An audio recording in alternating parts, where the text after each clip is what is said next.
The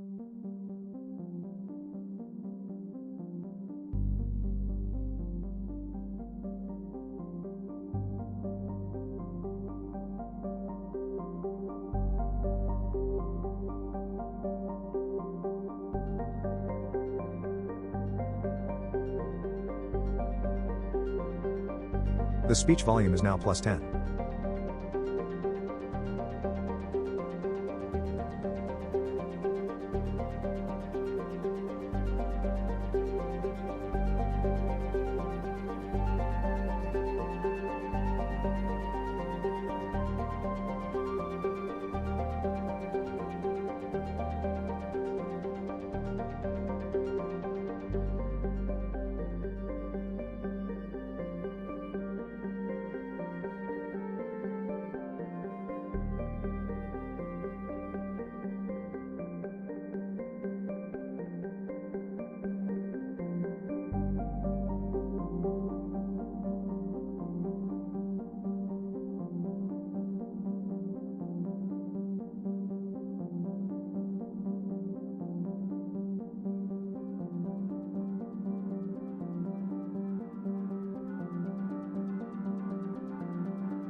The mixer is not connected. What?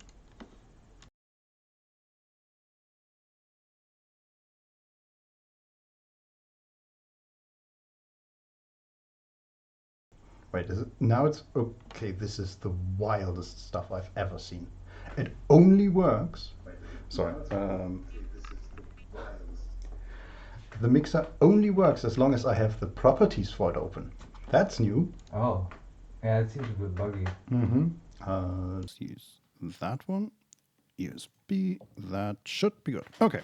So Now we have audio and everything is audio? working. Yes. Yeah, everyone, thanks for bearing with us. We were trying out a little bit of a new thing here with the whole landing intro and stuff. It's just, it's nice for us while we're still sort of prepping the stream and stuff to not be live, but also give people a chance to sort of see that, oh, He Makes Me Play is live, and, everyone can gather around. Yes. While, it hasn't quite started. I'm explaining this like it's not a normal thing for streamers to do. It's just that we've caught up with the standard and have started doing that. And of course, there has to be technical difficulties if we change even a little bit of anything. I'm glad to be back, Vincent. I was very excited about today because today I think we're going to finally tackle the infamous House of Hope in Baldur's Gate 3. Really? Yes. I mean, you say that like you don't know. Come on. No, I'm sorry. I'm still watching the audio. I'm just. All right. Well, give me a heads up when you're ready to actually start. No, I'm sorry. I'm sorry. I should be more professional here. I'm just, No, but what's going on with the audio? Is it working now or? Yes, but I think you're maxing out the microphone a lot. But apart from that, it's working. like, do we have like weird, like a different volume now? Maybe, I don't know. I mean, we tested it right before the stream and it seemed fine. And That's mine true, though. seems to That be was on fine. Linux, and now with this whole properties and the mixer reappearing.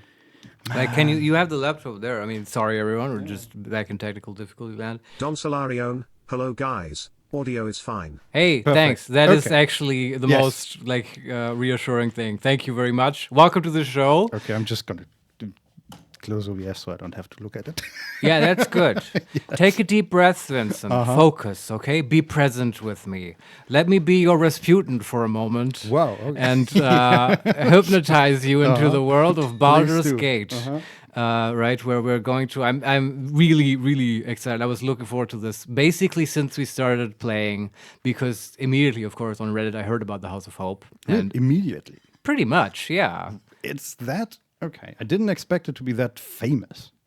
No, I'm being honest here. I'm not exaggerating. I believe you. started reading about it pretty much from the start, and everyone was like, "Oh, it's so hard. It's the hardest fight and stuff." And I Nice. really want to see it. And it's also just cool, right? It's hell. It's Avernus. Yes. It didn't really. I mean, I guess it looked sort of hellish outside, but the house itself didn't really look that hellish. Just looked like a That's true, but hell-inspired mansion. remember, that's only the mansion for Hellsick, right? That's only the Don Diabolist. Solarione, it is my favorite part. Well, Yeah. maybe except for Liesel sex scenes. Oh, Jesus! Well, you are a man of refined tastes for sure, Don Solarian. Yeah. That's though. Yeah, I do see the connection though. They're both, I guess, sort of BDSM inspired. Though what I don't know. Like we have not explored that whole thing with Lae'zel, even though she asked us to. Yes. Yeah. Very clearly. Yeah, lots of stuff in this game still to be discovered. But we'll get to that in a bit. That'll be probably the main thing for today. But before that, of course, we have the talky part, the possibly a podcast, possibly the Dungeon About podcast about RPGs, game design, storytelling, and nerd culture. Which is really just what Vincent and I would do in the kitchen earlier. And we almost did, and then Vincent said, like, oh, look at the time. We have to go over and, like, Yeah. break the mixer. I got here even later than I usually do because the train had to wait. Yeah. And then we were just standing there waiting for another train.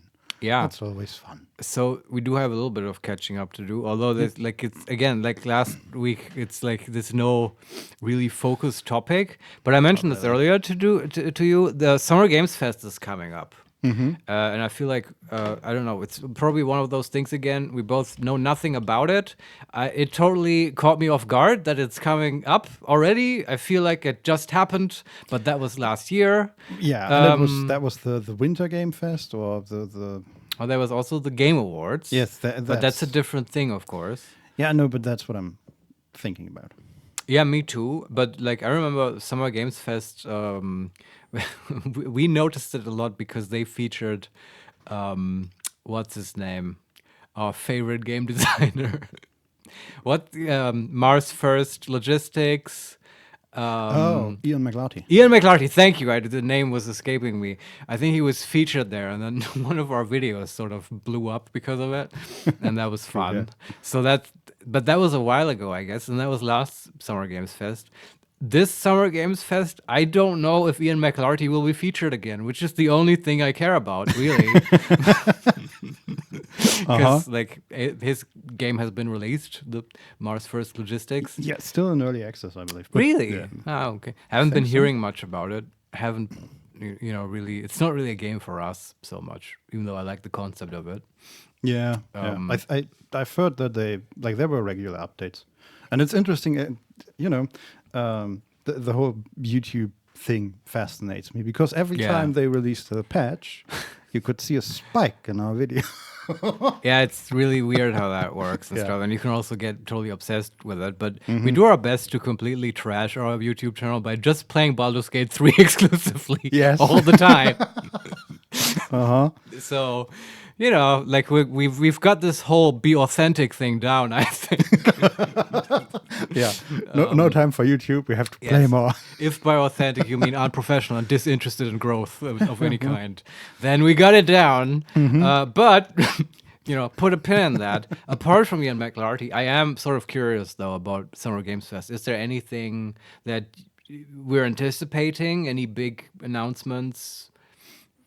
Well, first of all, I've opened the website and Can you tell me the dates when it's actually happening? Yes, that's literally like the website is. I love the website. It's Summer Game Fest in the middle in like a multicolored orb, and then to the left live, and to the right June 7, and below it set reminder.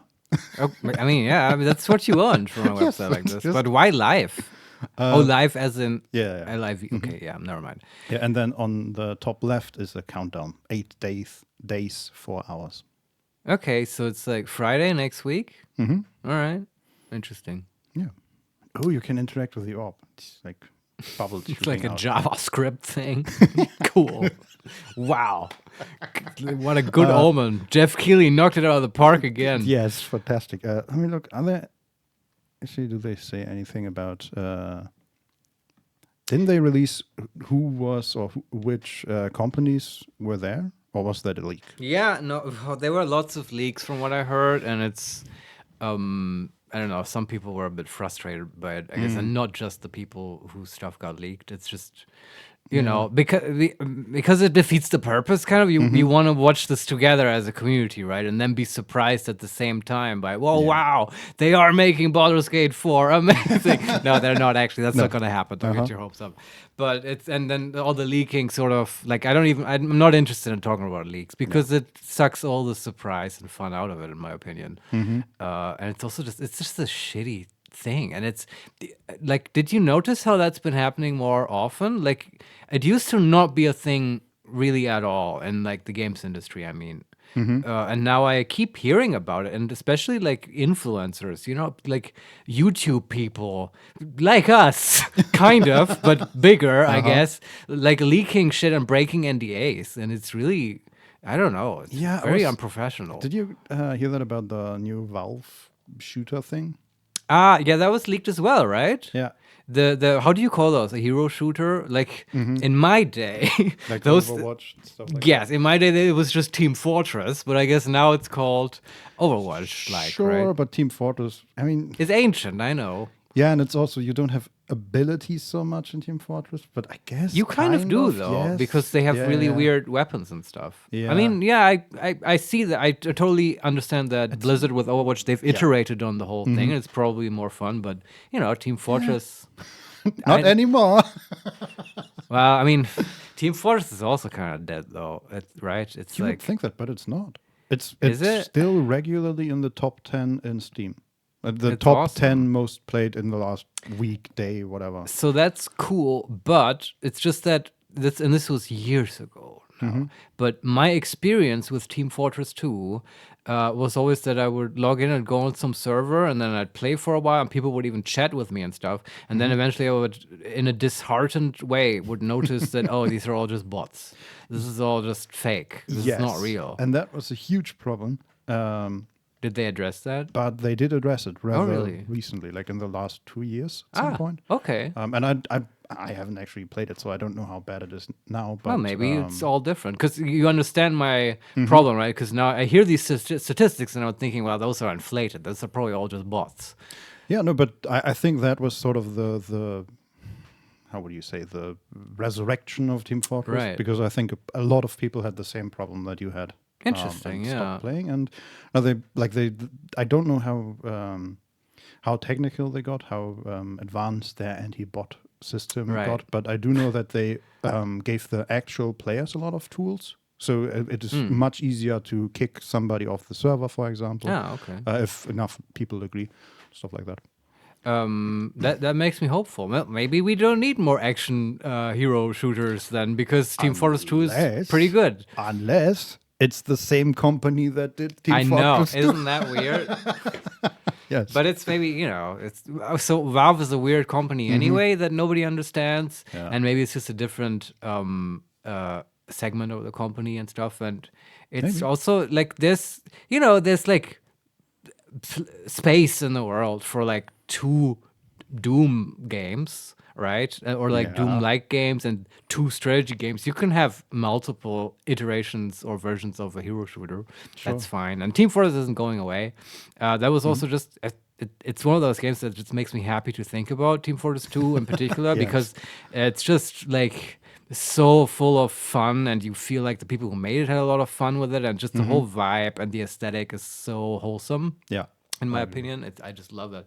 But it's, for obvious reasons, it's not a genre I'm super fascinated by. But to answer your question, I did hear about the fact that I got leaked, and I don't know. Do you know if that was also an NDA breach? Did they show it to like Overwatch pros or something? I don't. I mean, Valve showed it to a bunch of people, but I don't know if that was actually an NDA breach. Okay. No idea about the details, but I don't know. That is another area where Valve is kind of weird, I think. Well, they just like, I wouldn't be surprised if they just like showed it a bunch of people with no contract or anything. Just, hey, we're thinking about doing something like this. Would you enjoy this? No? Okay, cool, thanks. Absolutely. The way this usually works is that Gabe Newell will like show up at like his son's school or whatever, and then just for a laugh pop in his USB stick and show everyone the new Valve hero shooter and be like, hey, what do you think, guys? And like, I mean, I'm joking, but stuff like that has happened. Not with his son. I don't even know his family situation. For example, the Steam Deck. He personally delivered a bunch of the first Steam Decks, and people didn't know who he was when he showed up at their door. It's like they pull stuff like that. It's a weird company. But I love it. Wouldn't that be amazing though? Like Summer Games Fest announcement, Half-Life 3. Oh yeah, I still. It's coming out in August. Can you imagine that? Like, imagine Jeff Keighley turns around at the end and says one more thing, and then it's just a 3 on the screen. Yes, and just Gordon staring at the camera psychotically. Yeah, and then imagine if it just rotates like a slot machine to the next 3, and that's Left 4 Dead 3, and then Team Fortress 3. And, like all of them? They're just updating the whole. Oh my god. It's like Gabe Newell like comes down in a spacesuit and it's like, we've heard the games industry is in distress and we have decided to save it. Yeah. And humanity along with it. And like a huge sort of fireworks display starts, and it's the takeover of our benevolent dictators, Valve. I would be okay with that. Yeah. Weirdly, yes. I don't know. Yeah. Maybe just as a sort of transitional government, like the Soviet Union, like capitalism, we will be governed by Valve. Yeah. Yeah, hey, as long as we get some 3s up there. Yeah, they would have to do that to seize power, basically, and earn our respect and interest, really. But then it's just, to have some kind of bulwark against all this. Oh, we're going to buy your companies and then fire everyone slowly cannibalize the games industry from within, which certain other companies have been doing. Hint, Microsoft. Yes. And others, I guess. Yeah, I mean, others have tried. I don't know. Sony comes to mind, but it's just the big players. I guess it's just what they do, and it's what this industry has become. It's just kind of depressing, and Valve does seem a little bit different from that. Yeah, they're just mysterious. It's such a weird company because they can do basically whatever the hell they want. And it feels like they have no pressure because they have Steam. Well, they can print money. Yes. And I don't even know how many people work at Valve, but I don't think it matters because they can pay them no matter what. Yeah, I mean, the big difference is, I mean, I might be wrong, but I assume from what I know, Valve is not a publicly traded company. Like, you cannot buy stocks from Valve. Yeah, I think Gaben is the owner, right? Yeah, I don't know exactly how. I mean, maybe not the owner alone, but... Yeah, but it's definitely a private company, right? They're owned by someone. Yeah. And that's why they can do that, right? Because normally, if this was a public company and they had a board of investors, of course, they would be like, okay, how can we really squeeze this whole Steam thing? Like, you've got a nice thing going here, but we could do so much more. But they don't do that. They just let Steam print money for them, and they sit around and play Dota 2. Yeah. Yeah. you know, it's what everyone imagines a game company to be. Every 8 years or so, they bring out some game that they've been working on and telling nobody, and it's revolutionary, and then they disappear into their hole again. Yeah, and I kind of love them for it. But you know, if Half-Life 3 was a thing, I think that would be very interesting. Because other than that, to actually just like let's talk a little bit about stuff that's not nonsense and fantasies that we produce. Like, I don't really know what I would be looking forward to right now. Like you know, just games wise that's coming out.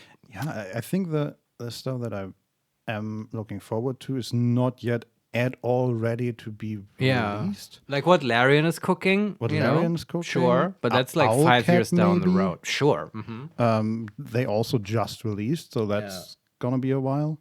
So maybe GTA? But that's not coming out anytime soon, right? I mean, that'll be a huge thing. Yeah, but I think that's getting to the point where they can actually show footage. Yeah, like they have released trailers. Yeah, okay. Also, and I don't know if Rockstar would they go to a Summer Game Fest, or would they just do it like Valve and have their own thing?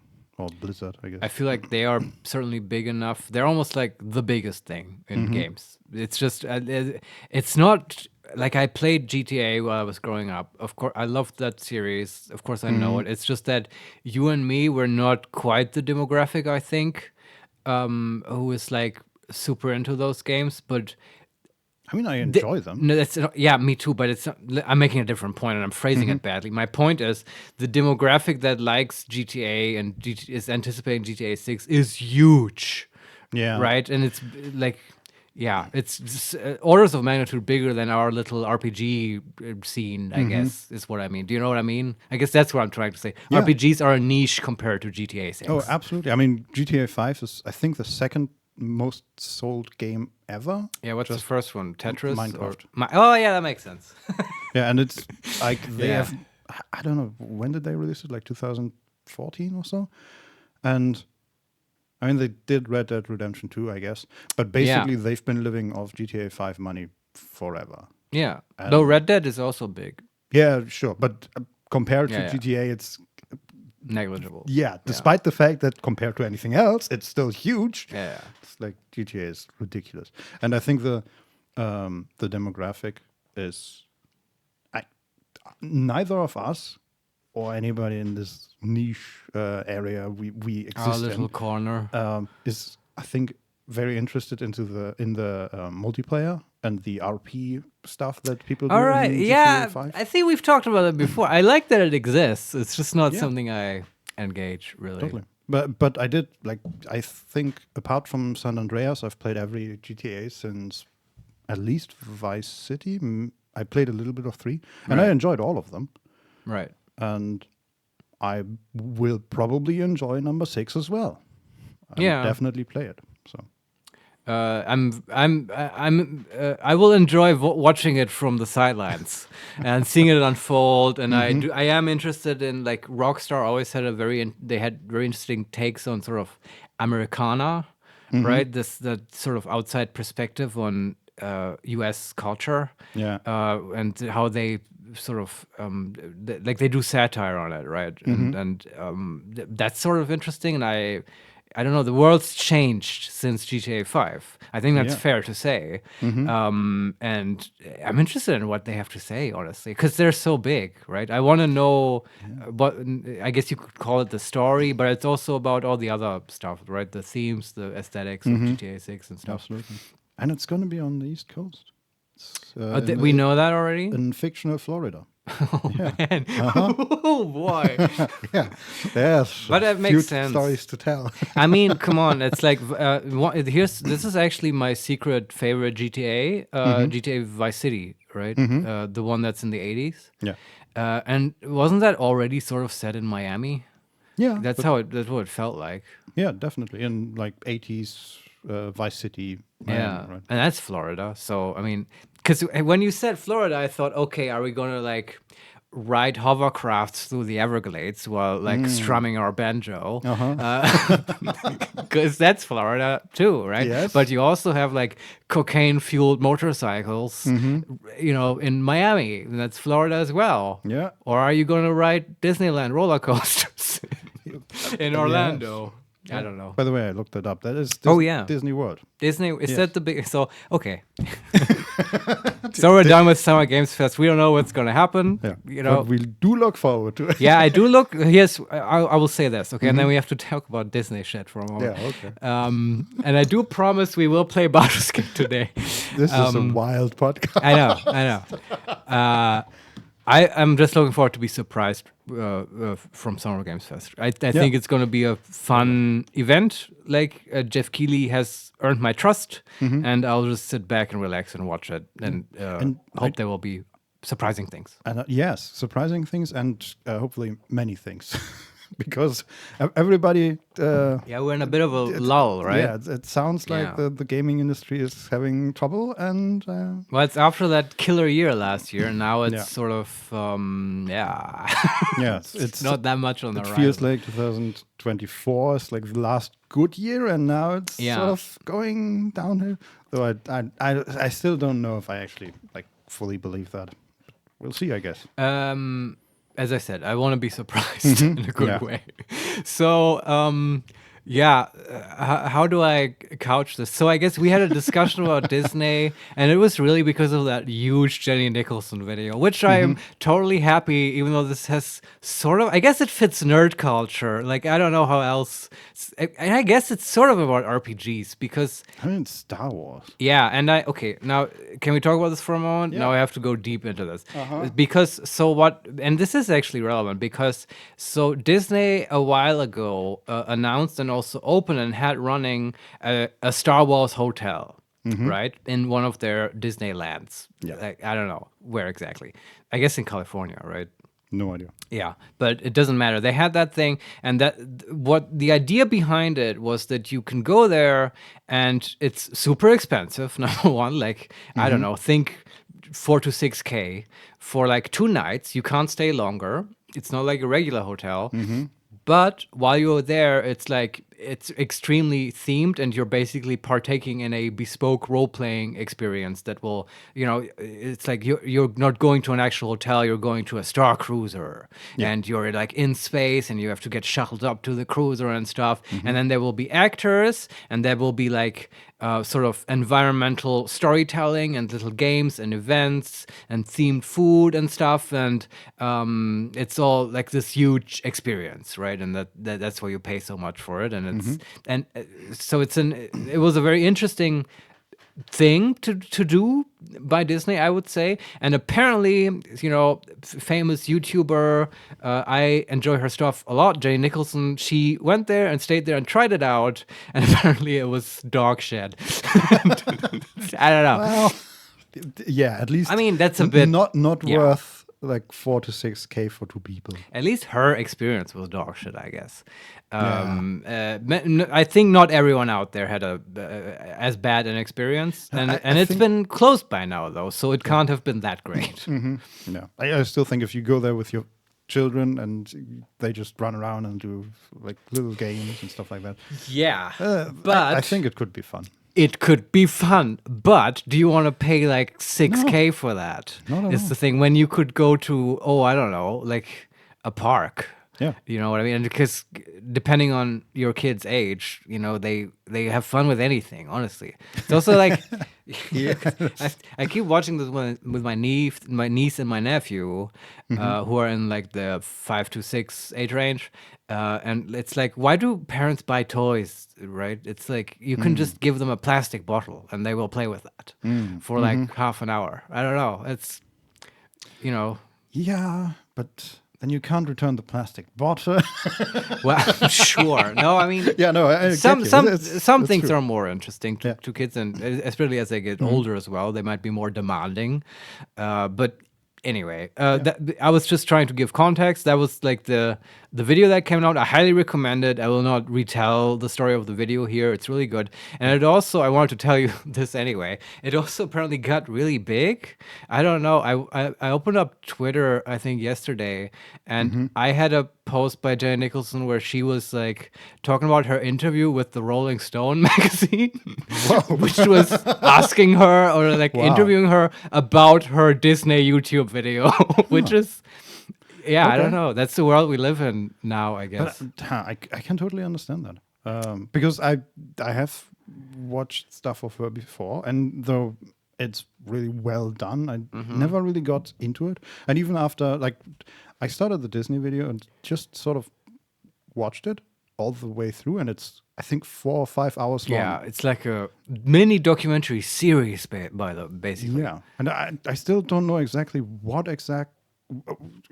the reason was, why it was so easy to watch and so interesting. It's her storytelling. She's just good at it. Her other videos don't do it as much for me. Okay. Like I after your recommendation, I watched the what is Evermore. Evermore. Oh yeah. Thing, yeah.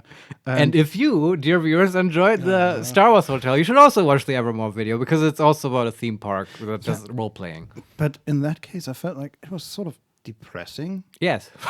And I didn't get the same feeling from Disney. Yeah, because it's easier to hate Disney, right? Yes, maybe. Yeah. Yeah, no, Anyway, it's true. The Like, Disney one is really good, and I totally understand that it got huge. I agree with you, though. The Evermore thing was a bit more sad because it was a smaller project with like smaller artists and creators involved and stuff. But to be fair, the Disney thing also, right? They were, and she mentioned this in her video.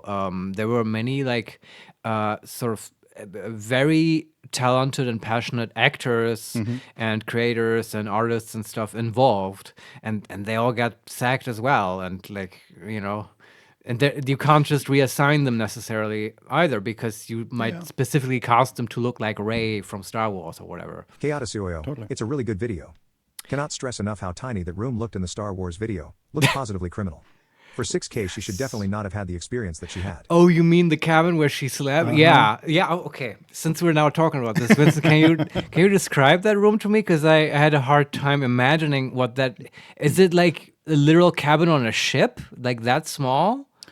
Kind of. And I mean, we're talking about the actual hotel room now where she was staying there, because you have to sleep there. Yeah. So when you entered the room, I believe on the left side was a small bathroom, and then it opened up into the sleeping area, and that was basically a queen size bed or king size bed. Oh, okay. And on all sides of this bed, there was maybe a meter to the wall.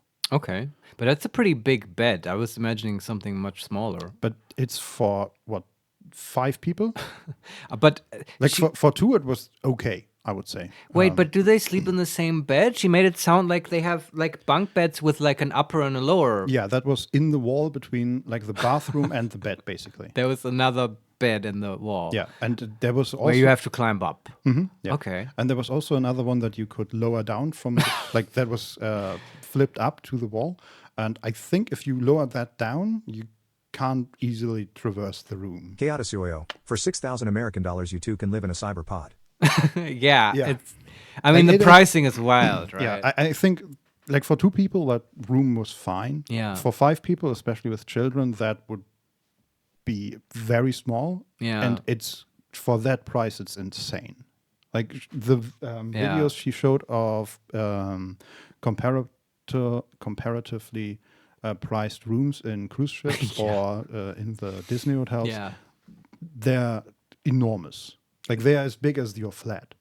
And you would think that space is sort of more expensive on a ship than on, I don't know, Californian soil.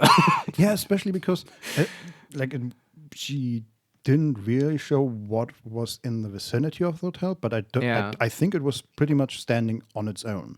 So making it bigger wouldn't have been a big issue. Yeah, that's the weird thing to me. Why didn't they just make it way bigger? Because they surely have the money, and I understand that in their actual like theme park, space is an issue, right? Because everything is very close together. It has to be kind of in walking distance because you know your customers have to like walk through the actual thing, and there's like all kinds of considerations of like sightlines and stuff. You can't see like the Star Wars thing out when you're like in like I don't know. What's another Disney franchise? The Pirates of the Caribbean. Yeah, and you're in that land, you don't want to see sci-fi shit on the horizon, right? So they have to take all of that into account with the spacing, and it's very difficult where you put stuff. But from the way she made it sound, like they were brought there with a shuttle or like a bus or whatever. So it's like out in the middle of nowhere, sort of, and there's space around the Star Wars hotel.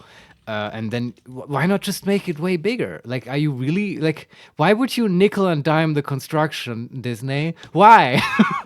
Yes. Good I don't question. understand. Me neither. Me neither. I understand they have to like you have to be economical about this stuff, right? But that seems a weird thing to cut costs on because it's a one-time thing too, and you can reuse this thing for other stuff. And it's just I don't know. I'd really love to see, like, I would love it if that's not going to happen. Obviously, I know that's not going to happen. But if there was an actual, like, response, like an honest one by Disney, I'd just love to hear the behind the scenes, right? And I'm even okay with it if it's, like, horrible corporate, like, just evil, like, this were our cold-hearted, like, snake-like considerations. So it's okay. We know that's what you are. It's just, we want to understand you better, okay? Yeah. I would listen to that, but it's not going to happen. No, probably not. Though I do hope, like, that was my thought as well at the end of the video. Like, why, like, she's obviously so passionate about, like, theme parks in general, but also Disney. Oh, Like, yeah. just do something with her. I said But this to you. that's not going to happen, or if it's going to happen, it's not going to be good. Jenny Land, anyone? Huh? I would go there.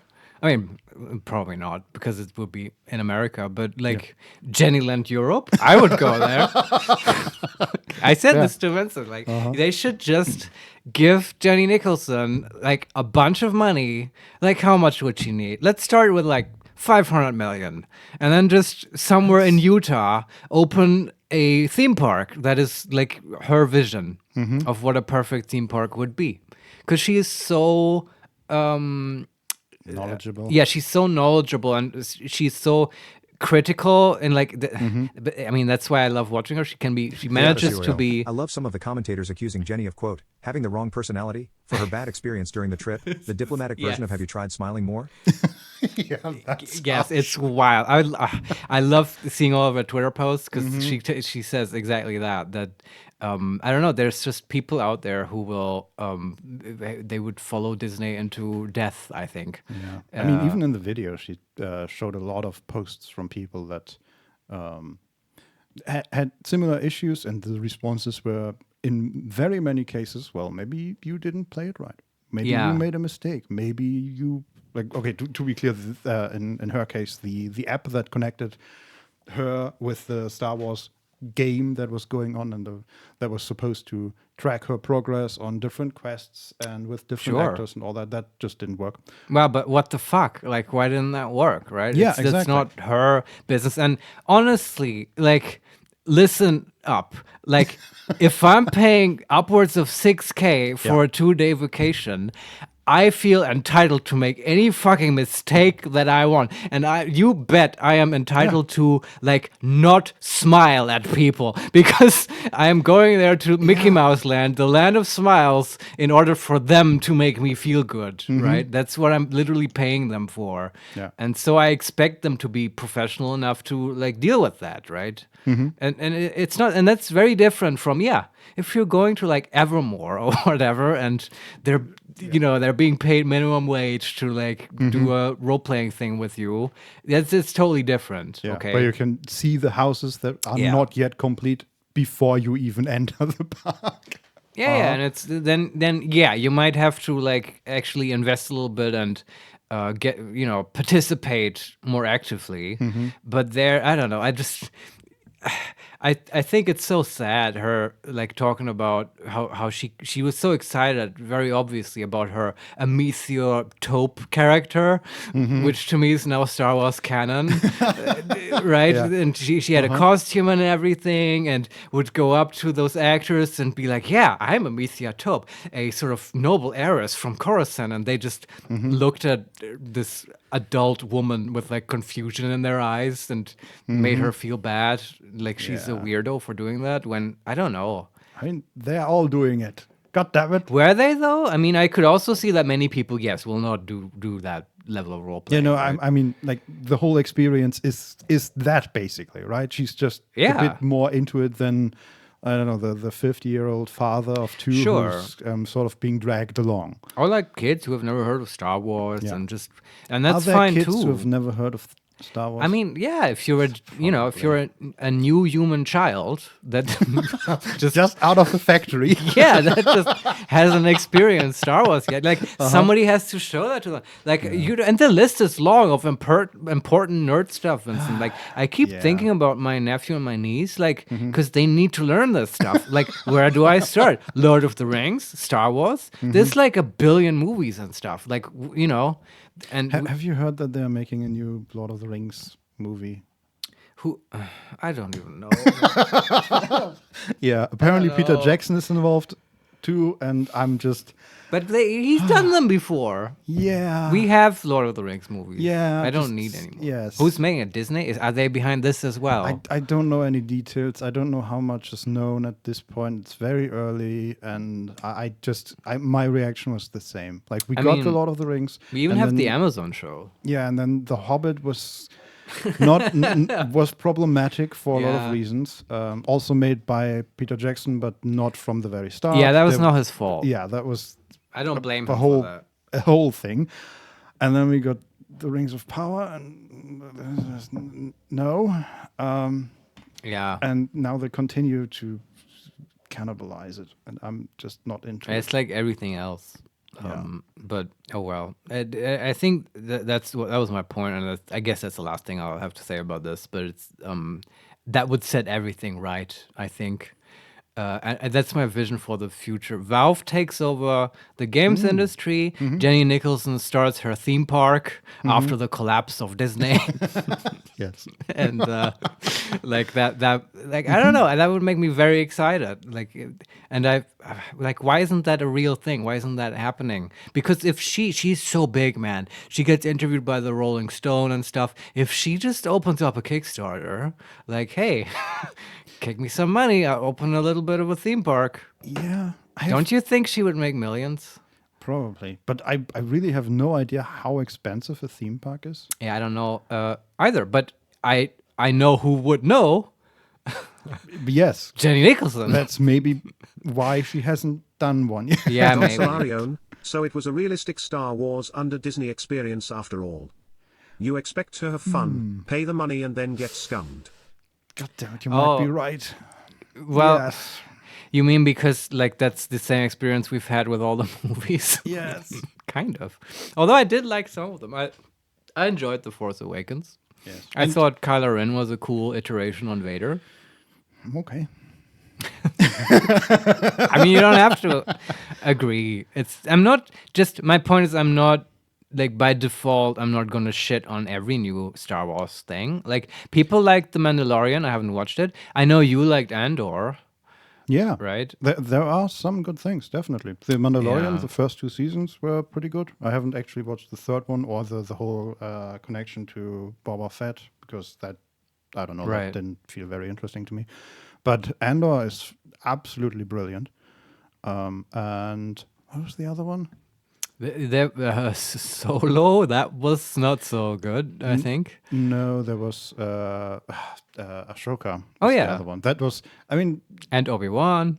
yes, I haven't watched that one, but Ashoka was basically like, I don't know if I would call it a good series, but it had a lot of good lightsaber fighting, and that is Sure. I enjoyed That's- that. I know. That's the stuff that turns me off. That I am anti-cool lights. I'm anti-fun, basically. Yeah, you monster. Yeah, I know. But it's just that's my overall take on it, right? It's just too much. they're just cranking it out from the assembly line. It's Yeah. I don't know. It's going to dilute the magic of this franchise, and that makes me sad. Yeah. But yeah, anyway, I guess that's all. Yeah. I have to say. And okay, that's how we got into this. Vincent and I had a stupid discussion about where is actual Disneyland, like children wondering about it, and we couldn't quite figure it out. Because there's many locations by now, and they also have it in Europe and stuff. Yeah. Right, So, in Paris. And I was convinced there's one in Orlando. yes, there's And one. there is. Okay, And that yeah. is the big one, Disney World. All That right. is as big as a small city. Yeah. And the original one is in somewhere in California. Right. That is Disneyland. Interesting. But that was the original, right? That was the original. Yeah, but somehow the Orlando one is bigger. I guess real estate is Yes. like cheaper in the swamps of Florida. Yeah. The one in Orlando is literally somewhere in a forest. And they just, Yeah. yeah. I've actually been there, like not actual Disney World. I told this to you, Vincent, I know, but like it's interesting. Like the whole Orlando scene, like they've got lots of parks there, not just Disney, and it's a weird fake city in a way because of that. I mean, honestly, everything in the US is sort of fake anyway, from my weird European eyes, because when you step out of a plane or whatever and you walk out of the airport and you're in the US, at least from me, I always felt like, oh, I'm now in a movie, because everything here looks like in the movies. You know, just the way the streets are spaced and cars are moving around and stuff. It's not like we don't have cars in Europe, but you know what I mean? It's just absolutely. different.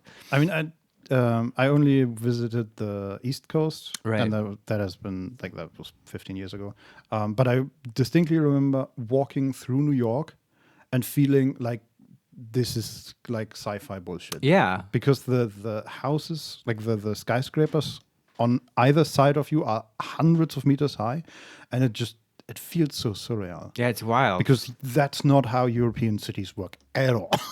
Yeah, we probably took the same route or a very similar one, because I was also on the East Coast and also in New York. And it's like, this is the stupidest like gamer confession, like, but you will appreciate this, like, because I was like, you know, looking at Manhattan and stuff and walking through it and going through like Battery Park, and that was the wildest, surrealist realization, because I felt like, oh my god, this is just like Deus Ex. Like, they took the actual. This looks exactly like that Deus Ex level. They took the actual Battery Park. I know. That's the train station over there. Oh my god, do they have homeless people here? Yes, they do. Yes. Like it's all. It was so wild, and yeah. Anyway. Yeah, I've had the same realization. And even now, I played the Spider-Man game, like the one from 2018 or so, like half a year ago. And you're just swinging through New York, and it's actual New York. It's actual New York with like a few Avengers buildings and stuff like that. But yeah, you that's still so have cool. all the parks, and it's I wish we had that for Berlin, because in my opinion, Berlin is kind of at least an interesting city. Yes, but you know, and it looks kind of cool. It's actually beautiful in the summer, and looks definitely. like it looks like a concrete god vomited in the winter. Yeah, I'm just thinking, could Spider-Man exist here? And I don't No. think he could. No, because it's like the highest buildings here are 3, maybe 4 floors high on average. I distinctly remember that looking over the skyline of Berlin, and it's flat, and then the tower at the Alexanderplatz, and then flat again. And there's nothing. And that's by law, right? They want it that way, and it's fine as well. It just means that Berlin is very spacious, and everything in Berlin is 45 minutes from another thing. Yeah. That's just the travel time. It doesn't matter what you want to do. Yes. Whether you want to go shopping or visit a friend or... It's like its own little space pocket with its own laws of physics, where everything is. That's the metric of that space. Everything is 45 minutes away. You're in a pocket, and to get to the next pocket, no matter what is in there, it's 45 minutes. Yes, but there's always a Späti on the way, and anyway, that's the dumb Berliner jokes for everyone. But I'm just saying, like, I would love there to be a game set of that. Not Spider-Man. Yes, that's a bad choice, but like, Shadowrun could work. Didn't you play a Shadowrun game in Berlin? And that was, I mean, Yes, in the futuristic, Future Berlin. not realistic Berlin, of course. Yeah, But and even they then- didn't. It wasn't actual Berlin, right? No. Yeah. But they took some of the names definitely. Sure. So, But I wanted more. You know. I mean, even then, it was an interesting and weird feeling to see, like actual, like subway station names. Yeah, that I sure. know that I've been at. It's cool. Alexanderplatz. Not that one, sadly, but I think there was the Potsdamer Platz. Okay. Yeah, you've got lots of platzes here. Yes. Yeah, but anyway. Others. Yeah. Anyway, we're sort of talking about nothing. Do you have anything else you want to bring up? We've I'm been glad. talking about nothing for. No, the it's last- true. No, but we had the summer games since we had Disney. You got anything else? That's well, burning. I don't know if I want to talk about it now, but I've been playing Original Sin 2, Yeah, and with our friend of the show, Steffen. yes, and we just finished the first act, I guess. Like similar to Baldur's Gate 3, there's like this first act where you are on the island of Fort Joy, and you get there and you are a prisoner, and your goal is basically to escape. And we just finished that after like 15 or 20 hours of play. Yeah, it's got a long sort of first part, that game, right? Yes, But it sounded like you had a lot of fun. yes. Overall, definitely. The combat is fantastic. One of the things that they allow you to do is teleport and teleport others. And that is a whole bunch of fun. In the combat. Yeah. But like everyone can teleport? Or? I mean, you need the necessary skill. Right. But one of the very first things you get is a pair of gloves that can teleport others. And that can be your characters, right? It's a CRPG, so you have a group of characters. Yeah. That can be your friends or your enemies. And there are some spells that you can use so that you can't be teleported for a while. But overall, everybody can be teleported at any point. And then, of course, you also have your own teleportation abilities later on, where, like, for example, Steffen is playing some sort of ranger, and he has a retreat skill that just makes him jump into the air, and then he lands somewhere else, but it's basically Right. a teleport. And yeah, it's just that makes for some very interesting tactical options, I will say. That's cool. It also sounded like the way you guys are playing that's the main thing, right? Like, at least for Stefan, he wasn't like super interested in the story and stuff. Yes. He's very much into the Looting shit. the and, looting, yes, very much so. course. Yeah. It always ends up that I'm talking to people and he's in the background looting.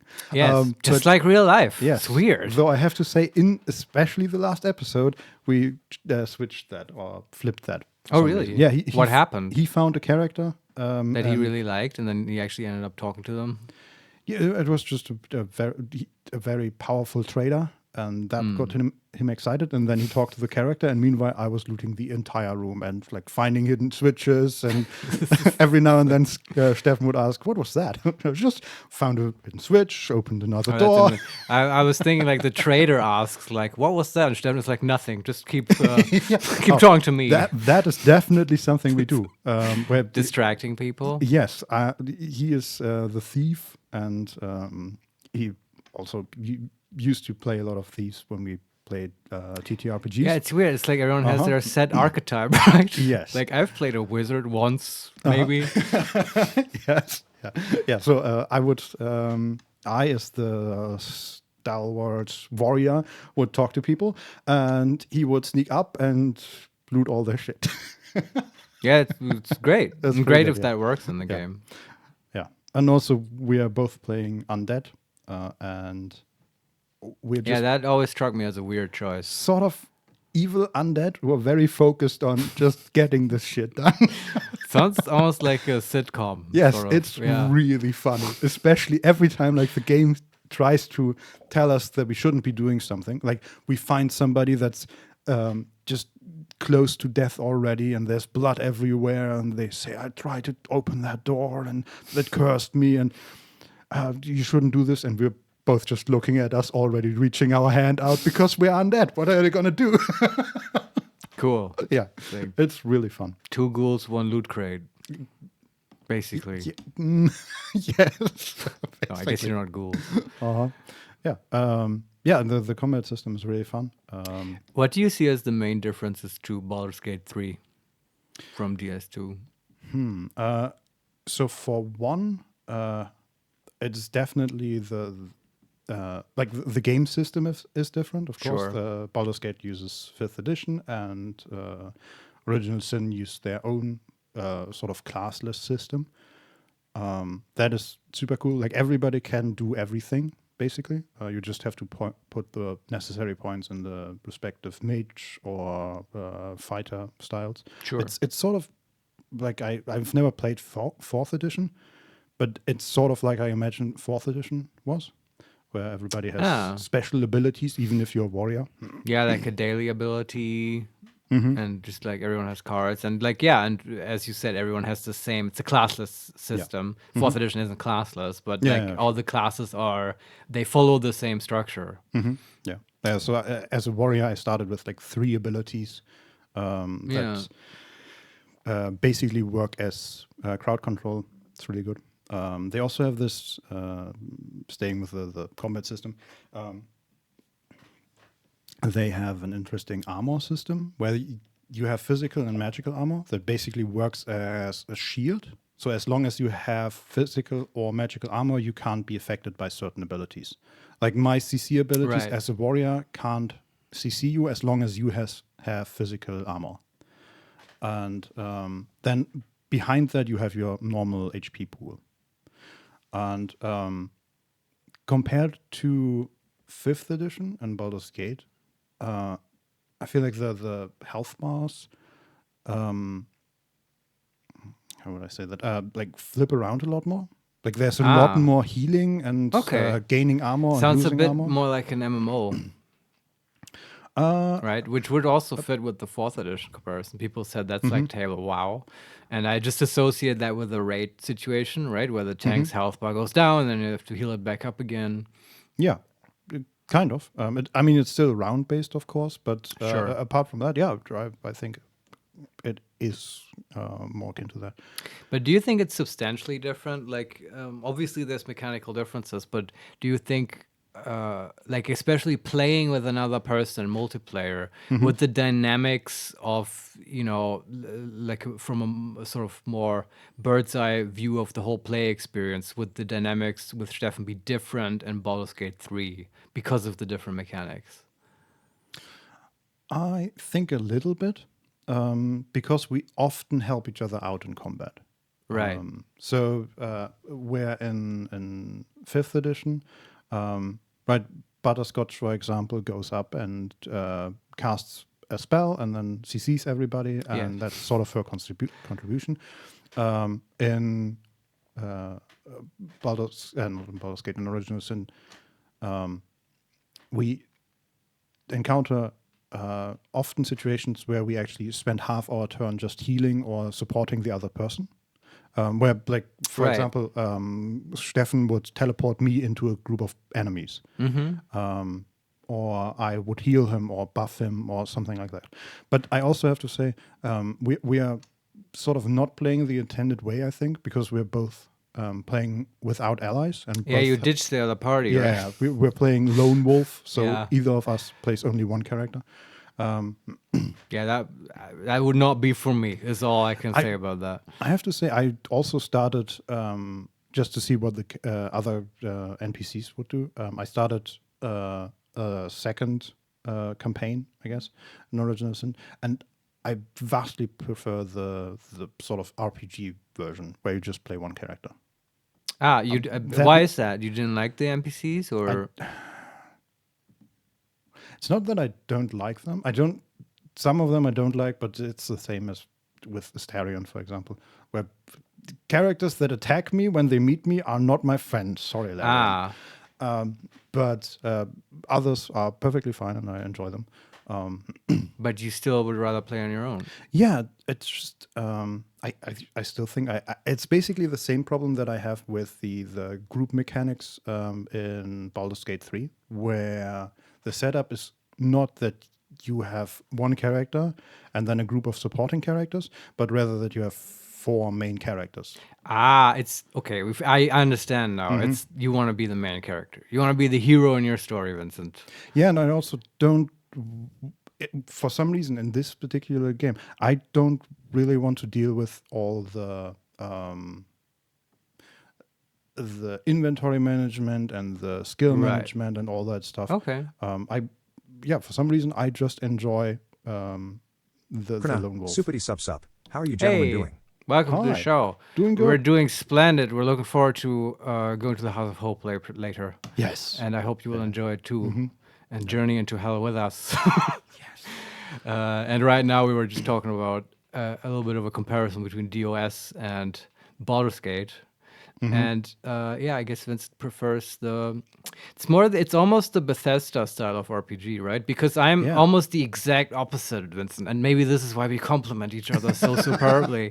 Because I grew up on the sort of party-based RPGs, and I love everything about that. I love the social mechanics that come with that. I love that you have all these different little quests, right? It's like the second campaign of Critical Role, right? You have this band of broken people who all fix each other's problems. That as a sort of high-level structure I love for RPGs. And I also love the mechanical aspect of having lots of different little actors that you have to sort of manage and look out for positioning versus just having one really buff godlike dude, which is, but when I first played Morrowind, which I also love, Bethesda RPG where you're just a single person, it really weirded me out. And I didn't, I had to get used to that whole aspect of like, okay, I'm the only one here now. Yeah. What if I get CC'd? Like, you can't survive on your own in the wild, right? You need help and backup. Yeah. But it works obviously in the Bethesda games and in Fallout and so on. Yeah, because they don't have CC. It's true. Yeah, I mean that would be a problem, right? So they designed it around that. But I just also mean like as a satisfying narrative and gameplay experience, it also works, if you're the main character and stuff. But of course, I mean, in Morrowind and stuff, you are the chosen one and stuff. Yes. That shit I don't need. And yes, I know you are also sort of the boss spawn and fucking Baldur's Gate, but that only comes up later, and it's sort of a bad thing, and it just feels different, the whole game.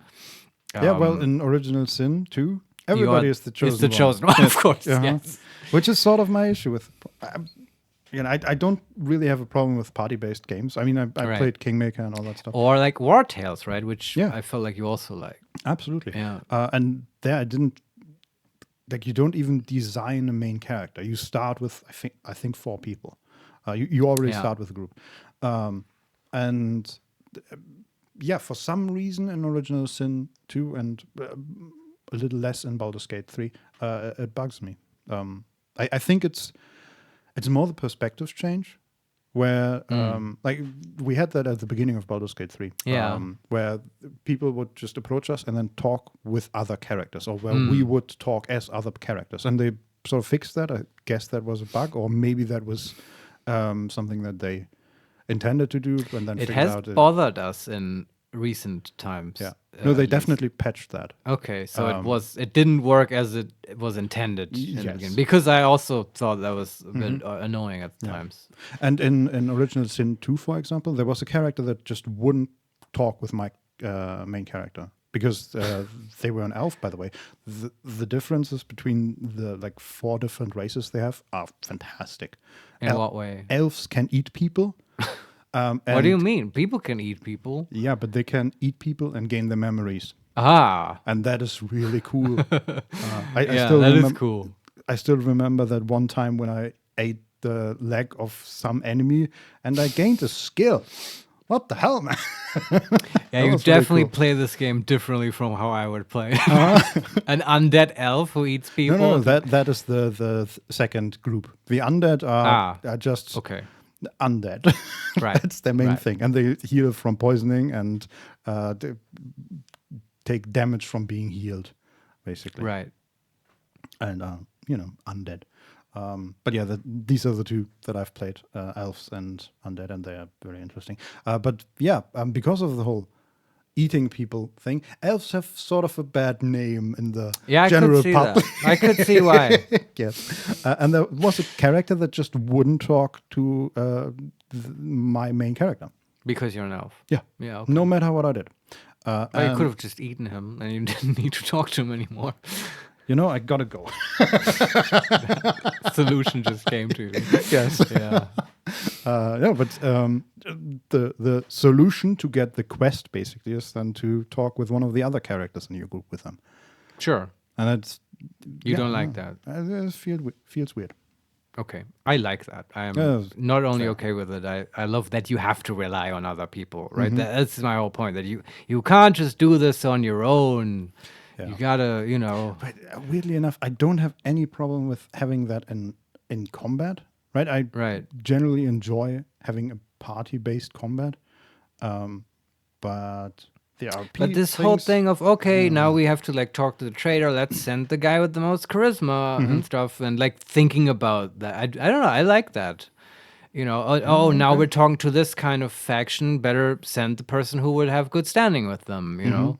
Or have one character that can talk with animals, because of course you can Yeah. talk with animals, because it's a Larian game. And it's like that also then influences your. I mean, I'm okay with like having preference, not liking that, but I'm trying to share my perspective of what Yeah, I like about that, and it's just it influences in an interesting way. I think how you might think about party composition, right? Because it's just another dial to turn then versus just okay, is this going to be the most combat effective group?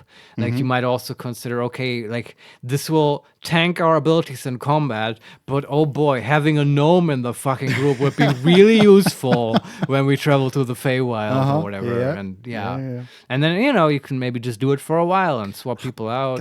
Now that you mention it, I distinctly remember there was a moment in Kingmaker where you encounter like a portal to the Feywild, and they were having a sort of tournament of wits. And Nice. if you have a gnome with you, You win automatically. you get to skip a big part of it, I believe. Okay. Yes. Yeah. It's like that scene, in Princess Bride, like Vicini being like, a battle of wits to the death? I accept. That's how I see gnomes being like, yeah. exactly like that. Pretty accurate. Yeah. Yeah, anyway. I think we've done all the talking we should be doing for today. Even though I could keep talking forever. But Yeah. I have more to talk about Original Sin. yeah, we but, can get back to it. You can give us a yes. status report on your playthrough with Stefan. Yes. Overall, really enjoy the game. Combat is fantastic. Writing I can get into another time. And Yeah, I was curious about that, but I'll ask you again some other time. It also sounds like you don't get to see a lot of the writing, or I guess you do, but like Stefan doesn't. Yeah. Or it seemed like that's not the focus of this playthrough. I didn't notice that we missed a few quests in the first area just because, we killed the people. Well, that's okay too. Yeah, sure.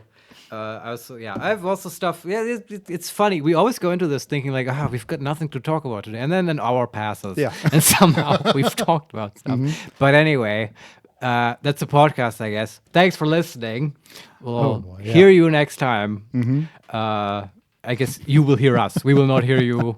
I do not hear voices, I swear. Hopefully, yes. Yes. Anyway. So what now? What do we do now? We play Baldur Gate. Yes. That was the podcast segment. We're done now. And now, do you want to take a break, or do we just go into Baldur Gate? I will definitely start Baldur's Gate, but Yeah. I'm also okay with taking a break. Yeah, I don't need a long break. It's Yeah. just literally like a couple minutes. We'll be back. Fill up on like coffee, water, Coke, whatever. Yes. Buy a break. And then, but you can listen to the wonderful Baldur's Gate intro. There you go. There we go. Yeah, and we'll be right back. See you in a bit.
And we're going to hell. Welcome back, everybody.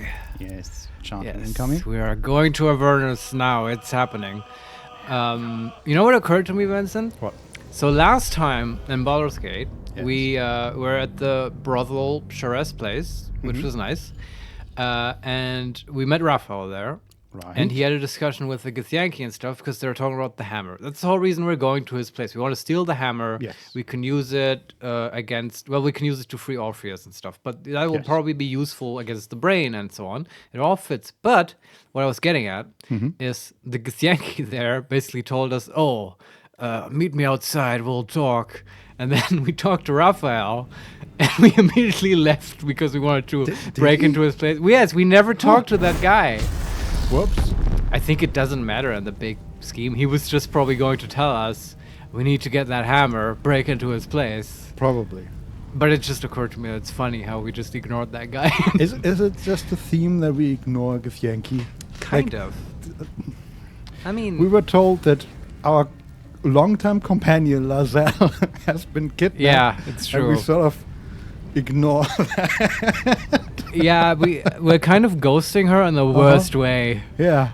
Like, you don't want to be ghosted when you're being, taken prisoner by ball people. Well, sometimes you just have got to go. It was just too inconvenient. Sorry, Liz. yeah. It didn't fit. Like, Yeah. Just because we had to do the Gortash. I don't know. It just, anyway. sometimes No- sending a message back, man, it takes time out of my day. It's not like she's reachable. Yeah. like,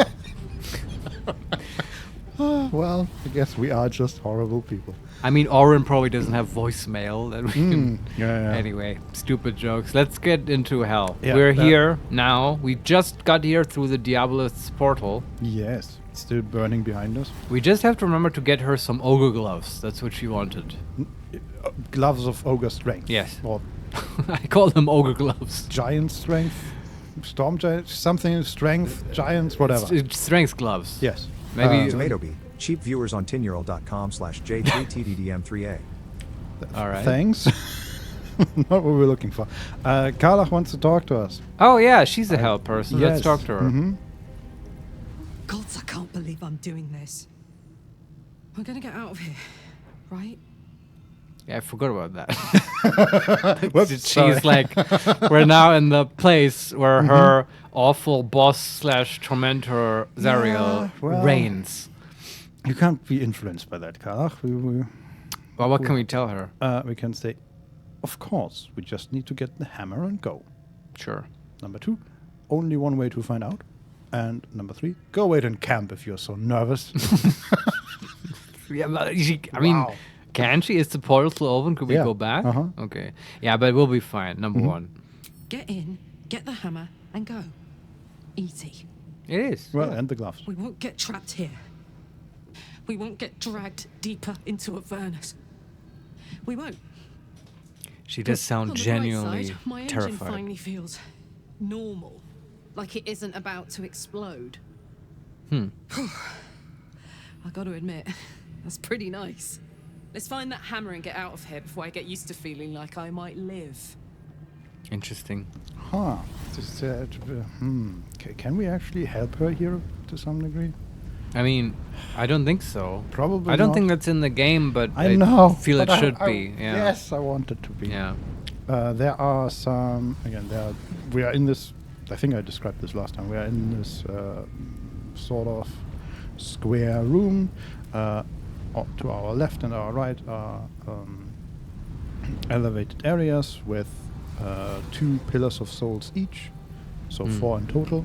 There are also gargoyle statues with plaques under them, flanking a door, and that is right in front of us, the Iron Doors to Hope. And that is locked. There's a sign next to it. The guest book. So, where do we want to start? Read the plaques on the gargoyles. These Okay. boots have seen everything. I don't hear the Emperor. Oh, You came. Such a shame. Curiosity killed all the cats. It won't be so kind to you. As the woman speaks, you hear a distant rattle of chains, and she winces in pain. The jailer will hear us. I shouldn't be talking to you. I must go. It's not kind to me. The figure flickers and starts to dim from view, but you sense she could be convinced to return. Huh. Okay. Who is she talking about? The chiller? The jailer. Ah, the jailer. Okay. Yeah. Yeah, the World of Warcraft boss. So that is a sort of glowing halfling with glowing red eyes who just popped out of it nowhere, basically. When you read the plaque? No, we were just walking towards the door and she's standing in front of the door. Ah, okay. We can say, wait, don't go. Who are you? Number 2, please don't leave. Number 3, maybe I can help you be free of whoever's hurting you. And number 4, good riddance. The last thing I need now is a mad apparition. No, maybe I can help you be free. The figure shimmers brightly. Your words seem to have piqued her curiosity. I hope so. But it is a faint hope. Just like me. I can't leave. I could only suffer. But I'm supposed to do that in silence. Everyone here hates me for what I am. I'm the thing that kills you and the only reason you're alive. Made by a promise, undone by the truth. A handshake, a hug, the first beat of a newborn's heart. I am hope. What little is left of her. A guttering candle in a universe of night. Raphael's driven her mad. Poor soul. I'm not much of a friend to anyone anymore. But I could use a friend myself.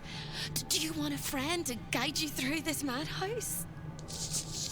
I hear the jailer. It hears me. It'll call Raphael, make every question count. Make some of them count twice.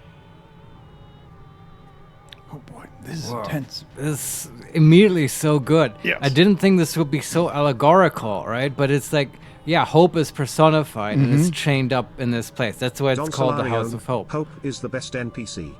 Yeah, kind of. Yes. I didn't quite understand everything she said, but I think that's supposed to be that way. Want me to read anything? No, it's too much, but it's, I mean, also semantically, I mean, it's like what Karlak said, she's a bit insane, right? Yeah. We can say, I need to find the Orphic hammer. Can you help? Number 2, what is this place? Number 3, I'm here to kill Raphael. Number 4, who's your jailer? And number 5, I'm done with this. You're mad. I need to find the Orphic hammer. The obvious one. Stay on target.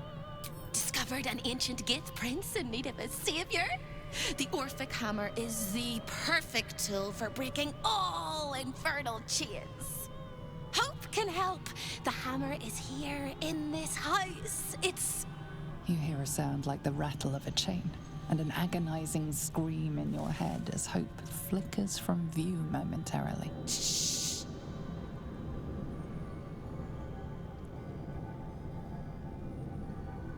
Quiet.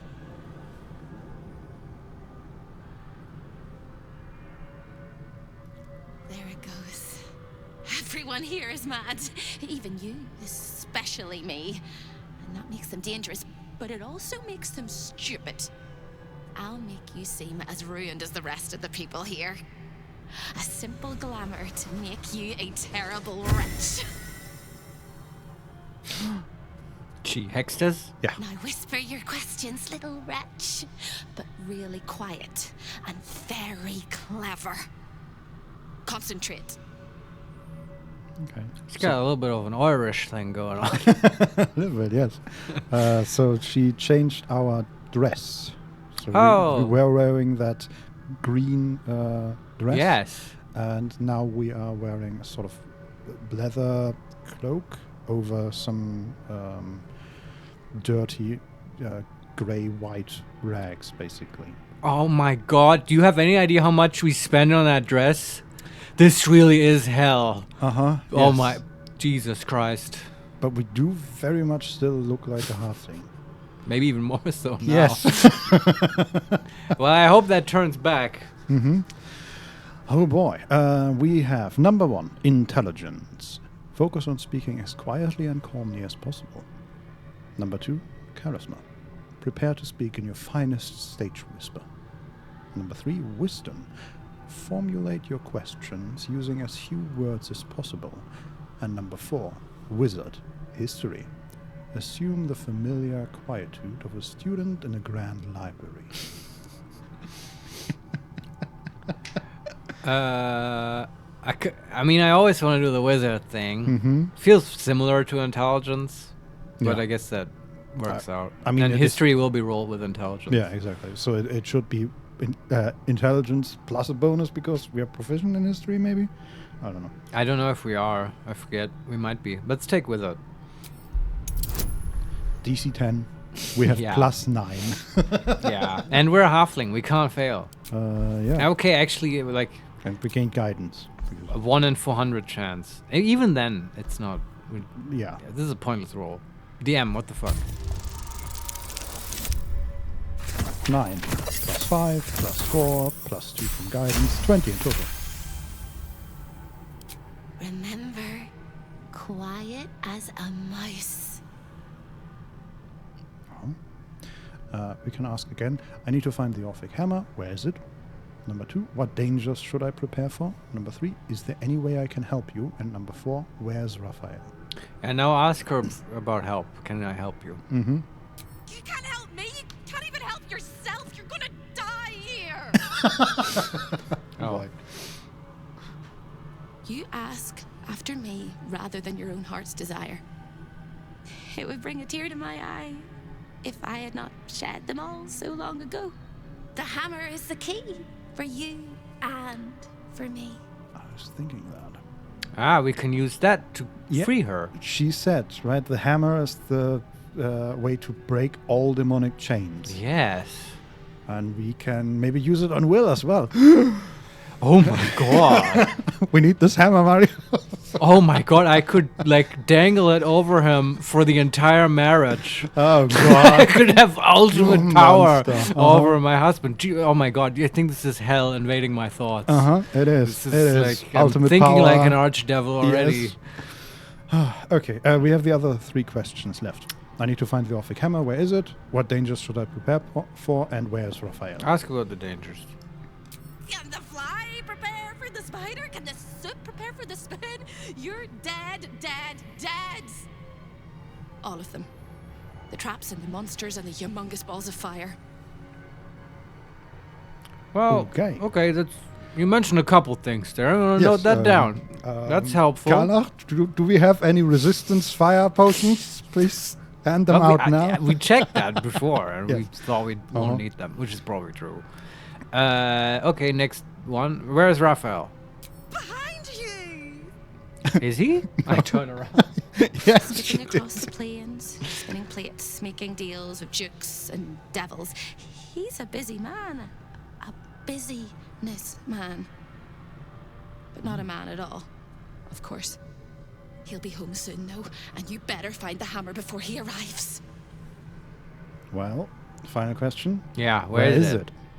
The same place you'll find your sorry little soul when Raphael rips it out. In the archive, down the corridor, past the debtor. Oh, the debtors. They won't like you. But I like you. I know I do. I think I do. I hope I do. I just need to ask one question, and I'll know for sure. We can say, what is it? Or number 2, first answer more of my questions. Or number 3, no, I'm not telling you anything. I'm not telling you. Ask her what is it. Can you save me? Please, please, please, please, please, please, please, please. He can say, of course. Number 2, if I can, I will. What needs to be done? And number 3, no, I don't have time for this. If I can, I will. What needs to be done? All right. You have to listen very, very, very closely. I will say this only once. Oh, damn. Find the key, take the hammer, smash my chains. Find the key, take the hammer, smash my chains. Find the key, take the hammer, Wait. smash my chains. But be careful when you take the hammer, the fire will come, and Raphael, you must run, run, run, run. But don't forget me. Please, please, please. I don't want to burn. Not again. We won't. We'll get you out. I promise. The rattle of chains echoes louder from unseen places, and without a scream or a sigh, hope disappears. She lied. There goes nothing. She said she'd only say it once, but she said it a bunch of times. Well, the question is, do we have to smash her chains thrice? Well, Or did she actually lie? Or you have to do the. I see what you're saying, Don but then Solario, damn, the voice actress must have so much fun with these lines. Yeah. I know I was gonna say something So about good. that as well. But for like if I, it might be that you have to do the whole sequence thrice, right? But I think even that is like too clever by half. It's I don't think that's the thing. But then it would be yes, take the key. No, what was it? Take the key, find the hammer, smash the chains. Something like that. Yes, Yeah, that that's- one. didn't And pay then do attention. that again. Yes. Yeah, whatever. We'll figure it out. Yeah. I don't think it's going to be that. And yeah, the voice actress, that's an amazing. I love that version of a crazy person. Like, very well done. Yeah. Incredible. Yeah. Absolutely. And she did give us a disguise in. What? Oh, we lost guidance, of course. Indebted disguise, which is an infinitely long condition. You appear as yet another deador, trapped within the contractual hell of Raphael's House of Hope. Somebody's walking back there. I don't know. We're still in the same room, but the iron doors to hope are now open. Okay. Are we all disguised or just butterscotch? We are all disguised, though of course the summons aren't, and we have a literal angel with us. Oh, did that give it away? Maybe. Yeah, it's okay. I mean, we're known to suck balls at infiltration missions. Like, it's not how we operate. So Yeah. Oh, the angel, man. I don't know. He's just following me around. No idea. Look, it's part of the contract. Don't ask. Yes. He makes fun of me sometimes. It's hell. He's an Yeah. absolute dick. Worst angel ever, man. I don't know. We literally like roll in here with an army, Yeah, so I don't know. You could also, by the way, at this point, summon the undead with shadow art, Oh, right. so we don't forget. Oh, no, we need a corpse for that. We'll get there. Don't worry. But, yeah. Okay. We need to keep that in mind. One thing after the other. Are there any other exits to the room except the big doors? The portal, but that's it. Oh, okay. Can we now read the plaques on the gargoyles? Yes, we can. Come in from the cold. That is on the left one. Hmm. There's even some sort of symbol above the plaque. Triangle with a. I don't know, is that supposed to be a flower maybe at the top? Not sure. And then, of course, the gargoyle on top of it. Looks very demonesque. Because my feet can carry me. What does the other say? Rest your weary soul. Very nice. Hmm. I also want Oh, that sounds inviting. Yes, I also want to look at the guest book, which is a Sure. interesting and difficult to target hitbox for some reason. Oh, we actually read it. Okay. House of Hope, guest book. Eliasis, 1492. Please sign below. Invited guests with boudoir privileges. Halaster Black Cloak, social call. High Inquisitor Verilius Receptor. Diabolic audit. Involuntary guests, and then in parentheses, feast hall access only, meal plan D. Silvira Savicus, return unharmed. Thavius Crack, or Krieg, damned. And Sir Bluto Sons Pite, or PT, also damned. I know at least Halaster. Have we heard of him? Is that the mage? The mad mage? I think so, yeah. Halaster? I don't know if he has You might come be up right. in this game, but Halaster has a known name. Yeah. others? That's probably him. I think that the other ones on the list, it might be useful for the infiltration part. We can use their names, right, to identify ourselves. Yeah, Maybe that'll come up. maybe. Okay, I wish we could have signed this. That would be fun. Yes. Butterscotch in brackets, just visiting. Yeah. And then behind it scribbled meal plan A++. Yeah. Yeah. Because she thinks she can get a free buffet out of it. If you just put the and because the D was there, A must be better than that. Yes. Yes. She's figured out. slash She's cracked the all-inclusive. yes. She's cracked the code. Yeah. Anyway. Want to look at the pillars of soul? Oh, there's more here. There are Sure. 4 pillars of soul. Yeah, in let's each of look the at them. Corners, sort of. They are deactivated. Something's wrong here. Devilish magic of some kind. Okay, that was an interesting Arcana check that we succeeded. What's the difficulty on that? 15. Okay. Well, what did it reveal? Nothing. That was all. I mean, you heard what she said. That was what she said Okay. regarding the pillars of soul. But I'm gonna click it anyway. I A have chill saved. emanates from the pillar, and you sense the sorrow of 1,000 damned souls trapped within. Okay. Let me look at if the others say anything different of theirs. Check. Nope. Your nerves rattle and your skin shivers. The pillar contains thousands of angry souls, eager to escape. Okay. Interesting.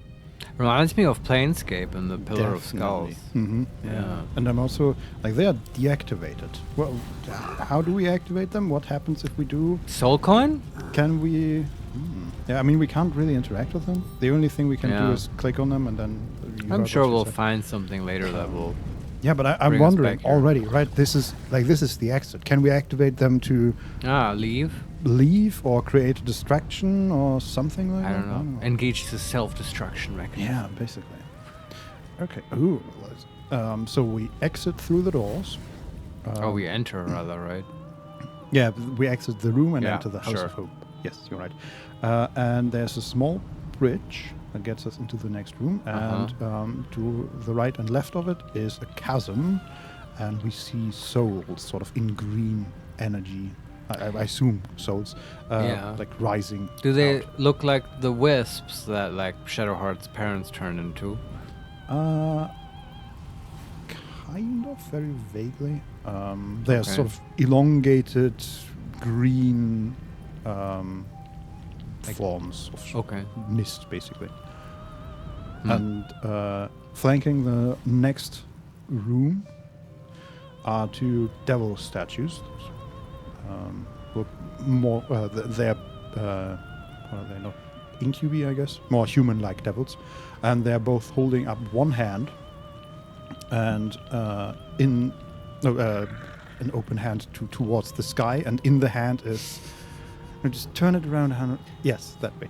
And there's a fire burning in the palm of of the course. hand. Yeah, And yeah. that is the light thing. Yeah. And interestingly enough, the next room doesn't have a door, or maybe somewhere, but we don't enter through a door, but rather a curtain that is sort of pulled apart. Ah, yes. Looks very nice. Also very nice curtain. And there's somebody walking in there. Let's see what happens. Yeah. We get XP. Just for walking in this house. All of the residents were guests, and all of the guests will be residents. That was a soul, I think. Just a figure in green. Okay. And it disappeared? Yeah. Okay. There is the Infernal Mason, Eternal Debtor, level 1, 7 HP, walking around. I think that was the one. He's skeleton tending to the fire. Well, this is again the feast hall. Yeah. Perfect. In the middle of the room, that's a circular room. There is a large table, like a good 4 meters from side to side, round table. That is filled to the brim, basically, or to all sides with food, but not fresh food, but rather it looks like a feast that has been standing here for like 3-4 days. Some of it is It's like rotten. Yeah, it also around it are multiple lavish chairs. Some of them are broken or kicked over. Oh and God. at least 2 have skeletons sitting on them. No, 3 have skeletons sitting on them. Oh boy, I wish I would have known about the meal plans before I checked into the Star Wars hotel. Yes, Butterscotch Yes. runs back. no. Yes. Can we still go out? Yeah, scratches out Butterscotch, puts dead or number. And all these role players here don't seem very engaged.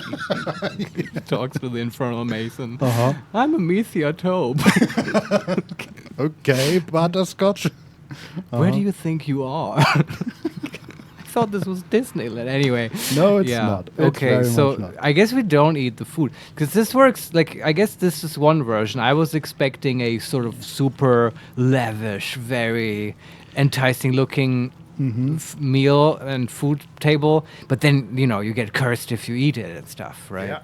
That Well, would be the other version of this. I guess this is that table, but 3 days after. Yeah, kind of. And this is what they have to eat, right? The debtors here.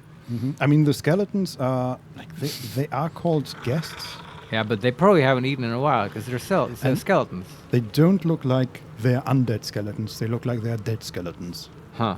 Apart from the Walking around. Mason guy, yeah. Okay. But the Well- others are just like hanging their heads, not moving at all. I see. What else is here? There's a fireplace on the opposite side from us. Okay. And if I could control the camera. Okay, it doesn't want me to. There's a. Screw you, camera. There's a large painting hanging over it of a humanoid devil with huge tattered wings standing in hell. And I do recall that exact painting from our first visit to the House of Hope, or yes. to Raphael's residence. Yeah, weren't we in this room sitting at think the so. feast table? Maybe? Like, it was very similar, at least. Yeah. Yeah, and there's also next to the, or on the right and left corner of the fireplace, the same golden, I think it's the same golden, like impish faces with long tongues hanging out. Sure. And horns. And I think we've seen them before in, what was the house we were just in? Like the teleporter house? Well, Helsig's place. Helsig's place? Yeah, the Diabolus teleported us. It's called Helsig. Oh, right. Yeah. I forget the name of the mansion. It had some name. Yeah. But they look similar. And then to the left of it is a statue of, I think, an imp. Just a humanoid devil with enormous wings and very small. Well, I say that it's as big as we are. But it's not a statue. It's an actual imp. No, it might have been an actual imp at some point, but now it's like connected to the wall and made out of stone, it's a I statue. think. Yeah. Okay. And there's another one to the right of the fireplace. And then to our right and to our left as well are exits that lead to more doors, infernal iron doors. Anything interactable in this room? Oh, we can definitely speak with the mason. All right, let's talk to him. So there's also, just to finish this description, so this entire room is surrounded by this well of souls. They're sort of going up, right? And on the walls behind us, on the side we just came from, are windows to hell. But on the opposite side are paintings, and there's even just portraits of people, like normal people. Some of them, like there's definitely Githyanki, but mostly humans, I think. And there's above the portraits is a sort of small balcony. All right. Okay, let's talk to the mason. Yes. Another sorry soul come to wander these halls. What do you seek? And that's a skeleton talking to us. Yeah. All right. Not the voice I expected. Nope. Tell me what you know of this place. Is option number 1. Number 2 is I need to find the archive. And number 3, do you know Hope? I spoke to her a moment ago. Or we can leave. Should we reveal that? That we I spoke to don't her? think Doesn't so. feel small. Smart. Tell me about this place. Keep it open. Despite appearances, this whole house is more of a prison than a parlor. Most here have no choice but to remain. I am one such. This is not my home, but I can never leave. Like he's missing teeth. And he's wearing a red robe, and even that looks slightly restrictive.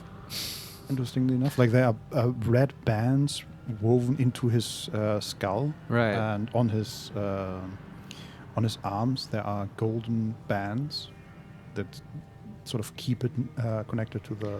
I mean, it will bones. fall off, right? Yeah. If it's not somehow connected to him. Mhm. Very interesting character design. We have a new question that says, "What ties you to the House of Hope?" Yeah, ask.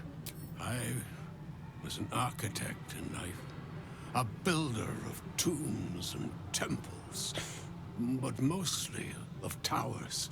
My proudest work reached for the stars and sought to dry Seluna's tears. It was a monument to life and to virtue, and a happy home to my master for many years. Who was his master? I'm wondering that as well. Have we seen the tower he describes?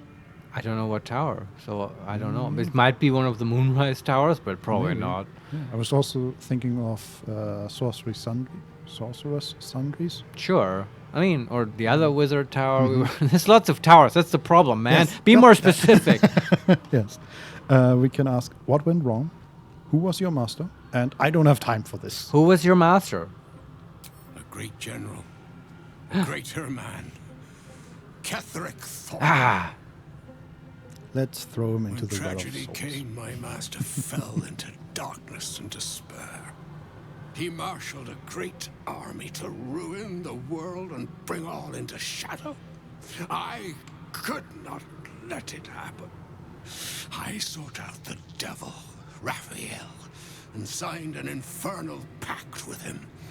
He promised to destroy my master's army, and I promised him my soul in return. The devil was true to his word. Fiends slaughtered my master's forces, but he endured somehow and blighted the land.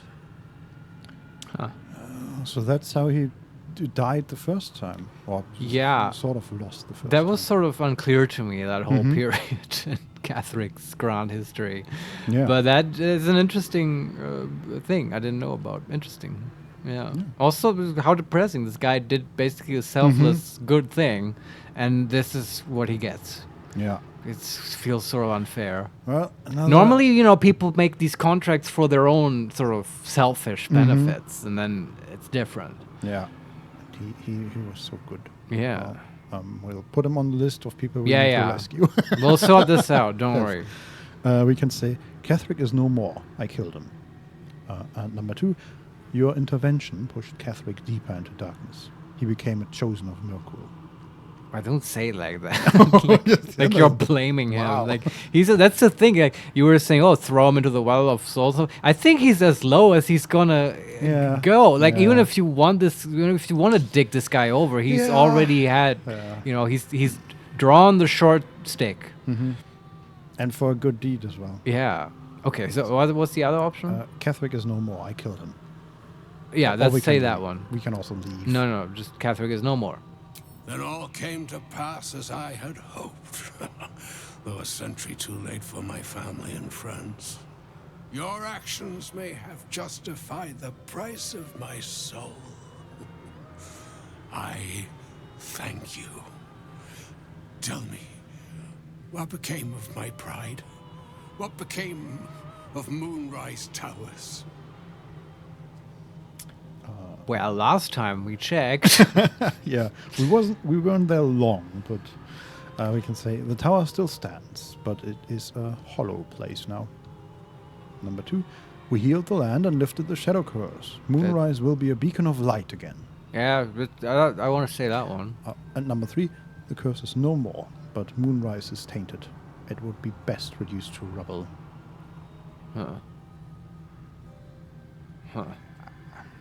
I think we healed the land and lifted the shadow. Yeah, me curse. too. I was wondering, is this overly positive? But I feel it's like how Butterscotch would feel about it. Yeah. Yeah. I did not think it possible. Thank you.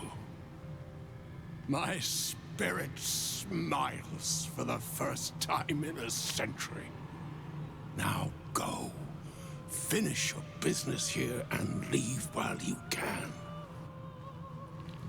Nice. Okay. He wasn't as interested in being saved No. as the Hope Lady. But he might also have just given up by now. Yeah. Okay, there's some stuff on the table that we could take, like alcohol, but No. let's look at one of the guests here. Sure. A delicious aroma still lingers around the table. Your mouth waters. No. Just a little. No. Creeping, stalking, walking, crawling. I see you. Errant soul again. There was also a debt consolidation lying around. A record written in Raphael's own hand, detailing the adventures of various travelers in Faerun, including yours. Ah. The desperate will do anything to get out of a bind. That mind flayer toys with its food, but it will become hungry soon enough. And they have proven such malleable little things. The crown for the hammer. More than a reasonable trade, I should think. After all, what use is power if you don't have freedom? Yeah, but we found a way around that. We're just gonna steal it. Yes, Yeah. we're brilliant. Nothing can go wrong. Do we take the right or the left? Right. I think that's what Hope said, isn't it? Oh, Down did the- she? Down the corridor, take the right. Oh, is that so? Then we should probably go left. But we just go right. It's fine. Wait, that door's not locked. Let me see if the other one's locked. Yeah, that one's locked. Okay. So I guess right is the right way. Sure. Cursed to put my hands on everything. What do we have here? Oh, okay. This is sort of the outer layer of this, a larger circle, basically, and this is a separate part of that circle. Okay. There is a waltzing eternal Deador, or Deptor, walking along this hallway. He's like dancing. Mm-hmm. Or she. There's a mocking eternal Deador, which just came through the doors. There's another one that is the perfect eternal Deador, who's cleaning. So perfect. Yeah. To our right is some furniture and like a sitting area. Can we talk to these debtors? Yeah, I'm just looking around where we Yeah. Okay, and then to our left there's more. There's an immortal eternal Deador sitting in front of a statue of a devil and doing something, I guess. I don't know. Let's talk to the perfect eternal Deador. Yeah. Hello. You! Are you good? I think she's a half elf. Mm-hmm. And doesn't look like run down like we do. She's just a perfectly normal dress on. Yeah, she's perfect. Yeah. Also, to answer her question, yes, this is the good playthrough. You have nothing to worry about. Yeah. And then Butterscotch just sort of touches her at the thigh, goes into the next room, and we hear explosions. Yes. We can say, I try to be. Number 2, no, but I wish I was. Don Solarione, You don't even have this option, Marius. Number 3, are you good? And number 4, no, but I like it that way. I try to be, you know. You can't be. No one can. No matter how straight we stand, how much we smile. I tried. But I don't think I can ever be good. Instead, I'll be perfect. Listen, don't let the perfect be the enemy of the good. Yeah, I don't think... I think she's too far gone into the perfect. I think that's all she needed to hear. Right. Butterscotch the Wise. Let's talk to the waltzing eternal. Yeah. Dedo. 1, 2, 3. 1, 2, 3. Don't look at me. I'm dancing. I love to dance. 1, 2, 3. 1, 2, 3. I guess she has to do that for eternity. Uh-huh. Oh. Interesting. So next to this sitting area is an inlay in the floor. And in the middle is a circle. And I thought that was just part of that inlay. But when I mouse over it, it says prison hatchway. Okay. And it is locked. Can we, like, crack open the lock? Did I ever live anywhere else but here? Did I ever live? Another errant soul. There's a debtor's attire here. I'm gonna take it, just in case. Also, okay, there's a locked chest, but we can also, let's save and then try to get into this prison hatchway. Yeah. Lockpicking impossible. Well, do we have something for Just that? cast knock. Exactly. It's always so funny if then that works. 100% chance. Unlock prison hatchway. Perfect. Okay. Good spell. Before we go down there, let me look in that chest. Turn should do it. Can we unlock it? DC 10. Whoa. I think they can afford some better locks here. Yes, but suddenly it doesn't feel like an easy lock, it feels like a trap. Well, but we checked for traps, right? Right. It's gonna be fine. We're in hell. Everything is a trap, I guess. Yeah. We made it.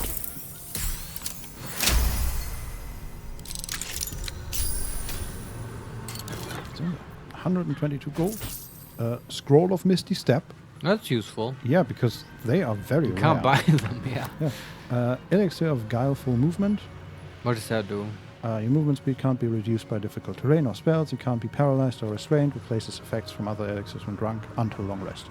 It's freedom of movement, basically, right? We didn't drink elixirs, right? No.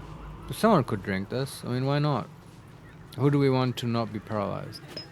How about Shadowheart? My faith protects me. Because she can cast restoration on others. Yeah, sure. Where did I put it?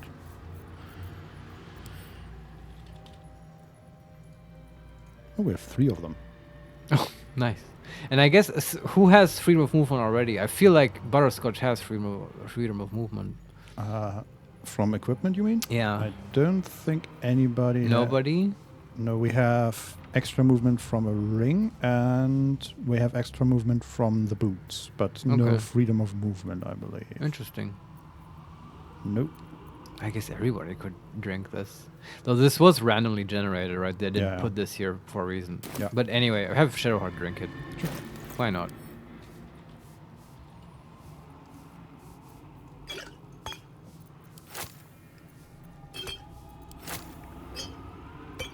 Wits and blades, always sharp.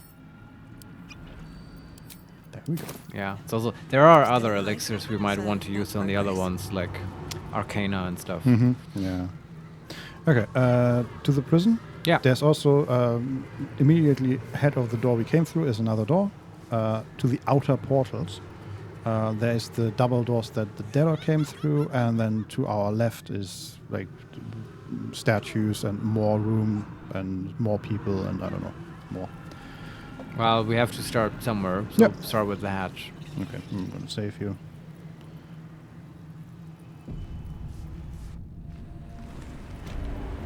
Hope's Prison. Well, that's promising. So we are on a... okay. We went straight to her. Basically. Oh, this is so cool. So we are standing on a metal platform that is itself connected to rock. And I think the House of Hope is floating in hell.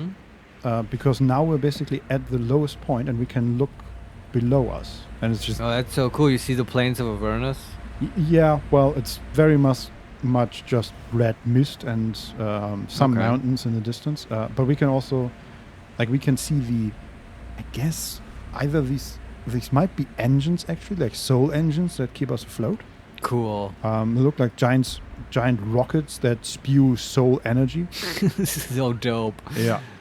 And behind us is like a giant cylinder of some sort. Looks like rusted, like an almost sci-fi mechanical thing with pipes and... yeah. I don't know. It's a warp core. Yeah, basically. Yeah. And even the platform we are on, it looks very... like... just very...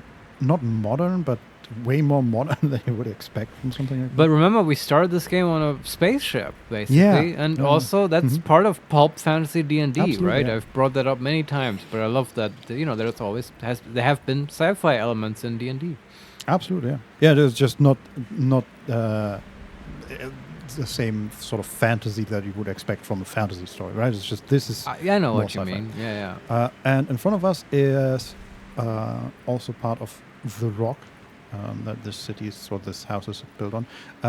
There is a very high metal wall that closes up a hole in the rock, and within that metal wall is a single metal door, and above that metal door is a face of an imp again, or a devil, the same that we've saw before. Careful!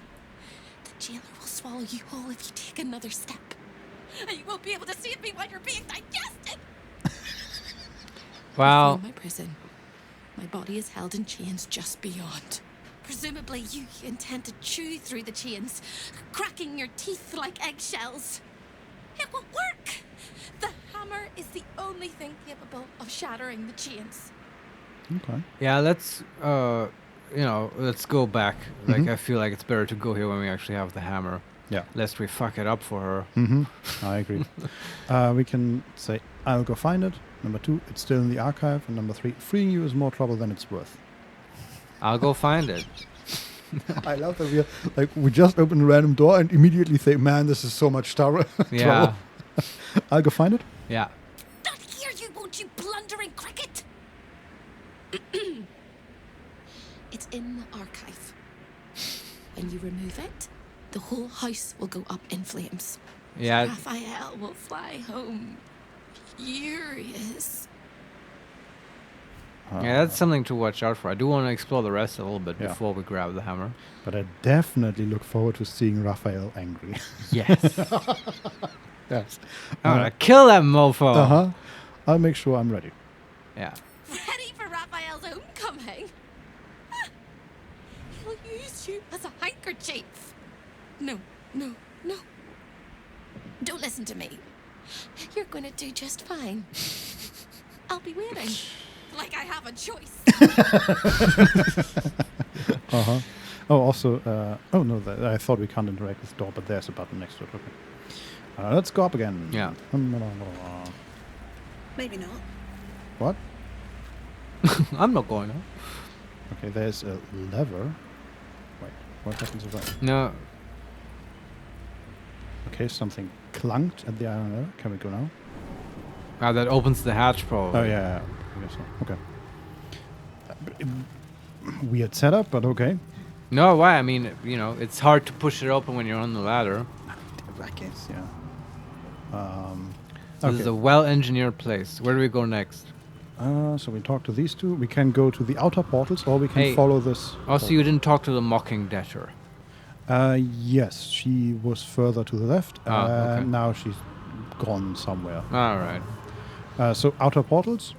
through the door or further to the left? Further to the left. To the north, I guess. Oh, there's the mocking Darrow. Let's talk to them Do you too. mind my step? I want to have a word.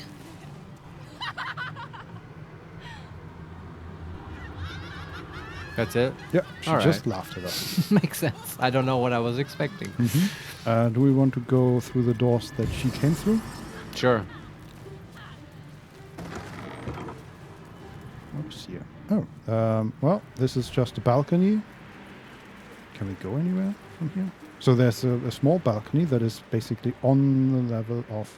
Oh yeah, now we can see that this is all built on a giant rock. Oh, there's a passageway. How interesting. So we are on this balcony. That balcony looks out into the infinite of Avernus. infinity of Avernus, right? Yeah. Interesting rocks in the distance. But part of the balcony is broken off, and we can walk out onto the stone. And below us, a little bit, is a passageway that leads to some green mist. I wonder if that also leads to the prison. But It wasn't that hard to get in, but let's explore. Let's see where it leads. Can't reach this. No. Can we go there? Okay, we can't go there. Can we jump there? Oh yeah, okay, we would have to jump and then we are prone and lose HP. Featherfall. Yeah, I'm just looking if we can get there some other way. Is this a path or... See? Oh yeah. There's some path going on, but I don't know where it leads. Okay, Featherfall. I like that. Do we have Featherfall? We do not. Let's take out Knock for the time being and put in my Featherfall. Okay. Save here real quick. Featherfall for all. And then we jump. Now it's Super Mario jump. Whoa. And then we take the passageway. Hope's prison. Well, we're in the prison. We are not. So we are in the actual prison. Interesting. We see Hope. Right. Connected with an infernal binding to two crystals, large red crystals, similar to the ones that bind Orpheus, I think. And they're like not changed, but sort of red lightning connecting her hands to it. And next to one of these crystals, we are sort of on that side with the crystal, there is a level 8 Spectator and level 5 Vengeful Imp. That are sort of just walking around or floating around this crystal. Good to know. We'll go back here later. Yeah. But now, you know. Can we even get up there again? Oh man, we lost all the Featherfall thing. Oh Okay. no. Can I just reload? Do you mind? Yes, please just reload. It's okay. We're cheating like one spell slot here, but yeah. it's Also, okay. we might have been able to jump up again, but I talk so much that we lost the Featherfall thing. Right? Yeah. Also, I'm not super excited about all the jumping stuff. That's always for me. That's always a bit okay. Yeah. Well, hey, It takes time. I like that they do have jumping because Me too. In Original Sin, there is no jumping. No. There's just teleportation. I don't want to misrepresent my feelings here. If I could see it, I'd be into it. If I play it, I'd be into it. It's just listening to you figure out the jumping is not the most exciting part about playing I'm Baldur's trying Gate. my best over here. Okay. No, it's not. It's not you, Vincent. It's the game. Yeah. All right. So, like, Butterscotch has one of her divination visions, and it's like, I've seen it. If we go that way, it's just the same place we were before. Yeah, makes sense. Yeah. Okay. Also, on the walls, lots more of these portraits of tieflings, humans, devils. For some reason, it reminds me of Hogwarts. But because of giant talking portraits. Yeah. There is the immortal Eternal Deader, who is, I think, like whipping himself. Yeah, talk to him. And he's kneeling in front of the statue of devil. Seems like a good moment to talk. Yeah, damn straight. Kill me, please. I don't think we can. I don't think so. The immortal is already in the name, man. Yeah. There's a plaque next to the devil or under the devil statue. Wrath, the purest of all things that burn. What? Loss? Wrath. Wrath. Okay, yeah. Yeah. Then there is a door. Oh, to one of the balconies over the feast hall. I don't think there's anything here, but I'm going to check it. Oh, okay, there is some loot here. There's also another statue of a devil. Pain. Become its bedfellow, and you will know true pleasure. Good. Yeah. Reminds me of the Cenobites or whatever from.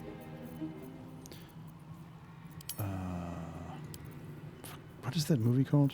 I don't know what you're talking about.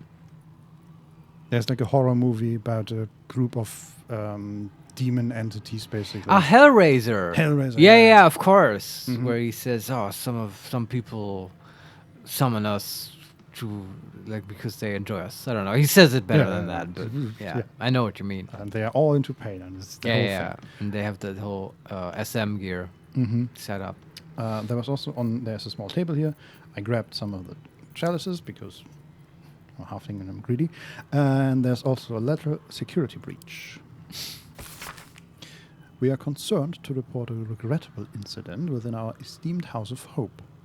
It has come to our attention that one of the guests, driven to madness by insatiable curiosity, attempted to breach the sanctity of our revered boudoir. Oh, of your revered boudoir. The misguided individual, their mind clouded by a desperate desire for forbidden knowledge, sought to gain access to your private quarters and uncover the secrets that lie within. Didn't you just say that? They believed that the back door on the balcony would serve as their clandestine path to knowledge. However, rest assured, my lord, that our vigilant guardian swiftly intervened and prevented any further trespassing. And in parentheses, so please don't turn us into lemurs. What's a boudoir? Uh, I don't know what that word means. Are these like his private chambers? Yeah. Sounds like that. For some reason, I always thought that a boudoir is some sort of bathroom, but I can't imagine that's... No, I thought at first they mean the bidet, what you use to clean your asshole, but I don't think that's what they mean. No, probably not. Like somebody wanted hidden knowledge from Raphael's bidet. I mean, yeah, he probably has a good one. Yes, probably. If that's even something that devils have to deal with. Sure. Okay. I feel like he would have one just for fun. Yes. Just as a sort of status symbol. Anyway, we have to go to his boudoir now. Yes. So I'm back to the outer ring. There is a visionary eternal debtor, and then next to them is a loyal eternal debtor. Yeah, talk to them. I like their lines. The loyal one is crawling. There's also an errant soul that sort of disappeared, but isn't saying anything. Forgot this lines. And then she disappeared again. Okay. Okay. Loyal errant debtor. Yeah.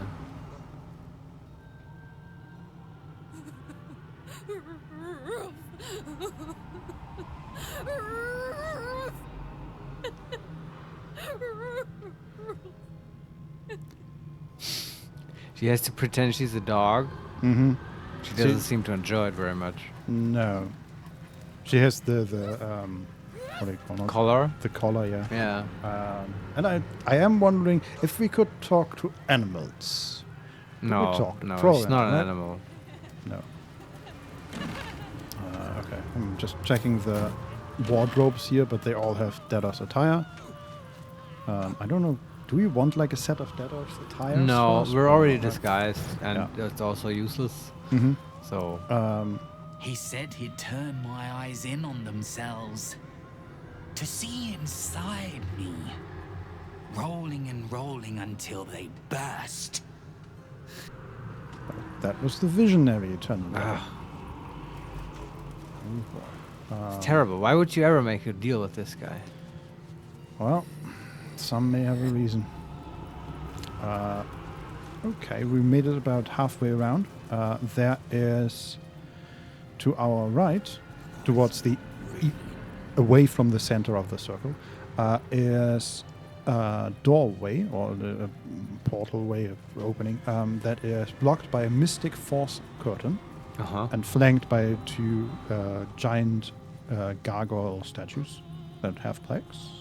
Let's read it. Let your heart be glad, let your tongue rejoice, and let your soul rest forever in this house of hope. And then to our left is a staircase that goes up, and it ends in what do you call it, like blocked up, A hatch?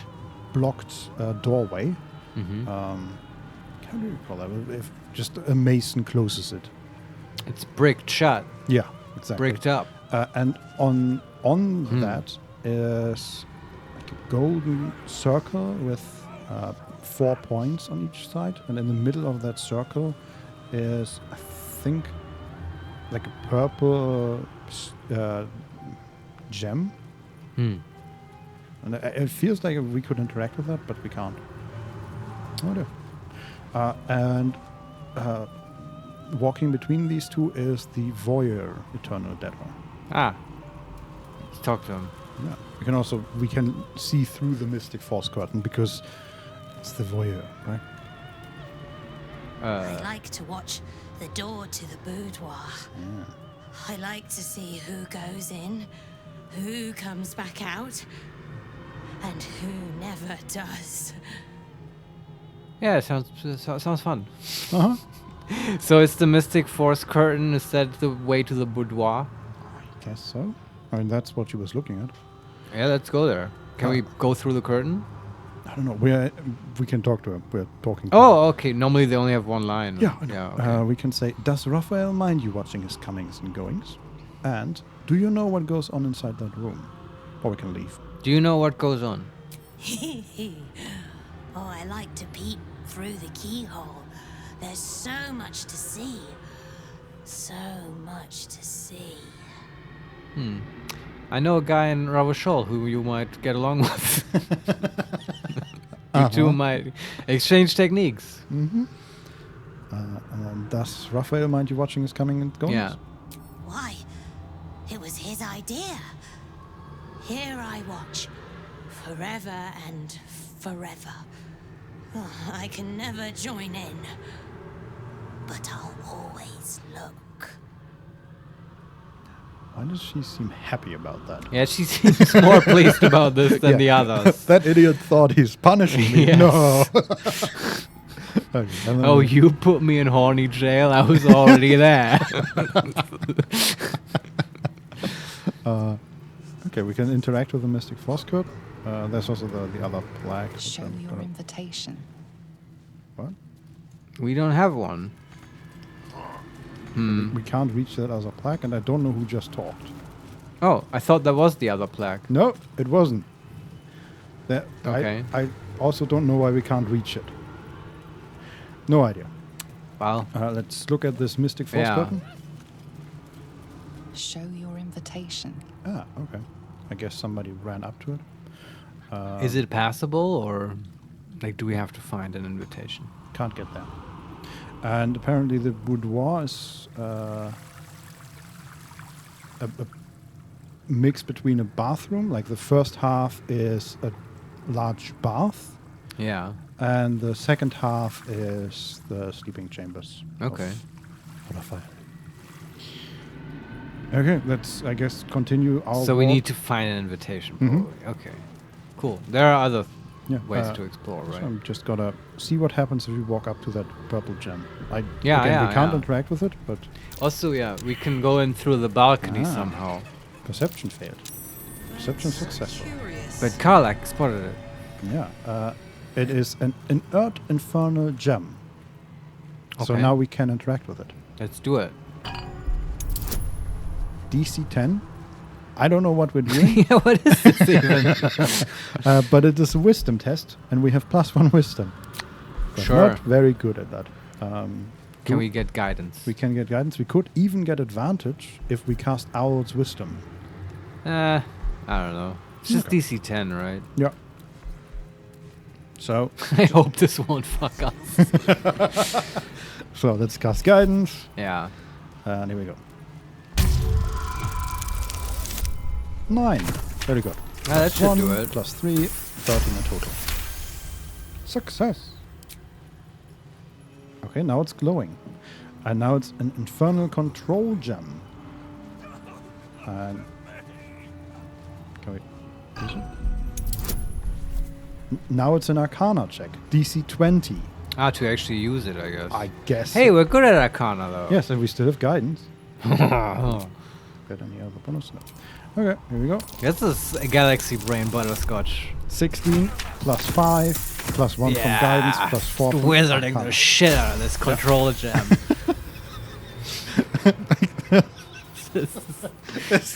Like we just walk up, this looks interesting, and color code goes, it is interesting, and we just touch it until it works. Butterscotch is like, computer, enter code 170575, like Picard in Star Trek, you know? Yeah. Okay. And it's the right code. Oh, okay, that was not what I expected. It opened?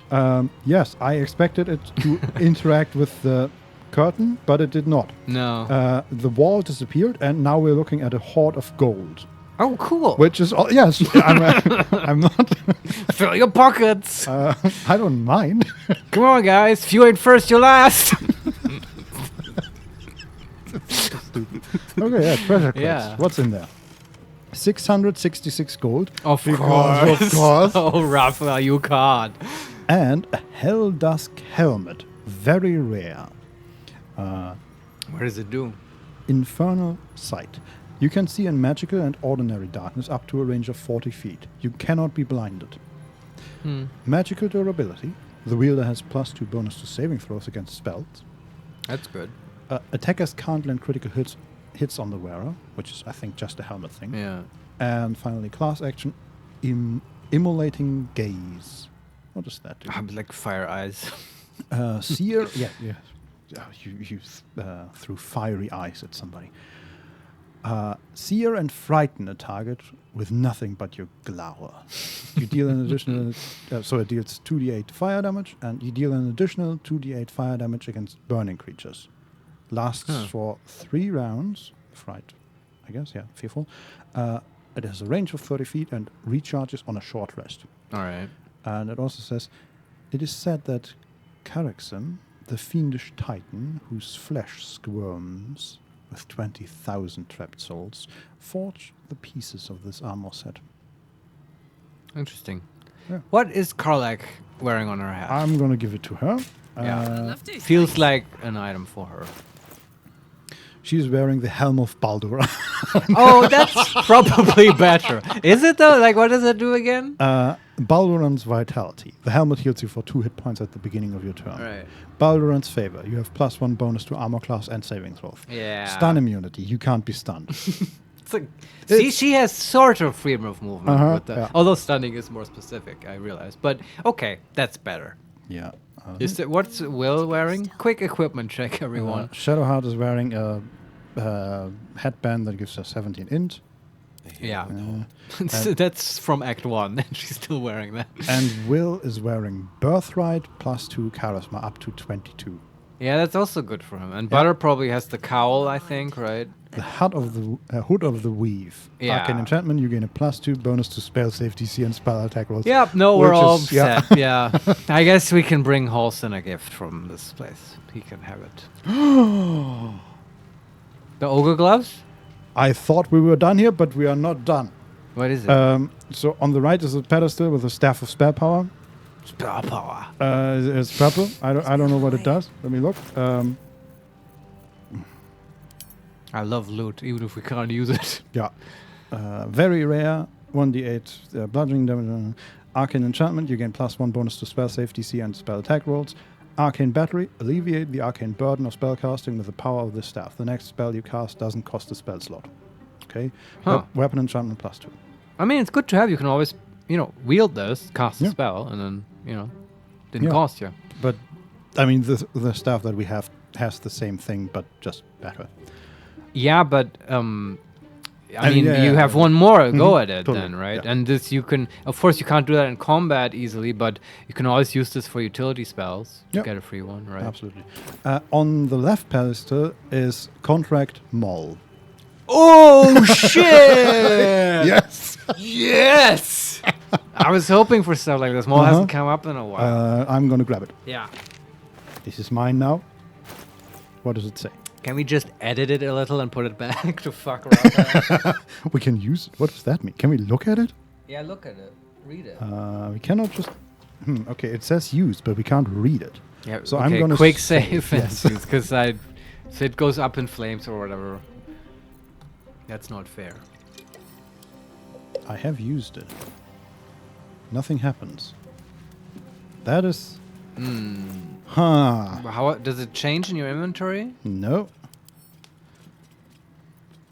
I guess we just have to talk to her about it. No, okay, is there a general way in this game to look at the description of items? Yeah, I looked at it. It says it's the most basic, a plain unadorned note. Huh, it feels almost wrong. But okay, you yeah. clicked use, right? Yeah. And then nothing. Can you quick load before you did that? Sure. Just because it unnerves me to have done that, and then Sure. I'd rather have the item in the state where it still has that as an option to click on. Yep. And then I guess we just walk around with it. I don't know if this might be a bug. I don't know. Maybe. But, I mean, we know where Moll is in Baldur's Gate. Yeah, so and we can presumably also talk to Raphael about it.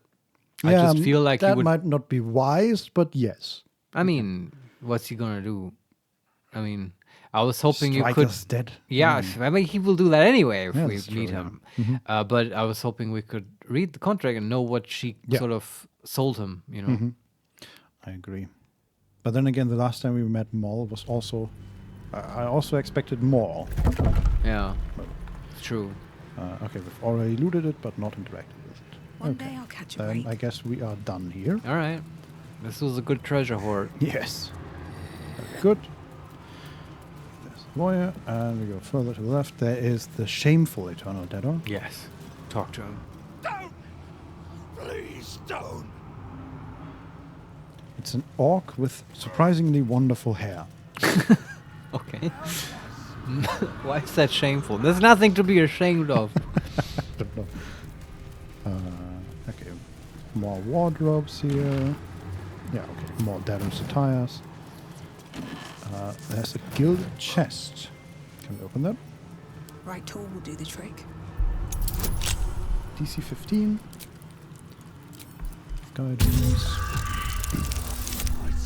Oh, we rolled a 6. That we can't do. Okay. 13 in total. You want to use one of your... We have thieves' tools which we can use. Yeah, that's what I mean. We also have 2 inspirations, by the way. Yeah, we might need those. We rolled an 8. Is that enough? No. 14 in total. Come on.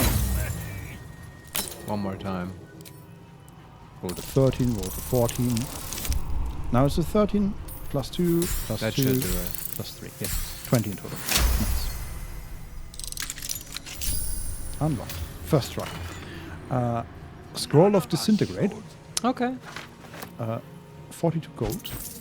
About creation of Orpic Hammer, a book. Oh, that might be interesting. And 2 potions of Angelic Slumber. Drink to fall into a 2-turn slumber. Unless interrupted, you gain the benefits of a long rest. Yeah, this was not random. They Nope. put that here for a reason. Because as far as I know, we're not allowed to long rest here, right? We can't. And Yeah, we cannot go to yeah. camp. I mean, we can, I get, it says we can long rest here, but we can't go to camp? Not sure. I don't think you can. I read that on Reddit. Yeah, that I you mean, it can't. makes sense. I'm Yeah. just saying the button is not grayed out. Sure. Maybe it will tell us something. But then I think you can, and I also like it. That makes this a high-stakes heist Yeah. mission. But they also put that here for a reason, not to dick you over completely, But which we- I appreciate. We came prepared. Yeah. Let's- Imagine you do this at level 8. You'd be fucked. Yeah. Let's read this book. Yeah. A detailed history of the Orphic Hammer, describing the infernal workforce Raphael harnessed to locate and mine the rare materials used in its creation, and its intended purpose. What was its original purpose? I don't know. And apparently Raphael actually made it. Yeah. Didn't thought that was the case. I feel like I'm just generally dumb about Githyanki history and stuff. Maybe was this involved in their original freeing? Maybe a long time ago. I don't know. But it goes on. It says, the hammer is not a weapon. It is an insurance policy. Its function is specific, but its utility is boundless. No chains forged by infernal hands can withstand its power. For its core is a metalliferous compound combining the purest essence of all 9 hells. What a word. Metalliferous compound. Hell. All right, that's a made-up word. Yes. If I should ever need to liberate the prisoners held in the iron city of Dis, to shatter the walls of Nargis, or even to free the child of Gith, my hammer will be equal to the task. I understand why he made it. Just a backup plan for everything. It's true, yeah. I mean, that's sort of the main purpose of this place, to bind people. Yeah. And that's the one thing that will set everyone free. Gives him a lot of power.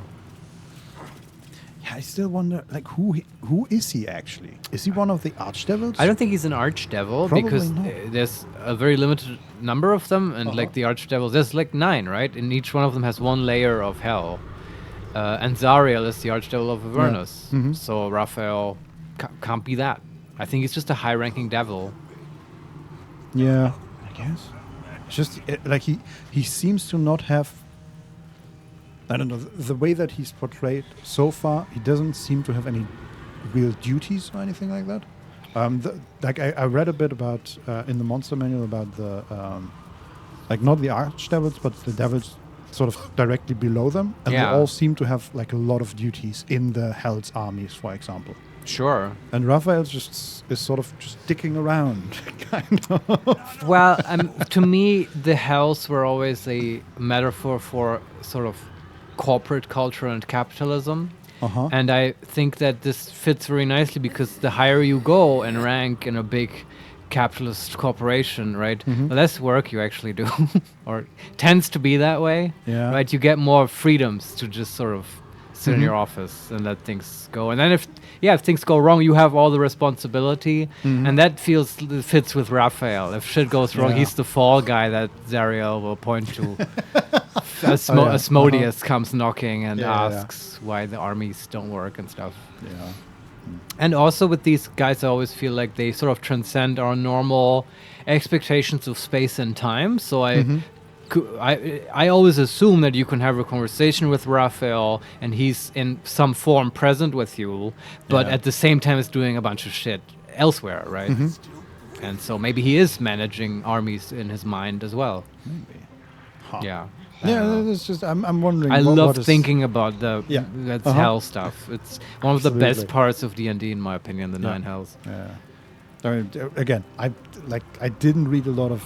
I don't read a lot of the Dungeon Master's Guide and Monster Manual just for the fun of it. But I did read the stuff about the higher ranking devils, because that was fun. It is fun. I've also read a lot about it, though. I have all my information actually from the Pathfinder wiki, which, as you might imagine, is extremely comprehensive. Oh God, yes. And probably it's like Glorantha or whatever. They call it a different, but let's face it, it's the same universe, right? It's the same information. Basically. And I like that. But yeah, anyway, let's continue. Yeah, the next one is the unclean eternal debtor, who is standing in front of the chamber pot, which is standing itself in front of another statue of the devil. Speak up. Away! This is Raphael's chamber pot. Okay. We can say, are you its guardian? Or we can say, do you know when Raphael will come home? Are you its guardian? I need to know. Admirer, its protector. It is my one true beloved. Oh God. Okay, and we're out of the conversation. Yeah. Oh boy. I'm gonna see what the plaque says under the statue. Hellfire, the great gift of Mephistopheles. Okay. Do we want to interact with the chamber pot? Sure. Here we go. An overpowering stench singes your nostrils. Nothing good happened here. Uh-huh. All right.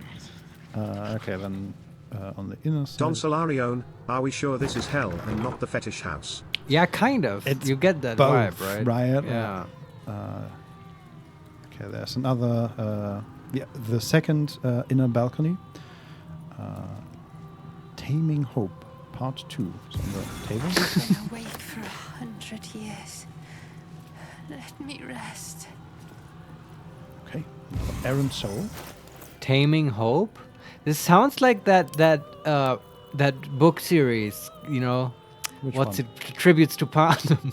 It's just Raphael is just a big fan of Oh. that, like Catching Fire. You know.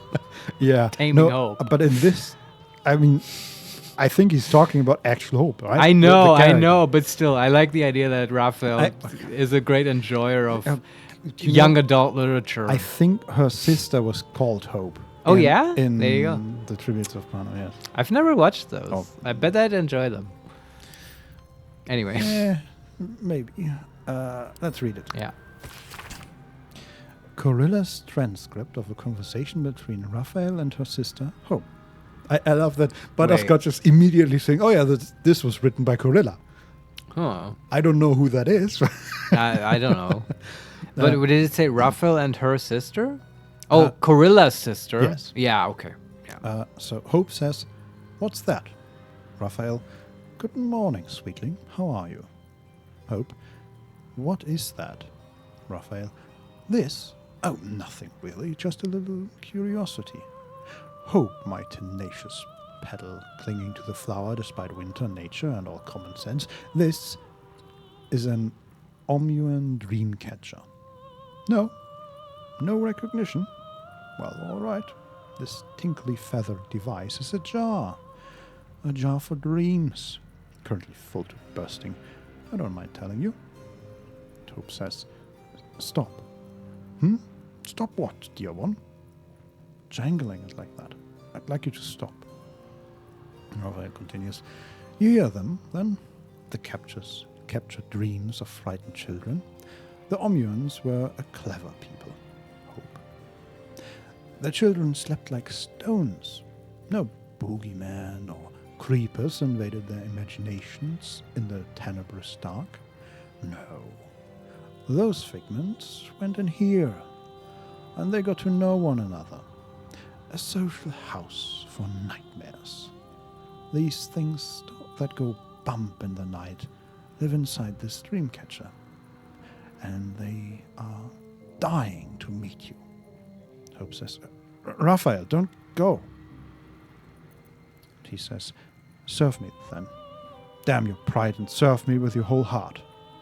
And Hope, with her eyes fixed on the dream catcher, then averting to his, Raphael is stunned to see her eyes narrow.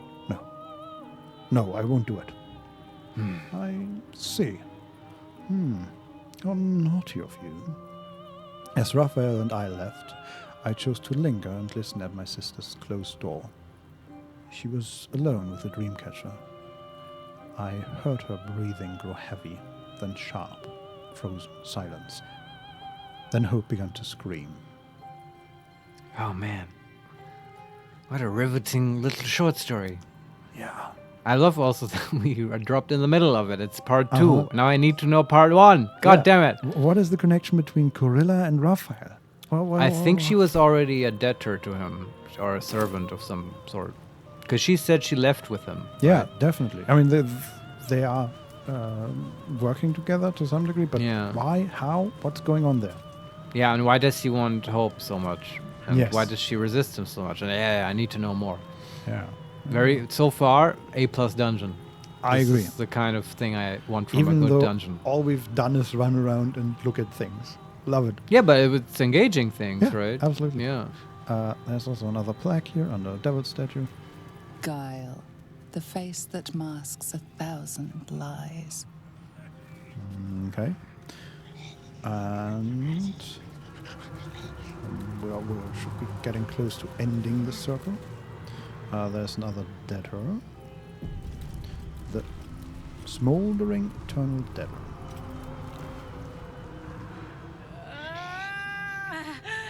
My blood! blood. It's burning. Sizzling. Do you feel it? Don't come too close. My bones are kindling. Soon they'll catch light. Yeah, that's sort of the classic of hell torture. Also, she sounded a lot like Karlach, which I think is intentional. Yes. I was wondering if Karlach would say something, but I guess not. not yet. There's daughter, all right, and there's also a fearless eternal debtor. Sister, welcome. It's so good to see a new face. That's it? We can say, who are you? Number 2, how long have you been in the House of Hope? And number 3, are there many new faces? Who are you? Who am I? I do not know. Who was I? I can answer. A priest. I spent most of my life singing praise to a god who did not listen. 1,000 prayers with no reply. Imagine it. Raphael answered the first time I called out to him. Strong endorsement. Yes, Yeah. that is true. We can ask, what did you ask of Raphael? Number 2, which god did you worship? And number 3, perhaps what you asked of your god was impossible. I bet he was a Shar worshiper because she doesn't answer. But I want to know more, like what he asked of Raphael. Yeah. Ask him. Not riches or miracles. Just enough coin to keep my family happy and healthy. Raphael delivered, and then I was delivered to him. Well, Yeah, okay. I feel like I, Bit didn't get more, quite to the bottom of this one. Yeah. Another plaque. Flock to me, all who are burdened, and I will give you hope. For my house is yours, and the door is always open. It's a House of Hope. I would have thought. Opposite this statue is a rich clock on a table. This clock does not measure the passage of time. Perhaps it measures how much time remains? For whom? For us? For everything? The world. Oh, What no. does it display? Does it? Can you read the clock face? It looks like a normal clock, and I think it's 11:45. Ah, okay. So almost midnight. Oh no. Can you interact with it in any other The way? face of the clock is downcast. No. The face of the Yeah, clock it's is just- downcast.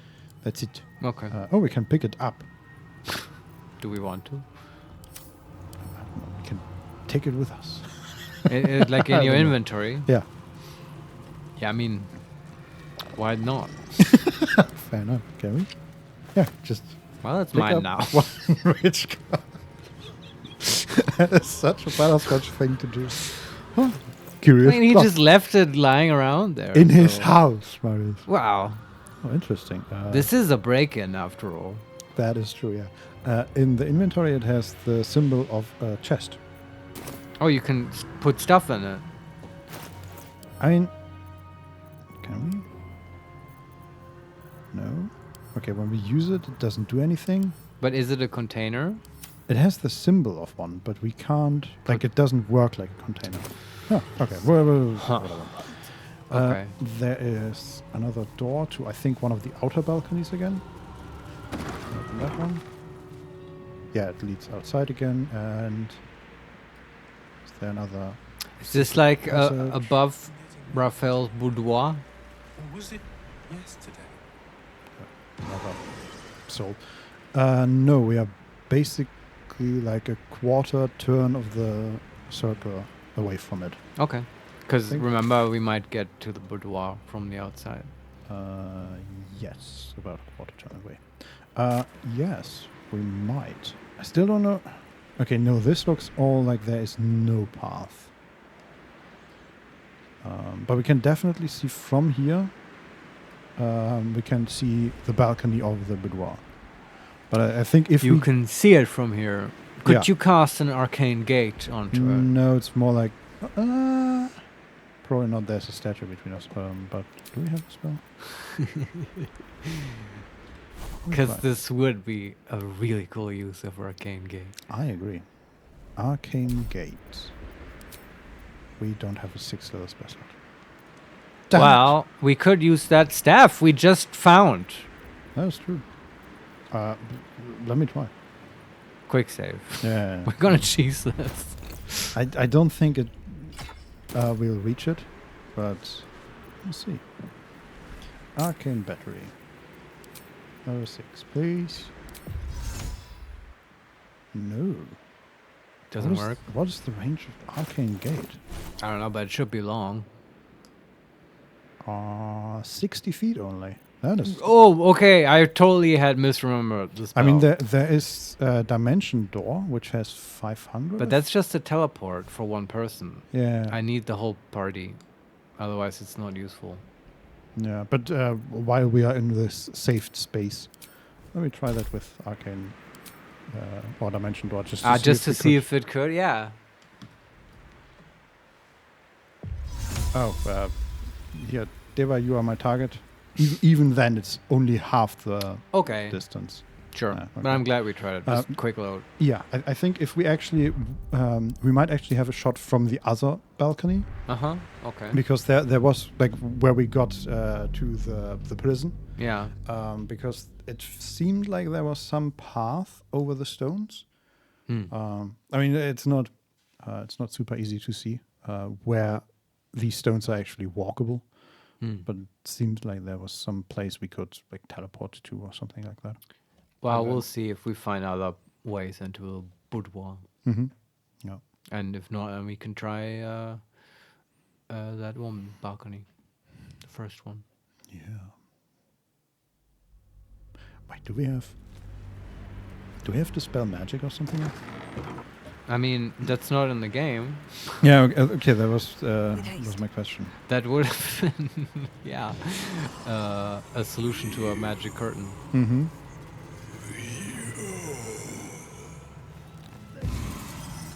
Okay. And Over here. there's Hope again. And there's Raphael's archive. Yes. Okay, to the left is the door back to the feast hall, the one that is locked.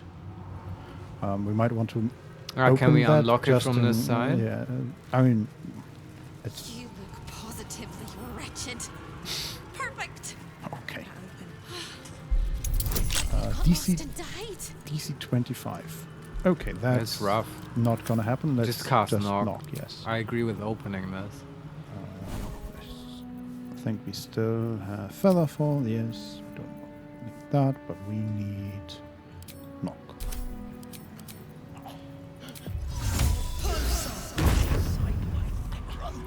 I love the effect of knock. Every time. It's just like the whole door flashes, and it looks like it looks like it's shattered, basically, like it's shattering the door. Sounds cool. Yes. Over here. Talk to Hope. In a moment, there's also a lever. God damn it! We didn't even need to cast. Wow. It's just a level What's 2 in here? special.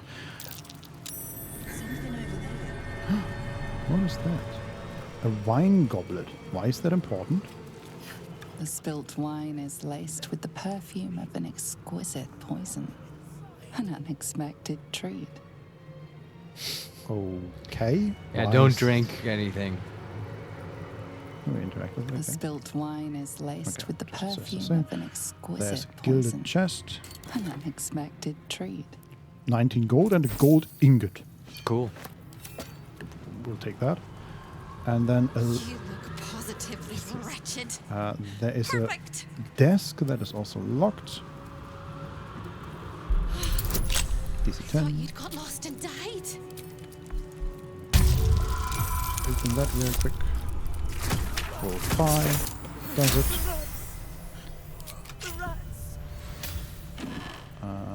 Scroll of Hold Monster. And Potion of Angelic Reprieve. Another one. The short rest version, not the long rest version. Okay. But again, Still very good.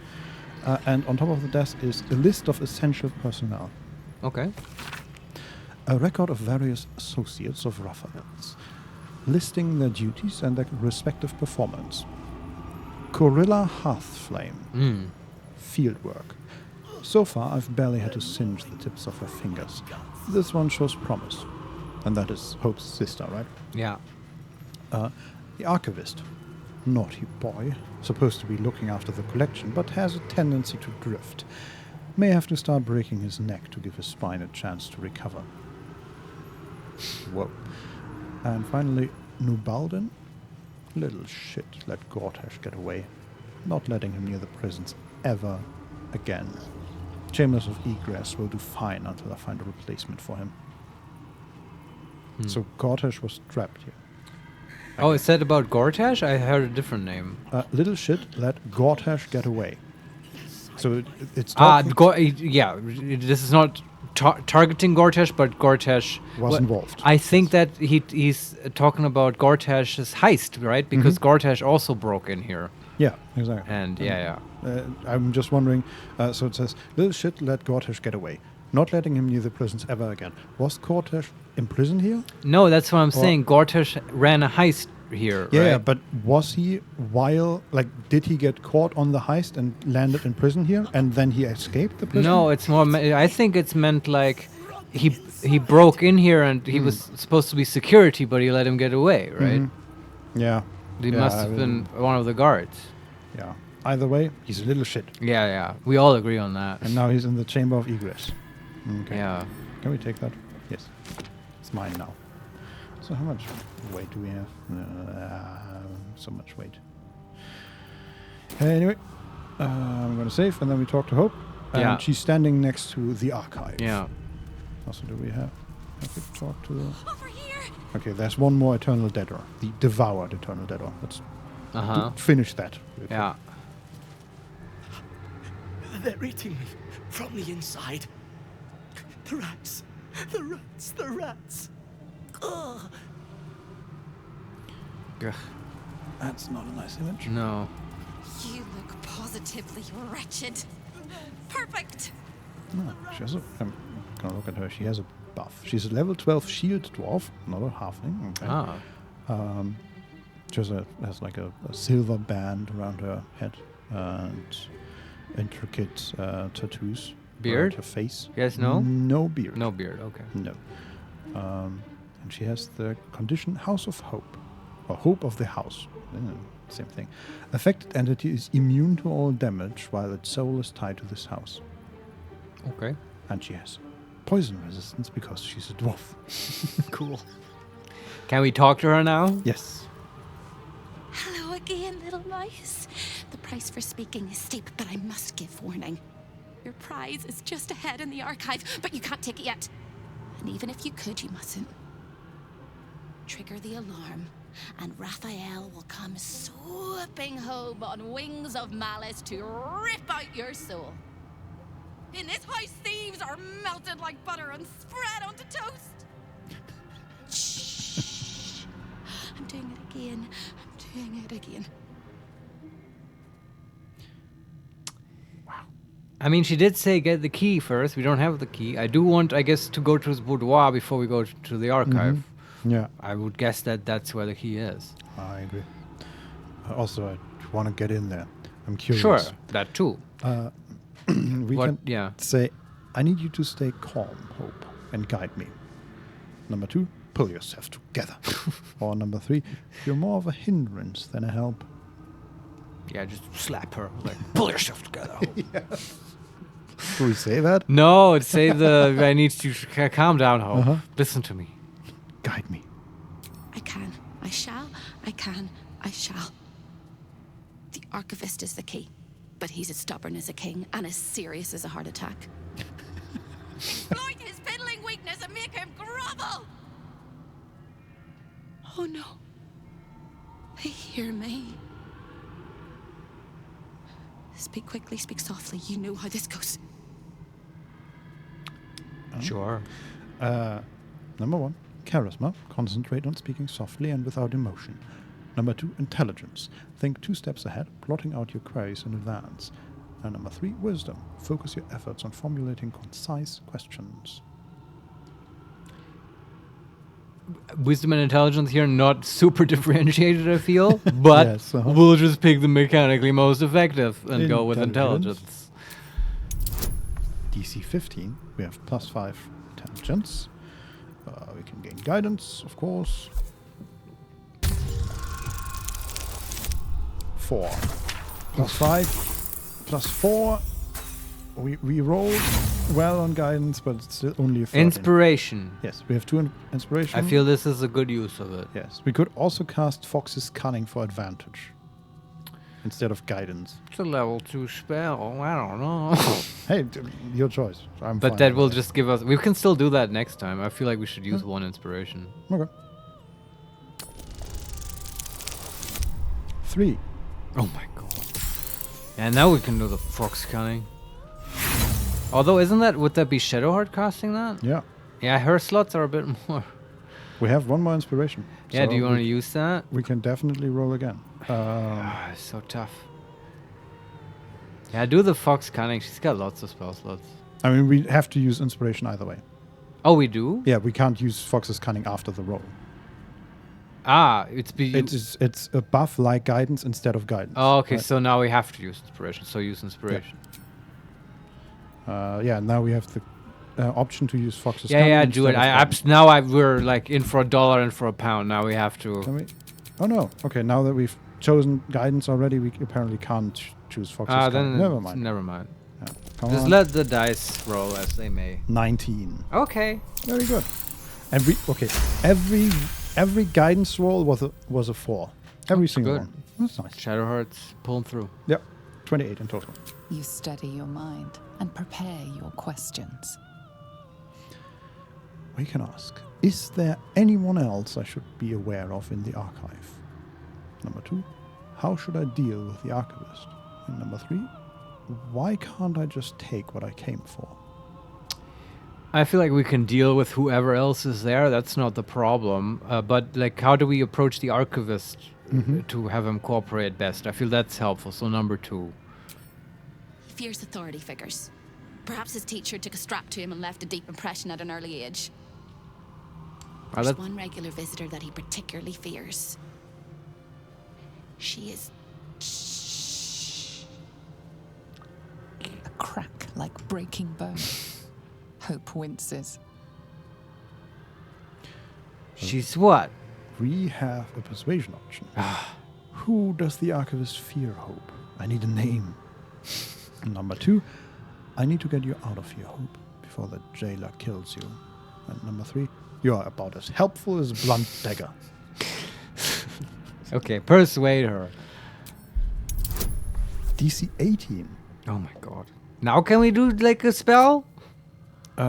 We can use a scroll of Charm Person. We can also... I mean, we still have guidance. We can also replace that with Eagle Splendor, I guess. Or I used to scroll. That's the best one.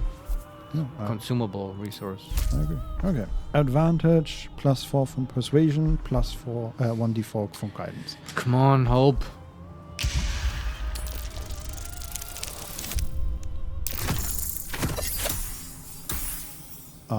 We rolled only 1 dice for some reason. Maybe she's immune to charm or something. But the total is just 18. That's so all I care about. Made it. Yes. Perfect. Scarier things than you, little mice. Verilius Receptor. Oh. A High Inquisitor of Zariel. Officially entitled to audit Raphael's collection. Ah, yes. Heard from her before. She was in the guest Her book. true form is so gargantuan and mind-scarring to behold that she takes on many guises when she visits. Play your part well and you can be one of those blasphemous guises. And she's gone. Okay. Just have to pretend to be that Inquisitor. Uh-huh. Okay. Cool. Okay, do we go into Raphael's archive, or do we... Are there other places to explore before that? I don't Anything we've think missed? so. Let me look at the map. Oh, right. We never went through that door on the opposite side. Yeah, let's check that. So, back through the feast hall. Are we running? Yes, we're running.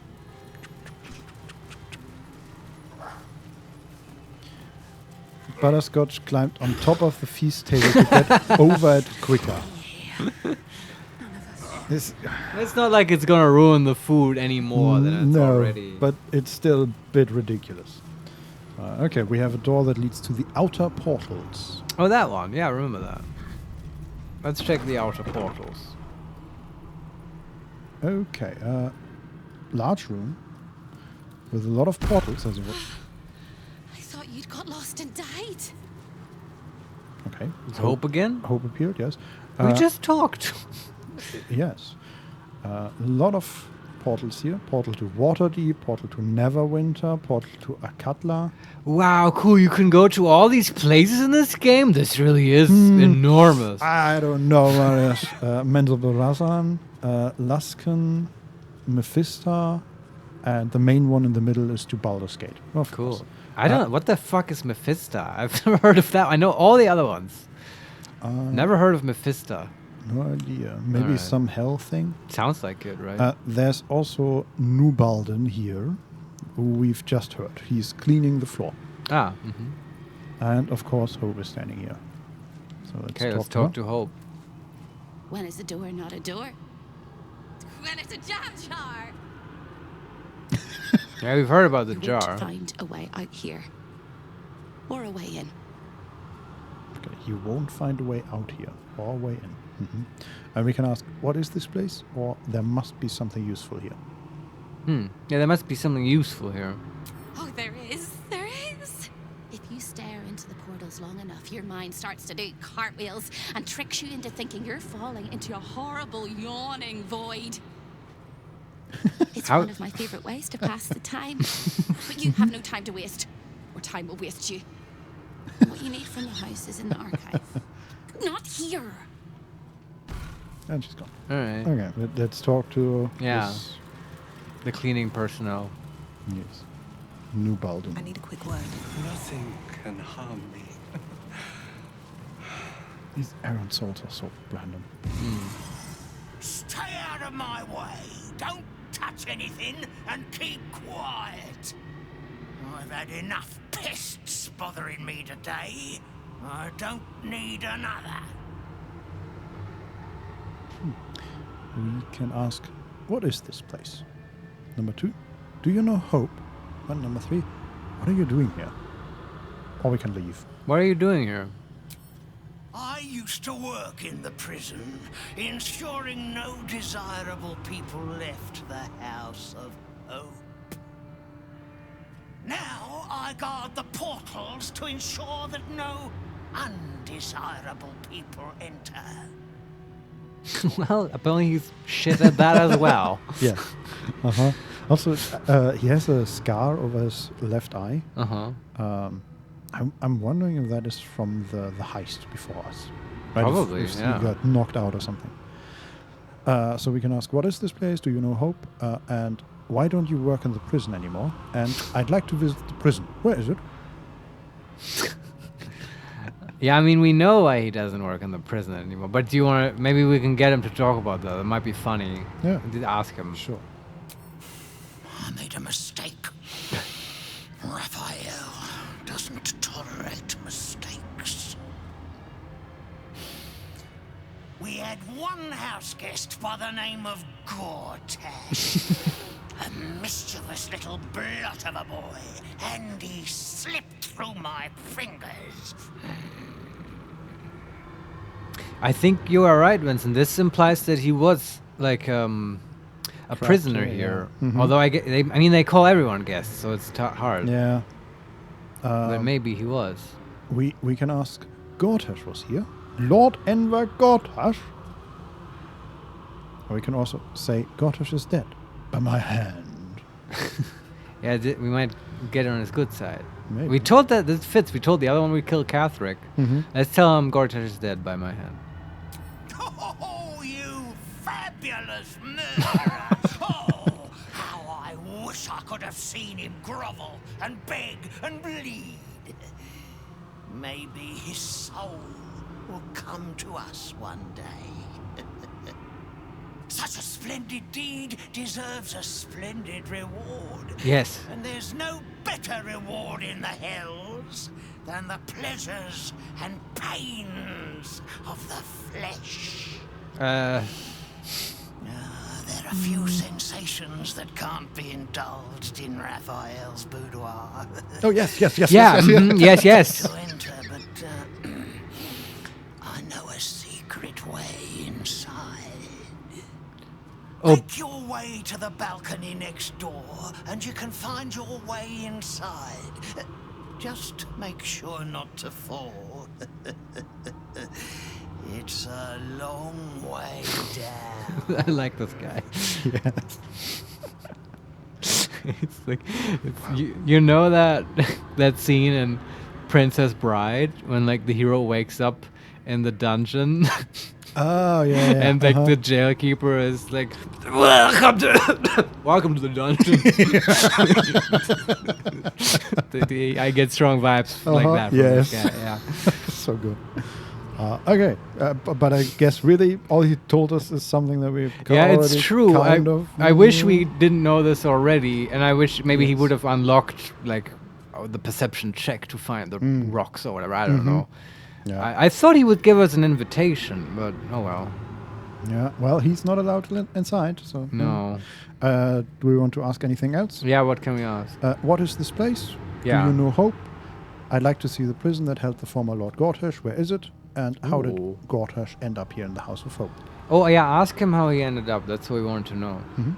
He was the son of a cobbler or some such meager tradesman, sold to Raphael by his loving parents to pay off a petty debt. Oh. Oh, just like Gortash then did to Karlak. Yes. And apparently, was he here twice? Yeah, I mean, did he maybe steal like the crown on his way out? Did he Yep. steal the crown? I forget. I think he did, right? He did, but we know how he got here, right? He got here the same way that we did. With Halsig. Yeah, That's true. and, Yeah. He must apparently- have come back. Yeah, which, Yeah. man, that must have been not a good day for Baldur, Nubalden.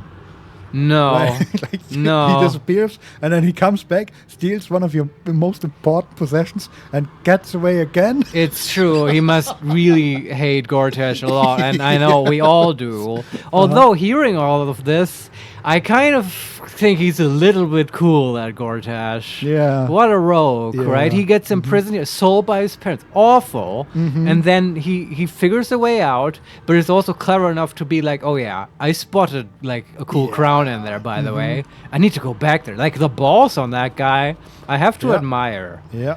Like he's the most get shit done of all the three, right? Yes. Like it's cool. I like learning this. I agree. That's a pretty good backstory. Yeah, and then although I'm still weirded out that you can just sell other people to the devils, right? That always feels like I thought you have to like sign away your soul yourself. I agree. Yeah. But I guess that works. Yeah. Yeah, or maybe they like tricked them into signing their soul somehow. But Yeah, or it's just like regular slavery, right? And it's not like you're like bound by divine law to Raphael. It's just that he's got you in a really fucking tight prison and you can't leave, right? Physically. yeah. Yeah. The whole thing feels a bit weird. Yeah. So do we want to ask what this place is? Or Yeah, all of it, Vincent. What is this place? Yeah. The Chamber of Egress, way station of the Hells, providing access to Raphael's clientele wherever they might make their home. I am its keeper, Nubalden, very much not at your service. Fair. We can ask, do you know Hope? And Yeah. I'd like to see the prison. Do you know Hope? The greatest pest of all. I've always thought hope to be a dirty, empty little word. She suits it well. Okay, not much information there. We can ask, or we can say, I'm trying to track her down, but she keeps flickering away. Number 2, any idea where I can find her? We know these. And number 3, who is she? Who is she? A nasty little optimist who doesn't have the good sense to lose her mind completely, like the rest of us. She has a rather loathsome habit of popping into existence all over the house to shout words of encouragement to the other denizens. It's most irksome. But her appearances are just a trick of the light. It's a metaphor, you see. Her corporeal form is down in the dark, bound by unbreakable chains in Raphael's dungeon. It used to be my prison, New Baldin's very own pit of pain. I was its keeper. But that was a very long time ago.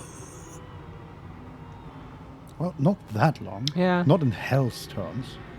But okay. We can only ask, I'd like to see the prison that held the former Lord Gortash. Where is it? Do it. I'd like to escort the killer of Gortash there myself, but I cannot leave my post. Turn left when you exit this chamber and clamber down the hatch that leads beneath the house. Do watch out for the guards, though. They're not as reasonable as you and I. Makes sense. And then we leave. Karlach wants to speak to us. Oh yeah, sure. Gonna save here real quick. And definitely do want to test these portals. So, Gortash's parents sold him to a warlock. Why does that sound so familiar? I've got no interest in empathizing with the fuck. But maybe what he did to me was some kind of mirror of what happened to him. When you get fucked up, you fuck up right back. Hurt people, Karlach. Yeah, still doesn't make it okay though. No, it doesn't. It just explains it. Yeah. Which of these portals interests you the most? Neverwinter. Neverwinter. Okay, here we go. I like Neverwinter. The gods cannot see me. What? Aaron Soul. Oh. Portal to Neverwinter. I clicked on it. Nothing happened. Neverwinter. Jewel of the North. I wonder if the cult of the Absolute has influence there as well. Can we go through it and look? Neverwinter. Pack a scarf. Yes. Okay, but Neverwinter. yeah. Pack a scarf. Mm-hmm. It's a good tagline. It's like in England, right? Brighton, like brighten up your day. I love it when like towns have good like tags. Yeah. But apparently that's all the interactions we can do. Okay, do the other ones. Okay. I want to hear a cool tagline for Waterdeep. I'll give it a shot. Pack a snorkel. That's not what. Wow. They have a harbor. Waterdeep, the crown of the North. Waterdeep. The forces of the Absolute could threaten even the City of Splendors if they were to reach it. Yeah, it's fantasy New York. Mm-hmm. So that's just. Sorry, I'm just noticing the ground here. I'm not sure if it's a map of. Might be a map actually. Of Faerun? Yeah, maybe. It would make sense. Doesn't. I think if this is like the what is the coast? Sword Coast. Sword Coast, yeah. Might be. All right, can Very we cool. do the other portals? Yes. Baldur's Gate. I'm gonna save. Do that last, yeah. Okay. We know that city. Mephisto. I am air. I am light. I am free. Cool. This portal leads directly to the frigid citadel of Mephistar, nestled in the Hells. Ah, it's in the Hells. Mephistar, home to the archdevil Mephistopheles. Yeah, that makes Raphael's sense. bold indeed if he ever visits uninvited. Makes sense. Okay. Okay, Luskan. Secrets of the port city of Luskan flutter behind this portal. Luskan, city of sails, at the far north of the Sword Coast, in the shadow of the spine of the world. And then Menzo Baranza. That's the Drow city. Drizzt is from there. Menzo Baranzan, the jewel of the Underdark, lies beyond. Menzo Baranzan, city of spiders. Of course, Raphael has dealings in the depths of the Underdark. Of course. Drow, am I right? Yes. And then finally, Atkatla. The splendid city of Athkatla hums beyond the portal. That's where Baldur's Gate 2 was set. Athkatla, city of coin, capital of Arm. They say the streets are paved with gold. Yeah, and they have like annoying anti-magic policies. Yeah. I'll never get over that. Yeah. I'm not letting that one go. Okay, and then we Baldur's Gate. take a look at Baldur's Gate. The Salty shithole. air, the patter of feet. Baldur's Gate lies beyond. We have our own portal to take us back to Baldur's Gate. Okay. Sure. Cool. That was that, I guess. Anything else here? Nope. All right. But that means we now know with certainty how to get to... Yeah, we go to that balcony, right? Yeah, and there is indeed a path. All right. I don't know how we get up there, but... Okay, can we jump to there? Yes, we can. Jumping puzzles. Such exciting rides. You want to take a break before we go in the boudoir? Sure. Is this a good spot? Yes. When we do the last jump? Sure. Can we get up there? Yes, just barely. Okay, and then we somehow need to get up this wall, but We'll that figure it out. Yep. All right. We'll be back in about 5 minutes. There's somebody laying in the bed. Yeah, I'm very interested to Yes. see Raphael's chambers. Yes. Yes. Stay tuned, then we're going to go into the boudoir. Yep. We'll be back in 5. See you then.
And we're back.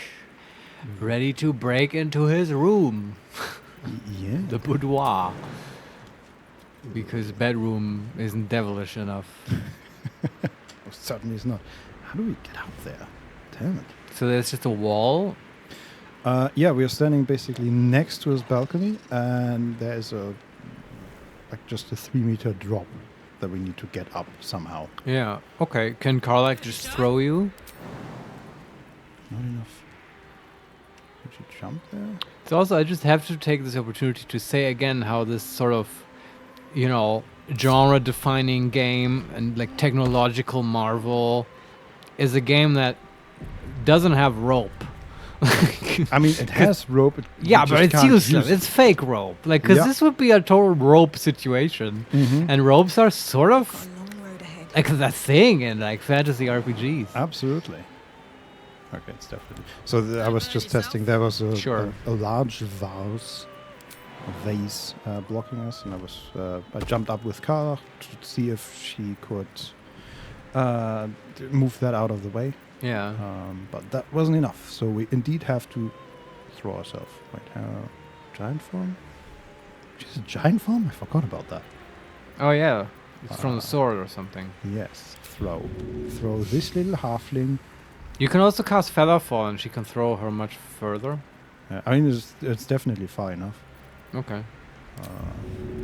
Guess we might take some damage, but yeah, I don't. Yeah, Featherfall would prevent the damage, but who cares? And also, how do we get everyone else up? Can Karlak just jump because she's strong? Karlak can jump. Okay. So can Shadowheart probably. I don't know about Will. He can teleport. The others can fly, and the only one that can't fly is Modo. Which, our whole entourage. Yeah. Okay, Modo can like stay watch, right? Yes. Okay. Keep our back, Modo. Ow! Took 4 damage from. We took 2 radiant damage. Yeah, I don't know. Okay. Can everybody else get up here?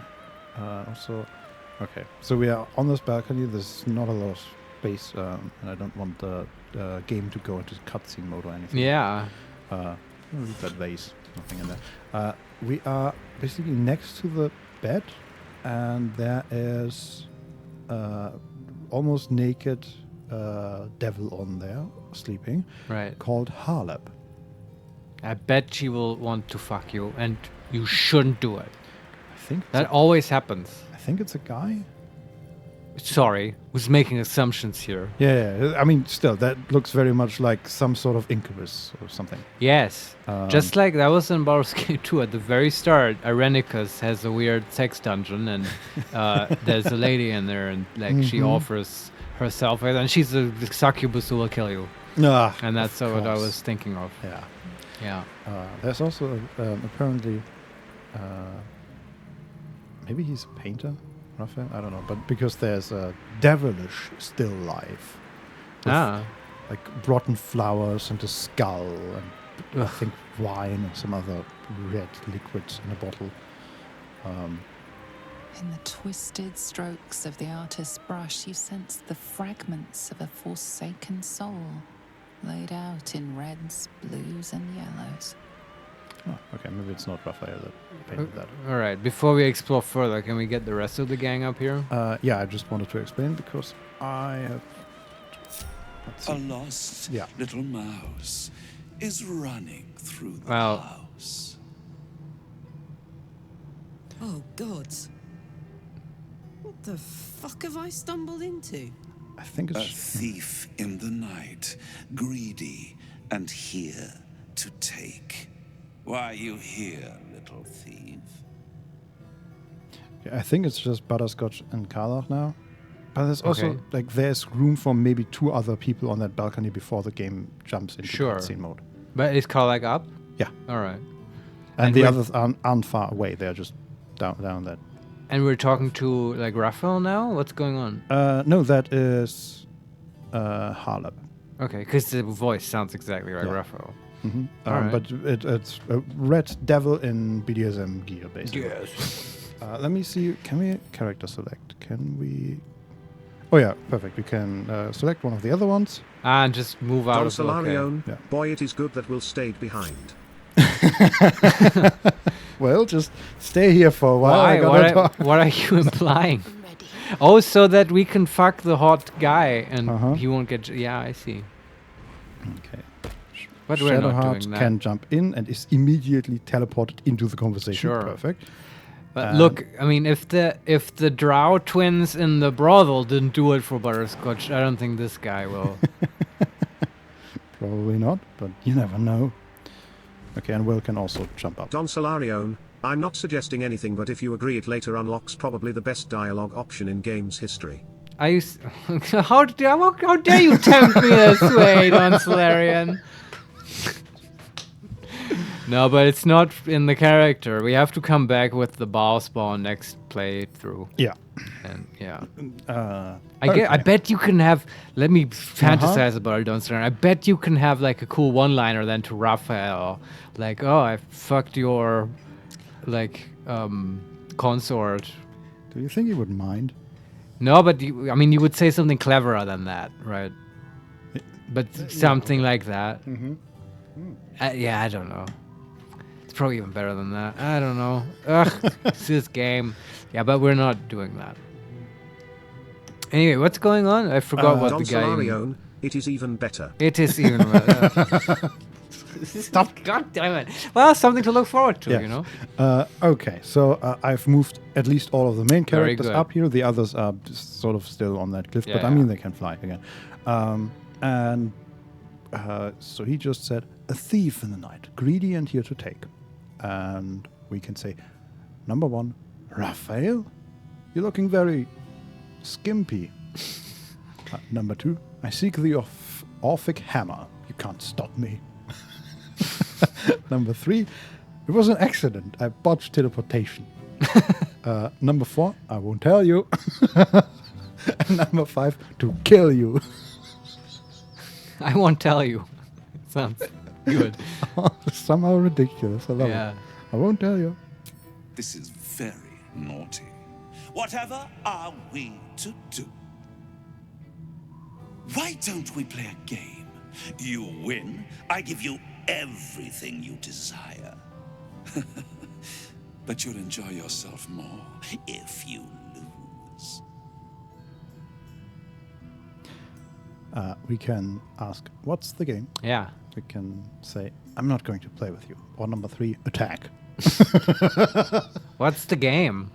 It's a surprise. Off with your clothes. Oh, no. Of course it was going to be that. There's the issue that we are wearing an illusion. So even if we wanted to, that would be awkward. Well, I mean, just details, saying. Vincent. Yes. We can remove our garments, or we can say, not happening. Not happening. Tut, tut. You will make a pretty feast. Will approves. Yes, Will, take note. When you go work here, you know, remember this. Nothing important is ever easy. Okay. It's time for a fight. This was a great dungeon so far, but, you know, it's exactly the point where you need to kill something. Yeah, but that's one level 9 demon we're fighting. Sure, but, you know, it's at least... I'm not saying it's a big challenge. I'm just saying, yeah, it's a good time for, like, a break in the pacing. So how do we incinerate this guy? He has ethereal escape. When damaged, the incubus spends a reaction to escape to the ethereal plane. He returns to the battlefield at the start of his next turn. Oh, wow. Yeah. Every time he's damaged?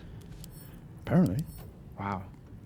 I guess we need to CC him first then, so he doesn't get a reaction? Yeah, it takes his reaction, right? Mm-hmm. Okay, you try to shock him with butterscotch. That's the easiest way to lose his reaction. Yeah, also, are we all in the fight? Let's finish this. Yes. Yes, okay. Just even like catch the my breath. initiative looked so small, but that's because we have only one enemy. Okay. Shocking grasp. Where do we have that? No. Just a cantrip. Yeah. Where are cantrips? Here. Mage hand? No, no, no. God damn it. Same? Where are cantrips here? I'm sure we have that though. Yeah, absolutely. There it is. Okay. Sure. Oh, yeah. Just walk up and be like, can even slap his butt because this is sexual somehow, I guess. Yeah, we have 90% to hit. Yeah, do it. And we did slap his butt. Really? Yeah. Because we're the perfect height for that. Okay, And now he lost his reaction and his I whole... guess we can run away again? Yeah, he has no reaction. Yeah. You want to play a game? Mhm. I can play too. Can we fly there? No, we cannot. Okay, the Delver flies closer. Okay, and Karlach is somehow down on the cliff. Okay, I don't know how that happened, but sure. Jump up. Man, her jump range is so insane. Love it. There we go. Okay. Can she get to him this turn? Yes. Alright. Do we even rage her? It says invalid target to attack. Okay. What? Why? Because he's too far away? Is he somehow ethereal anyway? Why? I can't even click him right now. Is he ethereal? This motherfucker? I guess. I mean, guess. okay, he has a buff ethereal escape. So I guess the damage from the shocking grasp It came triggered before he lost his reaction. Okay. Which wow. is unfortunate. Not the way I would rule it as a DM, but No. okay. Okay, I guess she stands next to him in preparation. Now I think she should rage though. We've got plenty of rages and, it's just what she does. We don't have the bonus action because... Of course. Then whatever. Yeah. Okay. End turn. End turn. And you also end turn. And then it's his turn. And he's back.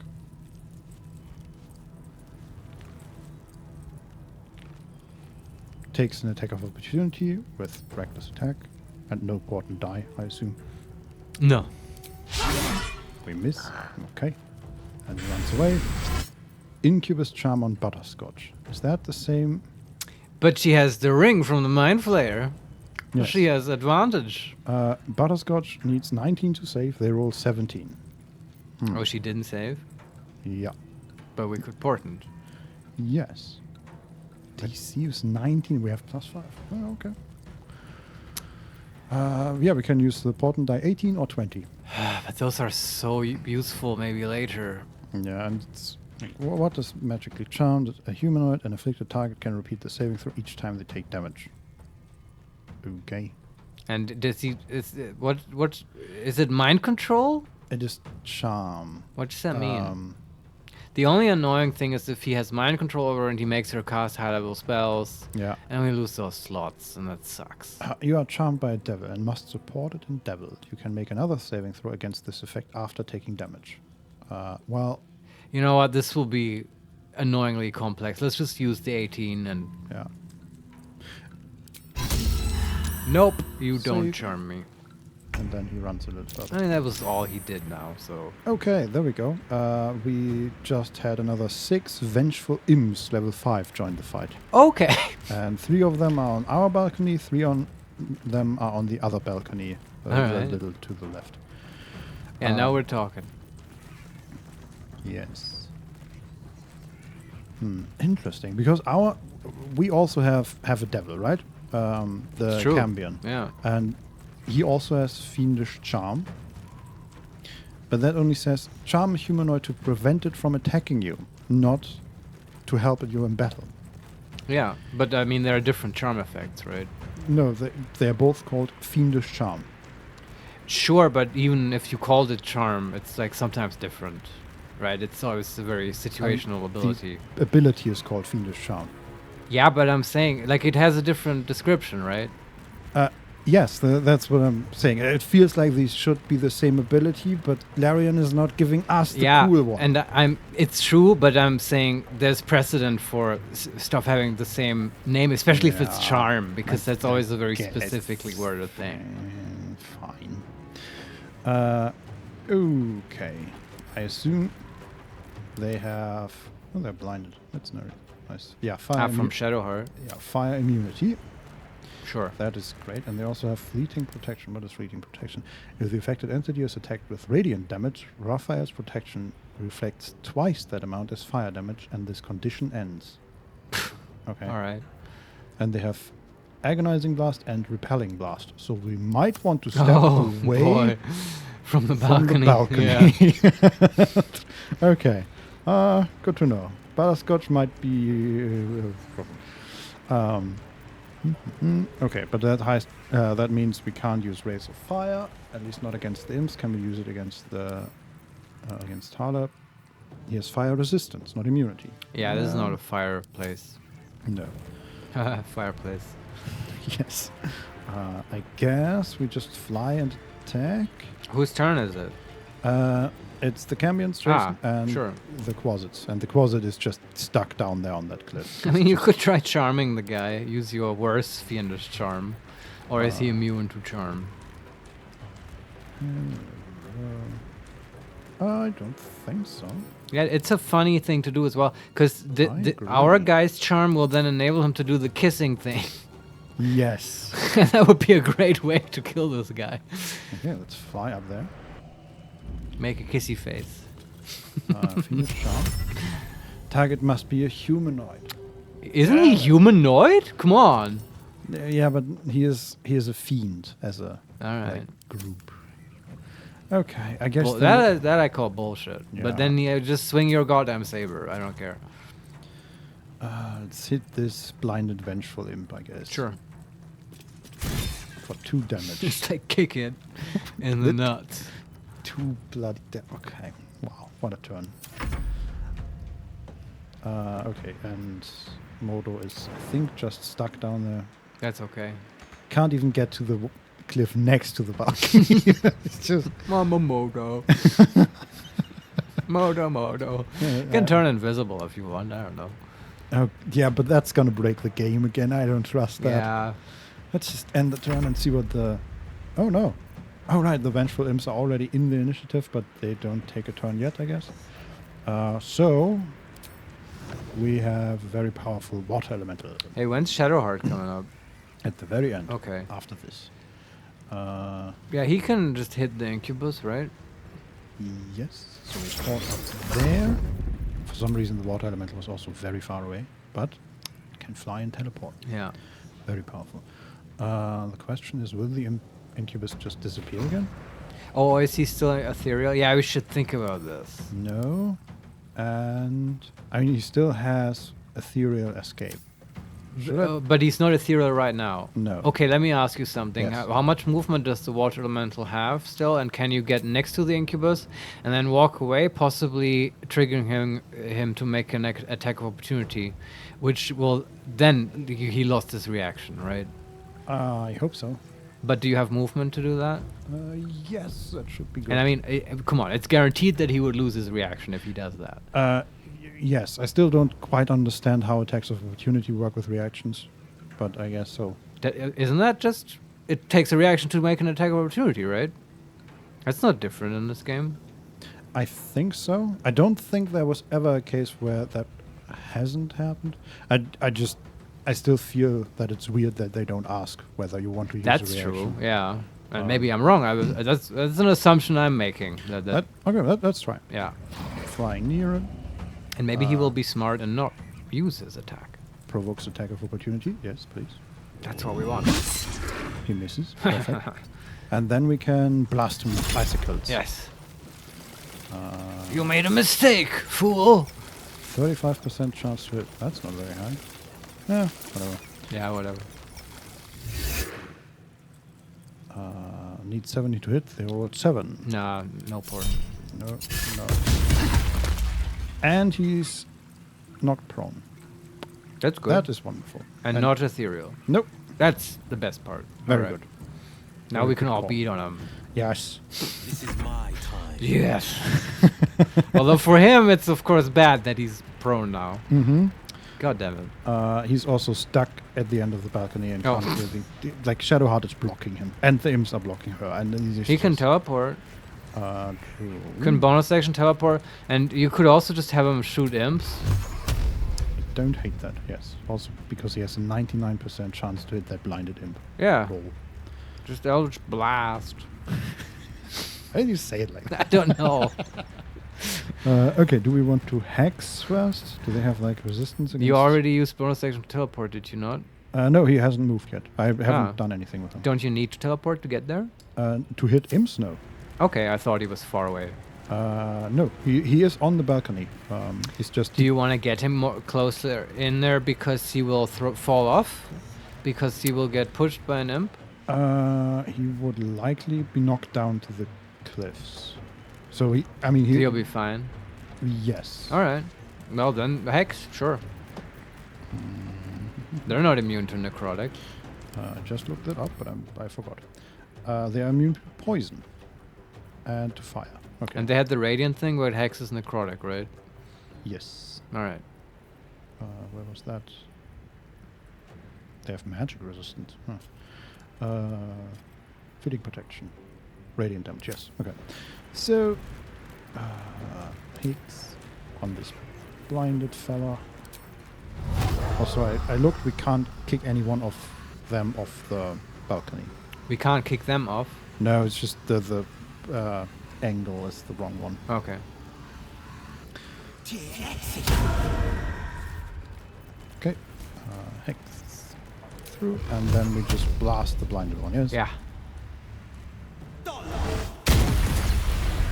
That is one gone. Oh, Yeah, now we can move. blast. Perfect. Now he can run into the room. Good.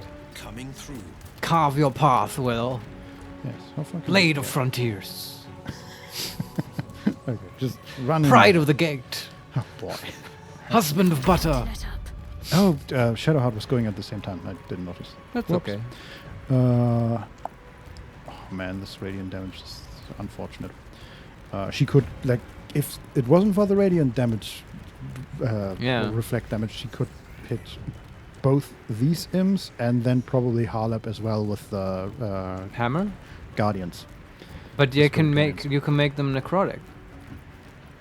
Oh, right. And in fact, why don't we do that? Huh. Always feels a little evil, but that is a good point. Yes. It's just a utility thing. Come on. Level 3. I mean, it will be enough for the imps, right? Yeah, they have 33 HP. Yeah, we want to get rid of them fast. Yeah, do it. Okay. Have to conserve our resources a little bit. I agree. That's 10 damage, 12 damage because they both saved, and then we run up to Harlep and just barely manage to hit him as well. Nice. 22, and he's blinded. Yeah, very good. And prone. Man, he's not having a good time. Okay, and then...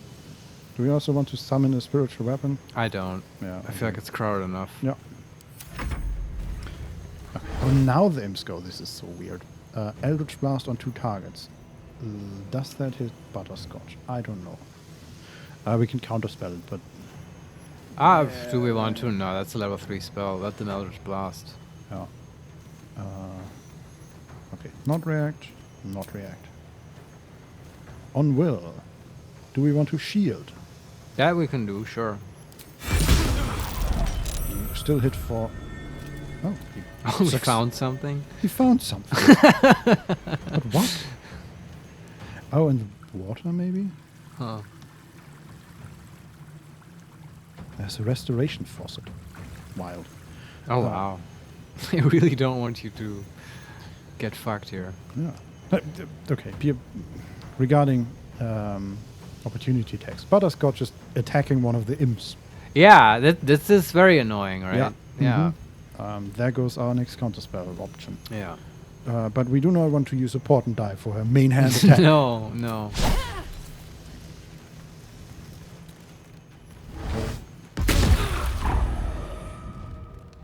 That was...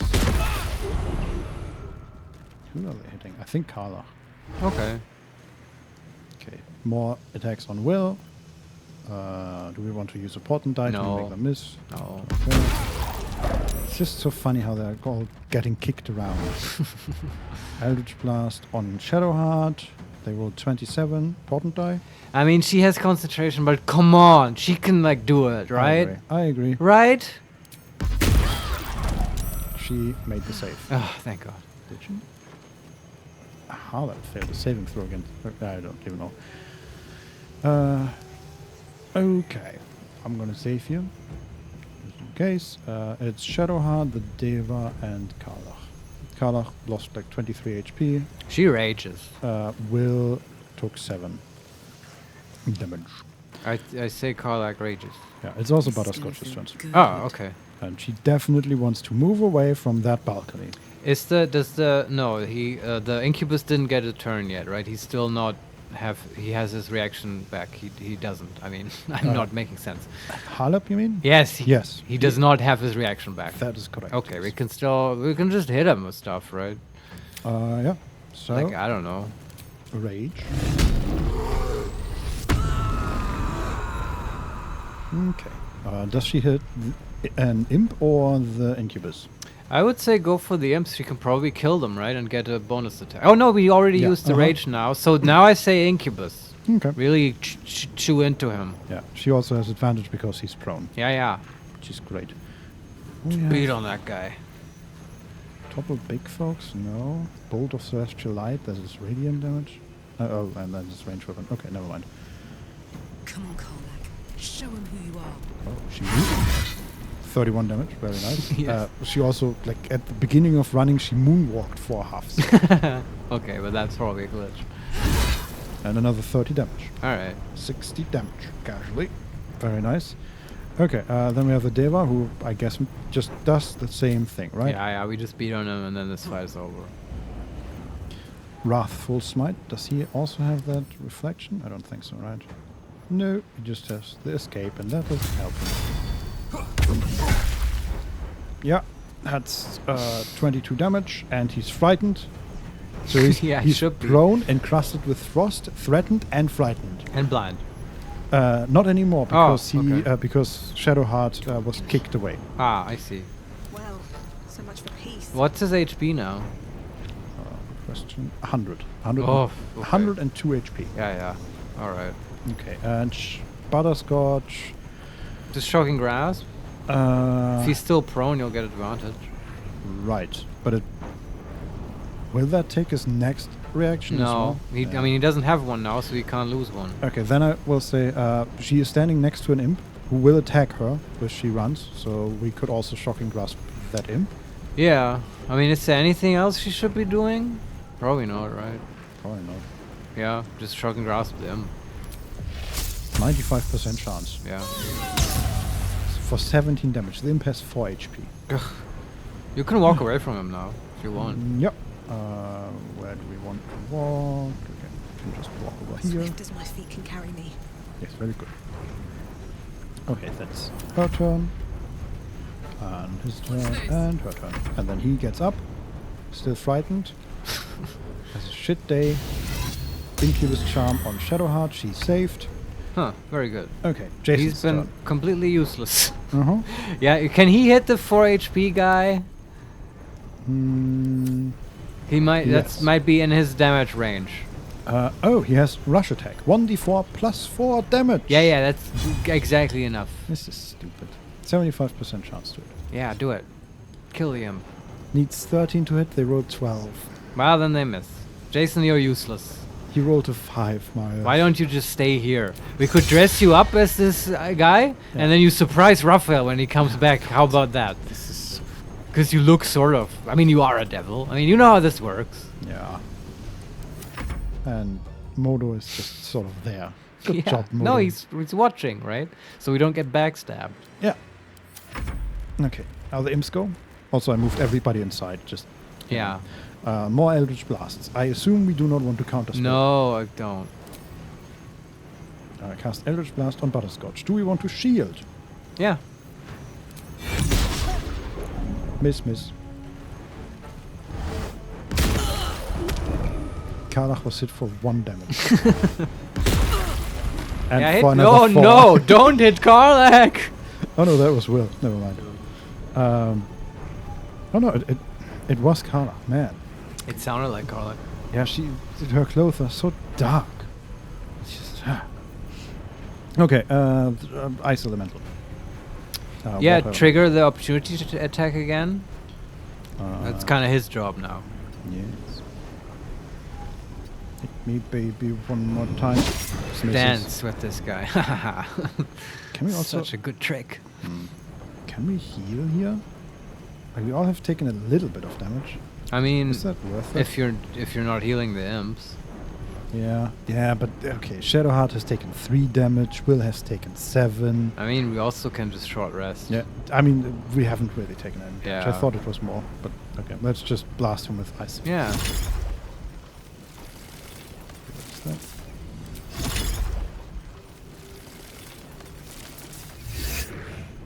Okay, we miss once, we miss twice. Hit the 3rd time. Okay, now we just get out of the way. And 2 more imps go. Attack on Will. For 14 damage. Cool. And another attack on Will. For 9 damage. What's that? Yes, we know that you figured something out. Can't give up. Can she just walk around with her aura and tag people? She can definitely reach Harlep. I don't think she can reach the 4 HP guy, which is a shame. She could teleport in a group of 3 of them, but that's her one thing. Can she just jump to them? I guess she could just dash. I mean, what are we going to use her action for anyway? Yeah, kind of. I think, yeah, this might be a good use. You could Sacred Flame, but that's Radiant Sacred Flame, Yeah. so Yeah. just dash. So tag everyone. Oh, that one's dead. He's saved against the blind. And we dash. Can we actually get there though? We can definitely hit him. 14 more damage, very nice. And then can we jump over there? There's an ice field and it's sort of annoying. I don't want to run onto the ice.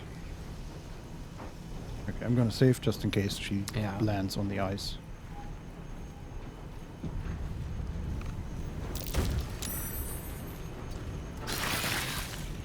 Okay, that was 3 hits and 2 blinds. Good. And now I move away from the very dangerous balcony. Yes. And turn. Favors the fearless. Oh yeah, and then it's Will's turn, who has by now taken 30 damage. Oh well. Just, I don't know, attack someone. Hex Harlep, I guess. Sure. He doesn't have necrotic resistance, perfect.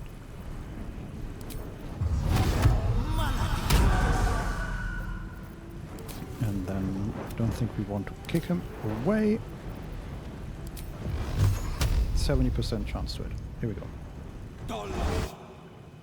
Miss once, but hit twice for a lot of damage. Very good. 25, 29, 31. So Harlep is at 50 HP. Yeah, maybe Carla can take him. That's Will's turn. And Smell blood. yeah, Yeah, can she kill the guy? Try to at least. she can try. Close ranks. Reckless attack. Misses. That one hit for 35 damage. We'll get there. We have a pummel strike, but that won't kill him. Okay. I guess that's just her thing then. Can you imagine how annoying this guy would be if he did the ethereal thing every turn? Oh god, yes. With that much HP. Uh-huh. Oh god. Yeah. Let's see if the Deva can kill him. Yeah. Nice! Slain by an angel. Mm-hmm. Very fitting. Get wrecked. Okay, and that also means that we have Jason goes now. Are they immune to fire? Yes, these are Yes. the ones that are immune to fire. He has to kiss them or punch them. Yeah, and he can't kiss them because they are not humanoid. Not you. He only kisses humans. Yes. Yes, just like me. Well, I have been known to kiss pets on occasion. Actually, yeah. Little kitty cats. Mm-hmm. I might kiss them. He dealt 6 damage to one of them. Very good. What a monster. And then he can fly away. Okay, this turn. Butterscotch. Wow, more shocking grasps. Well, now we can do Ray of Frost because the problem is, you know, the Right, yeah, I forgot we have that. I just don't want you to do Flame Bolt. Yeah, totally. There's just, you know, the water elemental put sort of a lot of ice around that balcony. Yeah. It's an issue annoying, with them. Okay, 12 damage Ray of Frost. Very nice. The Diva just went, but I guess you can just stay there. And you are having a good time. Wonderful. Alright, he didn't. Now. And Mordor is also having a good time. Okay. The imps go. No counter spell still. Shield on Butterscotch. Are she getting attacked? Yeah. Do we want to though? I mean, you know, it's level 1 spells. I mean, Yeah. eat a Eldritch Blast. We'll all take a short rest at some point. Yeah, I mean, she still has her 20 temporary hit points. Yeah, just eat it. Oh, she was hit twice. Do we want to shield that one? No. Yeah. For 18 damage. Okay, that one flew inside. No counter spell. Blast Karlach. The water elemental goes. Now we can actually heal, maybe. Oh, sure. It's free healing. Yes. We can heal everybody and we don't hit any imps. That's Good. nice. Yeah. This is one of the perks of having our little army. Mm-hmm. Also, you know what I just realized? This will What? be very satisfying. We can basically, you know, assuming this is Raphael's little sex pet, we can raise him as an undead with Shadowheart and then march him into the battle with Raphael. Yes, yes. Yes, that will be very satisfying. That's good. Okay, that was the healing. And then they go. Eldritch Blast. Miss and critical miss. I hope that doesn't kick Shadowheart off the platform. Oh boy. I still don't know if they can actually... I don't know. We might want to counterspell that one. Okay. You can use Will? Yeah. Yeah, do it.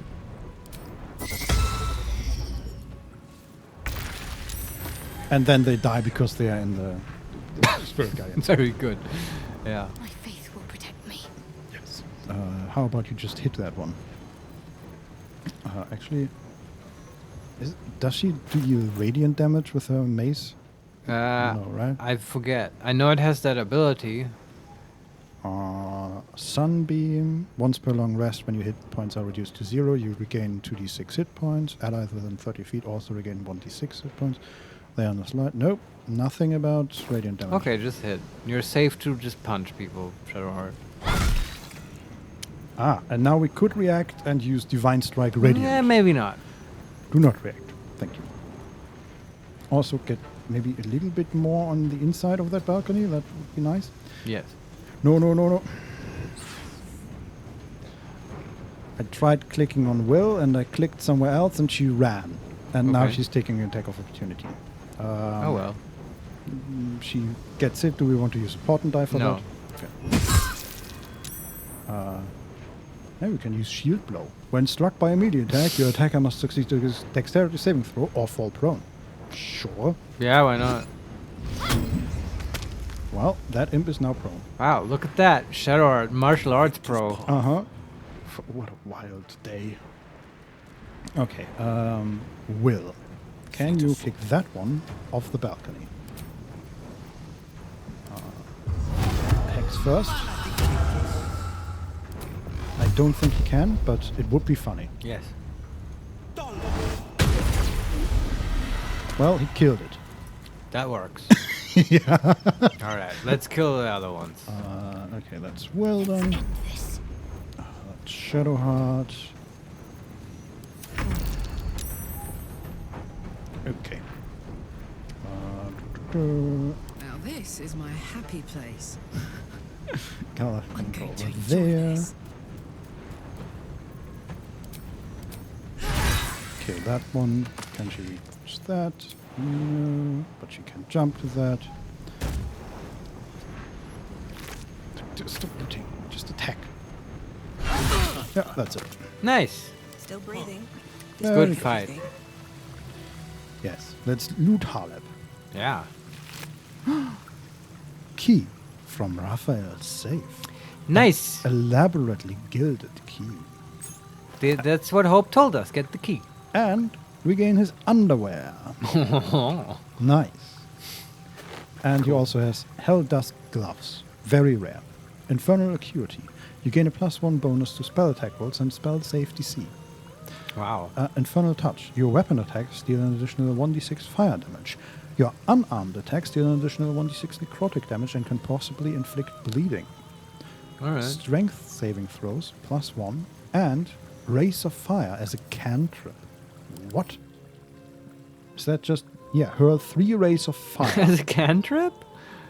It says that is a cantrip. Wow. This is... Yeah, this is the same attack that Jason uses. I mean, do they all deal 2d6 damage? 3d6 fire damage. Yeah. That's strong, but also, like, is that actually at this point stronger than Will's Eldritch Blast? Because I'm considering him for these gloves. Although he has good gloves. Yeah. But because of his charisma bonus, that wouldn't go on these, right? Yeah. His Eldritch Blast is 1d6, 1d10 force plus 6 force from Agonizing Blast.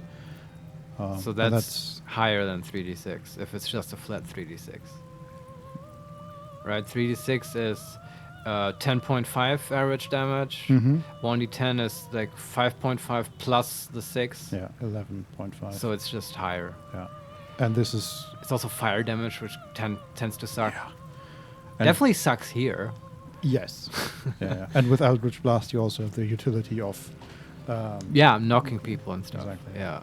But interesting gloves, definitely. Cool item. Never a dull moment. Yeah. I'm also...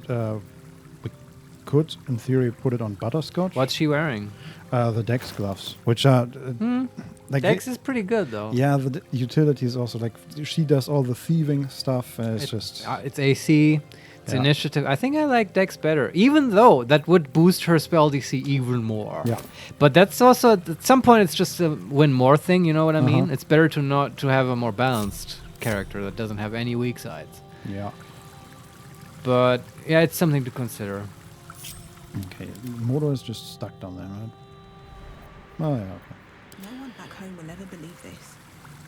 All right. Do you want to raise the guy?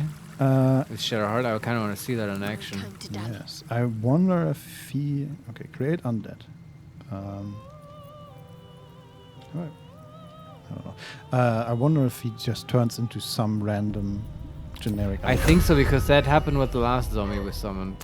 Target can't be reanimated. God damn it. But we can use one of the imps. Okay. Sure. Better get to work. At this point, I just want to use it. That's a level 11 mummy. Yeah, just like the imp, you know? Yeah, exactly. Makes sense. Cool, I love a dope mummy. All right. What now? Very cool. Okay, let's... I'm saving way too much, I think. What's hiding here? Shrimps. Let's explore. Yes. Do they have any loot? Doesn't look like it. There is That'll fill my pack. Taming Hope Part 2. We read part 2, right? Where's part 1? Oh.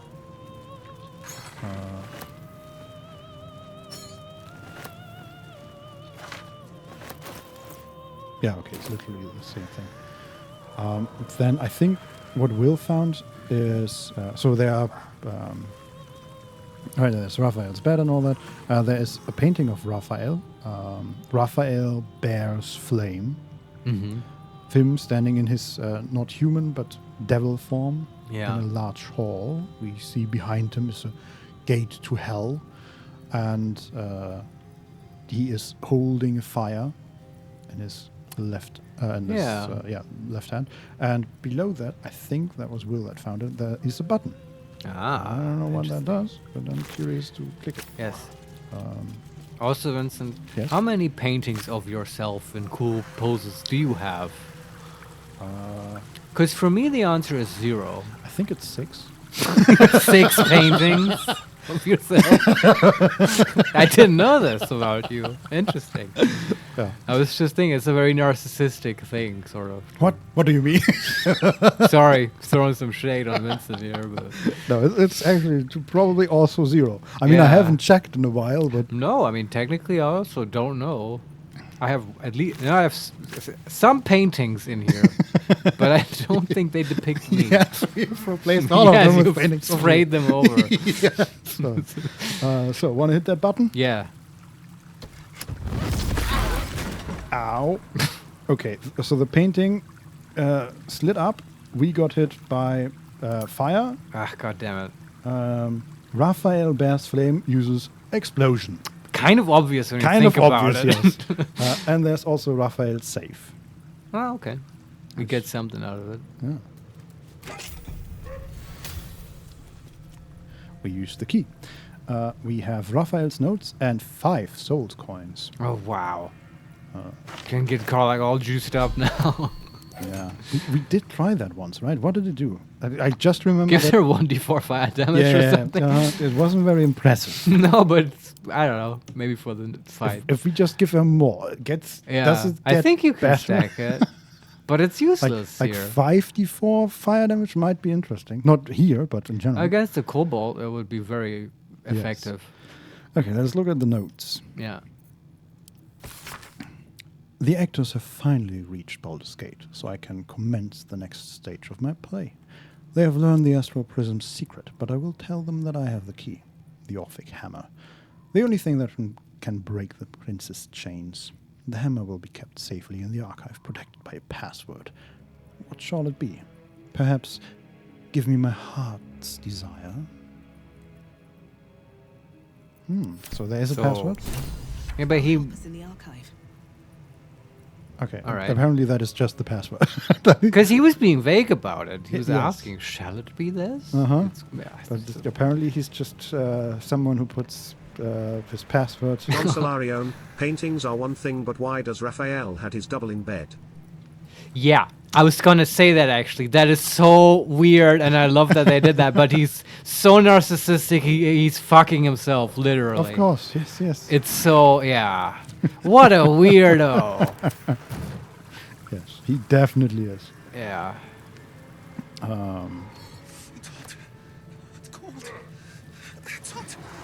More errant souls. Right. Just checking some of the... okay, I'm taking too much stuff here. So, too much useless stuff, I should say.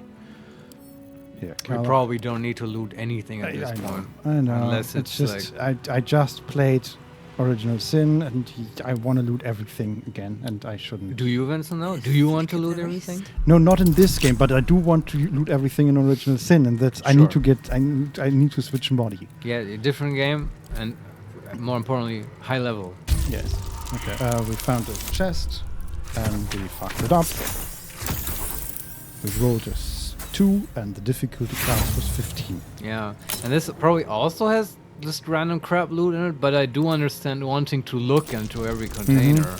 Yeah. It might have Taming Hope Mon or whatever.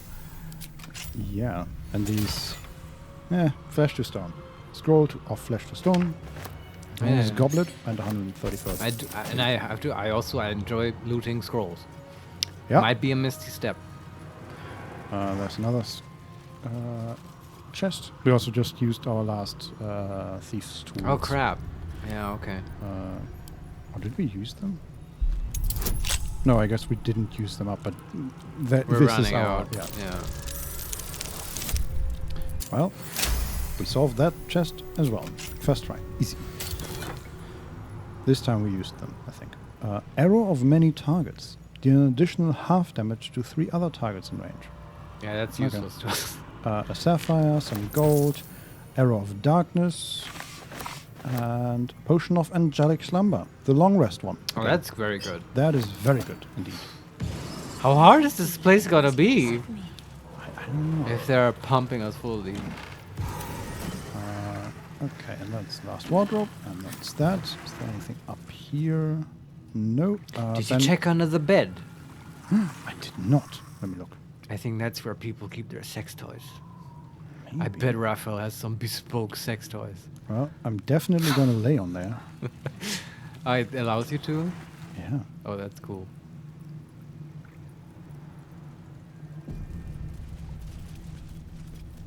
Well, there we are.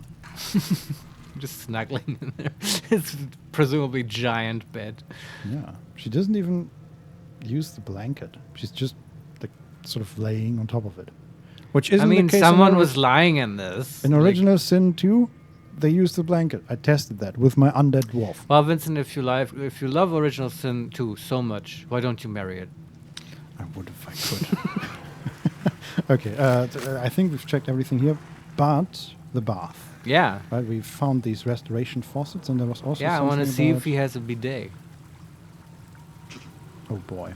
Can she even breathe when she... Yeah, okay. If she's standing in the bath, she's just barely above... Her head is just barely above the water. What if you played a gnome? Aren't they smaller even? I think they're about the same height. Ah, god damn it. There is The Quarter Soon. A book? An excerpt from The Quarter Soon. A Guide to Sexuality, Eroticism... It's and- the Kama yeah, Sutra. We read this several times. Yeah. And then there are the restoration faucets. If these are also just a long rest, I'm getting worried. Please. I know, but at this point, we should take them, right? Yeah. Well, they are a long rest, Marius. How many of these are here? 2. And they... And we all... It is not... Like, they don't deplete, Marius. Oh, wow. And we have those... What's going to happen here? Like... Huh? I am getting worried. I don't know. I guess you could... I mean, technically, you could get here the moment you enter Baldur's Gate, if you wanted to. If you go straight to Helsik and, like, just kill her, you could go here. No time to rest. Well, and then that would be very tough, even if you are at full capacity. So, yeah. Yeah, but, well... We'll see. What path lies before me? We are pretty powerful. We can deal with pretty much anything. Yeah, and now we have... like we even got the spell slots back that we used to summon things. I right? know. So we are more powerful than we usually are. Crazy. Oh boy. Okay, I think we found everything in this room. But like a bidet that gives you a long rest? Wow. Don I would love to have one of you those. could use it to create an army of mummies. It's true. Boy. And keep refaucetting? Yes. Does that recharge the ring, though? I guess it does, right? Yeah. Let's do it, Vincent. Oh, boy. There's like not infinite. It's just as many as there are imps, right? Yeah. I think it's hilarious, though, to have an army of mummies to send against Raphael. That pleases me greatly. Boy. Target can't be reanimated? Oh, apparently we killed one of them so hard that we can't reanimate them. Oh, okay. Oh, no, it destroys the old one. Ah, they've thought of everything. Okay, I'm glad we tried, though. Yeah. And I guess you can reforce it now to recharge the ring in case the mummy dies. Sure. Moving in. So we can, when the time of the fight comes, we can just send the mummy in, Yes. let it die. Get another one. Run Yeah. back to the faucet. Uh-huh. Get another mummy. Yeah. Raphael, give me 1 second. Yes. We found your bidet. Yeah. No! This is my one weak spot. Yeah. Okay, and then there's the Mystic Force curtain, which we can disable with a lever, I assume. Yeah. There we go. Can we talk to the voyeur now? Yeah, did you see that? You belong in there. In the boudoir. You should never leave. Oh, we just did. That must be weird, though, right? If she's never seen that, yeah. Okay. I guess I sort of expected more from the boudoir, but I'm also satisfied. It was good. Yeah. Okay. Where do we just go to? I guess we go to the archive now. Yeah. Yeah. Okay, I'm so in saving mood. Yeah, you're scared of the hell place, and you should be. I'm just, Original Sin with Steffen, you have to be prepared for things because randomly traders will attack us because he stole things Yeah, from that's them. true. Okay. I can see that. Raphael's Archive. Hello. What do we have here? Okay. Though I want to point out one thing, just so we talk about it now. If there's the hammer or whatever, we may not want to pick it up right now. Do you know what I mean? Because from what I gather, like this will set the place on fire and Raphael will come and stuff. Yeah. And like when we have the hammer, I think we will have a choice. Either do the easy mode and just escape, or do the hard thing and like run to Hope and free her. Yes. But of course, it might be advantageous to go into the prison after all at some point and just clear the way to Hope before we pick up the hammer. Good idea. But it's just an idea. I don't know if that's easier, if that actually makes things harder. I don't know. But it's just something to consider before, if the choice comes up, maybe don't click the hammer immediately. Yeah. Well, I can already see it. So. All right. What's going on? It is sort of. There's the main room, and then it has like sort of like a Y shape. We are standing at the bottom of the Y, and where the Y switches into two parts, there is a pedestal with, I assume, the hammer. It looks very much like a hammer in an impervious sphere. Right. That's probably it. Yeah, and then to the left there's another pedestal with some artifact, and to the right I already see some gloves, which you might want to get. Yeah. And then there are some daggers around, and there's the Archivist. It's level 1, it has 10 HP. And of course lots of books on the sides. All right. And okay, I do care about. I don't want to read a bunch of books now, but do they have Taming Hope 1 and 3? Oh, there's a huge organ, like a piano. Oh wow! Of course. Okay, we're not proficient at playing it apparently. I don't think. Yeah, all these books are not interactive. Oh, okay. There's a rosewood desk, but using that would apparently be stealing. Okay. This is a heist after all. There's a book on it, A Fall of Netheril. Yeah, I think we've read that. Then, there are the Gauntlets of Hill Giant Strength, of course. There is a door to Avernus Vista. There's a display case. There's a Librarian, Eternal Debtor, and then the Archivist. And on the other side, that is the Amulet of Greater Health. And none of the books are interactable. Right. I think all we can do then is talk to the Archivist. A guest? Are you a client of the Master, or a visitor from elsewhere in the Hells? I do not believe you were invited. One moment. I shall consult the visitor's schedule. He doesn't have a schedule. He's just sort of swishing his hand. Most irregular. Oh, save failed. The schedule is all but clear, and yet you are here. I am Inquisitor such and such. It literally says, Deception. I am Virilus Receptor, Zariel's High Inquisitor. Yes. We can also say, I just want to explore the archive. Number 2, are there any highlights in the collection? Number 3, I've come for the hammer. And number 4 is Deception. And number 5, Detect Thoughts. Access the schedule by reading his thoughts. Oh, and then number 6, have you ever met Hope? And we can leave, of course. Do you think if we take the other options, the Deception option will go away? I do want to ask you about the highlights in the archive. Yes, I don't mind it. Let's try it. You've saved a lot. Yeah. If this fucks us... A fine pair of gauntlets that allow the wearer to twist the head from even the most resilient malingerer. An amulet that causes the blood to surge and the heart to swell, along with other parts. Most invigorating. Most invigorating. And awaiting installation, we have secured a rod that gathers the weave around it in great quantities, just as surely as shit gathers flies. And of course, the Orphic hammer itself is the prize of the collection. I think we already found the rod, right? In the same room where we found the contract? Ah, yes, that was the staff. Right, yeah, okay.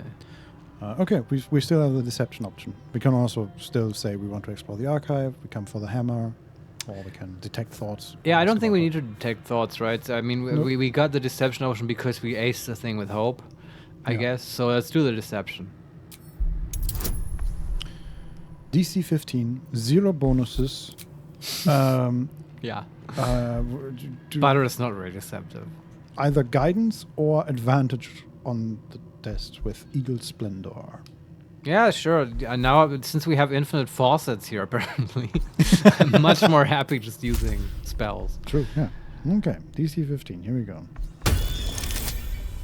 6 and 7. And we have no inspiration, right? Nope. I guess we just eat it. Yeah. Well, it fits, though. No one would believe Baldur. We are not good at infiltrating. No. You most certainly are not. And whoever you are already trying my extremely limited patience. Well, we tried. Well. Do we just want to leave and look around? What do we tell him now? I don't know. I mean, literally, we can just leave, I guess. What are the conversation options? I just want to explore the archive. Mhm. I've come for the hammer. We can just detect his thoughts. Or have you ever met Hope? Well, now we can detect thoughts, since this didn't work. Sure. Yeah. Access the schedule by reading his thoughts. Sure. Okay. I don't know what that was. Yeah. Difficulty class 10. Intelligence plus 5. We can use guidance. Sure. 7 plus 5 plus 2. 14. We made it. No visitors expected, other than Carilla Hearthflame and Virilia's Receptor, Zariel's High Inquisitor. Sure. Can we pretend to be Carilla? No, apparently not. All right. Yeah. It gave us nothing. Yeah. I guess we were supposed to do that before to get the Virilius Receptor. Yeah. But we got that anyway, so this was totally useless. Ask him about Hope. Yes. Nasty little gadfly. Oh. I'd swat her if the master wasn't so fond of tormenting her. Gods, I hate the hells. Yeah, I kind of agree. Yeah. Yeah, so I'm wondering if we tell him now we want to grab the hammer, we might set a bunch of stuff into motion, which is fine. I just wanted to brainstorm with you how you feel about the whole clearing the prison. I, right now, taking everything into account, and also especially because Hope told us, get the key, grab the hammer, then free me in that order. And she said it 3 times. Yeah. I kind of just want to do it by the book and like not clear the prison and just go there once we have the hammer. Yeah, I think You that's agree? fine. Yeah. I do want to look into that other room though before we. Oh, okay, start it. sure. So we leave. Yeah. Not awkward at all. Hold 1 second. So there's another room in the archive? I see the Orphic hammer has caught your eye. It really is a magnificent exhibit. Wholly unique. Let me take it back. And there is Taming Hope, Part 1. It's actually on one of the tables. Let's read it. Yeah. There's also the power of the crown and some plaques and interesting stuff. There we go. Corilla's transcript of a conversation between Raphael and her sister Hope. Raphael, did your mother sing you nursery rhymes? What? Little Miss Taffel sat on her kettle, steam blowing between her lips. Along came her oven in need of some loving, and soon she had scalded hips. Hope, that's funny. Raphael, and yet you do not laugh. Come, Hope, don't look so aggrieved. This little realm around us, this house, you have mastery of it. Hope, and you of me. Raphael, sing me a song. Hope, I'm speaking to you. Now don't go silent. I'd hate to have to slit his child up to the navel and rinse. you in their insides. Hope, you're some pervert. Raphael, then sing me a song, I say. Nursery sweet, but don't demean. I'll know if you do. Hope, after some moments, she does.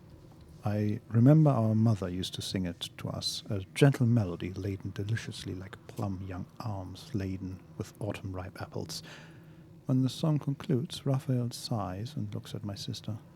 Raphael, you're something, my dear. Really rather something.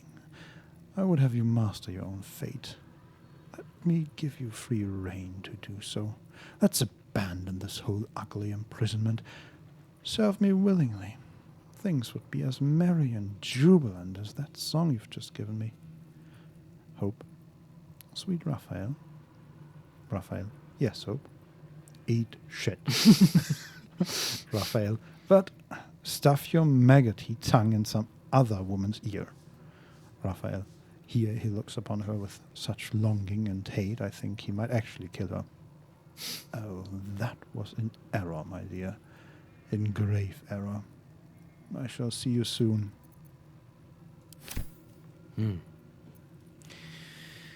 Oh boy.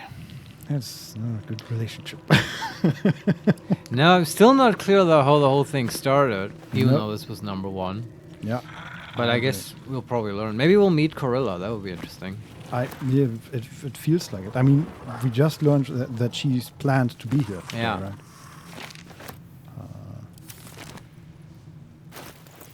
Okay, there were also some other books I just picked up. There's Taming Hope. There's The Power of the Crown. I think we read that. Yeah, we before. read that. In the end, it was prison bearers who came to him seeking survey. Okay.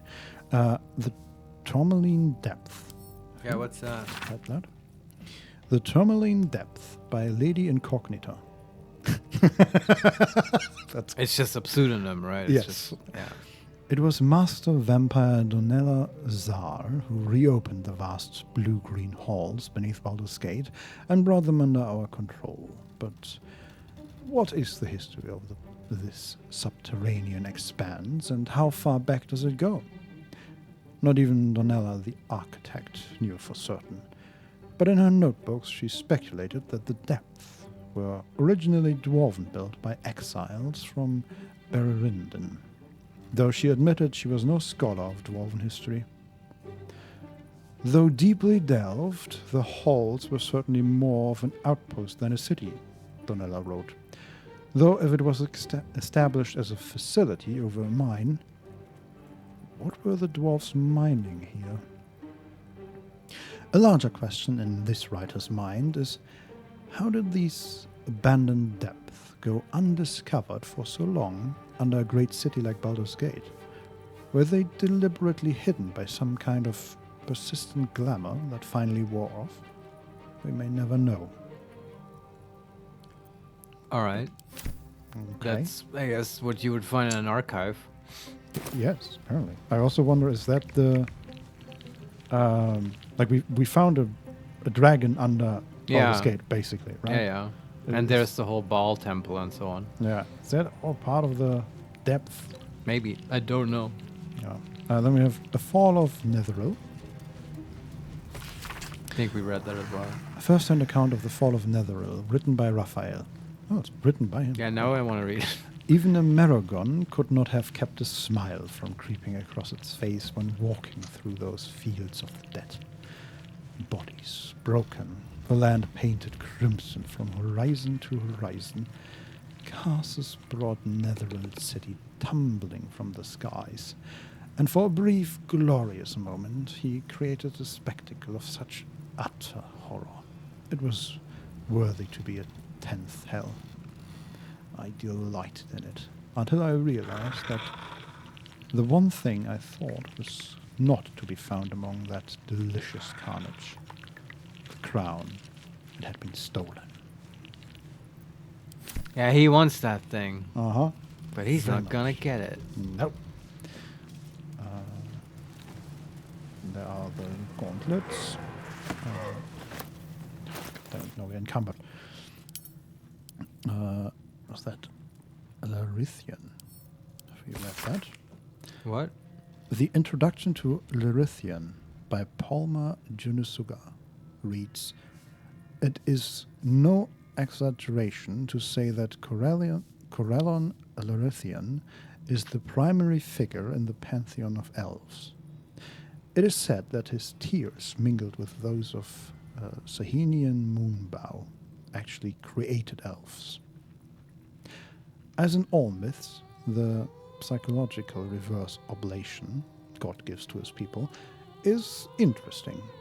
The elven people are not formed from Corellion's hip bone, his throat, his testicles. Instead, they arise from an expression of sorrow. Some scholars frame them then as an antidote to his pain. Corellion was, at the time, experiencing loss and feelings of betrayal. More traditional thinking, and here I quote the elven sage Aphir Llewellyn, places elves as sad as a species can be. This rings truer for me. Life, after all, deposits its fair share of difficulties on those burdened with living it, and elves endure a long, long time." Yes, elves are very sad. Very sad and grieving. Yes. And this makes sense that this is here because he had that feather, right? And that was, I guess, that's another name for the elves now? The feather? No, the Olmil, I don't know what. You know that term? You just read it. What? Olmith something. What was it? The name that the elves apparently have for themselves, I guess? Can you read that again?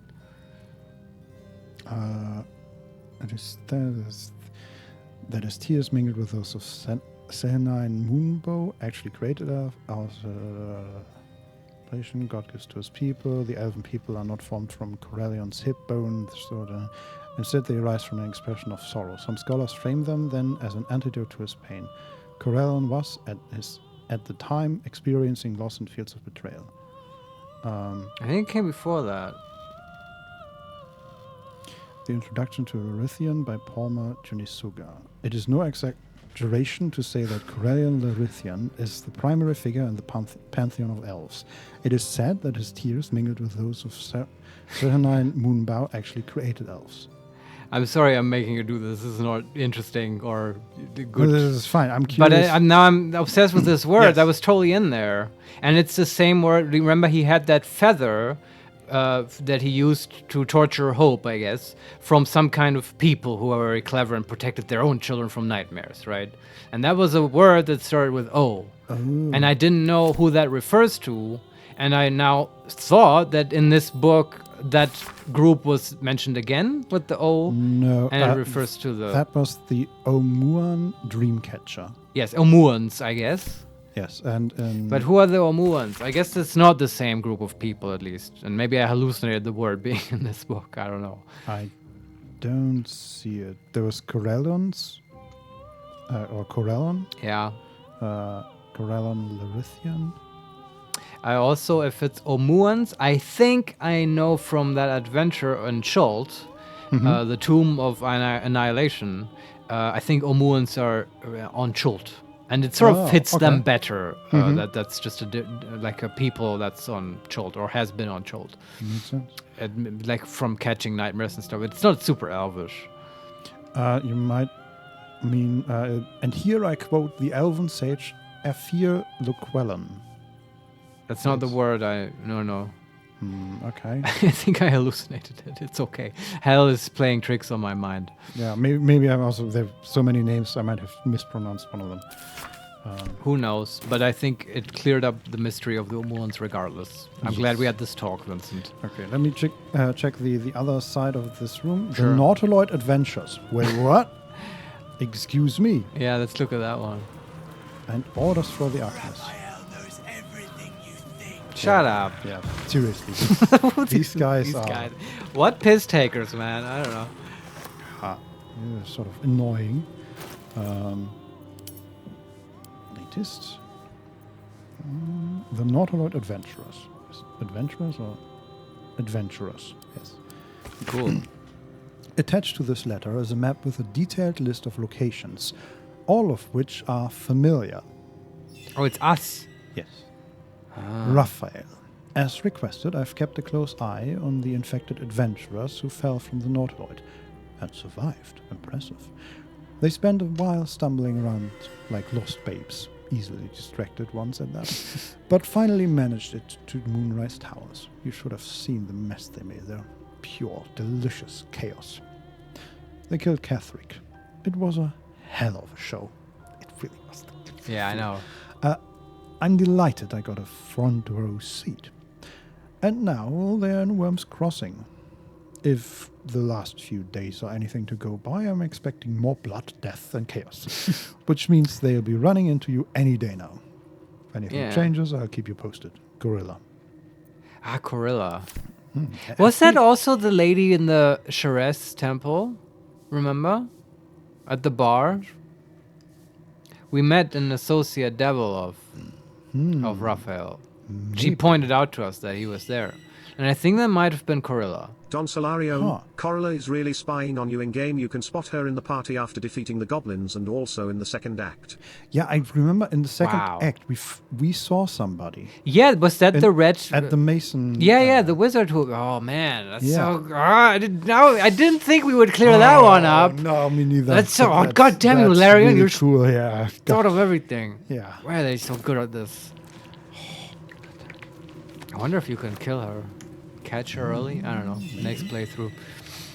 Okay, more to just... Never sign your soul away. Yeah, oh shit. Okay, more to read. But I think we're almost done. We have the Nautiloid Adventurers, yes. Orders for the Archivist. Archivist. Without delay, move some of the contracts and treasures to the main cache. We are excited about soon acquiring the Crown of Castles and want certain things on display, while the rest may be safely stored in the secret vault, which we found. What we want in the archive are the Amulet of Greater Health and Gauntlets of Hill Giant Strength, with a place is reserved for the crown. Okay. Artifacts in the vault should be the Staff of Spell Power and Backup Gold Cache. R. Sure. Yeah. Just if you haven't found it yet, that indicates to you that it's there. I don't know about you, but having artifacts that literally just describe what they do is weird, isn't it? Like the Amulet of Greater Health or the Gauntlets of Hill Giant Strength. Really? These are always like... I feel like these are always the more generic magical items. Yeah, I don't know. I mean, it's not like, what would you prefer, like Frostmourne or something with like a legendary name? Yeah, but if everything, I feel like it's silly if everything has like a proper name. I agree, but this is a vault where he shows off his coolest yeah, things. that the answer to your question is I don't have a problem with these names because they're also classic D&D items, sort of. But sure. I do think it's weird that he, at his level, has like the gloves of Hill Giant Strength in his sort of, archive. Or it's not even an archive, right? He's displaying them. Like that's not what he would be putting in a display case, I feel like. But okay. I mean, the Orphic Hammer is cool, right? That absolutely, fits. Yeah. That one is. But his like Viagra amulet, like why would you display that one? Like, he's a weirdo. I don't know. We should call it the Viagra amulet. That's what it is. I feel like he would stop displaying. I agree with you, but that would be a better name. Viagra amulet, amulet of eternal erection. Yeah. Well, it helps in these difficult times. Yeah. Just giving some of the stuff over to Carla because we can't send it to camp. Okay, what else to read? We have Orders for the Archivist, then Wall of the Faithless. Not faceless, but faith. Yeah. At the core of the huge plain, barren, ash-grey wasteland, stands the City of Judgment, with its crystal spire jutting above the streets and the influx of souls. These are godly folk, seeking the verdict of those ruling fuge, their faces hopeful or sullen, their boot heels caked in the mud of perdition. Yet for those who claimed no godly patronage in life, there is only the wall.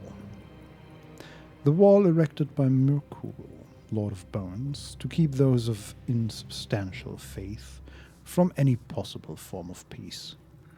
See it gorged and clawed at by the desperate, clung with fingernails flecked with smashed skulls. How Merkul enjoys his petty torments. Mud of Perdition is a great band name for a death metal band. I agree. Yeah. Then we have the list of debtors. An extensive list of names of the residents of Raphael's house. Anyone we know? No. It doesn't actually give us the name. Separated by headers. Loaned, punished, put to work, fed to pets, used as leverage, missing. And Gortash is probably missing. Mm-hmm. And then we have finally the House of Wonders. The High House of Wonders, temple to Gond, the Gearsmith and the Wonderbringer. The house is at the same time an elaborate collection of workshop, laboratories, and magico manufactorios. Made up word. Magico manufactorios. Manufactories. Man. For what better way to worship the Lord of all smiths than by making mechanisms in his name? Here in the upper city, all manner of enchanted clockwork devices are forged and crafted, powered by spells, by steam, by conjured micromodons, even some say by hellfire. However, all these Gondian creations are not wonders for the sake of wonder, but practical contrivances built to enhance the lives of Faerun's mortals and help them work beyond the limits of their physical bodies.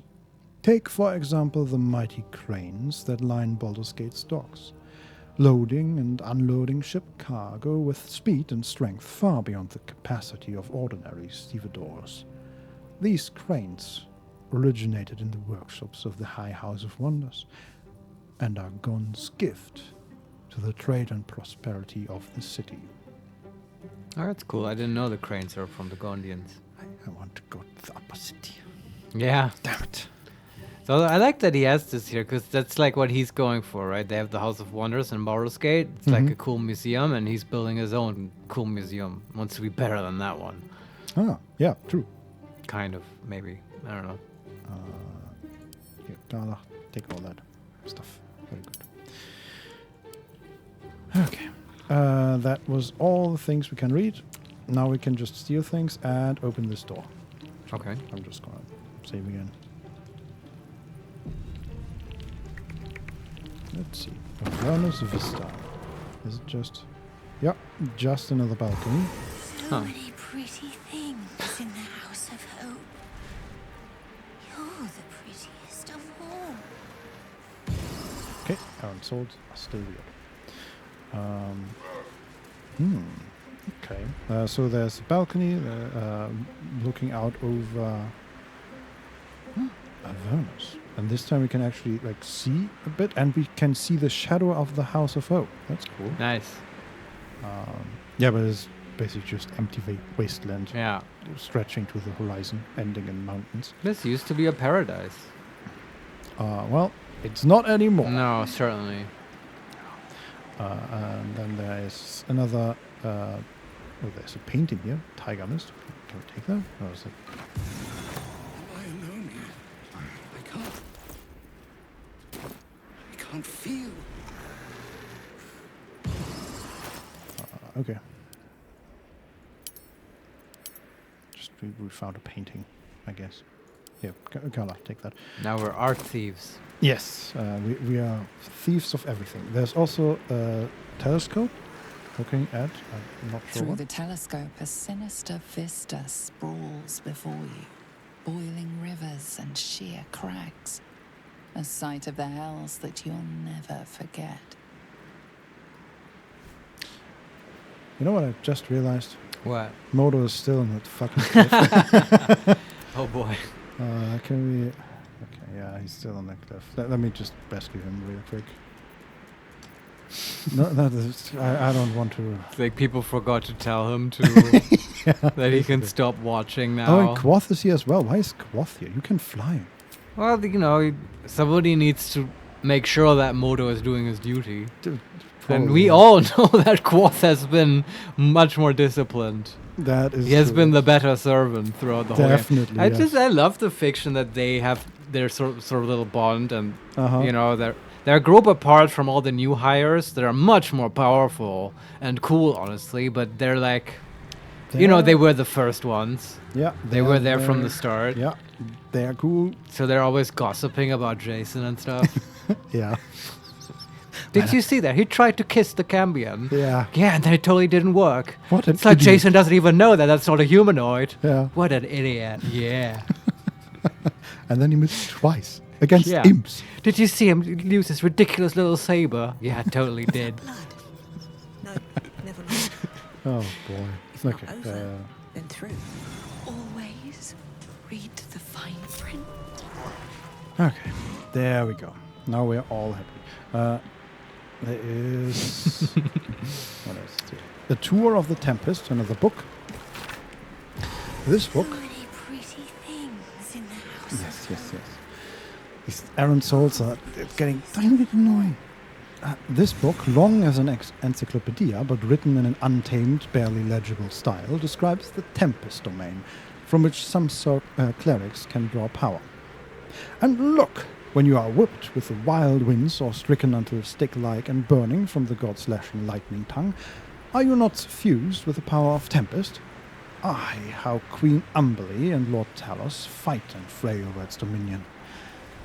But even they on high, know in truth Tempest can never be tamed, only channeled by the favored few. Reach up thy hands to the sky, outstretched, awaiting breath of gods to blast the oblivious supplicant and ask to be drowned, to be blown asunder, to be destroyed. Or perhaps, to be granted such might to speak the words of Talos with thine own sweet hand. All right. I think I'm ready to talk to the archivist now. Yeah, that was the last book. We're done. There's a hookah though. Do we even want to talk to him, or do we just... I think it's cooler to tell him, hey, I want that hammer, and him to be like, no. And then we take it anyway. Well, you don't. Maybe there's a trap and he can disable it. And, like, I don't know. Yeah, okay. Can't hurt to tell him. Yeah. We might also think about positioning one of our characters next to the gauntlets and the amulet if we want that. Sure, I mean, spread out a bit, you know, in case there's a fight. It's, like, not suspicious at all. Making me sweat. Get in battle positions. Sharp as ever. Okay, you go to the gauntlets. Oh, there was perception check. What's with that? Okay. Apparently we all suck at perception. Shouldn't have wished to live in more interesting times. Yeah. Very well. And I bet we're about to find out why there's, like, a ton of, like, long rest nozzles in this place. What's that? Oh. There's a trap on the below the hill giant strength gauntlets. Yeah. Can we, like, disarm it? I'm What to do? surprised that there's indeed a trap. How far can I go? 0_Prolo_0. Hola, señor. Hey. Hi. Welcome to the show. Yes. In Spanish. It's army traps. Okay, butterscotch. Okay. I was about to ask if butterscotch cannot reach the trap. DC 20. Oh boy. Do we want to use Cat's Grace to gain advantage? Yeah. I do. Okay. +4. So we have to roll 16 or higher. Quick as a cat. 14. Damn it. Oh, but we have pluses. No? We have bonus. Yes, but 18 in total, which is good, but not good enough. Oh, we needed 20? Yeah. Oh, somehow I thought we needed 16. Okay. No. So what happens now? We trigger the trap? Apparently not. Okay, can we just do it again? Gauntlets of hill giant strength. Try. Apparently. All right. That is weird. Okay, natural 20. Good. Better disarm it now than in the fight or whatever. I agree. Okay, there was like this disc below them that broke. Okay, stealing them would. Yeah, be no, an issue. yeah. Just position everyone. Talk to the archivist. Yeah, but okay, if that has a trap, then I'm gonna look at the amulet as well. I don't even want to have that, but I guess. I mean, I mostly want to have it because I don't like Raphael. Sure, but if it's like a hassle in the fight, I'm fine with leaving it. DC 20, we still have the advantage. Another natural 20. Wow, pretty good. Well, thank God the hammer isn't trapped. Like, exactly. That'll be fine. Yeah. Yeah. Can't even. Always read Sure. Okay, where's the archivist? You got someone next to the giant strength gloves? Karlach is next to the Alright. giant gloves, and I can put Will next to the other thing. Sharp as That ever. seems about right. Sure. Sharp as ever. Keeping pace. He takes Jason and Modo with him. And These things have Butterscotch stayed interesting. Another and step Shadowheart stand next to the archivist. And we are ready to start some Yeah. shit. Yes. The hammer? We It's have mine. We have the deception option again. Oh, really? What? Sure. I've come back. Did you lose the disguise or something? No. Okay. I don't know. Yeah, do it again. I mean, she did say. My name is Amethea Taupe. Yes. I mean, she did say that, this Zariel's High Inquisitor comes in a lot of different forms and shapes. Yeah. It's not impossible that for some reason we come yeah. in as a regular person and then yeah. immediately after us. Comes the real one, and imagine this guy made the mistake maybe once in his life already, that he then is like rude to the Inquisitor, and oh God. boy, you Yeah. don't want to do that. Do we want to use another second level spell slot for Eagle's Splendor for advantage? I mean, sure, at this point. 16! Yay! Alright. Okay, even the game seemed surprised. 1,000 apologies, O majestic magistrate of the Infernal Court. Your mortal guise is so vile, I found it perfectly convincing. What is that I supposed to would be? prostrate myself before you and kiss your calluses, but my spine is ruptured in 1,000 places. You do know how Raphael likes to play. As always, the archive is yours to peruse. You'll find everything accounted for, and I can present documents of procurement if necessary. I mean, we kind of could just walk around and look at everything before, so...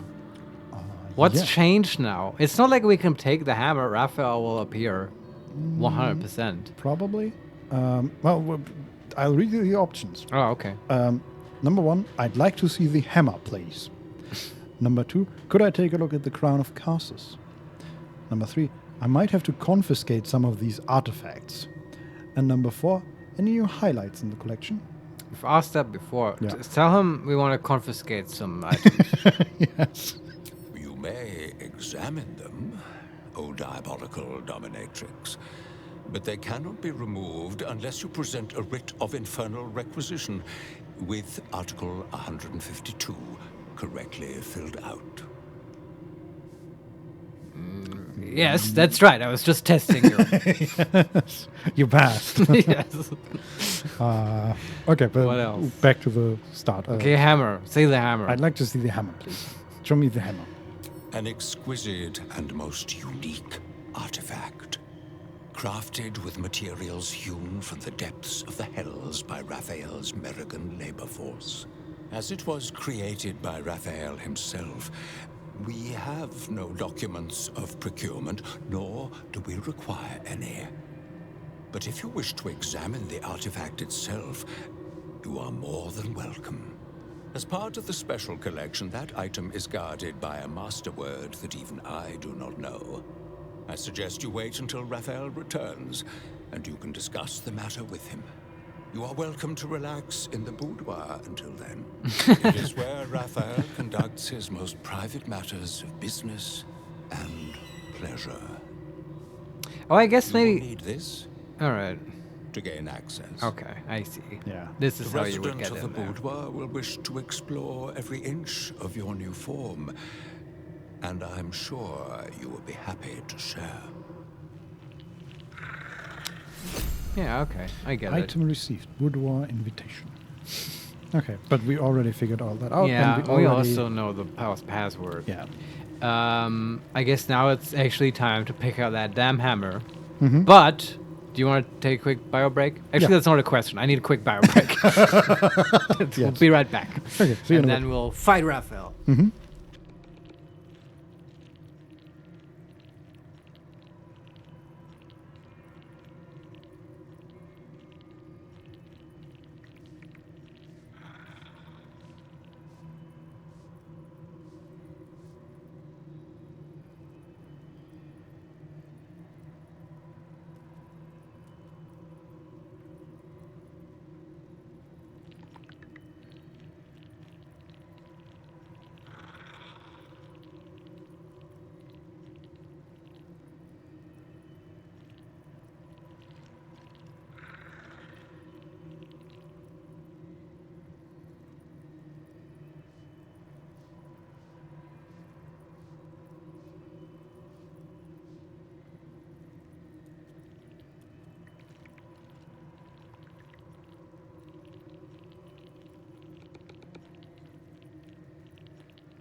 And we're back.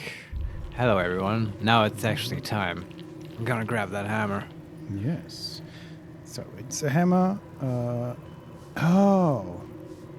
I think it's just like the hammer head is made out of the same crystal that Orpheus and Hope are connected to. Oh, yes. So also this like red crystal thing. Mhm. There's a plaque next to it. The Orphic hammer. Makes sense. Let's touch this impervious sphere. When the Orphic hammer Oh. strikes like thunder, even astral chains are torn asunder. That's easy to remember because it rhymes. Yes. Also, very delayed message, but okay. Here we go. it is. The Orphic hammer, right within reach. A magical field surrounds the item, preventing you or anyone from touching it. You surmise it's controlled by a vocal component. Magic words. Yeah, we just succeeded on an intelligence arcana check, as you might have figured out. Sure. We can reach out to sense how far you can reach without being repelled. Mm. We can say, "It is I, Raphael. Lower your defenses." Or we can speak the magic words, give me my heart's desire." Give me my heart's desire. The magic blinks away at your words. Careful. Stealing the most precious item in this place is hardly going to go unnoticed. I love when the game's just asking us, It's good, "Are though. you sure you want to do?" I would do the same as the DM. Absolutely. Do you want to grab the gloves now before? Oh, we can look at it. Orphic hammer. It's legendary. +3 hammer.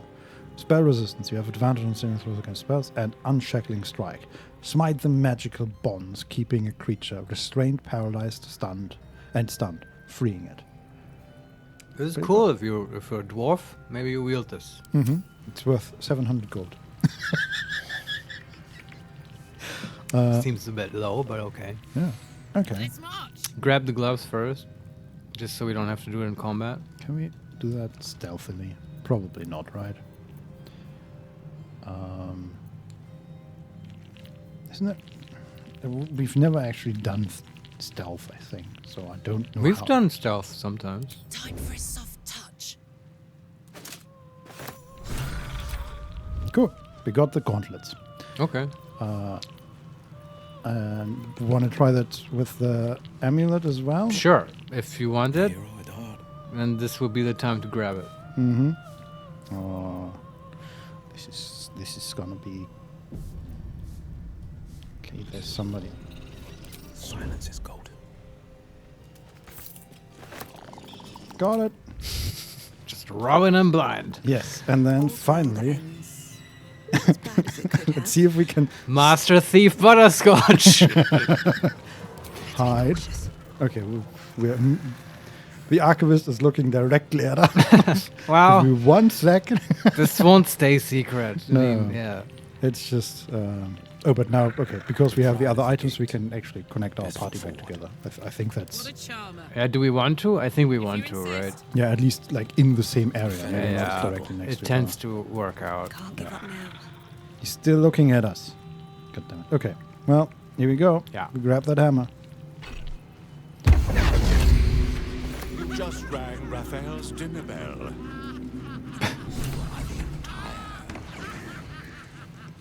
You claim to be who you are not. Stole from my master, and now you expect to leave.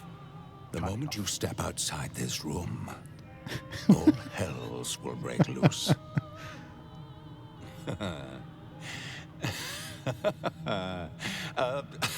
A hopeless situation. I love that because the disguise failed. We are now back in our nice gear. In our nice gear, yeah. So nice. She is not in the dress, but in her like combat war attire. Ah, that's pretty nice as well. Haven't seen that in a while, I guess, and it's also very fitting. Mm-hmm. Yeah, sure. I've got good news. A bad news. A worst news. Good news. You got what you came for. Successful visit. Great success. Fantastic work. Bad news. So many things will be on fire when you step outside of this room. You included. That's okay, no, right? It's hell. You expected it to be hot. Worst news, Raphael's on his way home, and oh boy, he is spitting mad. You planned for this. I know you did. You have everything under control.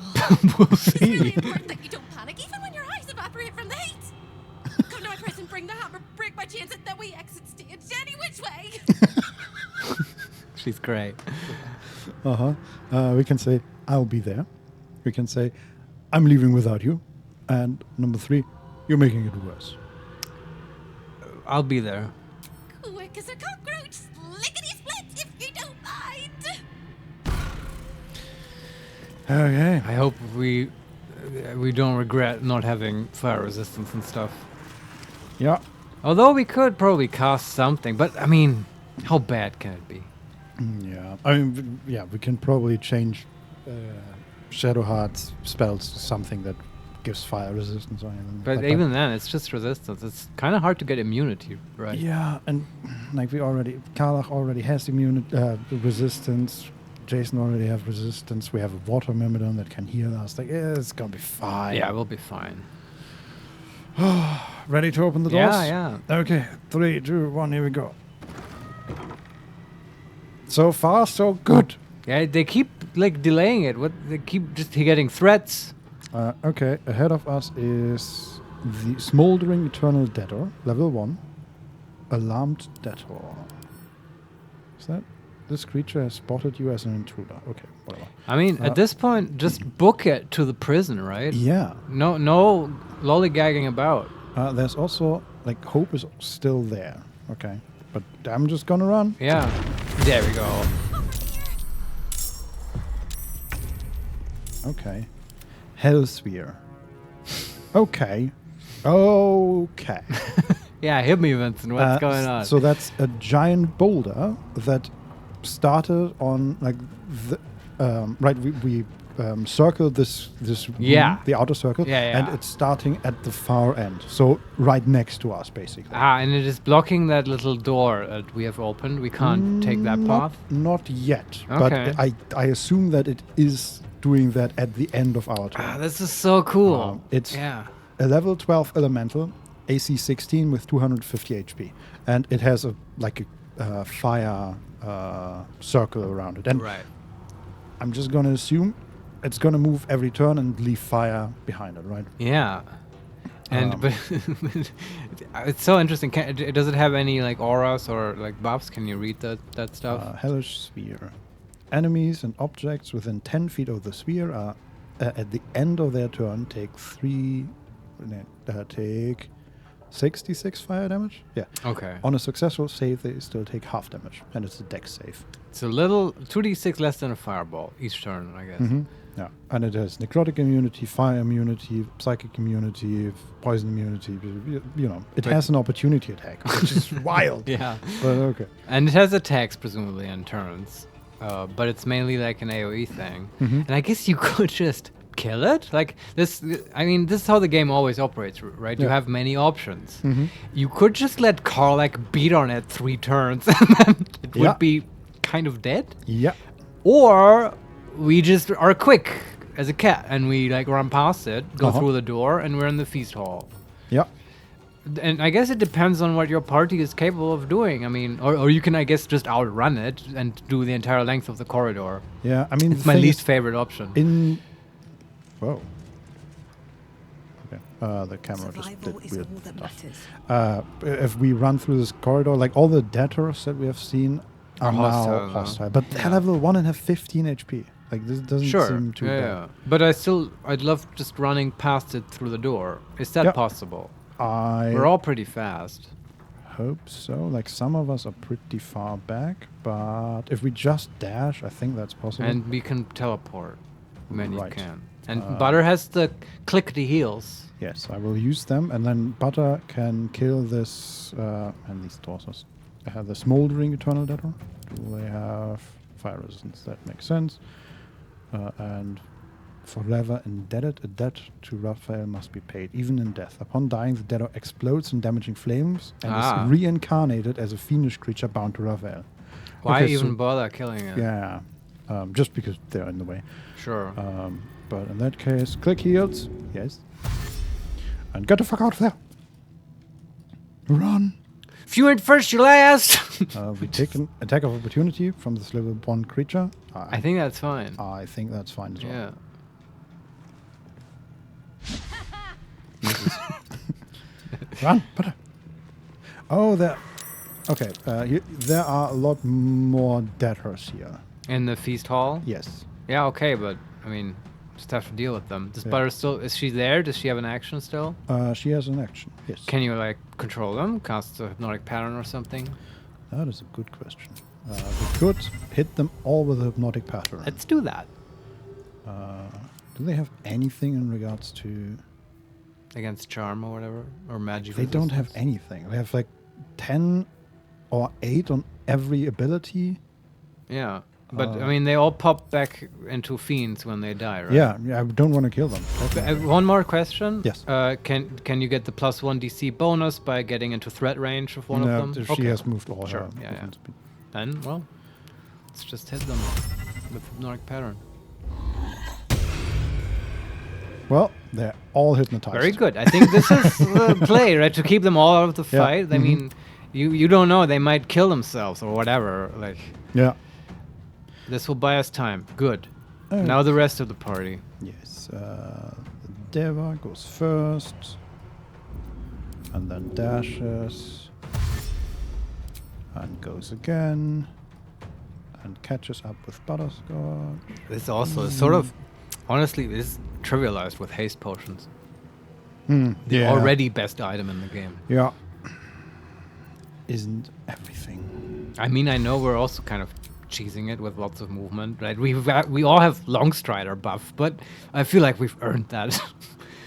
Yeah. By delegating Gale to a buff bot role. Okay, why can't you not find what is happening here? I don't know. The water elemental is having trouble flying over people. But that is okay. Do we want to teleport even further? Right. So the water elemental can just teleport. Sure. Even beyond the feast table. Very good. Yeah, I feel like this is still very much like above board. Yeah. Just jump. Zoom. Love it. She just jumped like 40 feet. It's like Jessica Jones. Yeah. And then she can dash. And we go through the hatch, right? Is that that is the plan? That's the best path. Because we could take the balcony as well. I don't know what's closer. Good question.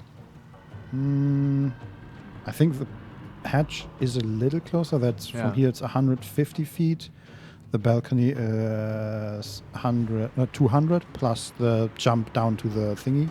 I like hatch better, I think. Yeah. From the way you describe Let's it. cook with fire, baby. Good.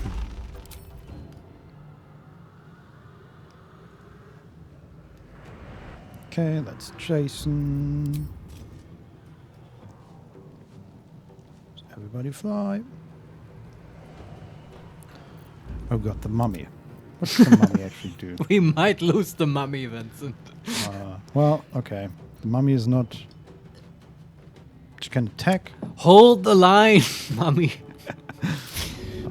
She can block the big elemental ball. Yeah, she's literally in... Like, she... It's perfect. 60 feet is exactly in the way of a boulder. Yes. Buys us a turn. Oh, boy. And Moto? Oh, God, Moto. Moto Yeah, now. Moto... Maybe Moto will guard the archive. Like, for the rest of this playthrough. No, I don't know. Isn't he quick? He got Longstrider as well. Unlike the mummy. True, yeah. He can maybe make it all the way. But dash.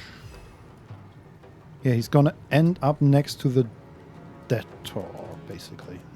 Okay. Okay. I think they're all of them, right? Where's Will? Yes. Blood comes easy these Oh no, days. this is just the people that are going right now. I mean. Oh, okay. Let's go.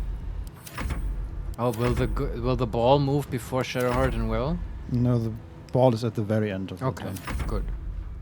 Okay, now the Smoldering Detour goes. Use Claw on Smoldering Eternal Detour. They attack each other. Oh no, that's that's Moto attacking the Detour, but it doesn't matter. He won't do that much damage, right? Yeah, and he misses. So okay. Good job, Moto. Good job, Moto.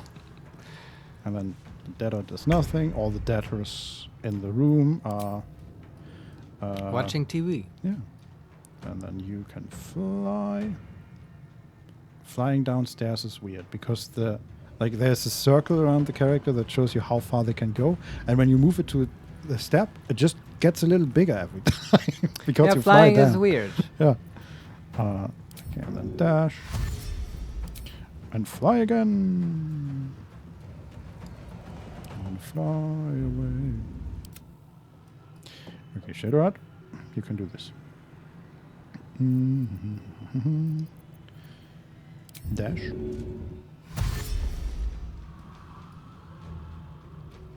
How far can we go? We can go On my way. 80 feet. Very nice. Do we want to teleport? Does she need to? She's out of the way of the sphere. Okay. She's sort of like the others are in the main room, and she's sort of 20 feet behind them, maybe 30 feet behind them. I think we don't need to because they're all hypnotized anyway. Yep. Okay. And turn and turn. Another Detour goes. The devoured eternal Detour. That one's hypnotized, hypnotized, hypnotized. Will goes. Oh, you can summon another Jason as well. This is stupid. Yeah, but the other one would probably disappear. Yeah, sure. But even then, I mean, we can just use Jason as a tank for in case we need it. Yeah, that's good. Dash.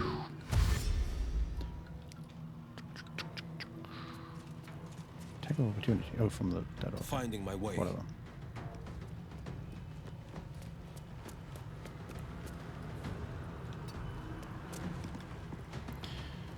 All right. That's his turn. He could hack somebody or something. There's no need. Yeah. Turn, and there goes the sphere. Into the 52 damage to the mummy. Is the mummy still standing? Yeah, 41 wow. HP. Okay. Is the mummy gonna run? Will mummy live? Yeah, are you my mummy? Does it have an? It does not have an attack of opportunity apparently. The mummy? No, the sphere, because it can just run. Also, at least Hellfire. That's fun. Yeah. This was very much implied. So, dash, little mummy. Oh, run, mummy. All right, that takes an attack of opportunity, but not from the sphere, but rather from the Jetto. Okay. Who misses? Doesn't matter. Okay, then Modo. Oh, actually, I should. Time to push my luck again. Yeah, run with all these others. I mean, in all this, like, where the fuck is Raphael? I mean, he's on his way, right? He doesn't just appear here. Yeah, I mean, I expected him to just appear. I didn't. I felt like they were very clear on the fact that is he really running over the stupid table again? I mean, it's just that he has, on other occasions, always appeared instantly out of thin air. Yeah, that's true. So that's sort of, that was my baseline. Yeah. I wish, though, this feels reminiscent also of my other favorite adventure in this game, which was the Iron Throne, where you had a countdown. And then I would appreciate a countdown now, even though I guess there's technically no way you would know. But it's like, it makes it tense. I definitely was thinking about that. If there would be a countdown or anything like that. Okay. Butterscotch actually makes it all the way to the hatch. Okay. Can she go down? No, well, maybe don't go down yet. Too late. Well, she's down. And she has the water myrmidon and Quoth with her. What? Oh, I don't know how that right, works, right, but right. I'll take it. Sure. Okay. And there's no enemies immediately nope. there. Okay. Well, then just get the rest down. Yeah. I'll try. And oh, good. They're also still hypnotized. That is, I didn't think about that. Yeah, but it would be weird if they lose it. Okay, another jump with Carla. I jumped into the wrong direction. What? Wait, what? Now the Hellfire Sphere is just rolling randomly? Or no, there's a second one on the other side that's spreading fire. Oh. That wasn't there a moment ago. Okay. I feel like that's not supposed to go that way. I think that second Hellfire Sphere didn't enter the combat and is now doing things out of turn, basically. Which, okay. Do we care about this Hellfire that much? Like, why? What impact does it have on our plans? I don't know, but it like we have to run through Hellfire now. With Karlach or with everybody, except Butterscotch. Well, I mean, what alternative do we have? We just get to the hatch, right? And Yeah, I mean the alternative is load and not go down with butterscotch, and probably For what advantage? so the spear enters actually into the combat initiative instead of just being outside it and spreading hellfire everywhere freely. And that's because of the hatch now? Like, Yeah, I'm just confused. So I think like this sphere doesn't follow the turn order at all. Where is this new sphere? On the second half of that outer circle. Right, okay. Where we want to go, basically. But why does it only appear if you go down the hatch? I think we triggered it by reaching that part of the circle. I don't know for sure. Ah, okay. But I mean, even if butterscotch doesn't go down, we still have to go to that part of the circle. Yeah, but then my idea would be that we finish the turn at the door, basically, and once the sphere... Right. I don't think we need to cheese it that hard. Let's just run to the thing. I feel like they are cheesing it with the spear, but okay. The whole turn order thing is very weird and confusing and has been many times. Yeah. And there is the sphere. Now it's in turn order. Okay, but it's already spreading everything everywhere. Look, I was assuming that it would be just, okay, everything's on fire. You take 44 damage every turn. Get fucked. Yeah. That's what I was expecting. So all of this is a reprieve and a cakewalk. Okay, Karlach cannot get to the hatch. Might be in range with the sphere, though. Well, I guess this is just how it's gonna be. Okay, that's Butterscotch. She's down there. Diva can fly. Can you fly? Like I'm clicking. Yes, there we go. And then you can dash. And fly again.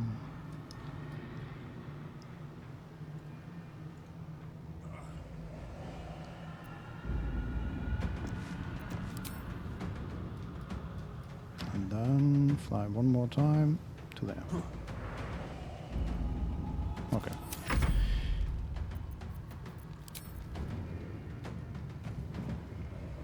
Jason is flying. And dashing. And flying again.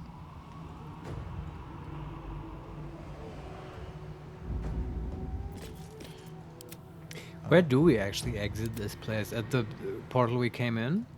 I think so, yeah. Yeah, okay.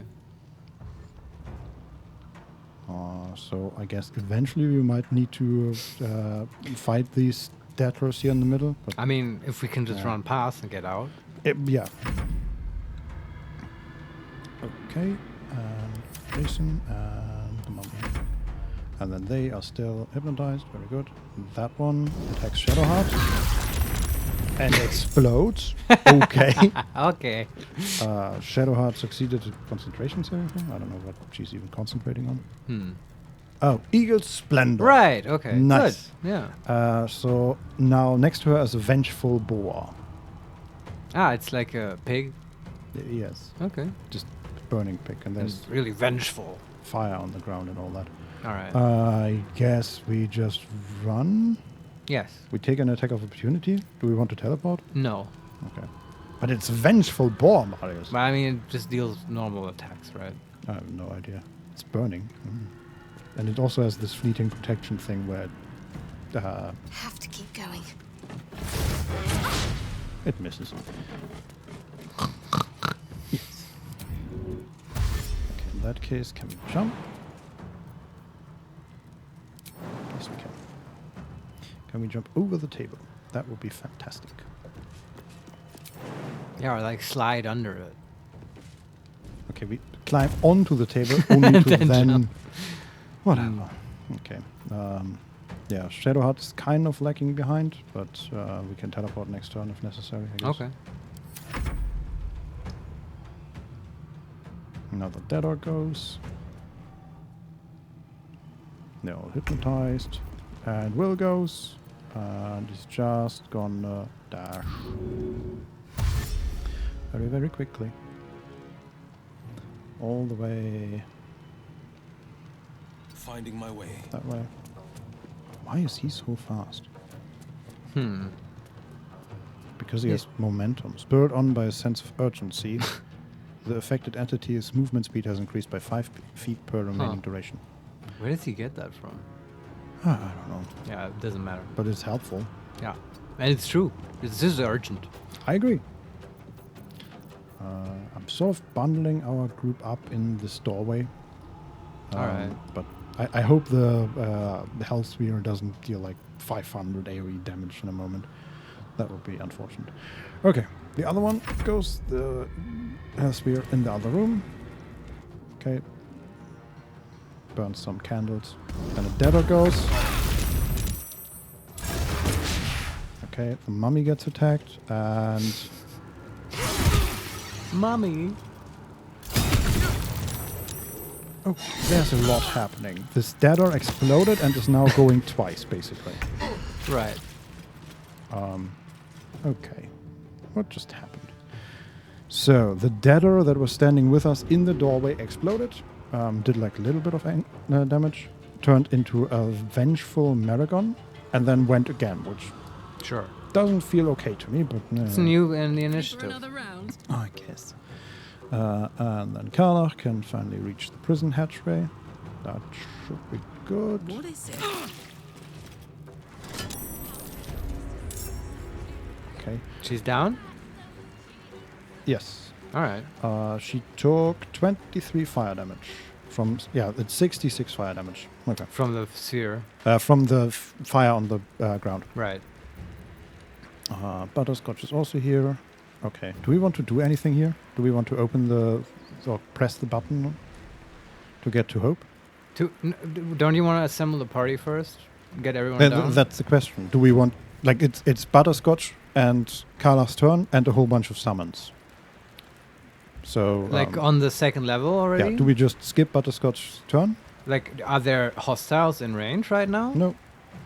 I mean, then, you know, why not wait till we have everyone and then open the doors and stuff? Sure. So that's Carla.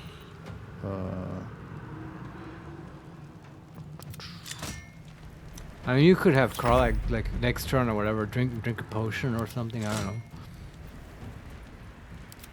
Okay, end the turn for Butterscotch. Apparently, what is it doing? Like I'm selecting Butterscotch and then end turn, and it just picks the next one that hasn't ended their turn yet and ends their turn. It just ended Jason's turn. Okay. Not that it really matters, but it is weird. The game doesn't like it when you like are in different areas. That's it's always been a bit awkward if that happened. Yeah. At least awkward, at most game breaking. Uh-huh. Like with the whole Modo duplication bug we had. Yeah. Speaking of Modo, run, little demon.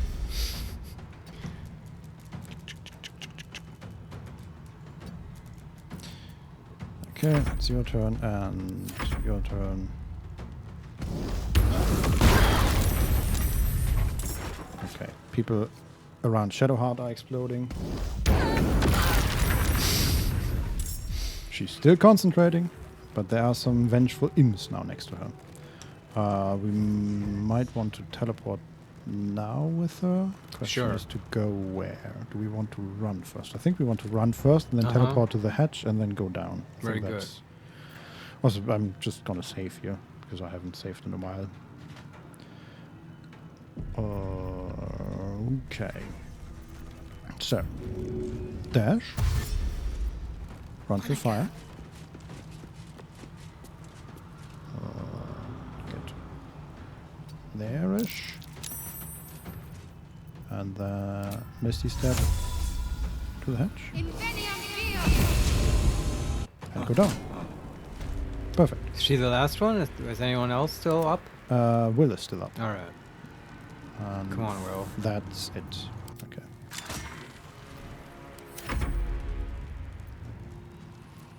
And then Daedalus go. Whoa. Oh. More Daedalus go. They're all just running to Will, basically. But Will can now... I mean, he can also teleport. Right. He would take an attack of opportunity from the Maragon. Just one? Yeah. I don't know if that... Does that have, like... Any CC on the attack? I don't know. Sentinel, snare. Okay. Oh yeah, that might be. We might want to want to teleport. avoid that one. Yeah. So we run a little bit, and then we teleport over there, and then we go down. Okay, everyone's down now. Yep, and All we right. are out of combat. Want to do a short rest? We just took a lot of damage from something. Mocking it? Was she still on fire? Maybe? Karlach was hit for 24 damage. Yeah, maybe that was it. Okay, I think we took damage from the Waltzing Eternal Debtor, but I don't know. It doesn't matter. Karlach is pretty hurt, and the mummy is Don pretty hurt. Solarione cannot believe that even Mummy is fine. Yeah, we had 0 losses so far. Yeah. And you would think mummies are very ignitable. Yes. Down to 15 HP, but No. she's fine. So can we short rest? I mean, Let's see. it's just 10 minutes in game, right? Okay. I Yeah. guess we can. Apparently. The Is mummy every- did not get healed. Can somebody heal the mummy? Can we like? I don't know. It maybe we can just summon a new one, It right? might hurt it, yes. Yeah, that no. We just need to call. There's in 5th edition. There's no negative energy and positive energy shenanigans. Okay. That doesn't. Although I love that, they took Yes. that away. But I do I love also think we don't need to heal the mummy. It's okay. We can make a new one. Yeah. I guess now we go on. Yeah. We No, finally no. Okay. Whew. want a quick save. I just did. Didn't you?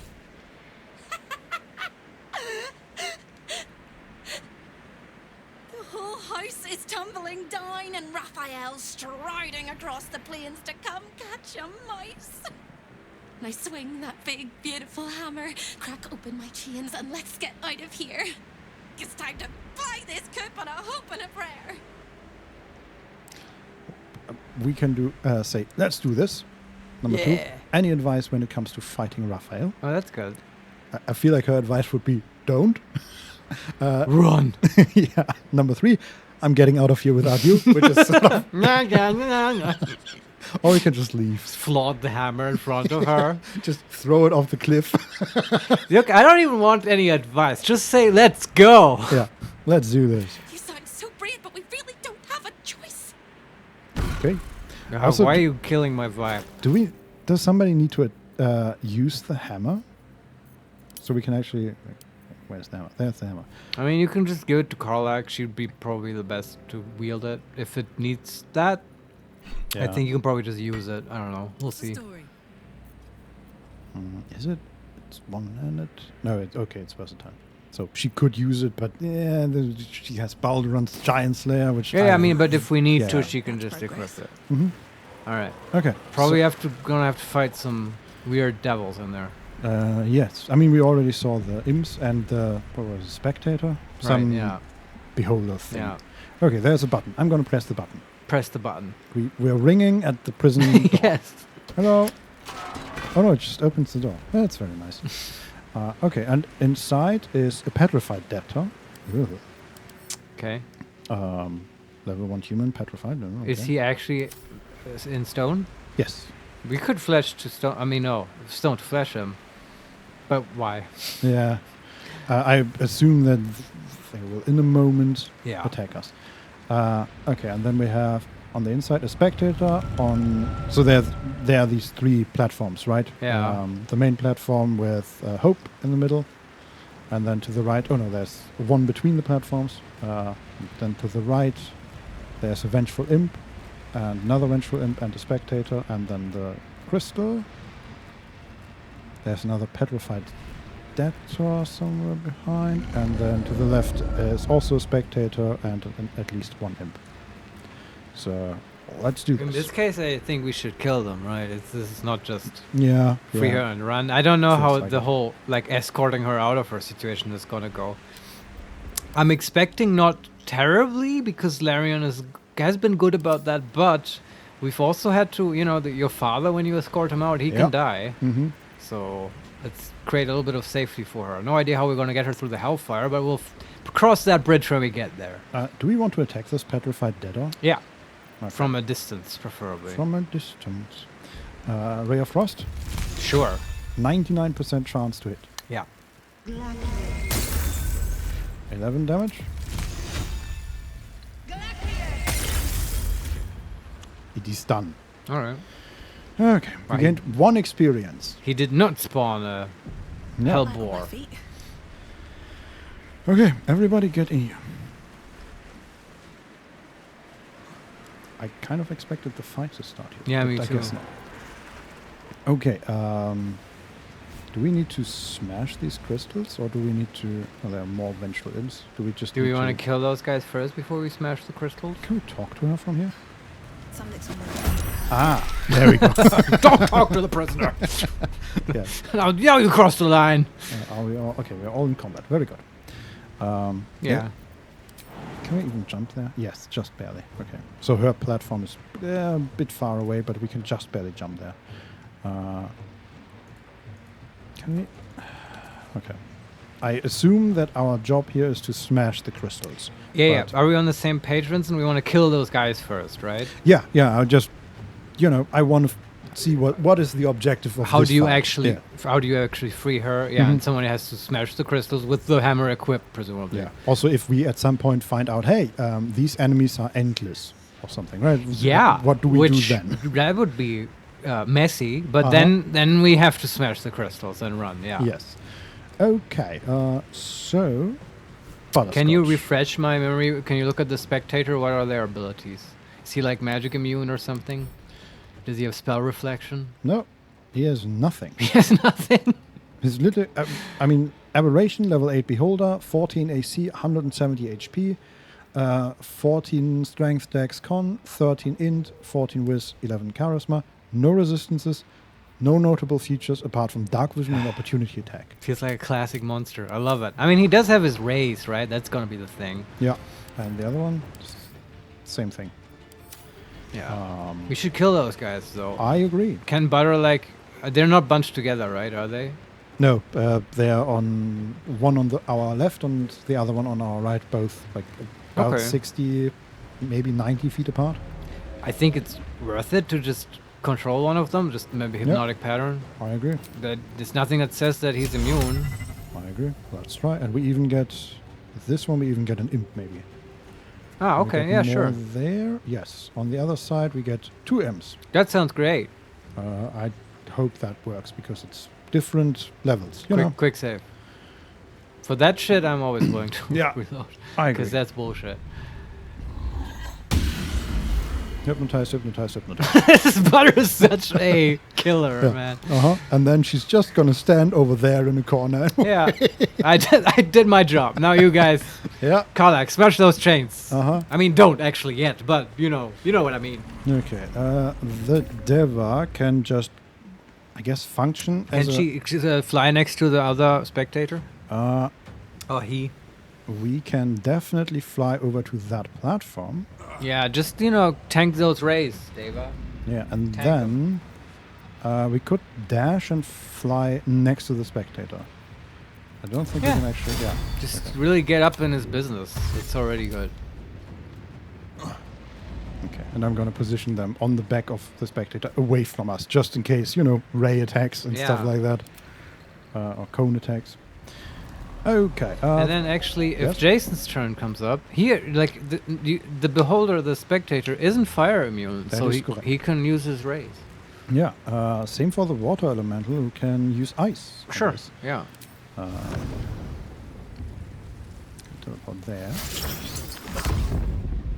They're so mobile. I love it. Just make sure you attack the not hypnotized one. Yes, I'm fully focused on the Yeah. left one. 3 icicles there. Could also... Okay. I love doing these heists. They're so exciting. I wish there was like a D&D 5 type game that's just heists. It's just these missions, ideally randomly generated. You're speaking of Blades in the Dark? Kind of, but more mechanical. Do you know what I mean? Uh-huh. Here, I really like the combat mechanics Yeah, of 5th edition. Here's an interesting question. Do we want to throw 3 icicles at the spectator? Or do we want to hit 2 imps and a petrified debtor? But not Yes. not hypnotized. Mhm. No, I've liked the AoE option you presented. I think that's better. So on to the small folk. Okay. I mean, Karlak will just dissect this spectator, presumably, so... We missed so many of these attacks. Oh well. What the hell, man? You can't... Not everyone can be a winner. Yeah. Okay, Not all the time. Just gonna fly over there, so... more hopeful tanking for great attacks. Yeah. Scones and all that. Where do I go from here? That's butterscotch. And she could even just... No, she can't run outside. Never mind. Go back up the hatch. Yeah. You I'm guys gonna are weird. start the car, okay? Anybody want something? Gonna pop into Burger King. You want some? They have great fries in Avernus. Trust me on this. Best fryer ever. Okay, and Modo is sort of just... She would totally do this, by the way. Yeah. Modo, I guess, can be like a support animal for hope. Turn invisible and frighten the spectator. I don't know. Just get ready to frighten Raphael when he appears. How big is the scare up? We can scare hope. But No, don't do that. That's really cruel. Yeah, okay.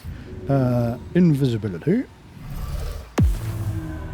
Nice. Cool. He's invisible. And then you can run a bit more, and that's it. Okay, one of the eventual imps goes. Sure. Flies down. Eldritch Blast on our group. Maybe Butterscotch? I'm not sure. Do we want to counterspell? Can Will counterspell? I really don't. Will can counterspell, yes. But, I mean, he has, like, the cool Warlock spell slots, right? Yeah. I mean, why not? It's always so... I think it's smart to, at the start of the fight, like, you know, not allow the enemy any advantage. Because any advantage either side gets will snowball. Or tends to snowball, anyway. And this is the only thing we can counterspell in this fight. Maybe It's in this true. house.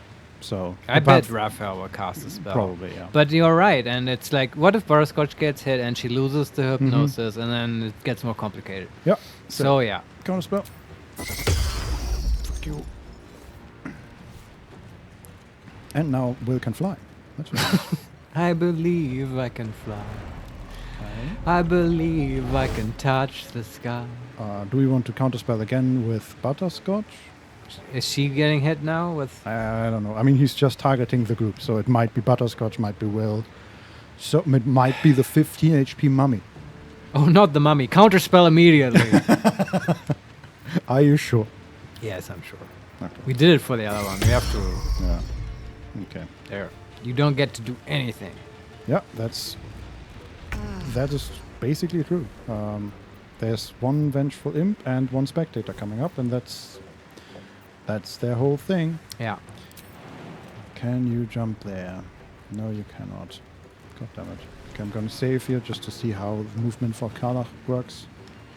Because these jumps are very far. I don't know if she can make it.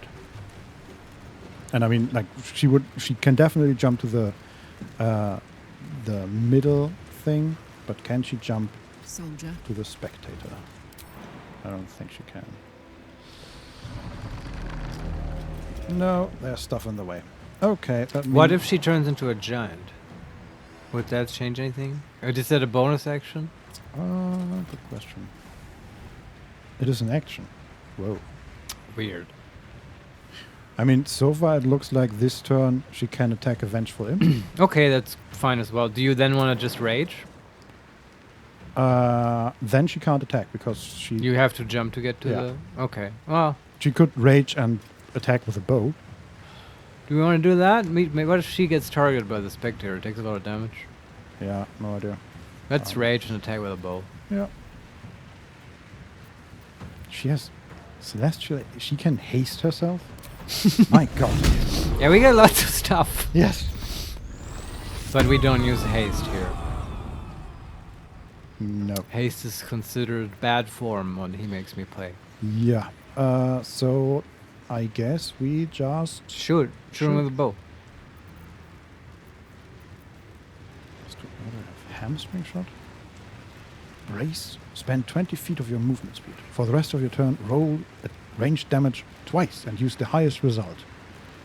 Sure. I don't think it's going to come up again. So... I mean, do you have that movement? Yes. All right.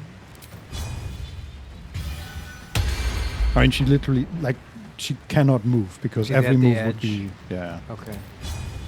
Here, have a hamstring shot. That was 12 damage. That's not too bad. And then, can she hit the spectator? No. She could do the bolt of celestial light on... Is that radiant? Yes, good call. I mean, if you can hit the spectator, I don't think he had that ability. Yeah, but you can't. Okay. It's too far. Just hit it, the same one you hit again. Yeah. Perfect. She kills him. Pretty good. Karlach has promised victory on Vengeful Imp. Vengeful Imp needs 15 to save. They roll 18. But it's dead, Baldur's Gate 3.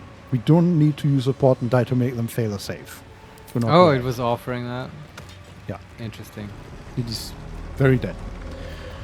And the Cambion goes, and the Cambion can fly. So And he can use his raise on the spectator. Yes. Question is, let's go there, I guess. Okay, so he goes to the middle platform. He can't reach the spectator one, but it still split us up. That's good. And now we can attack the spectator. Yes. 55% chance because low ground, which kind of sucks, but you know. Do it. We're gonna go. Critical miss, 12, and 12 damage. All right. It's a start. Okay, 5 more. No. Okay, to fly here to the very edge, I guess. And hopefully people will attack him with Eldritch Blast. The real question is, Vincent, what does the mummy do? I think the mummy is exceptionally useless in this fight. Can mummies jump? Asking the real questions here.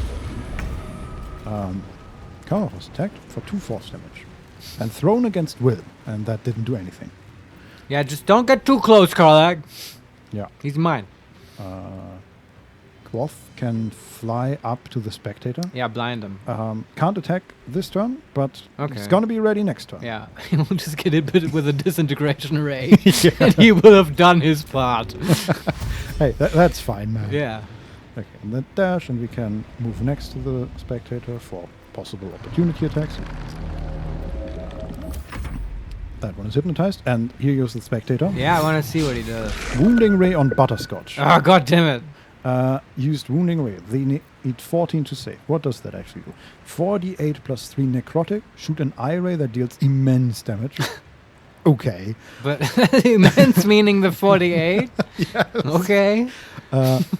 On save, target still takes half damage. Do we want to use a portent die 9 or 20 to save?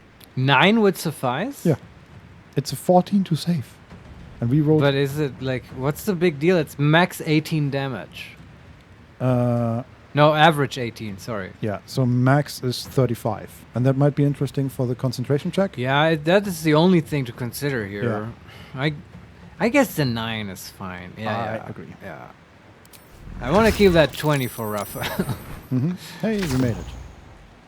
Also remember, we can get them back if we use like acid damage or whatever. Fucking spectator flies to Butterscotch. Wow, he really hates And the then wizard. It bites Butterscotch. That's rude. But the mummy can attack it now. Ah! Yes! I think you've just made a critical mistake, spectator. Hope you like mummy rot. Oh boy. Yeah. Because that's totally coming for you What now. do we actually... What can it do? Yeah, what can a mummy do? So normal attack is Rotting Fist. 2d6 plus 3 bludgeoning. Okay, that's my favorite band name so far. Rotting Fist. Yes. Oh man. 2d6 plus 3 bludgeoning plus 3d6 necrotic. Drive your fist into a foe and possibly afflict them with mummy rot. Yes. It's a wisdom save, and your maximum hit points is reduced by 8. You cannot be healed. Yeah, Okay. it's pretty good utility on that one. Then we have Dreadful Glare. Affix the target with your baleful gaze to frighten it for 2 turns. Wisdom save. Right. And multi-attack. aim multiple attacks at a target that is frightened. Okay, we need to frighten it first. Now just rotting fist the guy. Come on. 70% chance to hit. Here we Yeah. go. It's one off. Oh, Needs well. 14 to hit, they roll 30. We're not patenting this. Sorry. With a 25 critical. It's funny as it is. Like, we're gonna need that one. Yeah. But the mummy has entered the fray. Mm-hmm. Foes best beware. Okay, that's Mummy's turn, and then Will goes. All right.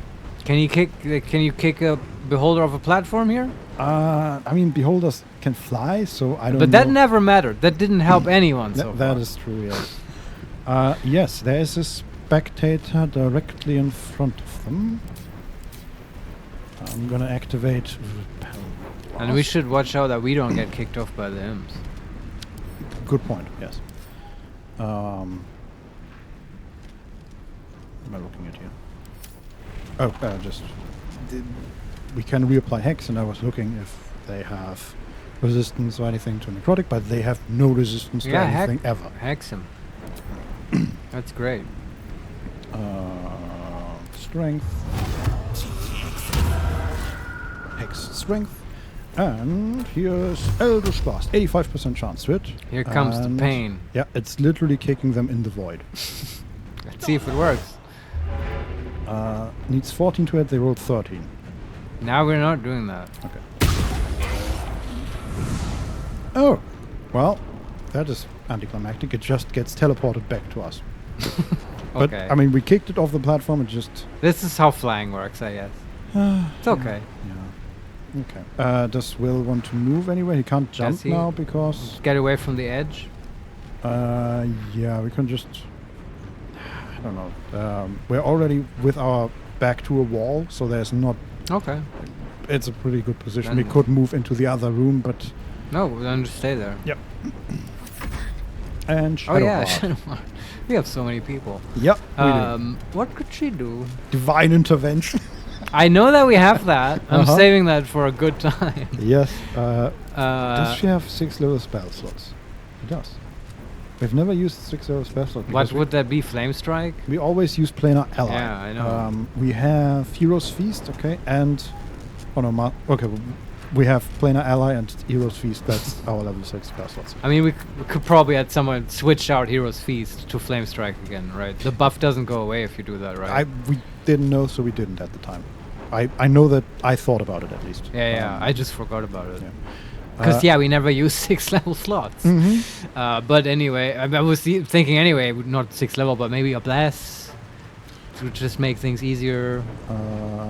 Yeah, mostly because all 4 of our main characters are still on the platform. Yeah. All summons are somewhere else, except the mummy, who's still great. Why not a 2nd level bless? That's 4 people, right? Mm-hmm. That's Butterscotch, that's Carla, that's Will, and that's herself. Concentration Bless, and Eagle Splendor is gone. Oh no, misplay. Spiritual Weapon? Yeah, why not? Like on the platforms? Yeah. Maybe send them already to the hypnotized people, but don't attack yet? I don't know. Can we send it there? I think so. Shift to run. Okay, so on the main platform there's 1 imp at the moment, and we could send it against that one. And you can't reach the other platform? Like sort of halfway there. We could summon it next to one of the hypnotized imps on the platform that is between the right platform and the middle one. There's like a small thingy. Yeah, I don't understand the topology of this space. You decide. I was just thinking maybe in 2 turns or so it will be able to attack the hypnotized people, and then it will be useful. I don't know. Yeah. I mean, it could already attack the vengeful imp in the middle. And then is it stuck there? That was my thinking that it will. No. Okay, then just put it there and attack immediately. Sure. I just thought if you summon it on a platform with a single imp, that imp's gonna die and then that weapon will be stuck there. And then it's useless. So I wanted it on the platform with a lot of action. But this is fine. A good thought, yes. But I think we're good. What does it actually have? Piercing Strike. Deal regular damage and possibly inflict gaping wounds. Which costs extra damage on attacks. Huh, that's not actually bad. I think that's the spear. Yeah, spear thrust. Didn't actually look what kind of weapon. summon. Yeah, we haven't tried all of them. Just gonna attack here. Yeah. Misses. Okay. And then can it? Yeah, okay. It can fly to the next platform. That's good. Oh yeah. Stay focused. And you get away from the edge. Yeah. Also with the back to the wall. Even more so now. She could even activate her armor and be impossible to move. Oh god, yes. Reaper's Rigidity. Whenever activated, you can't be moved against your will by any spell or action, but have disadvantage on dexterity saving throws. It's a trade-off, I don't know. But will any of them have dexterity saving throws? The race might, but I don't think he's Yeah. going to target Shadowheart. He's sort of fixed on Butterscotch. Why not turn it on? It's fun. We've never used it. Sure. We just need to remember to then turn it off again. Yes, possibly, yeah. Okay. End turn, and we start anew.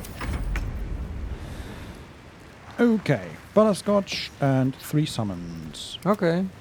Can the Quasit attack the Spectator? No. The Quasit can attack this imp. Sure. For 3 damage. Very good. And for 2 damage. Cool. Very good. And then it just sort of stands there. Good job. Let's go. Okay, Butterscotch is still concentrating wonderfully. Just frostball the Spectator. Yeah. Ray of Frost. 27 damage. And then she also wants very much to stand with her ass against the wall. Yeah. It's good. And then the Deva. Oh man, sucks that the thing just flew away. Actually, I'm gonna save here. The Deva might be able to reach it anyway. That's pretty cool.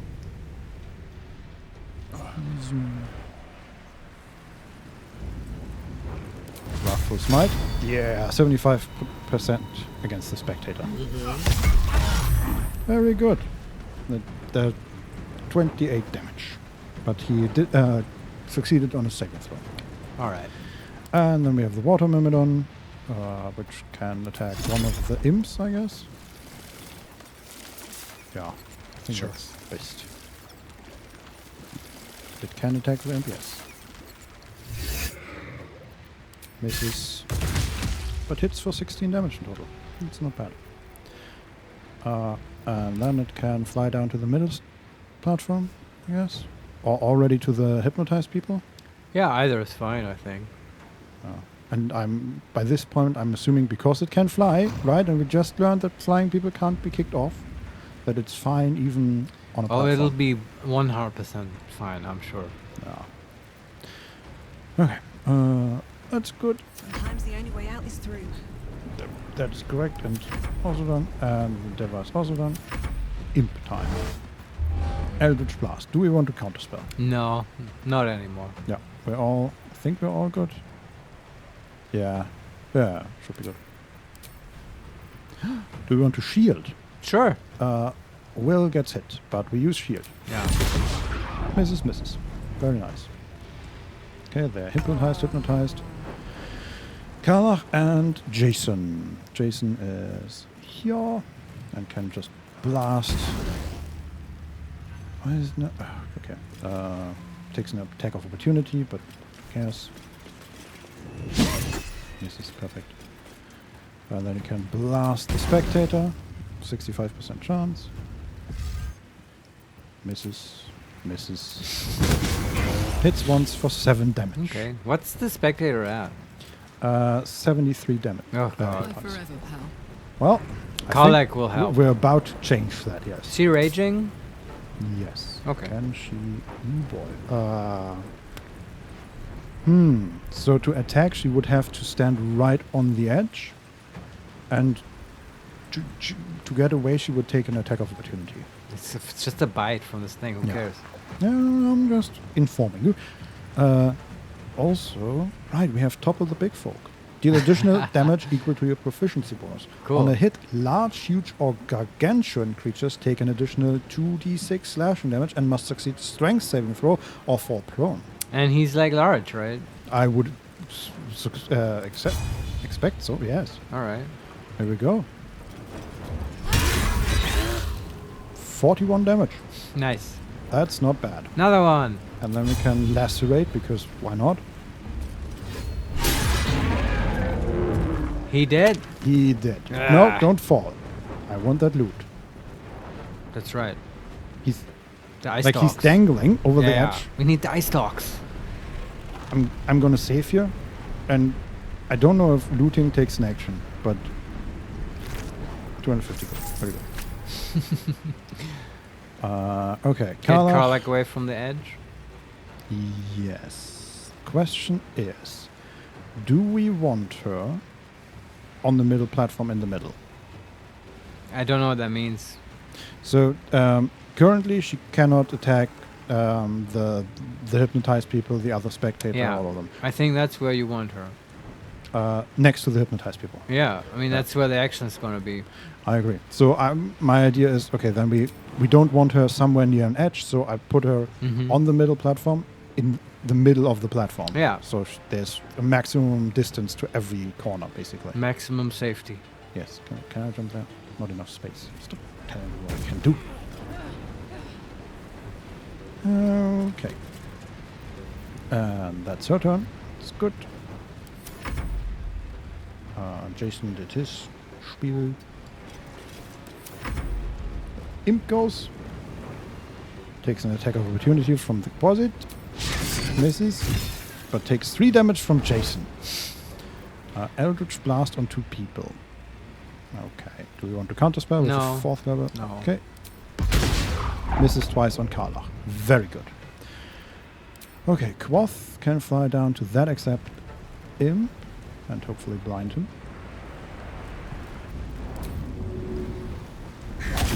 Yeah, blinded. That's the thing. Even at this point in the game, that's still useful. Yeah, and there's no save against Yeah, it. yeah. It's ridiculous. crazy. Yeah. And then he can fly up and get closer to the spectator. Spectator is hypnotized. And it's the mummy's turn. Ah. Can the mummy jump? The mummy can jump. I want to see the mummy jump. Come on. Yay! We did it.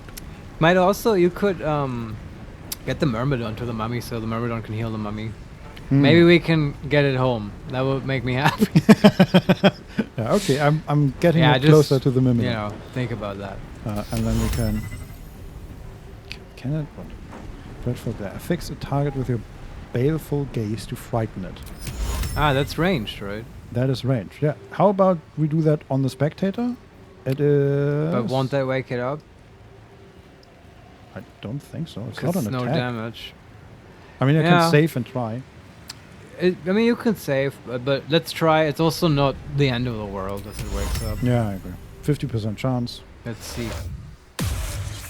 It is hypnotized and frightened. Very good. It's like has nightmares now. Yeah. Scared dreams. Cannot move. Frightened entities also have disadvantage on ability checks and attack rolls. Very good. That is the mummy's turn. This is my time. Okay. Will. Start taking out imps. Yes. Targets are very far away from us now. But I guess we'll just have to deal with that. Worth a try. Hex. Are you attacking the blinded one? Yes. You have advantage? Yeah. Do you want to turn on his gloves that give more damage? Sure. Good call. Because they reduce his attack and stuff, but if you have advantage, Yeah, I feel it's that's when you want to use them. 94% chance to hit still. Very good. Yeah, we did about double damage or twice as much damage as we needed to. These are the gloves you get for the Dribbles the Clown quest. So, you know, high level loot. That's all I'm saying. Really? Yeah, remember we stole them from the Oh. carnival person. Mm-hmm. Well, because we're not going to do that quest. So. No. Yeah. That's Will's turn. Concentrate. Shadow Hearts. She can probably not get to anyone, right? Not really. Like, we killed the one that was in range. She has Flame Bolt, I think.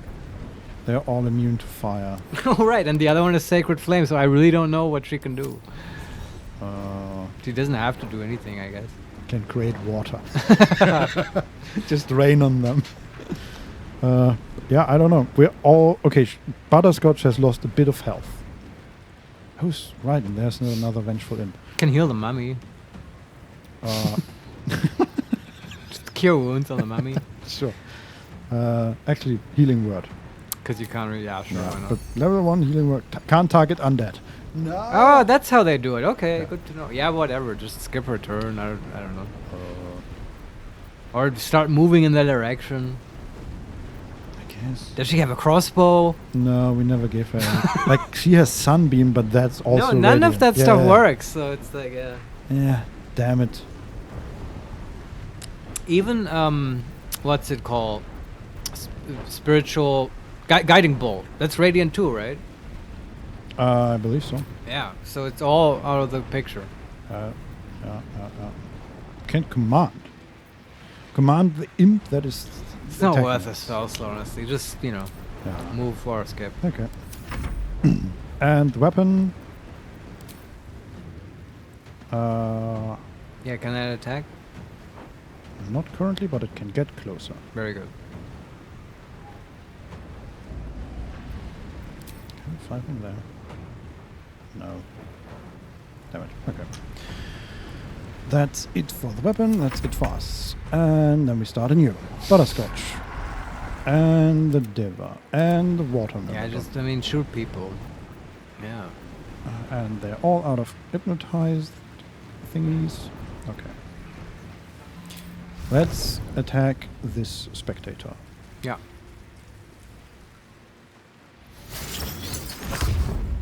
Can I hit both of them? Damn, the spectator is too fat. I wanted... There's an imp next to the spectator and I want to hit both, but the spectator is too big, so... Yeah. We have to be precise in our targeting here. That hits both. Fine.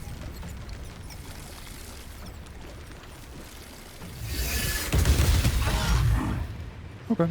Hit the imp for like 12 damage and the spectator for less. But that's okay. Then, despite everything. The Deva can fly in that direction.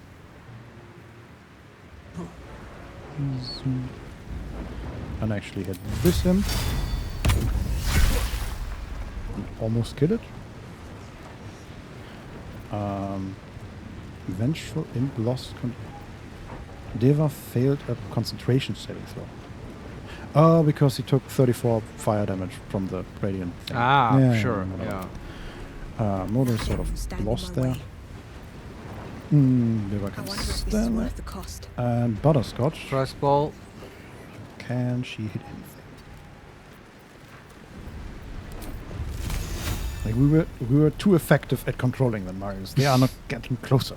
Yeah. She can kill this imp, hopefully. Yep. Very Exactly good. 10 damage. Perfect. And then she can get her ass against the wall. Okay, 2 imps go.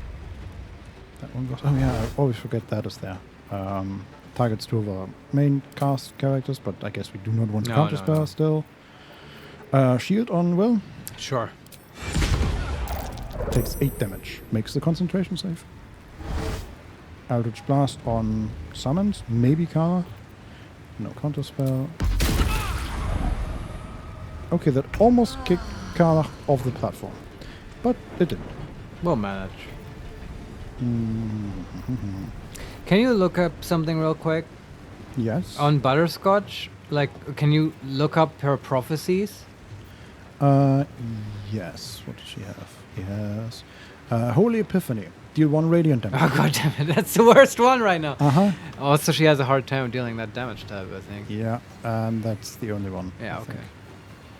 Yeah. How would she even do that? Can't stay idle. I guess she needs to get Shadowheart's mace. Bonk someone with It's it. just in the middle of the fight. Yeah. Shadowheart, Hand me your mace. Yeah. Butter, why? Don't ask! Yeah. I've seen this. And then she just blasts like one imp with sunbeam, takes a ton of Takes damage. 37 fire damage. Here's your mace back. Yeah, I needed this. Don't ask. God, it's hot in here. Oh boy. All right. Okay. So we want to go there probably. I don't think she can reach the spectator. Just shoot her bow. I think so. Yeah. I Yeah, think do that's it. the best. It's fine.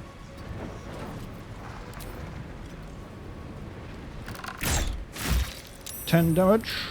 And maybe kill it. 2. 5 damage. God damn it, it has 2 HP left.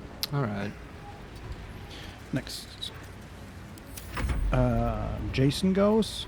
Can Jason just fly over there and attack this imp and kill it? Sure. Just to end this. Yes. Okay. Very good.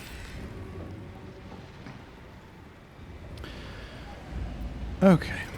And now the hero of this story, Quoth, can possibly blind. Oh, blind the spectator? That would be funny. No, 55% chance, but he missed. Alright.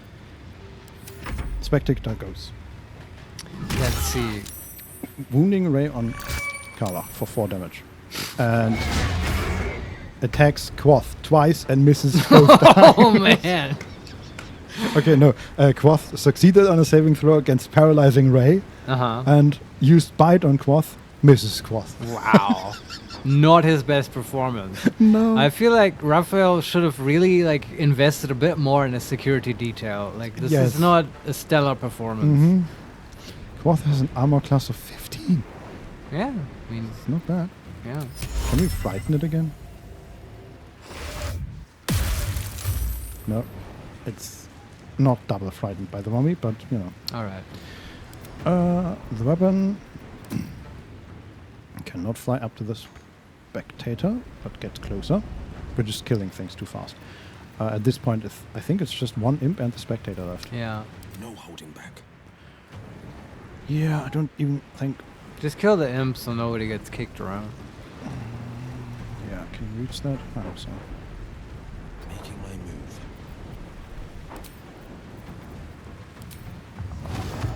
I know just what to do. Just barely. Very nice. Misses. But hits twice and kills this last imp. Very good. Okay.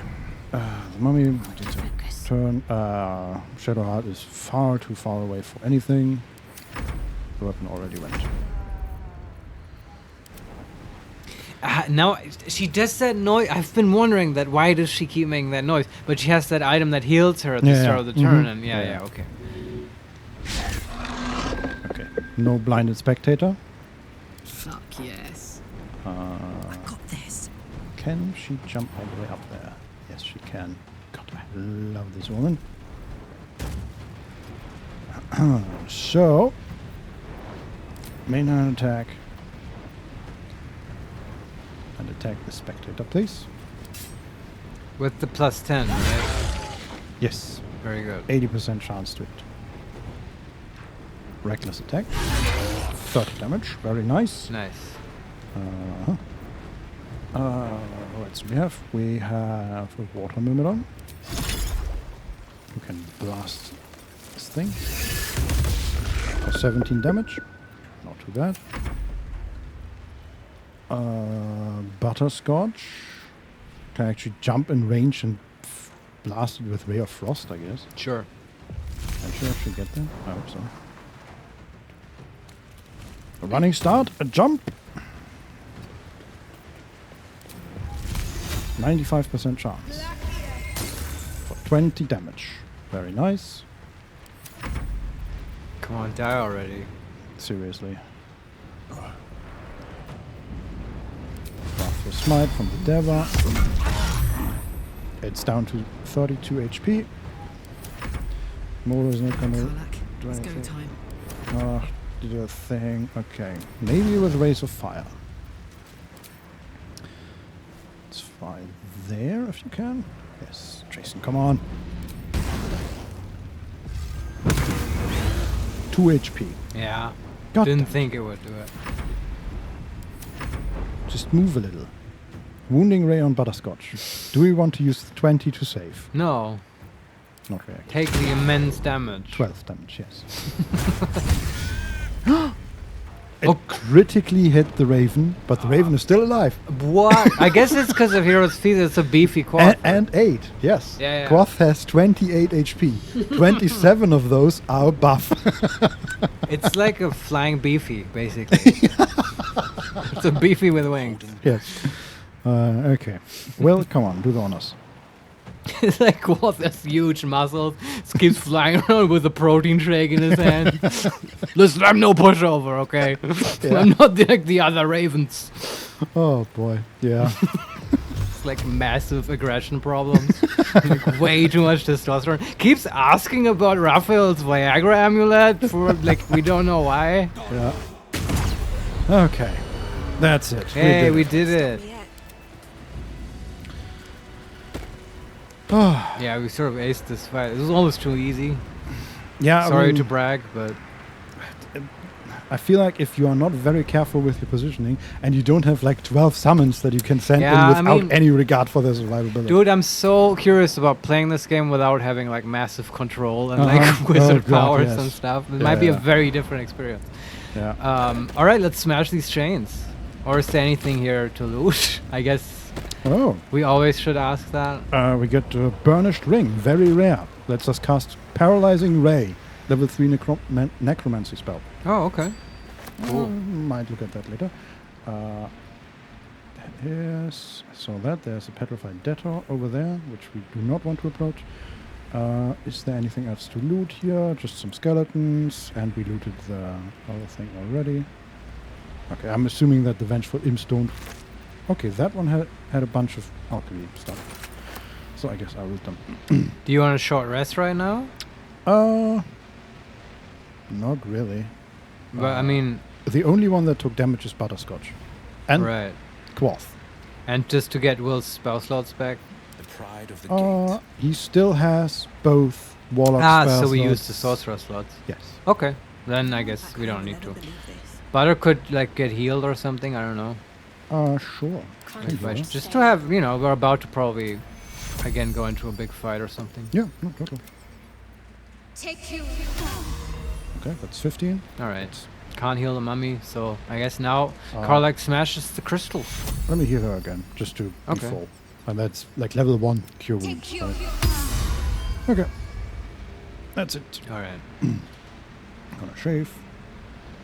Save, not shave. Damn, it's good to be alive.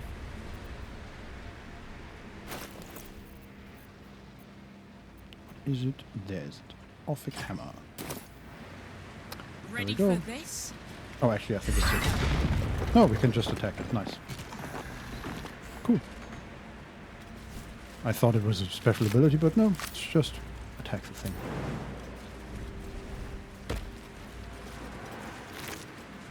This must be very satisfying for Karlach. Yes. I mean, she did say, I promise we'll get you out of here. So it's good to have her do it. Yeah. Everybody else can stand there. Can't you?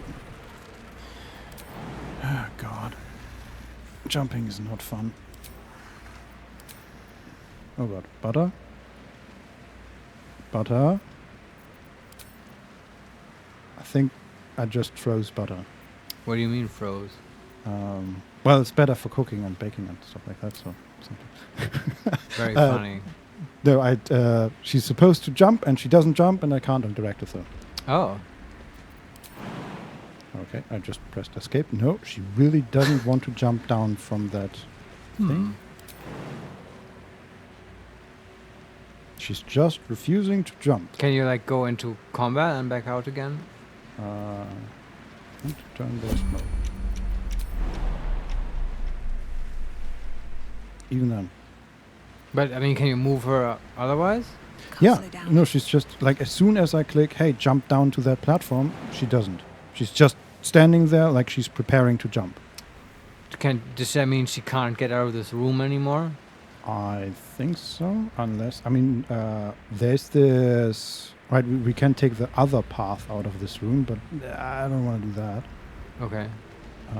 Right, the one over the balcony. Oh, no, we're not doing that, but, like, so what do we do?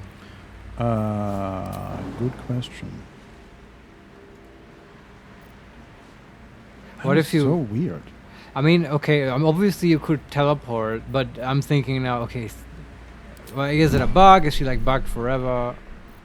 Like when did you quick save last? Can she jump somewhere else? She cannot jump. Okay, she doesn't want to jump. She's lost the ability to jump. I mean, that might be a problem. You could. Okay, here's what you could try. Get Karlak over her. She will throw her, and then Butterscotch will remember how jumping works. Yeah, let me just reload. You have a quick save. Yeah, okay, yeah, just sure. right before the smashing of the stone. Yeah, this is sketchy. Yeah, maybe this frightened Butterscotch, and she now has lost her ability to jump. Yeah, that's what was chaining her, and we've smashed that chain. That makes no sense. That was chaining her to reality. Exactly. And now she's thinking, like she gets into position, and then she really imagines herself jumping. This is a role-playing game. I can't jump in this. Yeah. What am I, Mario? Stop controlling me. Shouldn't have wished for my interesting times. Okay, Butter. Come on. We all believe in you. All's well that ends. Not as bad as it could have. There we go. Okay, back to normal. Okay, everybody get down from that platform and... Everybody grab each other by the hands and then sing to the chained princess, and that's how we can free her. I think that's how it worked. Resonate with the crystals. Yes. Or... I believe I can fly. Well, here goes one. I think about it every night and day. Spread my wings and fly away. Isn't that an R. Kelly song? He's kind of not cool anymore. I have no idea. I think it is. It might be right. I'm going to jump over there. I haven't been there. Hello. There's a pile of bones here.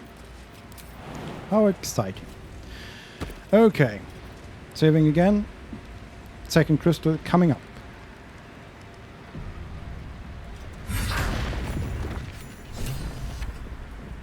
Nice. She's no longer infernally bound. Cool. Free! Ah. I never thought I would be believed. I could be hoped I might be. Heads will roll! Oh boy. But we must dress the Hollyphant in the room. I can see how you avoid looking at me. I must be so terribly mutilated after all these decades of torture. Don't hold back. Tell me how bad it is. What does she look like? I mean, her makeup is kind of runny. Apart from that, it's fine. Wow. Yeah. How do we tell her that? I don't know. I feel like she expects something different. I love the fact that Butterscotch actually looked away when the camera switched back to her, and she was actually just staring into. I'm not good at this. Social interaction shit. I mean, you look like me in Act 2, kind of. Yeah, you don't know what that means, but it is. Yeah, it is right. Shadowheart is like, yes, she's right. We can say you're beautiful, Hope. Number 2, you look perfectly normal. And number 3, hideous. I can barely stand to look at you. I mean, we've been sort of very level-headed with her, so I feel like that's adequate here as well. You look perfectly normal. Yes. We both know that's not true. but thank you for being so kind. She's like that dude in New Vegas who thinks he's a ghoul, and you keep telling him you're not a ghoul. And he's like, no, I'm hideous. Just look at me. Yeah. Yeah, we can say, no, really, you look fine. We could also say, seriously, there's nothing wrong with you. Physically, at least. Or number 3, let's just get out of here. Seriously, there's nothing wrong, physically at least. I hope that was a compliment. We'll carve our way to the entrance hall and chop Raphael into messes. That's the hopeful version, of course. The likely version is that we are the messes and he is the chopper. Onwards! This is a great character. Yeah. I hope she makes a comeback. Yeah. And Folk hero, freeing the plate. Oh, nice. Inspiration. Oh, now she's just following us, I guess. Can you look at her like stats? This is what I was afraid of. We have to get out of her, out of here somehow. She has 94 HP. All right, and any abilities or maybe fire immunity? That would be very helpful. She has poison resistance because she's a dwarf. She has 20 AC. It's not bad. Not bad. Yeah. Blessed healer. Healing others heals you as well. Okay. When you cast a healing spell of level 1, okay, it's the same that Shadow Art has. Yeah. Dark Vision. Disciple of Life. Your devotion empowers your healing spells. When casting a healing spell, the target regains additional hit points equal to 2 plus the spell's level. She's just a life cleric. Yeah, with Dwarven Resilience and Opportunity Attack, of course. Okay, so she has a bunch of cleric spells? I don't know. Like, we can't look at her We spells. can't, okay. Yeah, she's just an NPC that now follows us around. Ah, you can't control her. I see. Actually, no, wait. She's actually...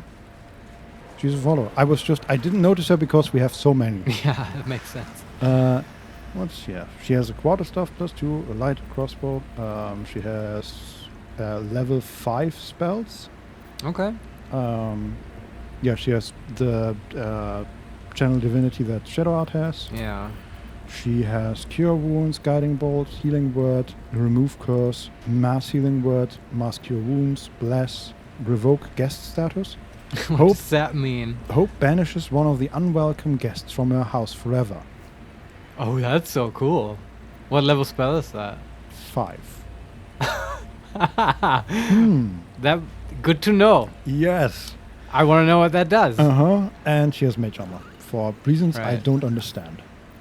Well, because they want her to have good AC.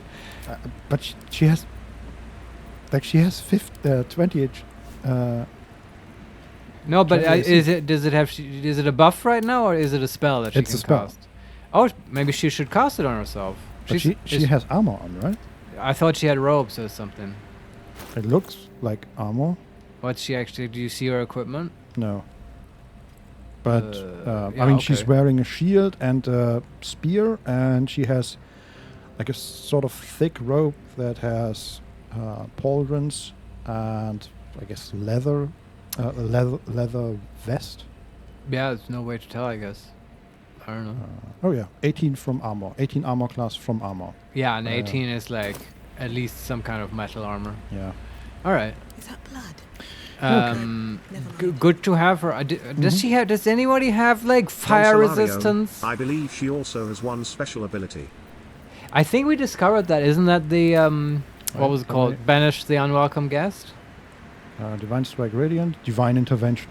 She has divine intervention. Apparently. Ray of Holy Frost, shit! Mask Cure Wounds. Throw. But she has no items. She has no passive. Mass Healing Word, Sharp Actions. Don Solarion, yes, Holly intervention. Ah, that's what you meant. Yeah. So I would say, from my counting, she has two special things, like the level 5 spell that's non-standard, and the divine intervention, which is funny. Like, I guess we can. Do you want to use that in the fight, or do we use it now to get some dope potions? I don't know what it does, so. No time to rest. We could quick save, do it now, get a big buff for the fight. Sure. Or you could use it in the fight. Yeah, it's tough because I also don't know exactly what it does, except that you can ask for a chest of cool potions. But then even if the thing is, even when we have the potions, what the fuck do we use it for? We already have all the potions we would need. Yeah. Like the angelic Kind of. slumber and stuff. Yeah. Okay, but again, I was looking for. Can we get fire resistance on this girl? That would let me sleep easy. Do you know what I mean? How do we do that? Do we have any elixirs that give that? I know we've looked before and we didn't have any, but just to make sure. Do we have Alchemist Fire? No, that's the opposite. Let me search for fire. Scroll of Fire Shield. Elixir of Fire Resistance. Ah, so we do have it, okay. We have 2 of them. Oh, nice. So who else should get an elixir? I feel like that's a good thing to drink here. Karlak doesn't need it.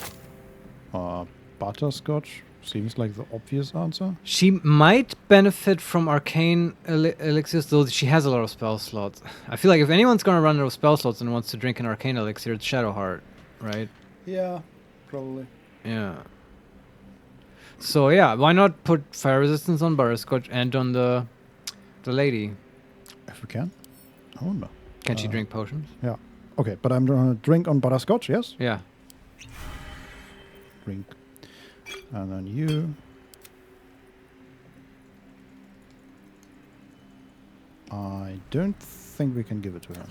No? No. God damn it. In it. Okay. That Does anyone have resist energy? The spell or resist Don energy? Solarione, just throw it at her. Oh, good call. Right. That's, But- we could have just hit the whole party with it. I forget that's a thing. Yeah, it also feels a bit. It's very ridiculous. silly, yeah. I have no idea where the potion is now.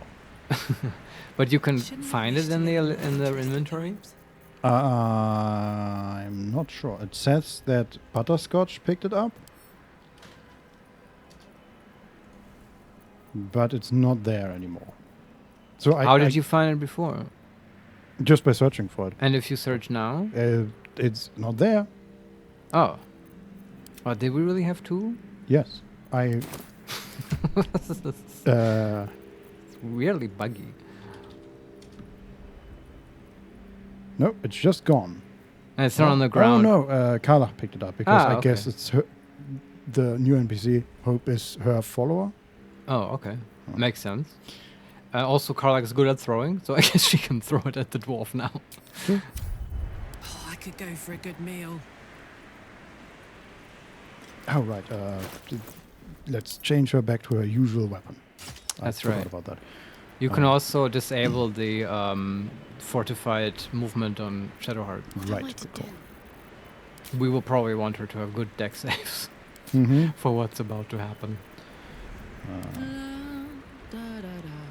Also, why not also put Shadowheart next to the dwarf now, so they both get the elixir? Where is she? Okay, Shadowheart and Will, can you also just sort of stand in that area? We'll all be fire resistant. The thing we should have done from the start. No, they all moved. God damn it. Will is there. Come on, we want to take a group picture with Hope. Come on. Yes. Everyone get together. Nobody move. Say cheesecake. Okay, throw. Oh god, she has so much stuff. Where is it? Where is it?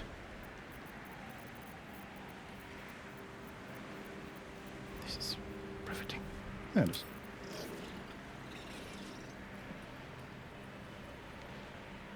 Okay, it says that it's all three.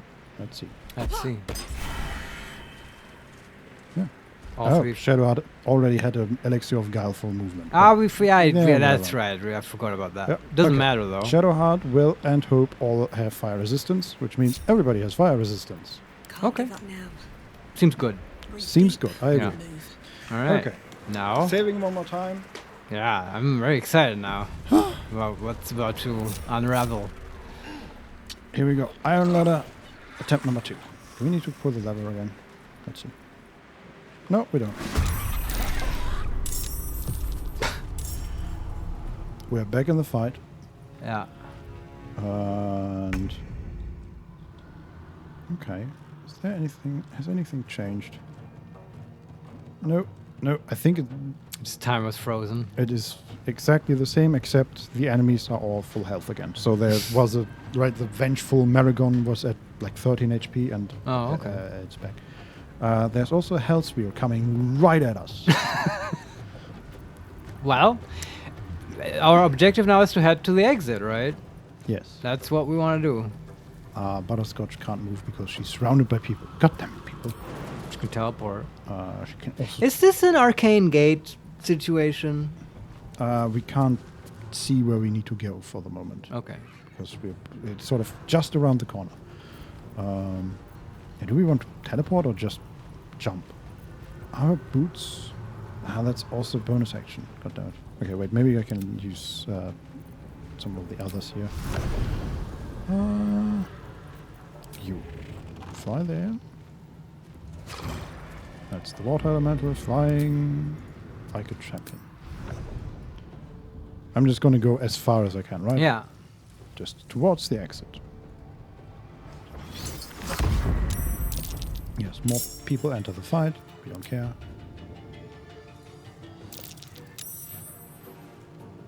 Okay, something also just... And I mean, if Butter can like hypnotize someone, that probably would help. Mm-hmm. Hey, you know what? I'm just gonna keep the water elemental here and might as well tank because you know. Sure. It's a water elemental. It's his job. Who cares? Yeah. Never a dull moment. Okay. Jason can also fly and stand next to that Maragon and tank. Don Distract Solario, them. I'm 80% sure you need to kill these guardians. Well, just all the souls here. even if we need to do that, Yeah. I would rather do it from the safety of the Yeah. teleportation room. Or just the feast hall, right? I mean, I don't have the clear overview over the situation, but I feel like that side ring tunnel is all on fire and stuff, or will be. Yes. And like at least in the feast hall, it's like not on fire yet. Yes. So we can do the fight there. Yeah. Okay, can we now run? Yes, we can run. Very good. Okay, click heals. Fucking book it. We take attack of opportunity from this stupid Maragon. He has like sentinel and stuff. Yeah. So whose turn is it now? Butterscotch. Oh, okay. But we can use the Deva to provoke the attack of opportunity. Okay. Or what if you stand next to him and can you cast the cool hypnotize from there? Flame Feeble. What is that? Affected entity is vulnerable to fire damage. Ugh. Well, it's the Deva. Yeah. Nothing important is ever easy. Okay, but that means we can run very far. Time We to can press run ahead. 90 feet. And then we can cast Hypnotize stuff. Maybe. It's so weird that it's still the strongest spell, but there's not like tentacles aren't better here. I just want them out of the fight. Yeah, like Hypnotic Yeah. Pattern. In every game I've played, that Yeah. the Hypnotic Pattern is always insane because it has such high range, such great AoE, and it's such a powerful charm It's just effect. often you encounter stuff that's immune to charm, right? So that, Yeah. that balances it. But these guys, I mean, it's also like, what are we going to do? Wall of fire? These assholes are all like fire immune. Yeah. So we can hit 6 of them if we also hit the Water Myrmidon. Yeah, our water guy? Yeah. Sure, I'll take the chance, sure. On Water Myrmidon. Water Myrmidon needs 21 to save. 21. God damn, we're so powerful. Yeah. I guess we do not want to give him the portent die. No. They're all hypnotized, except one imp, I think. Oh, wow. Strong-willed imp. Yeah. He will die first. Uh-huh. Okay. I guess, do we want to attack this Maragon then? Actually, can he even? No, he can't. Never mind. Okay. Just one imp. Eldritch Blast. On what the hell? Okay. The range of counterspell is broken. It's like 60 feet. Yeah, not here. Because Will can now counterspell an Eldritch Blast. Like he's still standing at the exit and at the hatch. The hatch, and he can counterspell somebody that is casting Eldritch Blast in the feast hall in the middle. Like that's 150 feet. Yeah, good to keep that in mind for our own spell casting. I don't think I want to counterspell that though. Yeah, I mean it will hit Butterscotch, but yeah. It's just an Eldritch Blast. Like, I don't know. Yeah. Shield? Sure. Misses. And I mean, she still has that dodge thing where she's enemies have disadvantage, and she has shield. And she's crazy. Yeah. Okay. My turn. Karlach. Again, do we want to kill that Maragon? Just sort of. Yeah, why not? While we're gonna have to kill him anyway. Yeah. She rages. She has rages left, right? Yeah, she has like 4, I think. Okay. Let's see if we can blind it first. Nope. Let's go. She has 4 left, yes. I just realized we've had 0 casualties so far. Even Quartz is still alive. Yeah. Yeah. Wow. Raphael, Incoming. you suck. Kind of, yes. Why did he construct this elaborate Rube Goldberg machine of flaming spheres? He could have just hired proper guards. Like, even some just Zentarum wizards would be, like, better defense than what he's got here. Yeah. I mean, it's also weird because they're all like level 5, right? Like a vengeful American will not Yeah. stop somebody that's grabbing a hammer that can literally break like the chains of high-level demons. I think Raphael has serious leadership issues because, like, if even his like prison guard who disappointed him, like, if you have an employee like that, you don't like demote them to the other super important room to guard in your home, right? Because yeah. you already know, like, to punish them, you already know they're doing a bad job. You just, terminate their employment. But Yeah. Raphael can't do that because he's a devil and he has to be vengeful and shit. And that's why his organization is going down now. that's Yeah, no, I agree. Yeah. I agree. He's a terrible business Yeah, I person, agree. terrible leader. This is why you shouldn't skip out on Zariel's business leadership seminars Yeah. for just $19.99 a month. Yeah. Use offer code HeMakesMePlay. Demons would have a subscription service, wouldn't Yes, they? absolutely. Yeah. Anyway, sorry. I'm We just- have to kill all these random Sure. spirits. Hey, mommy. Hey, mommy. Rotten fists. Can you frighten a hell sphere? Oh, then they can't move closer. Yes. That would be pretty neat. 60% chance? Just glare at it. Immune to frighten. Damn it. Makes sense, though. Yeah. Okay. In that case, I'm just gonna jump you over there and sort of send the mummy somewhere where the hell sphere might attack it instead of somebody else, just sort of Sure. as a sacrificial lamb. Do you think one of those hell spheres would be considered an unwelcome guest? Could you just banish them? I don't know if they're guests exactly. Yeah, I'm confused about that term. I feel like that's something that will be obvious. Oh, right. Sorry, I wasn't listening because the hell sphere just killed the mummy with AoE around it. I God forgot damn it. about that part. Vengeful American used Arrow of Roaring Thunder on Deva. Explodes on impact, pushing targets back 17 feet. Okay. All right. Sure, we do not use support. No. Took 56 fire damage. Ouch. And vulnerable to fire really Yeah, sucks yeah, it in does. this place. Can we push the Hellsphere with a Eldritch Blast? I have a question about those spheres. Can they Yes. get into the feast hall? So far, they have just been rotating around in this Yeah, outer space. because I was under the assumption that we don't have to deal with them by just going to the feast hall. Mhm. Just wanted to make sure I'm not wrong. No, I think you're correct. Though I don't know for certain, of course. I mean, maybe eventually we have to kill them, but then we can do it from a distance. Yeah, I don't from a know. distance. Yes, exactly. Okay, well, can you run No there time to waste. and then jump over this Maragon? No, you cannot. Actually, you can. Can you then jump away? Okay, I'm just gonna try this. And he's in the range of the Maragon. God damn it. Okay, let's blast this Maragon. Sure.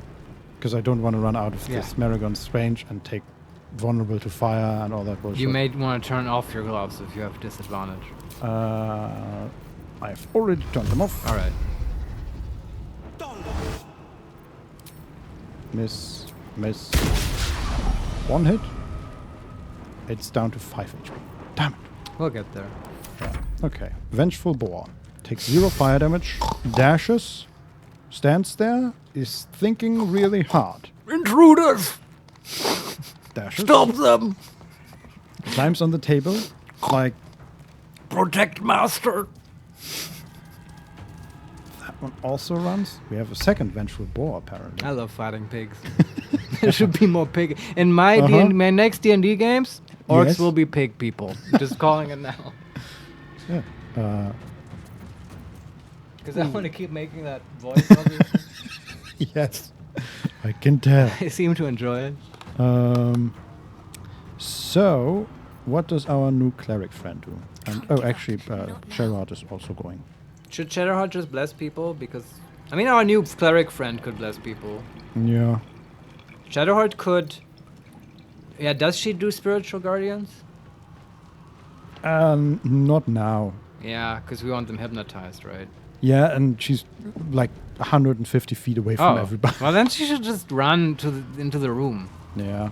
Has just the stupid Maragon is standing there with his Okay, stupid then have sentry. her kill the Maragon. Yeah, I like that. Just not radiant damage. I And not don't flame bolt. think- Does he Like, that's the have- problem with Shadowheart. She can't do anything. I don't think he has the radiant. Oh, he thing. doesn't? Then she can Sacred Flame him. Not that I can see. Reeling, threatened. No. Yeah, that's Okay. Sacred Flame. Yeah. 49%. Okay, she could just attack, and that is Set it. 70%. Yeah, then do that. Time to meet your maker. Yeah. Cool one-liner. Oh, and she blinded him. Nice. Okay. Very nice. And then you can jump. And yeah, by the way, Shadowheart also has Divine Intervention. It's Mhm. just, yeah, I was keeping that for cool potions, which we now sort of don't need. I always thought you would cast it before you go to the brain to get more angelic rest potions. But now we have so many. So I don't know. Yeah. I mean, I don't mind keeping it. Just, for a cool And moment. the game with it still unused. I mean- Just as a humble flex, like. If worst come to worst, we can just use it in the brain fight. I guess, yeah. Anyway, I just want to see it in the game once at least. Yes. So, our new friend. Is he also just running or casting anything? Yeah, get everyone into the feast room. That's Okay, number we're- one. we're- yeah. And I guess she should cast Bless. That was my whole idea. Which level? She can literally target everybody but the water elemental. We don't need And all of our... Just herself and the main group. We don't need all our summons. That's what, level 3? So, Butter, Shadow, Kana, Will, Melissa. Very Yeah, good. That's cool. Frees up Shadowheart to do other stuff. Mm-hmm. Okay, let's see what these rolling balls do. That one didn't move very far. And that one uses Ram on Cambion. That's 66 fire damage. Isn't he immune to fire? He's resistant? I think so. Yeah. Yeah, fire resistant. I just let him eat it. 25 fire damage. Okay, and of course they have to move away from the fire thing. The Deva took another... Oh, they take fire damage at the start of their turn. Okay. Well, the Deva is down to 10 HP. Okay. But, And is it burning? I don't know. We can maybe heal him. Yeah. Let's get him close to the fire to the water elemental. Yeah. And just not have anyone stand in fire. The water Myrmidon is hypnotized. Damn it. Right. But let's get there. That is better. I wonder if this is worth the cost. Butterscotch can run, but there is a vengeful boar in the way. That's sort of annoying. And the water Myrmidon is hypnotized. Okay. What now? What does Butter do? She could kill the boar. I don't hate it. It has 44 damage and fleeting protection. If the affected entity is attacked with radiant damage... Okay, yeah. Yes. Yeah. And just Ray of Frost. And Blazing Hide. When the Hellspore, not Hellbore, Hellspore is hit with a melee attack, the attacker starts burning for 3 turns. Yeah. Yeah, Ray of Frost, I'd say. It has resistance against frost and against cold damage. Oh, really? Yeah. It doesn't leave much. I guess lightning thing, but that's a melee attack, so... Yeah. Wait, does Butter have others? I feel like she has others. Bone Chill? Yeah, Bone Chill. Is that? It's necrotic. Okay, for some reason she needs to be really close for that. Why? Is there something in the way? No, it is 60 feet. I don't get that. Is she blinded or anything? Like she is basically almost running into melee range for that. Yeah, I don't know. I don't know why. Space works differently in Avernus. Yes.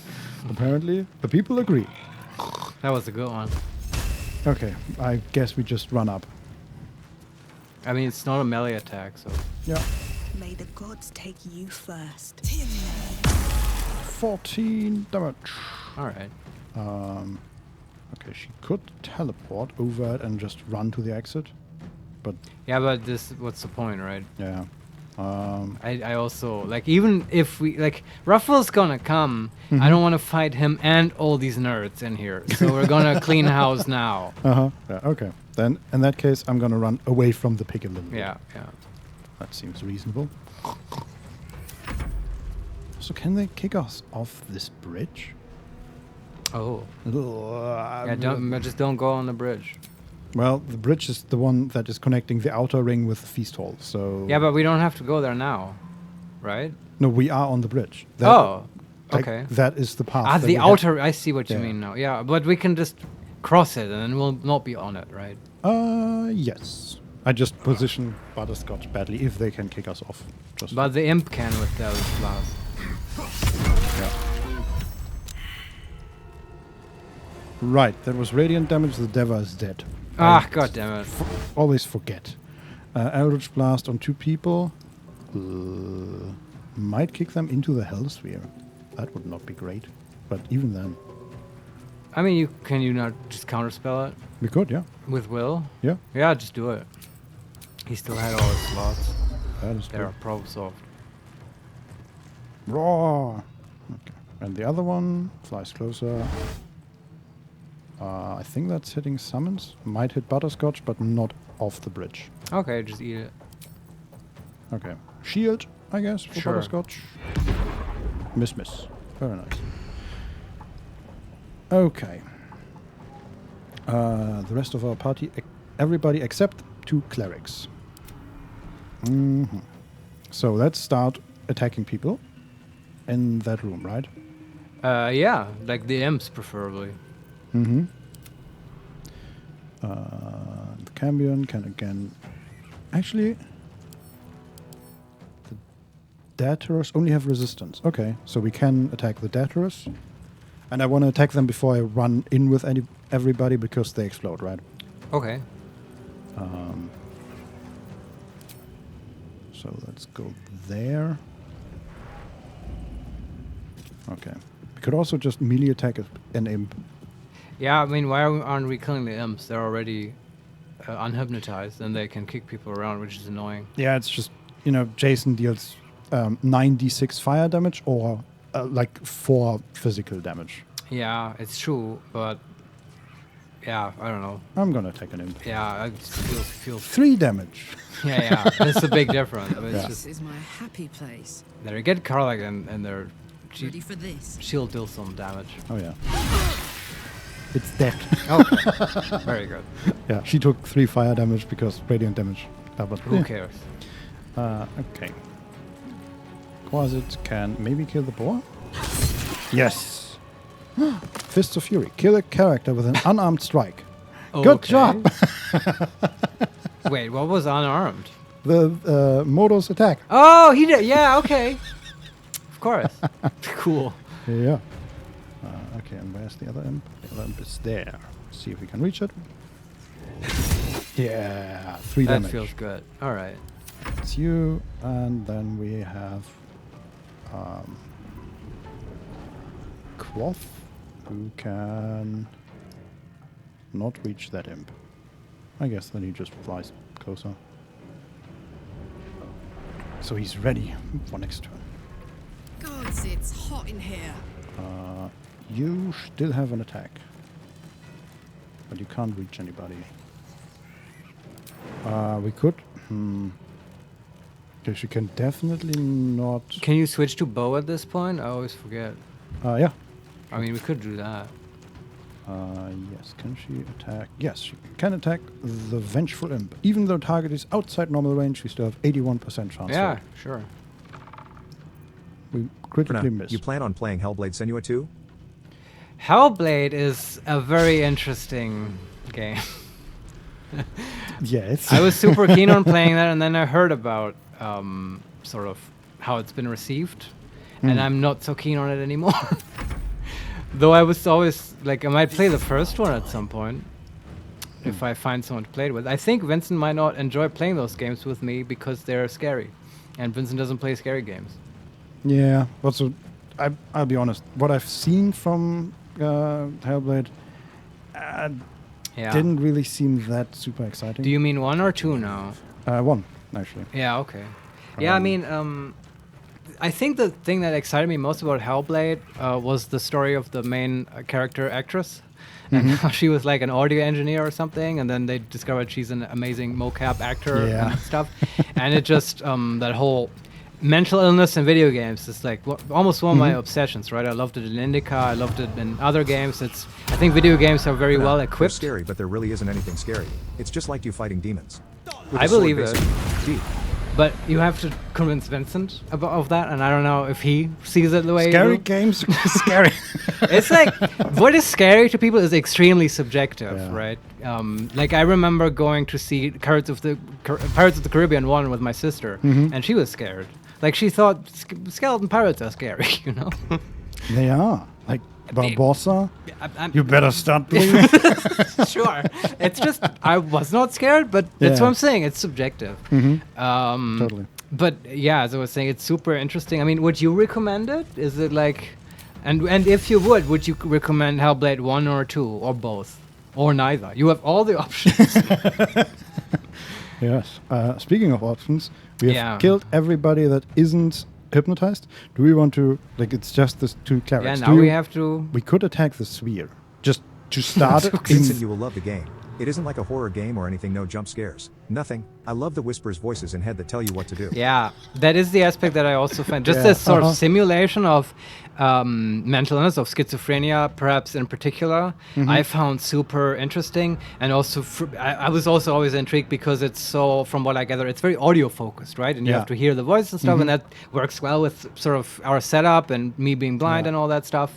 But it's just, I don't know. It's sort of Vincent's call. I know it's also not a super long game. I don't know how long the first one actually is. Isn't it like 8 hours long? Yeah, something like that. I played first part, I loved it. Now I started playing the second. Did you love that one as well? Because I hear it's not that. I mean, like, people expected more from it, I think. 7 hours to complete. Yeah, so for us that's more like 14. Yeah. Unless, I mean, if it's like Indica, it's probably... I like that. That was in one sitting. Right? Yeah, I think one of the things that really slows us down is reading.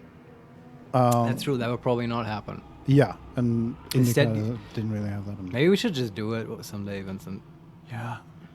Although, didn't you have plans for that with somebody else? I did, but there are secret plans. I just started the second icon how it's going to be. But if second part is bad, you can play first is awesome. Yeah, I am curious about the first one. It's sort of a very interesting game. And the secret plans are, I think now with the reception of 2 are not going to come to fruition. And I will switch gears. I know I'm being weirdly vague, but like it doesn't matter. So I am free to play it with you, Vincent, is what I'm getting at. Well, yeah, or anyone else. Might. Actually, to be honest, the stuff that I've seen from it didn't seem that scary, so I'm fine with playing it. Maybe we should just do that, because sometimes that's just such a... I like occasionally just having a nice break from our bespoke 300-hour playthrough of Baldur's Gate 3. Yeah. Like if it's a short interlude. Yeah. Also, I'm gonna take this trio now. Yes. Just because, might as well. But thanks for bringing that up. We love getting sort of recommendations. The scariest part of the game is you having a sword and fighting a monster, literally. Yep, I mean, that sounds empowering, if you ask me. Kind of does. So also this, you probably would play that game with a gamepad, right? That would be the best way to play it. Maybe, probably, yeah. Isn't it like a Devil May Cry type game, where, like, as far as the mechanics are concerned? Yes, but I've played all Devil May Cries. You like with that? Keyboard okay. and mouse. All right. Yeah. But yeah, I think we might look into it. You've certainly piqued my interest now. So yeah, I guess we can beat on this flaming sphere until people wake up. Yeah, it's just I didn't want to end this turn with 2 clerics attacking people that are hypnotized, and bad things happen. Okay, let's see what this flaming sphere actually does. Oh, that one turned off. Yeah, no, they are following us into They can go... Oh, shit! Okay. Yeah. That changes things a little bit. Uh-huh. Absolutely. They just roll over the tiny bridges? Yeah. What is this bullshit? I mean, the bridges aren't that tiny. They're Okay. All right. wide enough. Not a crickety wooden but, bridge. No. Okay. Like, gotta pay attention now. Can the balls be moved? I don't know. Like, are they immune to forced movement? Because can we, like, I would blast them off the bridge is the question. Like, if you, it says that in their description if they are immune, right? I don't think so. I mean, it doesn't say. Like, we've had enemies that couldn't be moved, but they didn't have a buff or whatever that said that. I don't think we have encountered many enemies that were immune to movement. Yeah. Okay. So we just don't know. Yeah. Okay. Can we try it, kicking them off? Sure. Okay. What's happening right now? Whose turn is it? Right now, it's Butterscotch and the Water Myrmidon, and then it's one Vengeful Imp. And all of them are free, so we can actually hit... Hypnosis has ended. Yeah, we could hit 4 people with ice. With the Myrmidon now? Yeah. Yeah, that's fine. We can just do that. The only question in that regard is, do we want to attack the Deptors? But I guess they are, like... Okay. Yeah, pop those. Yeah, and bubbles. They can... who's that? Okay, it's just a Deptor attacking us. I was just wondering, is it a good idea to attack them and make them explode now? But I guess it is, because they can explode whenever they want. So yeah. Okay, we miss. I guess we're not popping anyone.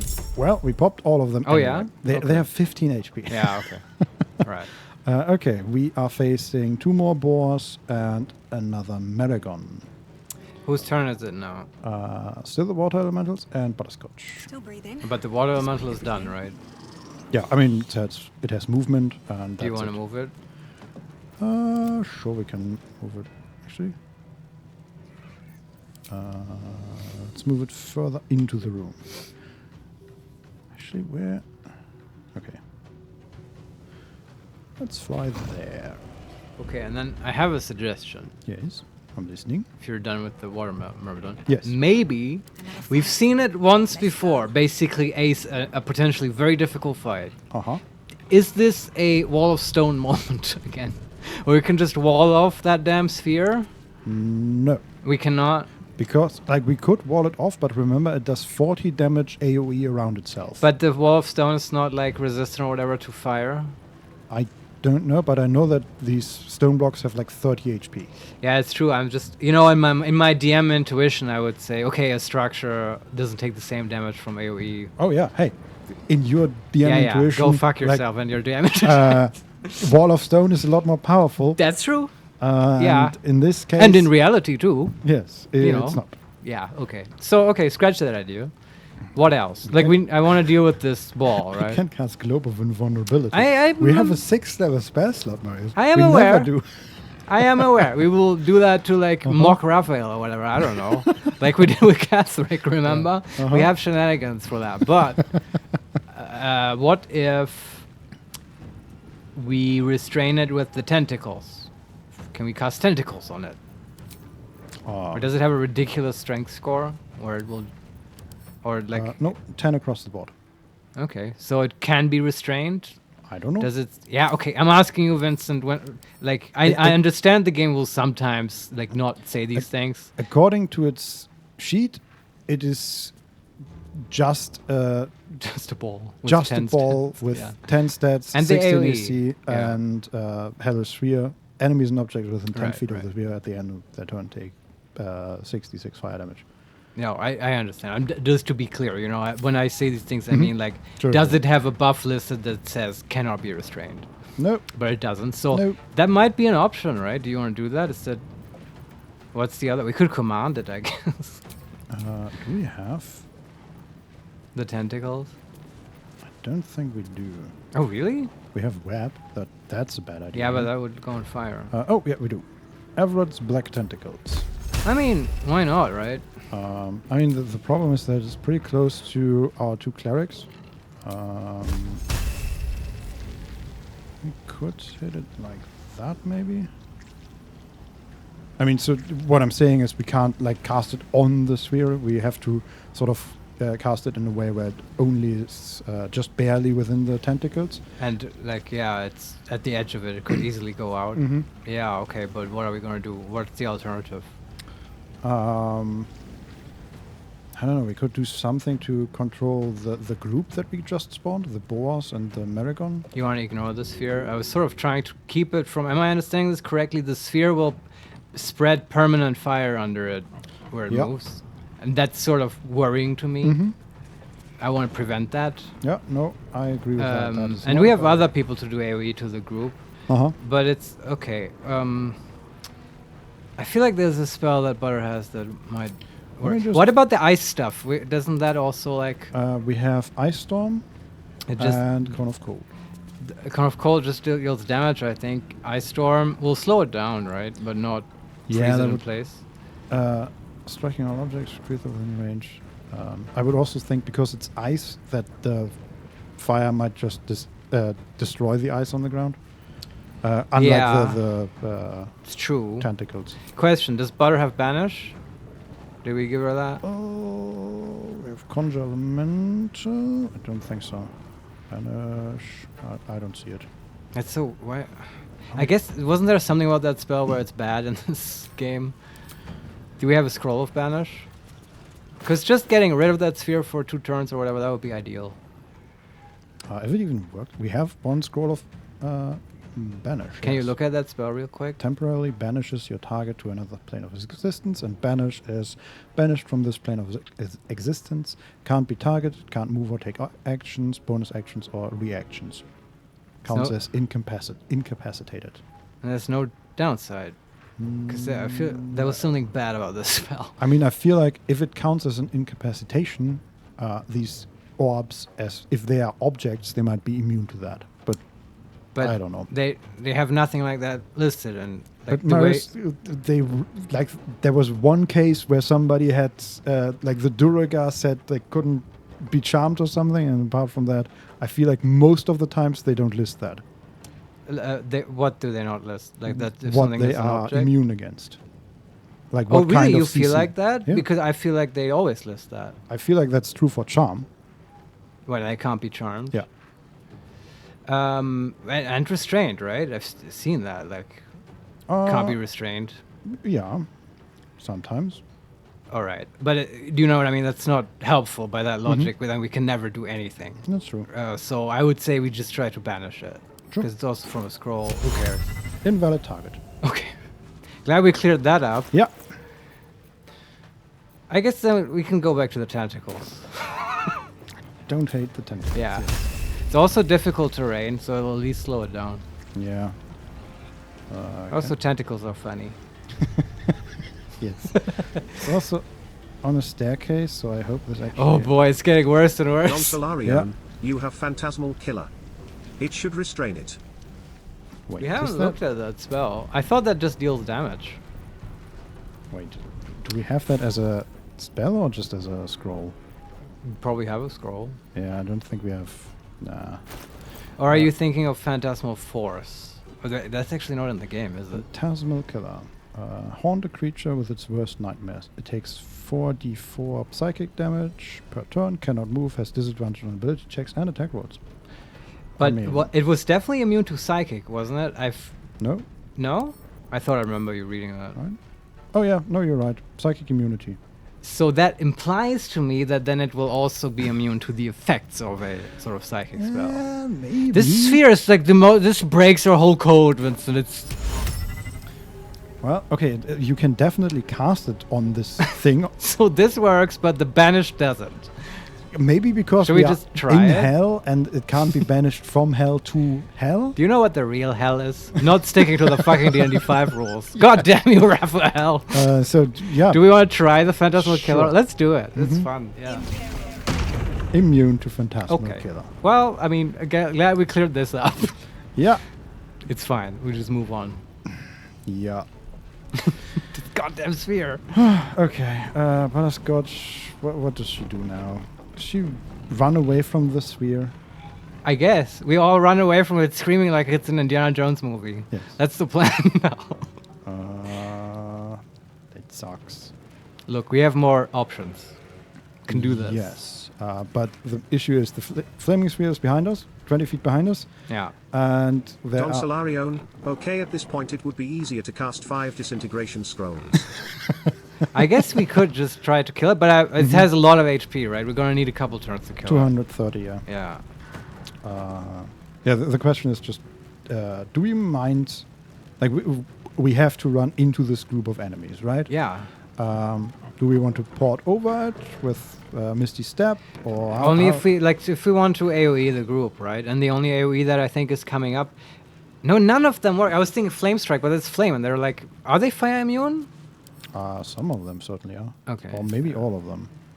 Okay, but here's the thing. All of them. Okay, what we're gonna do, I think, is yes, you do run in, and the way we AoE them is with Shadowheart's Spiritual Guardians. Yeah. We do that at a high level, have a run through. Also, they don't have that much HP, so Karlach, if we wanted to, Karlach could just kill them one by one in 2 turns. Yeah, okay. But I do think we should get rid of them quickly. Yeah, I agree. But also there's the goddamn sphere, which is like... Yeah. I feel like Will should attack the sphere, right? Just blast it and maybe even knock it back. Yeah, we haven't cleared that up, right? If he can knock it back, that would be very helpful. I agree. Should definitely try. But the question remains, do we teleport with Butterscotch? Yeah, she can just run in the group, right? Yeah, but you can't run through without taking opportunity attacks. One opportunity attack. Okay, she would take 1 opportunity attack from a pig.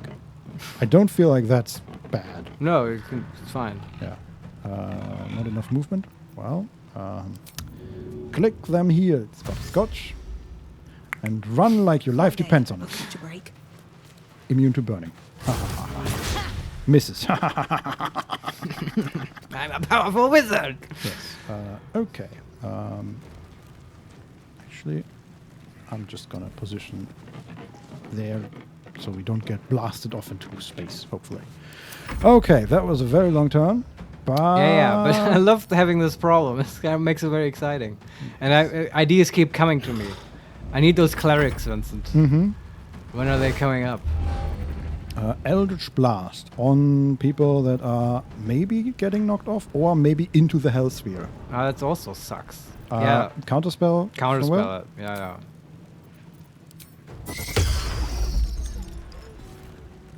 Okay, and then he sort of just roars and flies away.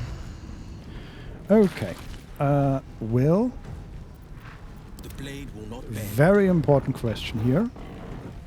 Can you hex it? Yeah. Is it even hexable? Poison immunity, radiant resistance, psychic immunity. No, it doesn't say anything about force or necrotic. Oh no, necrotic immunity. Never mind. And radiant also? No, I guess can you even choose with hex? I don't remember. It's always necrotic, right? Yeah. Yeah, okay. It has radiant resistance, but let's blast it. Yeah. And then we can actually, for the probably second time ever, fly with Will somewhere. Okay. Is the passive active? No, it is not. Okay, it says that it's gonna kick back. All right. Yeah. Nice. All right, that's very helpful. Good job, Will. Is, yes. But you can't quite kick it off the bridge, right? Maybe eventually. No. I just kicked it back up the stairs away from us. That's good though. Yeah, Is, I agree. Yeah.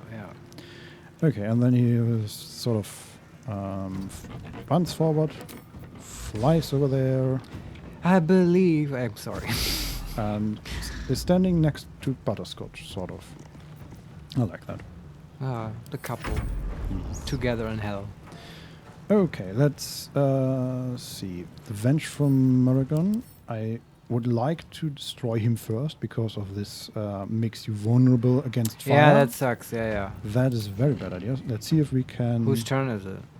It's Quoth, Karlach, Jason, and Modo. Yeah. Let's see if we can blind it. Can all beat on him. We might take it. No, we take no fire damage. That's nice. 45%. We miss. Okay. Modo can still attack the Maragon, I guess. Misses. Hits with a critical hit for 5 damage. What a boss.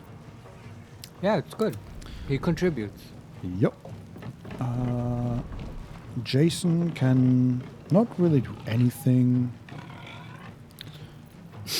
But I guess... Kiss the ball, Jason. No. He can actually kill the last Debtor, because they have only fire resistance. Yeah. Do it. Let's go like there, maybe? Sounds good. Explode. What? Oh, he hit the chair next to it twice. The chair is dead. It's just furniture. Yeah. Chill it, Jason. Ridiculous. Okay. And then finally, Karlach goes. This is gonna feel good. And can hopefully... Yeah. Just attack the Maragon, I guess? So I agree the Maragon is a high value target. I also hate the Imp. I don't know what's closer or more convenient. The Imp is certainly easier to kill. Yeah, and then we might get a bonus attack. Can we get there without taking... No. Okay, we have to jump there so we don't take attacks of opportunity.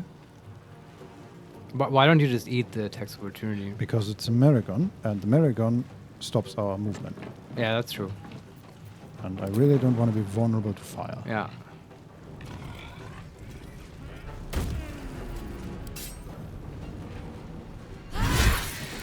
That one is dead. Very good. And... Just hit someone else. Is there another? I don't think so. Yeah, let's hit the Maragon now. Watch this. Perfect. The Maragon is Alright. almost dead. We're Very getting good. there. Okay. Another boar goes and dashes towards us. Oh, those cute hoof sounds. I love these boars. That was oh, pretty man. nice. Uh-huh. Oh, I want to make a halfling ranger that has a pet boar. We can definitely revoke the guest status of the sphere. Oh, really? Those are like evil guests? I mean, at least it says that we can. I don't know. Interesting. Maybe that's what you're supposed to do. But I feel like that's gonna be an even better target. And also, I wanna like play around with the sphere now. Come on. Yes. We have to find its weak spot. And what I don't know if she has it prepared, but if she has command, I think she should command the sphere to stop, and that would be funny. She does not, but Alright, she Shadowheart has she it, has though. Ray of Frost. That's all. It would slow it down. Yeah. It's good too. Can just do that. Let's try that. 75% chance to hit. Yeah, do it.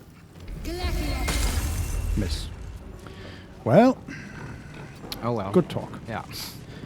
Okay. That's her. And then Shadowheart. Is command concentration? Doesn't matter. She isn't concentrating yet.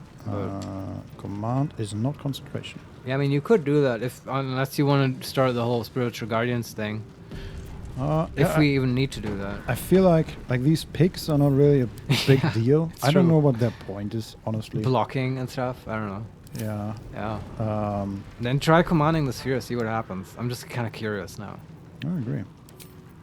It's just a level 1 spell, right? Approach? No. No. Drop? Yeah. Flee. Flee sounds That might good. work. Yeah. 80% chance. Okay. Immune to command. I just wanted to know. Yeah, I need to know. I agree. We could summon a spiritual weapon. Yeah, but You could do that to block the sphere, maybe? Yeah, but I was thinking that, but it will just die to the AoE. It's true. But we can... the mace. Where's the other sphere, by the way? One there too? It's exactly in the middle of the circle. Okay. Where the actual entrance to his boudoir was. So it's okay. as far away from it as possible. But And it's just chilling out, or? No, I think it's confused about taking the right path because we opened that room. Right, because it wants to go through the balcony? Yes, but it can't. So That's hilarious. Yeah. Okay. Do we still want to summon a spiritual weapon to attack like the Maragon? How are her spell slots doing? She has 2 first level, 1 second level, no third level, all 3 fourth level, all 2 fifth level, and the 6th level. I don't feel like a weapon is going to be that useful or necessary here. Okay. I want to keep her doing other things. Okay. And that's it for her, and it for you. And the sphere. Okay, the one we were just talking about has now realized the wrong of... I heard you. I'm not some kind of rolling joke. Oh boy. That one attacked Shadowheart. And that one, the Vengeful Boar, also attacked Shadowheart. Right. We can shield blow. Sure. Saved. And then the boar said, "Stand and fight." Awesome. Wild. Oh, okay.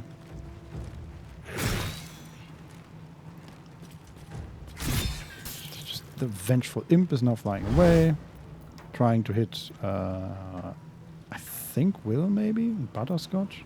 I think they're both fine, even if they get hit. Yeah, sure. Not red. Not red. Yeah. Both fine.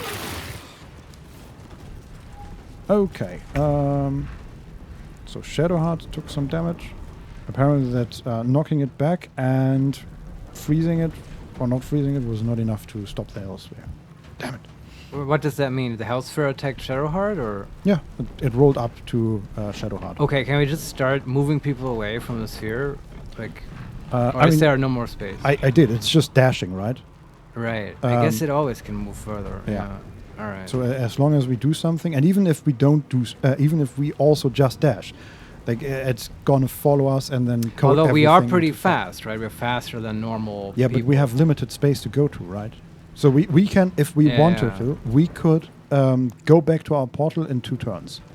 But then it's just gonna follow us back to our portal and cover everything in fire. We need to just kill it. Yeah.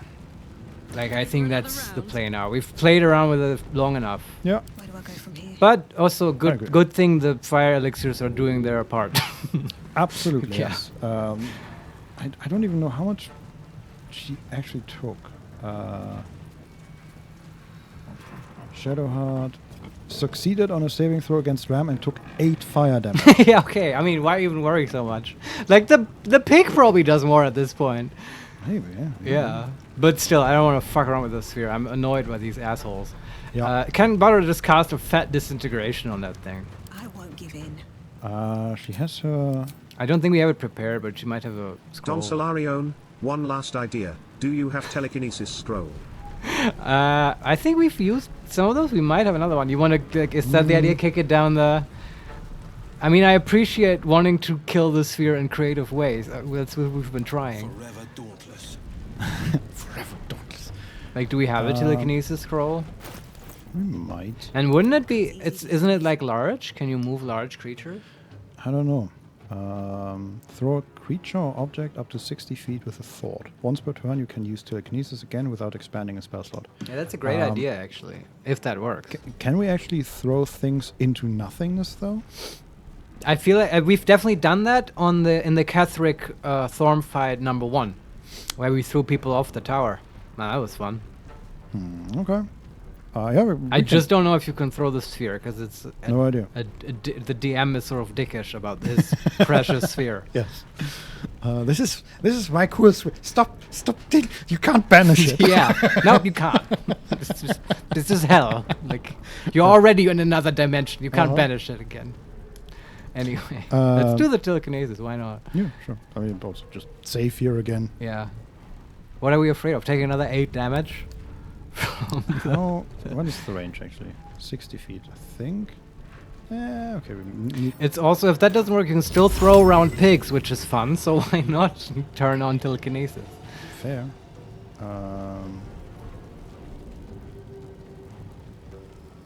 Wait, can we not kick it off the bridge? Are the bridges just not fallable, offable? You know what I mean? Okay. Fall offable. So I was trying around, and then for a second there, it showed the sphere, and then a skull, and it said death. Yes, this is what I want. Let's try that one.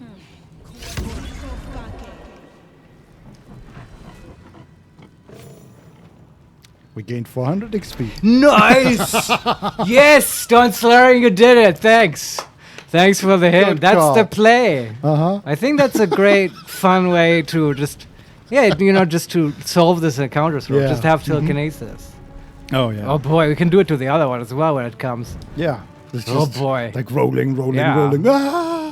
And then, like we all, when it comes, we all have to pretend to run away. And be like, oh no! Until then, now we can just throw pigs into the chasm. Yeah. So that was Butterscotch's Yeah. turn, I guess. Man, should have just done it from the start. Okay. Karlach, end this Maragon, Yeah. please. Very good. End this pig, please. Okay. Not sure what happened there. Oh, okay. That just took forever. End this pig, please. That's 2 less. Nice.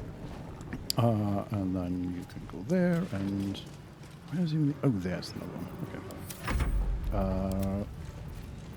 Destroy this imp too. Bam, bam, bam. Imp down. Ah, so good. What else? Battle favors the fearless. Will kill the spore. Nice, we can hex it. Okay. Hex the boar.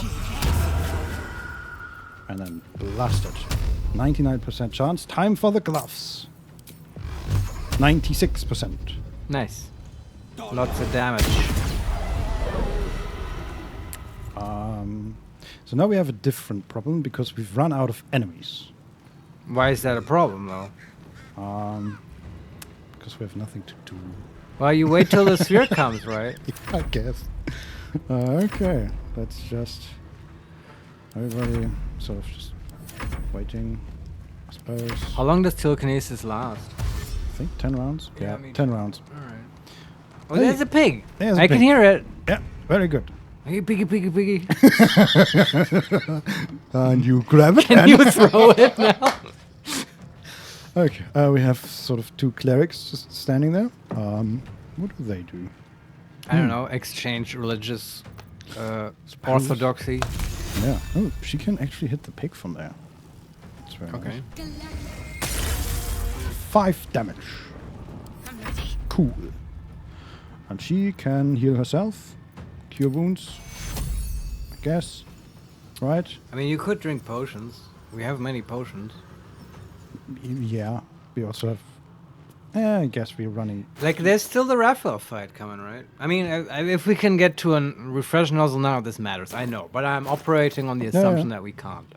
Yeah. And I also, after that, I probably want to get the planar ally back, so that's another spell slot down. Oh, we can do that now. I guess we could, yeah. Use this moment to resummon him. Which one? Jin, the Deva, the Cambion. Yeah, give us another Cambion. No. It's got enough fire damage specialists. Yeah, yeah. There you are. Very good. There is the sphere. The sphere is still confused. The sphere did, in fact, just turn around again and run the other way. You may have to send Butter after it, but everything is full of fire, right? Butter, get it! Yeah. Yeah, she could drag it over against its will, the kicking and screaming to go into the chasm. Yes. Using the power of her mind. Actually, let me try to just give it an enticing target. Yeah. Just fly them. Well, go and wiggle your butt in front of it. Okay, I'm gonna use the newly summoned Deva. Okay. Just because you can fly. I mean, he's also buff as fuck. They're both very enticing examples of the male physique. Are there any enemies here? I don't think so, right? No, okay. I just don't want to add any new enemies here. Okay, the sphere is somewhere here. Oh god, this is so far away. I don't even know if it will get here in 10 turns. God damn it. Wow. No, okay, you are doing great stuff. Can give it an arcane gate to help it. Yes. Telekinesis. Okay. 80% chance to throw it off that bridge. It's too far. Damn it. This now with the sphere or with the boar? No, with the boar. Yeah, okay. Okay, in that case... If you just throw them around, does it damage them? I don't know. Let Nothing me will try. stand in my way. Every time I click telekinesis, the game freezes for a second and it makes me worried. Yeah. I'm just going to throw it right next to it. Hesitation. I took 1 bludgeoning damage. Okay, that's not. See, this is why I always think this spell is so underwhelming, I guess. 1d4 bludgeoning, yes. Yeah. I mean, it's very... It's great if you have a chasm. Yeah, reliant on the environment, very much so. Okay, but it is knocked prone. That's nice. And now Carla can just run up and instantly get Slaughter the pig. Yeah. Yeah. Also, we can use the water mimic but, you know, while we're here. Might as well just turn all this fire into water. Yeah, does that work? That's good. Try that. Yeah. Yeah. And it heals, right? That's what you're doing. Yeah. Yeah, that's good. Okay. That's how we get Shadowheart back to full. Okay. That's Sloth. That's you. That's Jason. Can also get a bit closer. That's Modo. That's Will. And why the fuck are the Archivist and the Nuber guy, or whatever his name was, why are they not joining in? What? I'm telling you, Raphael has a real organizational problem. Like a deep... Maybe he just doesn't want his librarian to fight his fights. Why? Do you mean the level 1 11 HP guy with a broken spine isn't a formidable warrior? Yes. Yeah, I guess you have a point. Okay, so here, come on. Yes! Okay, it's going the other way, but I don't care. It's getting closer. This is the stupidest sphere. I mean, it's... Who hired this guy? I don't know. Do they not have, like, tests in Avernus for, like, basic coordination? Apparently not. I'm just gonna end all the turns. Battle favors the fearless.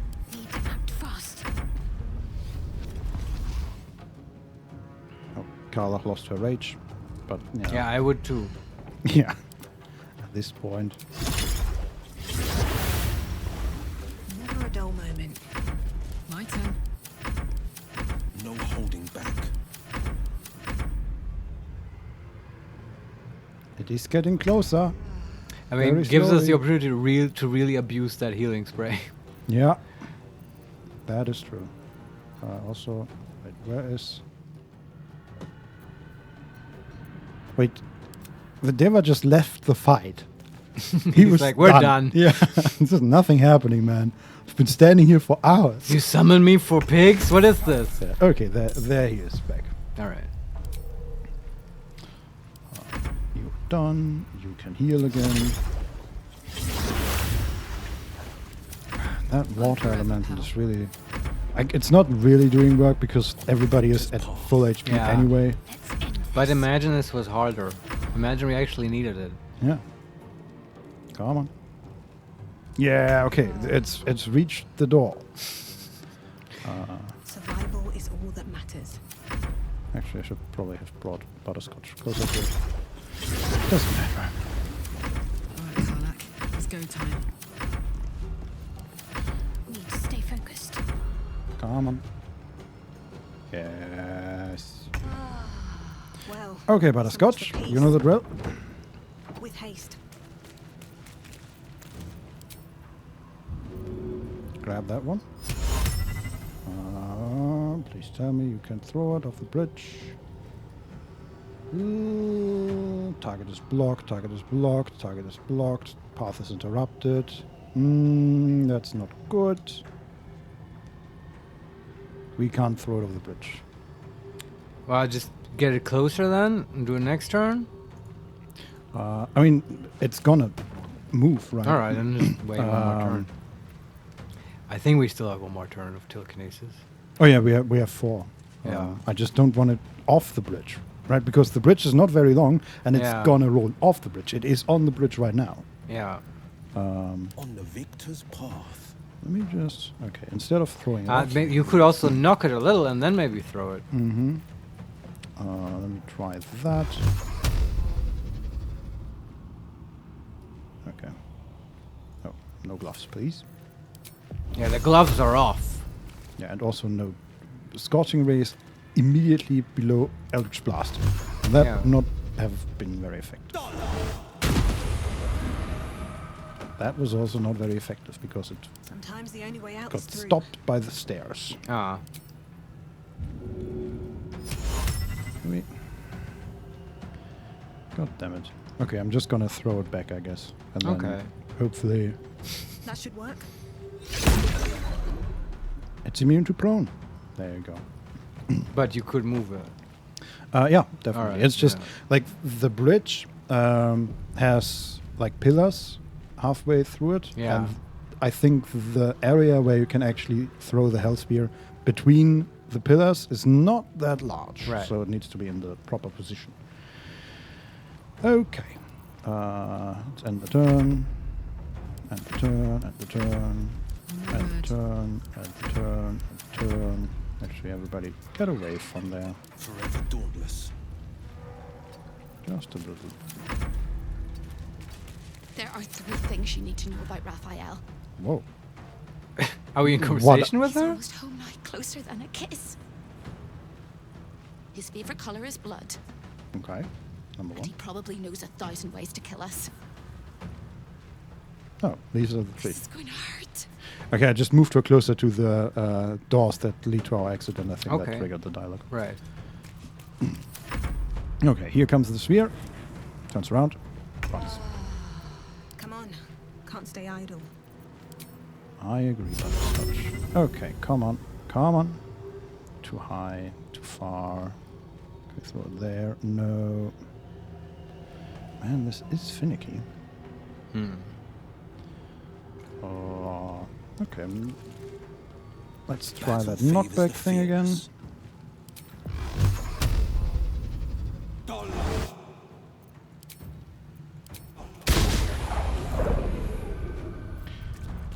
I mean, we can keep it at bay forever. Eventually, you'll just kill it with the chip Eldritch Blast damage. Yeah. No, I literally can't throw it off this stupid bridge. Is this bridge different from the other No, one? it's the exact same. Okay. But with the last sphere as well, there was like 1 pixel where I could throw it Oh, off. we got lucky there. It worked then. Well, I mean, people can start shooting at it, I guess. Yeah. And Okay. maybe Butter can keep pushing it back at Yeah. least. Maybe we'll get lucky. Still immune to prone though. Okay, but we have enough range to just kill it eventually. Yeah.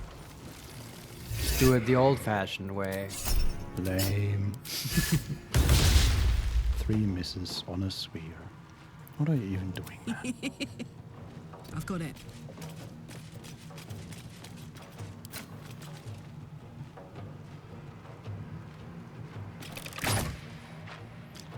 Oh, now it has guiding bolt. All right. It has guiding bolt again. Guiding bolt. Guiding bolt. Guiding bolt. You're done. You're done. You're done. You can't do anything. You can't do anything. You're done. What do you guys have? Resistance against radiance. Oh, but she has rare frost. And not enough movement. What should I do? And you can do Sacred Flame. Yeah. 80% chance to it. 7 damage. Oh boy, we'll be here for a while. Yeah. I think at some point you can just send Karlak in to beat on it because honestly it's not gonna... I guess the rage went out, but Yeah. we could rage again. And she already has resistance against fire, so Yeah, the yeah. rage doesn't actually change anything. Doesn't it reduce it again by half? No, I don't think so. I It's think it just does. resistance. I think rage has special stuff. Resistance to all damage. Yeah, but I don't know. We could do this as the experiment, then we'll know. On the victor's path. I still want to kick it off this Yeah, if we bridge can, that would be the best option. really badly.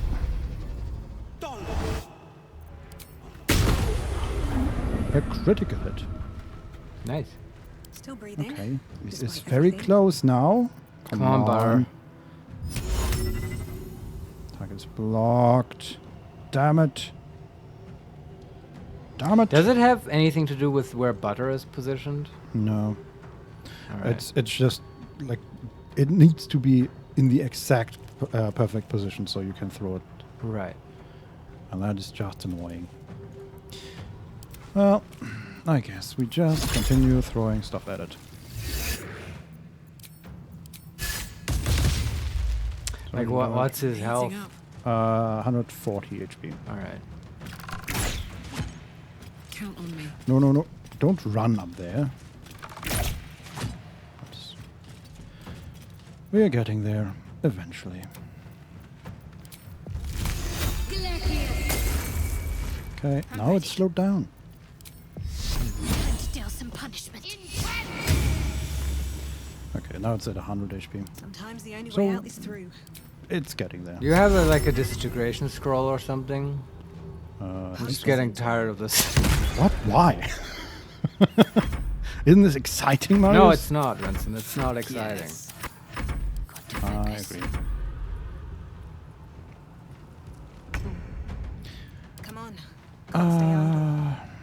Yeah, can you look at the... I mean, we might just have 5 or whatever, because we don't usually use that spell. But this is like the perfect target. We have exactly 1. Alright, you want to use it? Sure. We might actually, with that, we might actually kill it.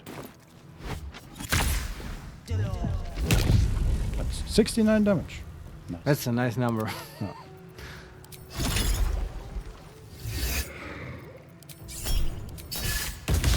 Guys, stop missing. No holding back. Exactly.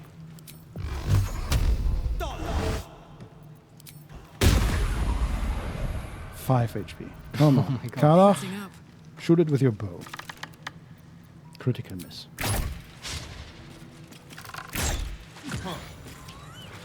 Hey! finally. We beat the sphere. Yeah.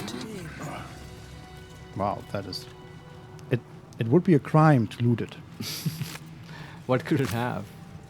I don't know. Like it has one item, like a map of the compound, because it was known to have problems navigating.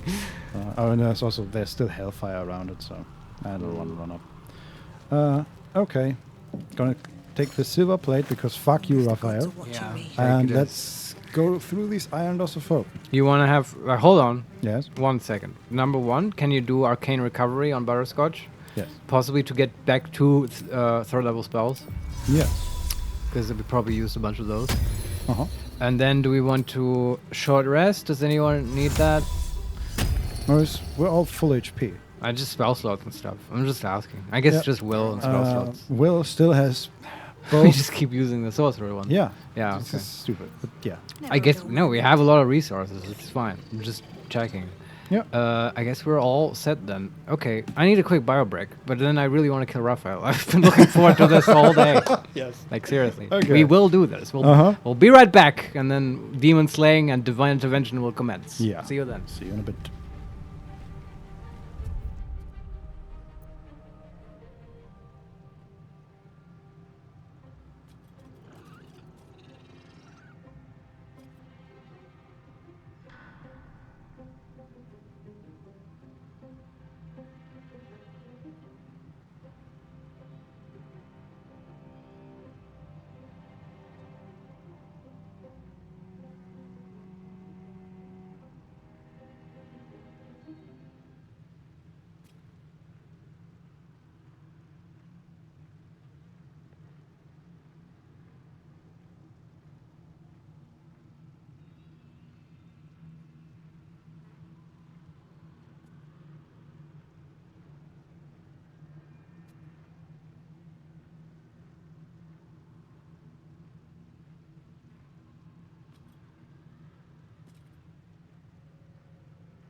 And we're back. Hello, everyone. Hello. I hope you're ready. Put your best hell gear on, whatever that means. Because now we're about to face Raphael. Yes. Do we need anything else? No, we have already done the arcane recovery, and we don't Quick need save. a short rest.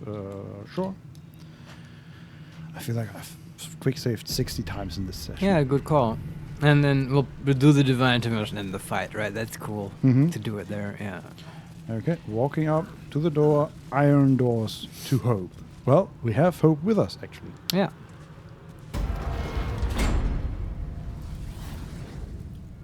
Okay. Nothing in this room. Very ominous. Yes. I don't trust this. Yes. Remember I've got a bad feeling about this. Absolutely. I'm definitely thinking about what these... Oh, the soul pillars, yes, right? what they can do. Yeah, we never discovered their secret. No. Well, let's walk in and find out. Yeah. Hello. Anyway, let's get out of here. Yeah. Well, this was easy. Time slows for a moment, and the air becomes thicker. The portal's gone. The master of the house is coming. There he is. You. In his human form. Oh.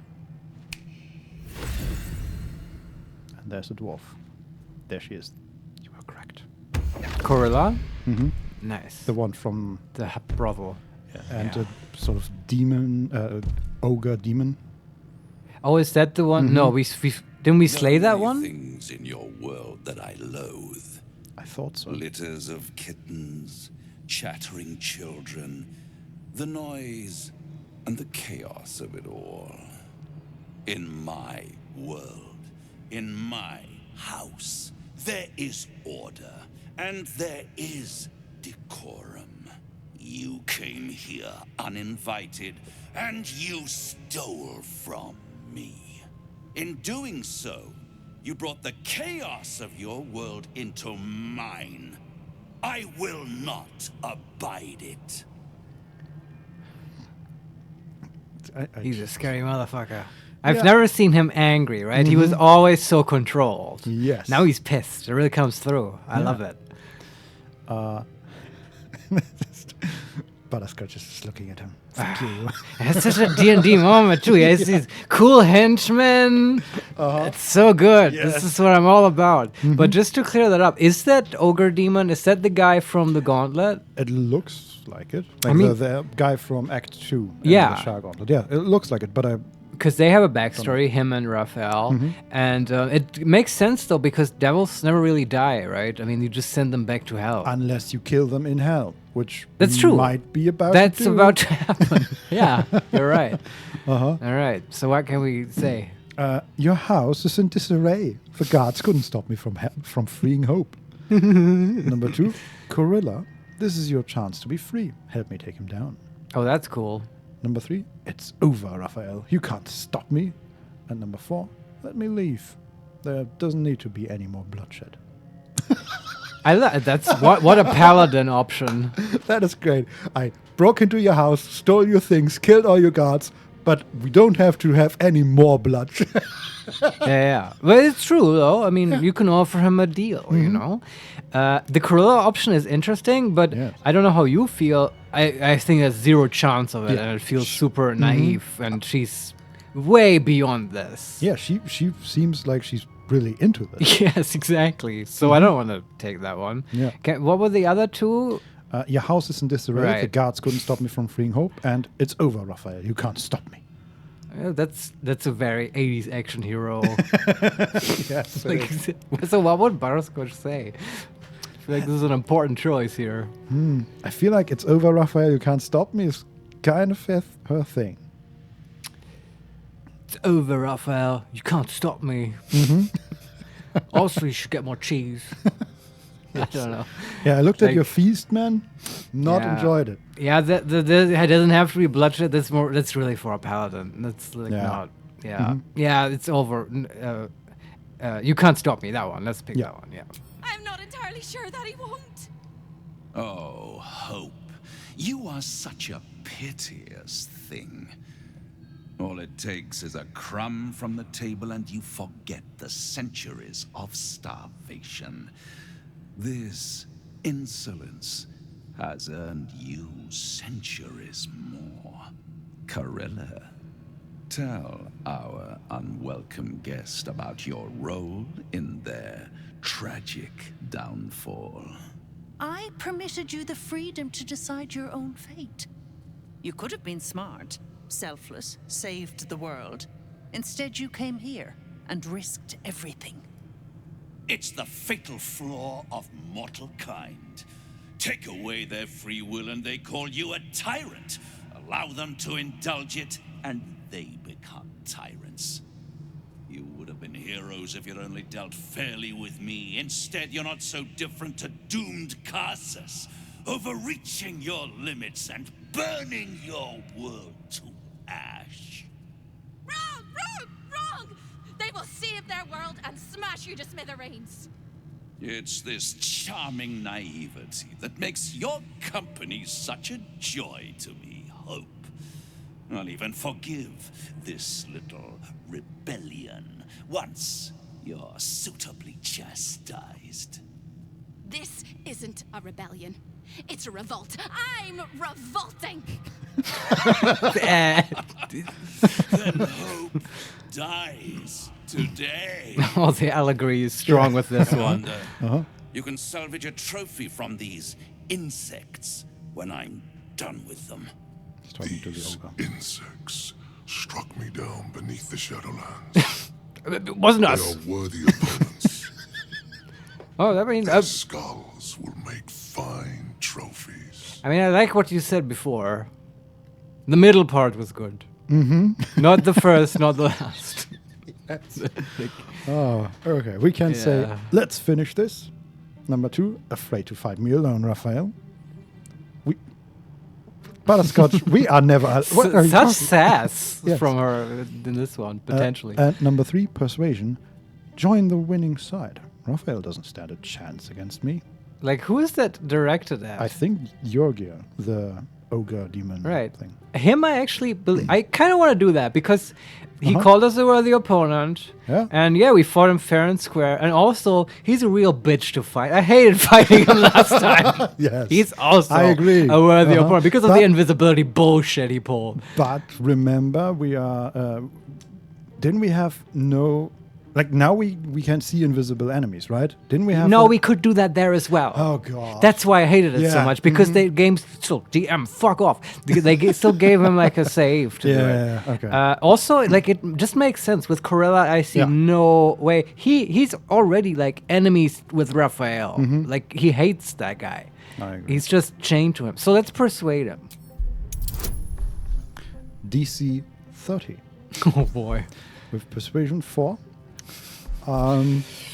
Hey, want advantage on that one? I do. Eagle Splendor? As a matter of fact, I do, Vincent. Can we even With hit a that? 20. With a 20? Yeah. I guess we can't use portent dice here, huh? No. No. 2 11s. Well, that's not gonna cut it. No. Well, now we just look pathetic. All right. God damn it. We could use inspiration, but the I chances, don't think. Yeah, it's just... It's not very high. Although, there's not gonna be another roll coming up, right? After this? Probably not. Probably not. So I mean- why not? Hail Mary. We're gonna get a bunch of inspiration after this for sure. Sure. Okay, let's use it. Yeah, it's just Hail Mary, you know? 2 and 4. Okay. So... Yeah, thanks, universe. I get the hint. Uh-huh. It's not supposed to happen. Yeah. We gave it our best. Yeah. Though, you know, we talked about persuading your boss enemies into killing themselves. Yeah. This is the kind of persuasion that I enjoy, right? You can persuade Yeah, not you- them, yeah. but their henchmen, basically. And you just you still get a fight, right? It's just you Yeah. stack the favor in your Mhm. side, yeah. Oh, here we go. You overestimate your abilities. I stand with Raphael. If you have any last words, make it quick. It will only take a moment to finish you. All right, Raphael, I will be quick. The whole story started in a little town called Baldur's Gate, Mhm. where my mother and father got together one night. Oh, God. Okay, funny joke. Ah. We can say, wait, please, I have one final proposition. Number I 2. want to know where that goes, although I don't feel that pleading and desperate. No. Number 2, I've been hoping to kill you ever since I've met you. Yeah. Number 3, if I die, Baldur's Gate is doomed. It's true. Number 4, if you kill me, you'll never get the crown. Or number 5, say nothing. I really want to know what that proposition is, but I don't want to take that out. I don't know. How do you feel about that? I feel like the others are the proposition, right? If you kill me, you'll never get the crown. If I die, Baldur's Gate is doomed. The proposition is probably, okay, when I get the crown, you get it.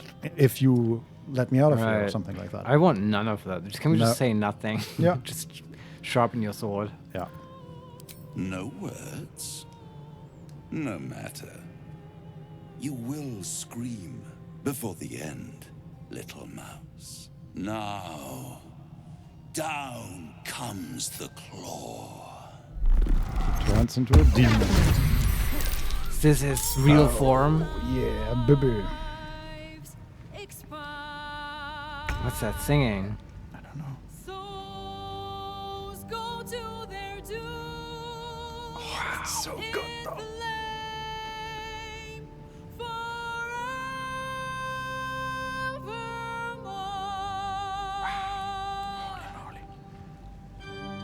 Yes! Fuck yeah. Okay, favorite fight so far? Yeah. Okay, there are a whole bunch of enemies.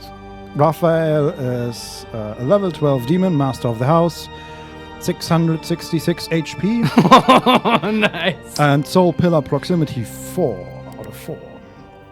And that does. Raphael is surrounded by 4 soul pillars, granting Raphael's attacks.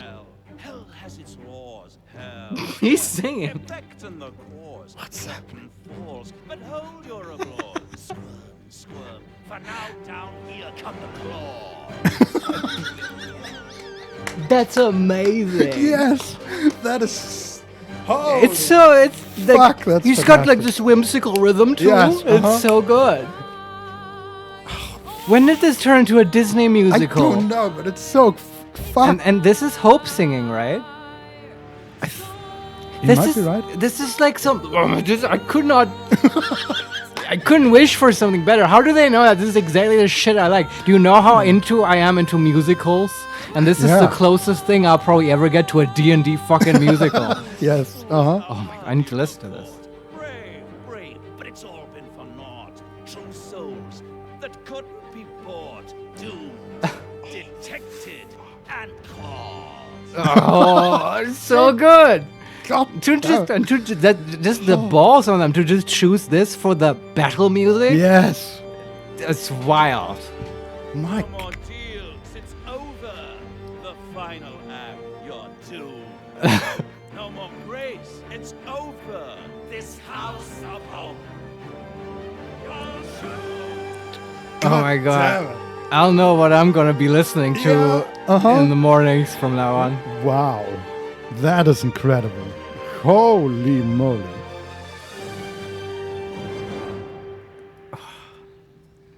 I wonder if they're gonna loop that, but yeah, I really wanted to appreciate this for a moment now. I'm flabbergasted. Yeah. Wow. Well, you're a great singer, Raphael, but unfortunately now you have to die. Yes. He is actually a good singer. I agree. Yeah. Like just. It's a fantastic voice actor overall. Yeah. Holy moly. That is not what I expected at all. No. And it's. Wow. No, I was not expecting this. Okay. Yeah, I'm a bit stumped. Sorry, everyone. Let's stay on target. We actually have to win this fight. So we have the Raphael with 666 HP. What's this whole soul pillar thing you mentioned? 666 HP, 27 AC. That's great. Nice. Soul pillar proximity 4. Raphael is surrounded by 4 Don soul pillars. Solarione, sorry guys, but Raphael already won. Well, you had me genuinely scared there for a moment. I really did. But then I realized you're kind of making a joke. And yeah, I agree. I mean, he is the winner of the hearts, I suppose. But the he's master a of the demon. house. Don't let him in. Don't let him in. He's a demon. Surrounded by 4 soul pillars, granting Raphael's attacks an additional 4d12 fire damage. Oh. And a plus 12 bonus to his dexterity checks and saving throws. I think we need to take down those pillars. Yeah. I think that might be what's going on here. Yeah. Yeah. And yes. Is that? I think it's hope. But is that a different song? Is it the same song? This is a different phrase. Yeah. Okay. I'm pretty sure. He also has Fiendish Blessing, protected by the blood of their fiendish ancestors. Champions have a +2 bonus to their armor class. Okay. Inevitable Resolve. Effects that control or incapacitate creatures only last 1 turn against this being of pure infernal ambition. Okay, but he can be restrained and stuff. Yeah. He also has magic resistance. Sure. He has high saves. When you succeed the saving throw, the caster receives burning for 3 turns. That's infernal retribution. Soul Pillar proximity, of course. For each remaining Soul Pillar, Raphael's attacks deal an additional 1d12 fire damage, and he has a +3 bonus to his dexterity checks and saving throws. And Soul Reaper. When Raphael reduces an enemy hit points to 0, he severs the soul from their body. And severs is a condition when with no soul to motivate it, the affected entity has disadvantage on attack rolls and all ability checks until Restore Soul is cast on a Soul Pillar or Raphael.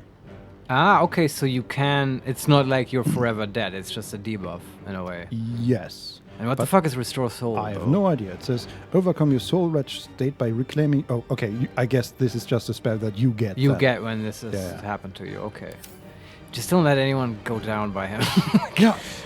Though I realize that's gonna probably be a little bit tough, but maybe we can use the age-old strategy of bubbling the bad guy with summons. Yes. Which, yeah. Then we have the Soul Pillars who have 99 HP. Okay. Do they have resistance against everything?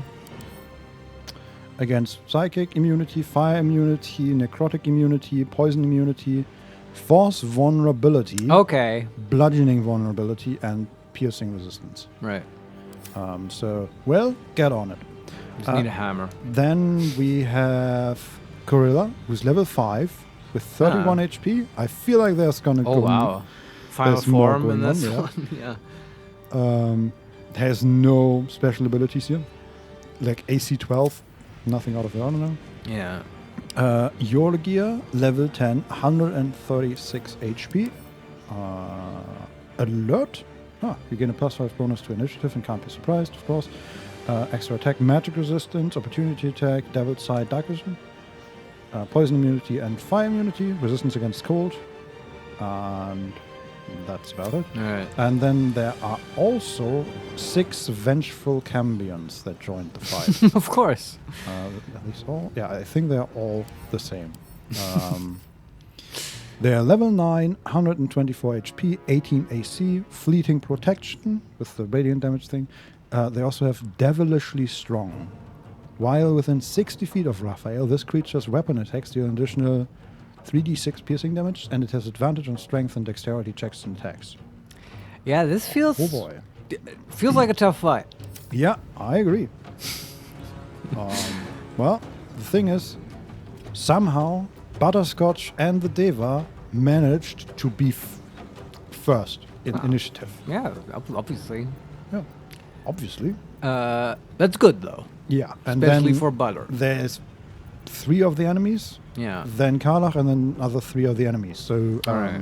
we might have to pull out a very impressive turn here by Butterscotch. She has the best chance of having an impressive turn. Yeah. So, do I understand correctly that Raphael, because of his buffs and stuff, is unlikely to be controlled, even by Butterscotch? I mean, for 1 turn instead of 2, right? But he has a high saving throw bonus from the pillars, right? Just to dexterity saves. Ah, okay. He has. I I mean, he that. has magic resistance. Sure. But his dex save is +9, I guess. We usually don't target dex though, so Yeah. it's just good to know. I thought it was on everything where he gets like +12 or something No. crazy, but okay. His wisdom save is +3. Yeah.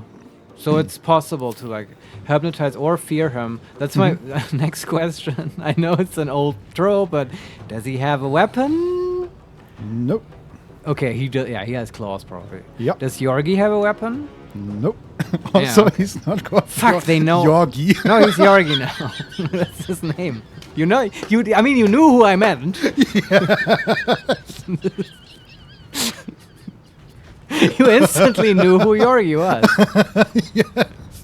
Yorgi. Oh God. I mean, yeah. Don't let him hear that. Look, I thought about it's either that or Jürgen. Do you want me to call him Jürgen? No, Jürgen. I feel that's disrespectful. Oh, but Yorgi is okay. No, it's fair very enough. close. So it's just his name pronounced in the halfling tongue. Okay. Yes. All right. So fear. I mean, might still use it, but not for the weapon stuff. Then the question is, okay, hypnotic pattern, always a strong choice. How many people could we hit with that? The 3 are on the table. 5? So we can also hit Cambions. 3 Cambions, Yorgi, and Raphael. And that is pretty good, but let's evaluate other options. We could also, when we turn it to the other side, we could hit 1 Cambion and the 3 main characters here. Yeah. I mean, disabling Corilla is also possible, right? And probably I feel like she has more up her sleeve than she's letting on. Yeah, I agree. I don't mind disabling her. But okay, let's consider one of Butterscotch's extreme ice spells. Because they probably have a higher AoE. Like, if you ice storm the whole room, could you hit all of them? Or Ice Storm has less AoE than Hypnotic Pattern. Okay, yeah, I guess Sleet Storm is what I'm thinking of, though that might not actually be very effective. But could you hit all of them? With what? With Ice Storm? Do we have Sleet Storm? Do we? I don't think so. I thought it might be on the staff, because it's like the ice staff, but I forget what abilities No, we are have on it. Cone of Cold and Ice Storm. Yeah, okay. Do we have a scroll of Sleet Storm? So what I'm expecting that to do is to like... It's basically a big fog cloud plus grease, right? Where they keep dropping and stuff. Call forth a storm that disrupts the concentration of spellcasters, douses fires, and creates an icy surface. But it is by itself concentration, and we are in the middle of the room. Yeah, okay. Yeah, right, I don't know exactly how the layout is of the room. Exactly the same AoE as Hypnotic Pattern. Oh, really? Okay, yeah, they changed that. In the Tales Handbook, it's like a huge AoE. It's like one of the things about the spell. Okay, scratch that. What are our high-level spells? Can you just refresh my memory? We have Chain Lightning, right? Arcane Gate, Counter Spell, Conjure Elemental, Globe of Invulnerability, Everett's Black Tentacles, Fear, Blindness, Knock, Mirror Image, Web, Magic Missile, Misty Step, Wall of Fire, and Hypnotic Pattern. Right, okay. I feel like there's good stuff in there that we can work with. So I forgot about Chain Lightning, though. Good to know that we have that. Yep. I still think now that actually Hypnotic Pattern is probably the best move. I keep telling you. Yeah. Because they're not like immune to charm and stuff. Sorry. Yeah. It's their own fault. So do we hit all the big 3? And 1 Cambion? Yeah. I mean, what do we do with the horde of Cambions? Do we have anything for them from the other characters, I guess? Let me look at the Cambions. I mean, they have fire immunity and stuff.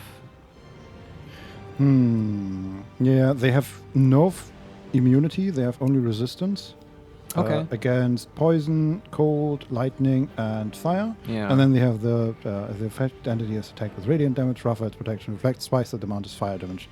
And this condition ends. Do they have weapons, or do they do ranged Scorching Ray attacks like our Cambion? I assume they are the same, because they do have the same weapon, and they have the same animation. Okay, I'm doubly happy that we're fire resistant, because if they all do like 96 Scorching Rays, that might be a problem. I agree. It's also... That might be a problem. Yeah, like... Almost to the point where I'm considering maybe not immediately Hypnotic Patterning the big 3, and if we can just get all of them out of the fight, though I'm not sure how that would work. I mean, just fog clouding everything is also not You know what I mean? To disable the ranged attacks. Don't have fog cloud? I probably have a scroll somewhere. Yeah, but then it's like we can't upcast it, and then it would be just a 10 feet radius fog cloud. Well, where we could hide in, right? I know it's like a level 1 spell on this immense encounter, but I'm just going through the options. Again, reminder, like after us, there are 6 enemies, and Karlach is somewhere in the middle of that. So I think casting on us, something where the idea is that we hide in it. Well, just we would cast it on us, and they all have disadvantage when they range attack us, right? No, I mean they will find targets that have not yet moved. Right? Yeah. Okay. I don't know if we can cover every one of us with a fog cloud. No. I mean, okay, we could cast on the 4 of us, the main group. Sure. The water. I'm not convinced that that's the best option. It's just, you know, that is a very simple way to deal with ranged attacks, right? Putting yourself in a fog cloud. Yeah. Although it's also a bit weird. It's been weird in the past. Don't remind me. Yeah. We had a whole episode with the gnolls and stuff. Yeah. All right. Honestly, like what I would do is just hypnotic pattern and then run out of the room. That's possible. Yeah, we can. So we can go into the whole place. Yeah. Looks like it, yes. The door's open. The only problem with this is that we probably have to kill the pillars. Yeah, no, I don't mean like everybody should run. Just Butterscotch, so she can't lose concentration to attacks. That's true, but it's also sort of dangerous to split up, I feel. So I don't know. But I think we're in agreement that Hypnotic Parent is probably the best choice. Yeah. And I'm not yet sure what we'll do with all these ranged fire attacks, but I guess... Yeah, I don't know. But the clerics, they should also be able to cast Fog Cloud. Sure. Well, so let's cast Hypnotic Pattern on the main 3. I think so, yeah. And 1 Cambion. Can we actually... Oh, we can actually hit 2 Cambions with that. All if right. we just move Butterscotch a little bit back. Can you get threatened +1 DC? Yeah, but we would have to run 30 feet to them. Which we could do. But I then mean, we if can't they're run. hypnotized, it's always a gamble, right? Yeah, okay, we can't run to them and then hypnotize them. Oh, okay. We could run Yeah, I 30 see. feet to somebody else and then hypnotize Nah, then them. let's not do it. Yeah. Okay, come on. It has to work. Yes. Also, have I saved? I don't know. I don't want to go through We that. saved before we... Yeah, but I don't want to go through that. I mean, you can dial. save now. Yeah, I just did. Okay, here we go. Okay, we have hit 2 Cambions and Corella. Yeah, okay. Raphael and Yogia are still a problem. It's sort of what you would expect, though. Mhm. Yeah. So, do we run out? Or at least to the back of the room? Yeah, that for sure. Just if you're still close enough to the clerics. Because shit's gonna go wrong, for sure. Yeah. Okay, that's Butterscotch, and then the Deva. Doesn't he have a mace? Yes, he does bludgeoning damage. So he could attack the Pillars of Soul. I think that's a good call. We probably want to take those down. But force vulnerability, bludgeoning vulnerability, and he does 1d6 bludgeoning plus 4 and 4d8 radiant. Okay. We don't want radiant damage, right? But not against the pillar, does that matter there? Yeah, no, I mean against the others. So yeah, do they have that buff? Yes. Okay. Though it's not a permanent buff, right? It only triggers Only once. once, yeah. But still. Oh, that's right, yeah. We could also just fly him next to Raphael and hit them. Yeah, and draw fire, right? Yeah. I don't hate it. Yeah, that's why I also like this. The angel fighting the devil is cool. Yeah, or we could attack Jörgir because he's next in the initiative. And if Jörgir is moving... Definitely get get the summons around the big guys, right? Bubble, Raphael, that's the plan. Okay, so off to Raphael. Yeah, but hit Yorgi because, Raphael is still too beefy. Well, we can't do that if we stand next to Raphael because... Yeah, then just, get him close. It's fine. Just hit Yorgi. No, I mean, I just flew close to Raphael and now we're standing next to Raphael and Jörgir is 10 feet away. All right. Do we want to attack Raphael? What's the alternative? I'm just looking at, does he have anything that reflects damage? I don't think so, right? No. Okay, just hit him, I guess. Yeah. He might burn our angel, but Sure. I don't care. Okay, we have a 10% chance to hit. We need 27 to hit. Yeah, Right. it's just gonna be rough. Yeah, well, still. But oh well, got his attention. Yeah, okay. Let's see what they do. Yeah. Survival is all relative. Oh boy. Here we go. Dashes. They do love their dashing. Yes, they do. Run past everybody, cast invisibility. Of course. And he- that's also that's the reason why you want Butter in the room as well. He is immediately revealed. Yeah. And blinded, by the way. Cool. Vengeful Cambion casts Ray of Fire on 3 targets. Do we want to counterspell? We can't keep Also, counterspelling that. Why can Will not counterspell with the 3rd level spell slot? I don't know. It's upcast. No. I mean, Butterscotch can cast counterspell with 3rd level. I think. Is he out of spell slots of Sorcerer and he can't use his Warlock slots? I guess. That's Alright. weird. But okay. So do we want to counterspell that? The Ray of Fire? No, I don't. Yeah. I agree. On Will, do we want to cast Shield? Yeah. Okay. 12 damage. And also blinded. The Cambion came close. One of them is hypnotized. Wonderful. It's Carla's turn. Rage. Good call. And what do we put her on? Pillar duty? Or does that even matter yet? Do we ignore Raphael on the pillars while we diminish the ranks a little bit? I feel like Jorge is right next to her and blinded. We just take out Yorgi? Yeah. The thing with Yorgi that just occurred to me though is, Mhm. do we try that? Would that work? The unwelcome guest spell on him? Because it's not going to work on Raphael, right? That would be lame. Yeah. But Yorgi might work. And Corella doesn't seem worth it yet. True. And none of the others really seem to matter that much. But the question, do we want to Divine Intervention in the first round? I don't necessarily need to do that. Okay. It might be, the options you get might also be restorative and healing and stuff. Yeah, I have no idea. Neither do I. But yeah, I'm just, that could be a possibility, right? Mhm.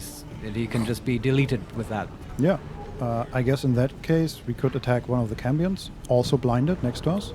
And just again, I'm sorry I have to keep asking this, like what exactly do the pillars do again? They give him +2 dex and... +3 dex and +1 d12 fire damage on the attacks. Okay, per pillar. Mhm. Alright, but that's not actually that bad. Well, it's bad. I mean, yeah, the burst is bad, right? Yeah. So he is actually able to kill somebody pretty quickly, and then that somebody has to figure out how to get to a Pillar of Souls to restore their soul and all that bullshit. So the combination could be bad. Yeah, it's just, so the pillars, they add 1d12, but a Cambion, if they're around, they do 9d6 fire damage, right? Yeah. I feel like Cambions, you get more value out of taking those out first. Yeah. We could also, just to mention it, we could use our giant form first round. Oh yeah, but wh- that's an action. Yes. Yeah. She also has this Bolt of Celestial Light as a ranged attack. Frighten your target with intimidating arrows. We could use it on Raphael. Just to frighten him to isn't he- stop getting to us. To stop him getting to us. I don't feel Karlak is like the guy to control people. I agree. I'm just mentioning it. So No, that's good, but I feel like just raging and having her take out Cambions might be the best Okay. thing Yeah. for now. Maybe the blinded guy, how about that? Yes. 75% chance to hit. Yeah. And you raged? Yep. She Alright. already raged. Alright, good. Yeah, let's just hit that guy. That's never wrong. I also, it just occurred to me, I have a, sorry, I'm already ahead for next turns. We could put the clerics on pillar duty by summoning spiritual hammers. Right? Yeah. Uh-huh. They deal either bludgeoning or force. Both work. They always deal force damage, but yes. Yeah, but that is part of the vulnerability. Yeah. Covered. Okay. You attack that one, please. Yes. Oh, and she triggered. Oh, she's so good. She dealt 2 radiant damage. So Nice. now the buff is gone. Everyone can hit him now. Yeah. Yeah. Do we want to use the portent die because she missed? No, no, no. I'm keeping that for a really important save or whatever. Okay. Okay, she hit once and dealt a bunch of damage. That's her turn. And now Okay. Raphael goes. Oh god.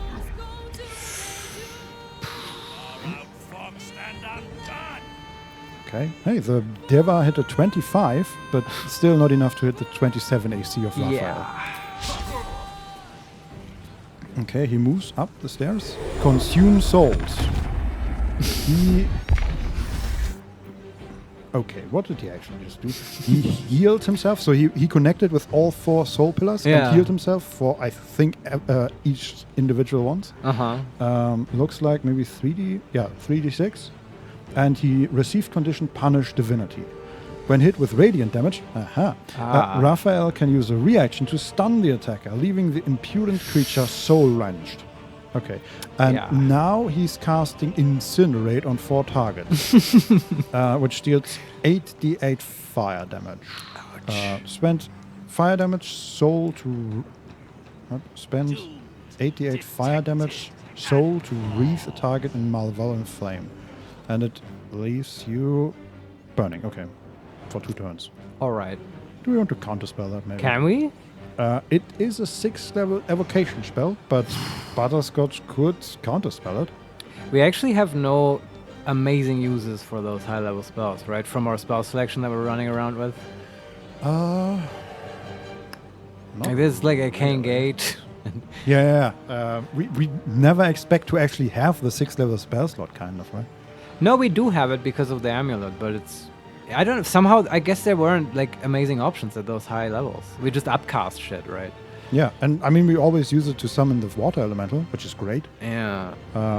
But then also, this is just damage, right? Yeah. And at 88, it's more like 48 for us. Right, but it's on 4 targets. And it's a deck save? And who are the 4 targets? Are 4 main guys? Doesn't say that there's a save. Oh, there's no save? No. Oh, that's weird. Yeah. And we don't know the targets. But yeah, no idea. I assume like he's looking in the direction of our group, so he might hit Will. Maybe Hope. Listen. I said earlier it's more worth it to cancel stuff at the start of the fight. I feel like this is a case of that. So let's do it. Counterspell. Well, okay.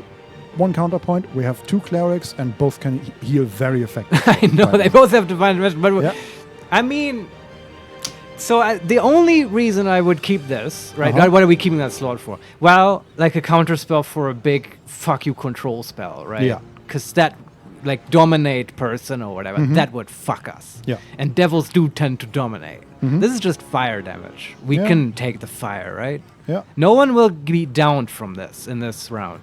Yeah. So let's just eat it. Okay. Also, I'm wondering why the hell can't Will counterspell, but I guess he's out of slots. We had this earlier. But he has 4th level spell slots. But I think it's more that he hasn't had his turn yet, maybe? Oh, maybe, yeah. Not sure. You only get a reaction if you've had your turn, I guess. Yeah. Okay, counterspell level 6, yes? I think we just decided no, right? Oh, okay. I'm fine either way, honestly. You tell me. Let's not do it. Okay. Let's take the damage. Yeah. Incinerate on Water Myrmidon. Critical failure. We don't want to use the die. No. Shadowheart. No, we're not using that die. Concentration broken on, I think, Hex. Alright. Another Cambion. Race of Fire. No counterspell, please. Karlach takes damage. And then she jumps next to Karlach. And runs away from Karlach and takes an opportunity. Okay. The Water Myrmidon is very hurt. It could use the heal. Yes. How much damage do we actually take? Karlach took some, Shadowheart took some, the Water Myrmidon is at 23 HP.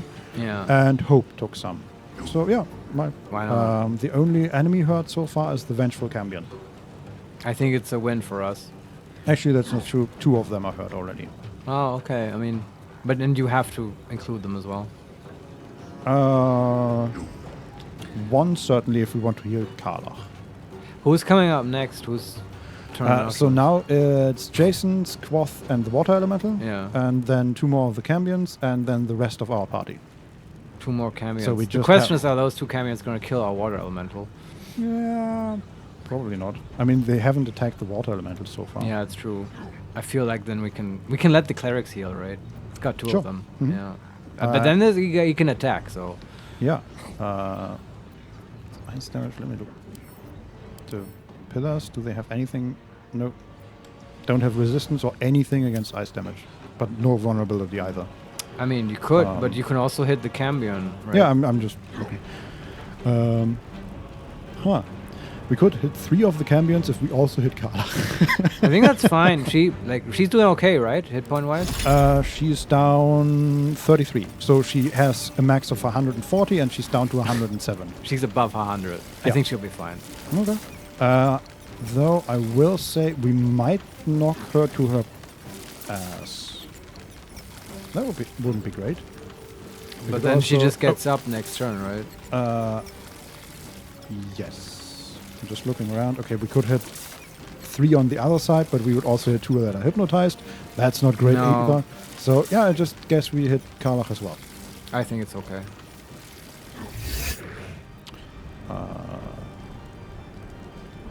Okay. Just no, no, no, no, no, no, no, no. There's a lot of misses. Did only Karlach take damage?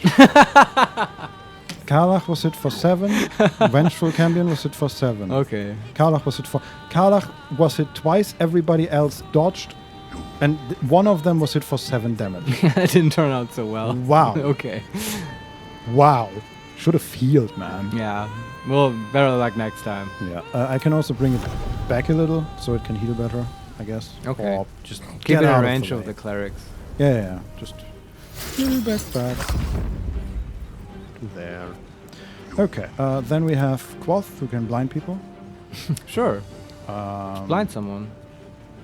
I was How about thinking- Raphael? Yeah, but he's 27 Yeah, AC, okay. right? That's the it's one true, thing that Quoth is not equipped to deal with. Yeah, it's true.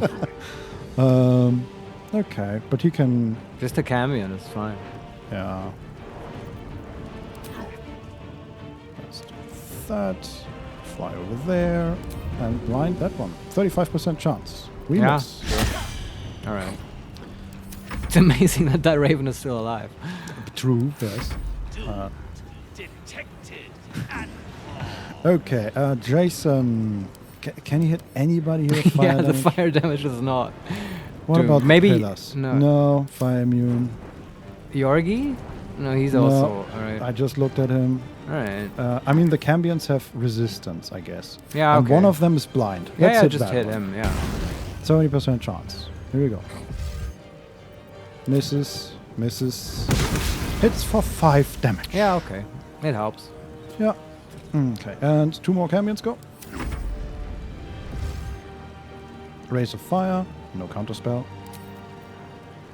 On Butterscotch, do we want to shield? Yeah. Probably. Yeah. Takes 5 damage. And then the thing with the wings jumped. What's the thing with the wings? The Cambion. Oh, okay. And Will was hit twice for 19 damage in total. Is he still fine? Will usually tends to go down. He is down 20 HP so far, Okay, so alright. 87. Yeah, that's for the fine. moment. We have Modo currently. Is he the only one? And Will. And Will, okay. Yeah, and then why is Hope? Oh no, that's Corilla. Sorry. But okay then. So when are the clerics coming up? So it's Will and Modo, then Corilla, who's hypnotized, and then the 2 clerics. Okay, so that's fine. Yeah, we're all at the end of the initiative. Can Will cast a cool lightning bolt? These assholes aren't immune to lightning. No, but I will remind you he has force damage, and the pillars are vulnerable to force damage. Yeah, that's true. But right, the pillars aren't the main damage dealing threat right now. Nope. And they do have lightning resistance. Yeah, okay. But I mean, could you? Is there a cool line that would hit a lot of people, not hypnotize people? Actually, Yorgi doesn't have lightning resistance. And Though we might be able to cancel him anyway. Yes. Which would be hilarious. And we could hit Yorgi and maybe 2 of the Cambions. Yeah, that's not that impressive. Yeah. Apart from that, like that's the best we're gonna get. What's his highest level spell? He I forget. has Call Lightning, Sleet Storm, Ice Storm, Lightning Bolt, Gust of Wind, Blindness, Thunder Wave, Shatter, Fireball, Chromatic Orb, Misty Step, Hex, Armor of Agathis, and Scorching Ray. Shatter might be interesting with the pillars, but I don't know if that will deal bonus damage. It's thunder damage, and they have no vulnerability or resistance against thunder damage. I think that... Well, it's just because Shatter, right? It says in the spell, like, oh, it's better against structures and stuff, but I don't trust the game to take that into account. I mean, it says creatures made of inorganic materials such as stone have disadvantage on their saving throws. But that's not even that impressive. Yeah. Yeah. He has Sleet Storm, that's interesting, but not useful because it's too small. I mean, was there something? He doesn't have Chain Lightning, right? That's too high level. Yeah. 4 of them are sort of grouped up. The only problem is that Karlach is in that group. Right, we don't want to hit her again. We did that before. Alright, maybe you just Eldritch Blast. Maybe that's just always what it's like to play a Warlock. And, fuck, Quoth is also in there. We could hit 4 of them, including your gear and Karlach and Quoth. No, I don't want to do that. Okay. We'll find a better... Just Eldritch Blast. Who do we Eldritch Blast? Is he in melee range? Can you take down anyone? He is in melee range with the Vengeful Cambion. Oh. I mean, you could... definitely attack the Vengeful Cambion that is blinded. Yeah, you could attack him normally, I guess. Even if you're in melee. Do you want to hex? Yeah, let me look. Do we have anything against Necrotic? Nope. If you don't want to teleport, then you could hex the blinded guy and just attack him normally. I like that. Right. And then... what's our chance? 88% chance. Do we use the gloves at that point? No, I'd wait till you have more chance. I mean, apparently we do have advantage. Why do we have advantage? But because he's blind. Oh! Yeah, no, I was wondering why we do not have disadvantage. But apparently the Vengeful Cambion is not actually threatening us. Oh, okay, so we have actual advantage. Yeah. Yeah, then... But his chance is still not that high. I don't know if I want to use the gloves. Yeah, I agree. Yeah. Just, okay, here we go. Yeah. That was a lot of damage. That one is down to 25 That's good. HP. Alright. Okay, does Will want to move back to the end of the room? Away from... I mean, he's threatened, right? He would take an attack opportunity. He's not threatened. Alright, we established that. Yeah, I don't know. Does he want to? You decide. Who do we actually want in front? Probably the Cambion, Karlach. Just remember there might be AoE heals coming up. Yeah, I'm just wondering how... Like, what is our perfect setup, like, position-wise? Summons in front, after that comes Karlach, then comes nothing for a while, then comes Shadowheart, and then Butterscotch and Will in the back. Yeah, with Hope. I agree. So I'll put him at the back. Coming through. Which is still, like, our group is pretty tightly packed overall, but... It'll be fine. Yeah. Okay. That's the one high-level spell we might use, like a Global Invulnerability. Yes. Yeah. Maybe. Can Modo scare Raphael? 30% chance. Yeah, go for it. Not impossible. No, not at all. Provokes attack of opportunity. Why? Because he's standing. Yeah, okay. He can take an attack of opportunity, right? For sure. Okay, took 12 damage. But now, he stands immediately in front of Raphael. Listen to me, devil. Look into my eyes. He's saved. Yeah, of course. Alright. Damn it. Well, 33% chance. Yeah. It's worth a try. Yeah. Okay. She's hypnotized, and both clerics go. Okay. So, number 1, with the Hope lady. Yes. Can she do level 5 cancel unwanted guest on Yorgi? Revoke guest status. Does that work? Would the game indicate to you if this is useless? I don't know. It says we have a 100% chance to hit. Can we quick save? Yeah. And I am willing to reload if this doesn't work, because that's kind of bullshit. Yep. Yeah. Okay. Good. Let's try.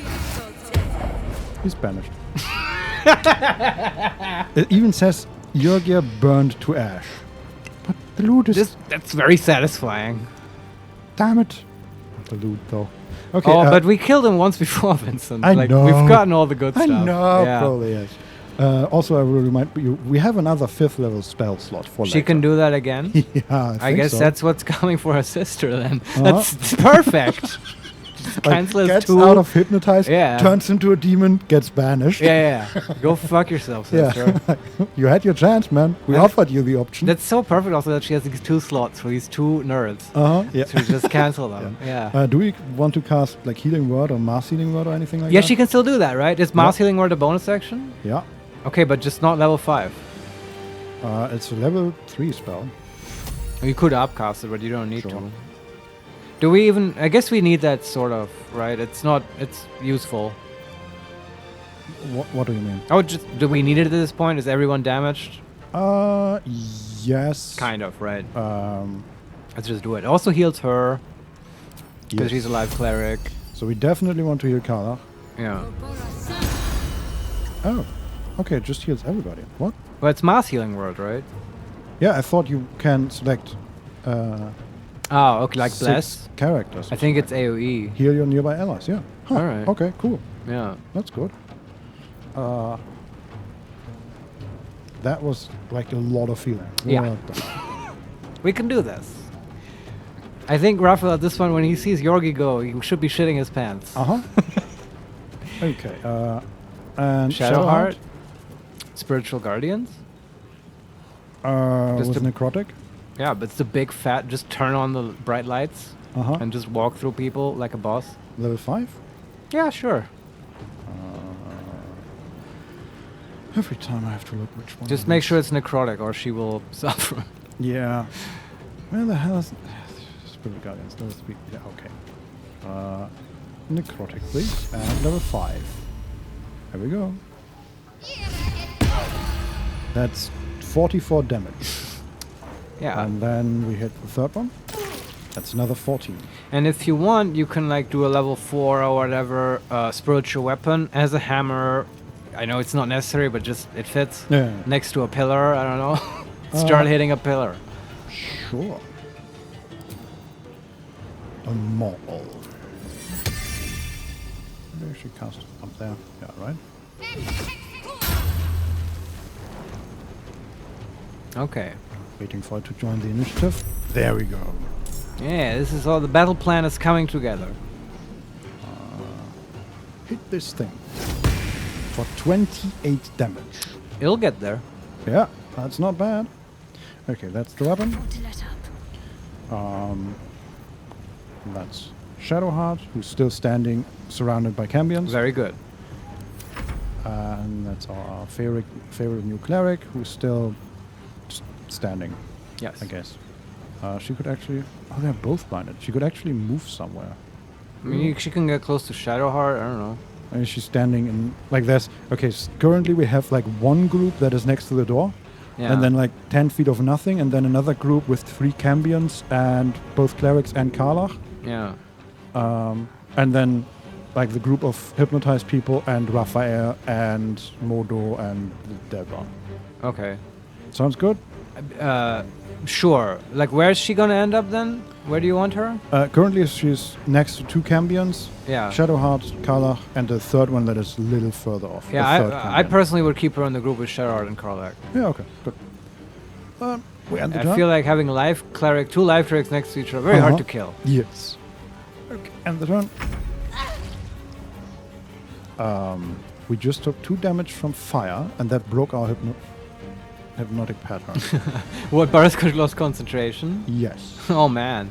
But the thing is, Doesn't really matter. Like, we could just hypnotize 4 people again. Yeah, I mean, so whose turn is it, Butter? Butter and the Deva. All right. So for Butter, I was considering Chain Lightning, because that dishes out a lot of pain. But sure, yeah, you can also just hypnotize again. Yeah, and again, they have resistance against lightning. That's true. It's probably still, though, the best way. What's the best way to dish out damage, AoE-wise, right? Yeah, good question. I don't know. Ice, maybe. Ice Storm. They But have resistance against cold.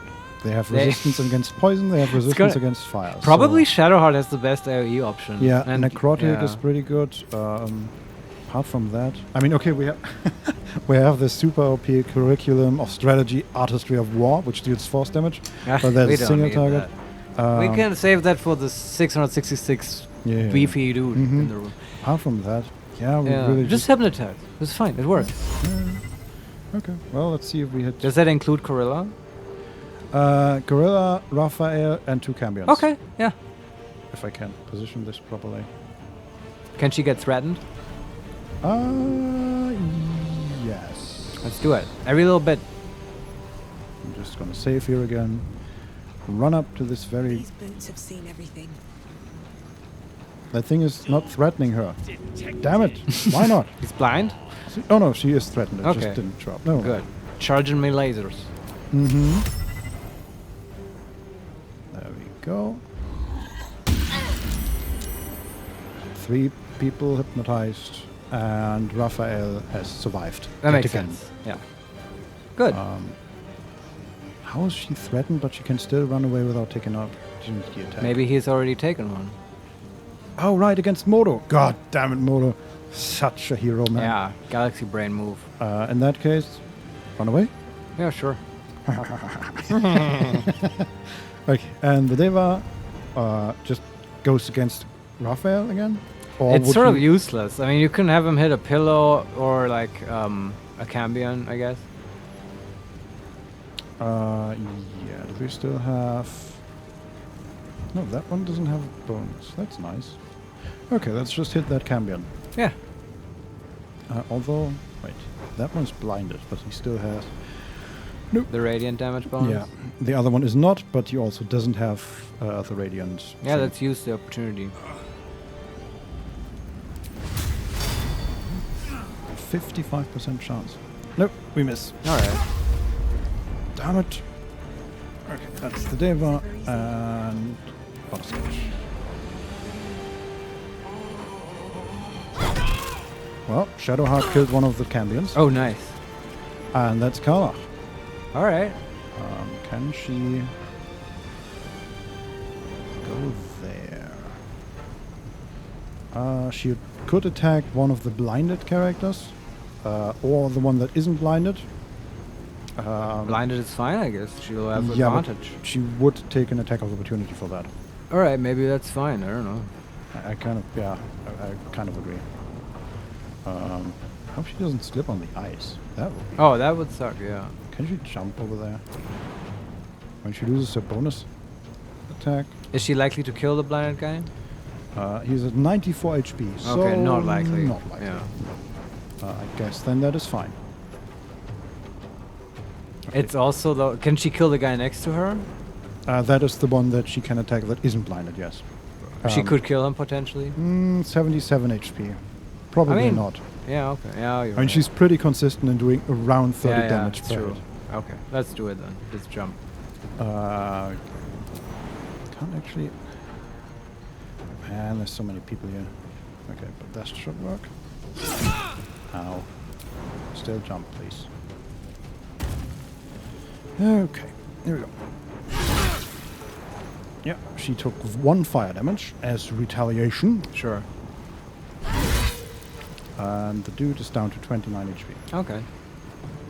And that's her turn. No, Raphael. Raphael casts Invocation of Eternal Dead. Level 6 Conjuration spell. Spend 1 soul to summon an Eternal Deader to your side. What's an Eternal Debtor?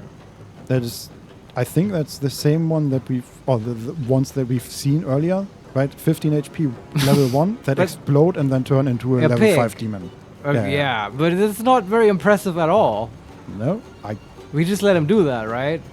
If that's Yes. literally like, if it maybe this is like a kick-ass demon and Maybe. then it's bullshit, but then we'll deal with it. Mhm. Yeah, sure, just let it happen. Do not react. Do not react. Yeah, level 1, 15 HP. Dude, Raphael, what the fuck? Conjured Quasit didn't hit with the attack of opportunity. We do not want to use the 20, thank you very much. Flames of Avernus on 2 targets. This is Raphael casting again? Yeah. Loose a searing wave of infernal fire from your palms. 66 fire damage. On save, targets still take half damage. I have no idea who he's targeting. But it's not that much. No. We're prepared to take fire damage. Yeah. Also, all his spells are level 6 evocation. See, Yeah.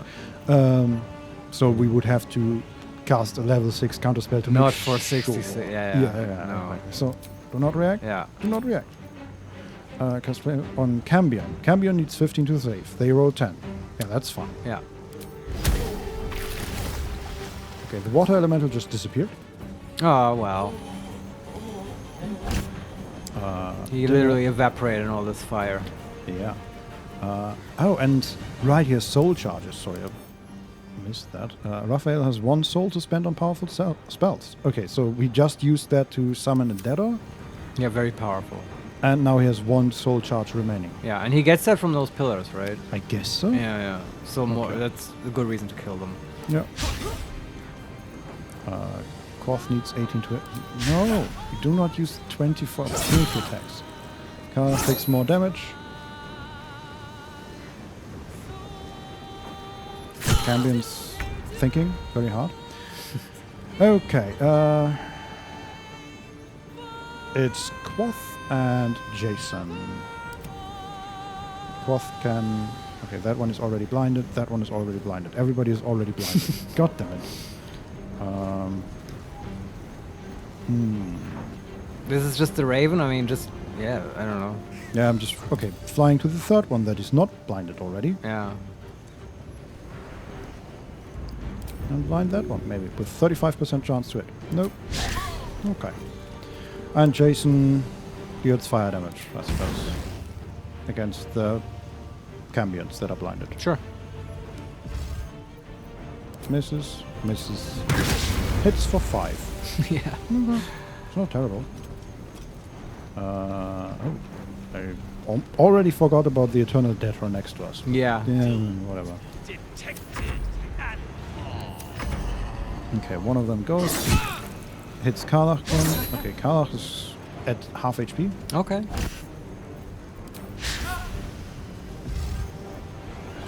Vengeful Cambion casts Ray of Fire on 3 targets. We will not counterspell, I assume. Rays of Fire on Will needs 15 to save. We can use Shield, right? Sure, yeah. Okay, so 8 fire damage in total. Modo is going. Can you frighten Raphael finally? No, it's once per short rest. Oh, right. Right, everything else will be overpowered, clearly. Yes, but he can hit one of the blinded Cambions. Yeah, do it. Sure. For 2 damage. And then he misses. Okay. But Will is also going. Does he have a nice lightning bolt now? No, it's even worse. Alright. Just not happening. No. He's standing next to a Cambion with full HP and the Eternal Deadra. He also has plant growth. Right. That just weird. Just Eldritch Blast? I think so. Yeah. Oh, but now he is threatened. Okay. Does he just take the attack of opportunity to get to not get disadvantage? Do you have a use for bonus action? You could try shoving otherwise. Hex, I guess. Yeah, okay. Then I guess you take some damage. Yeah. Although, does he take 2 or just 1? 1. Yeah, maybe that's fine. Yeah, and these Cambions, they don't deal a lot of damage. Yeah, with not their melee. spells. Yeah. Okay, that was 18 damage. Alright. That was not too bad.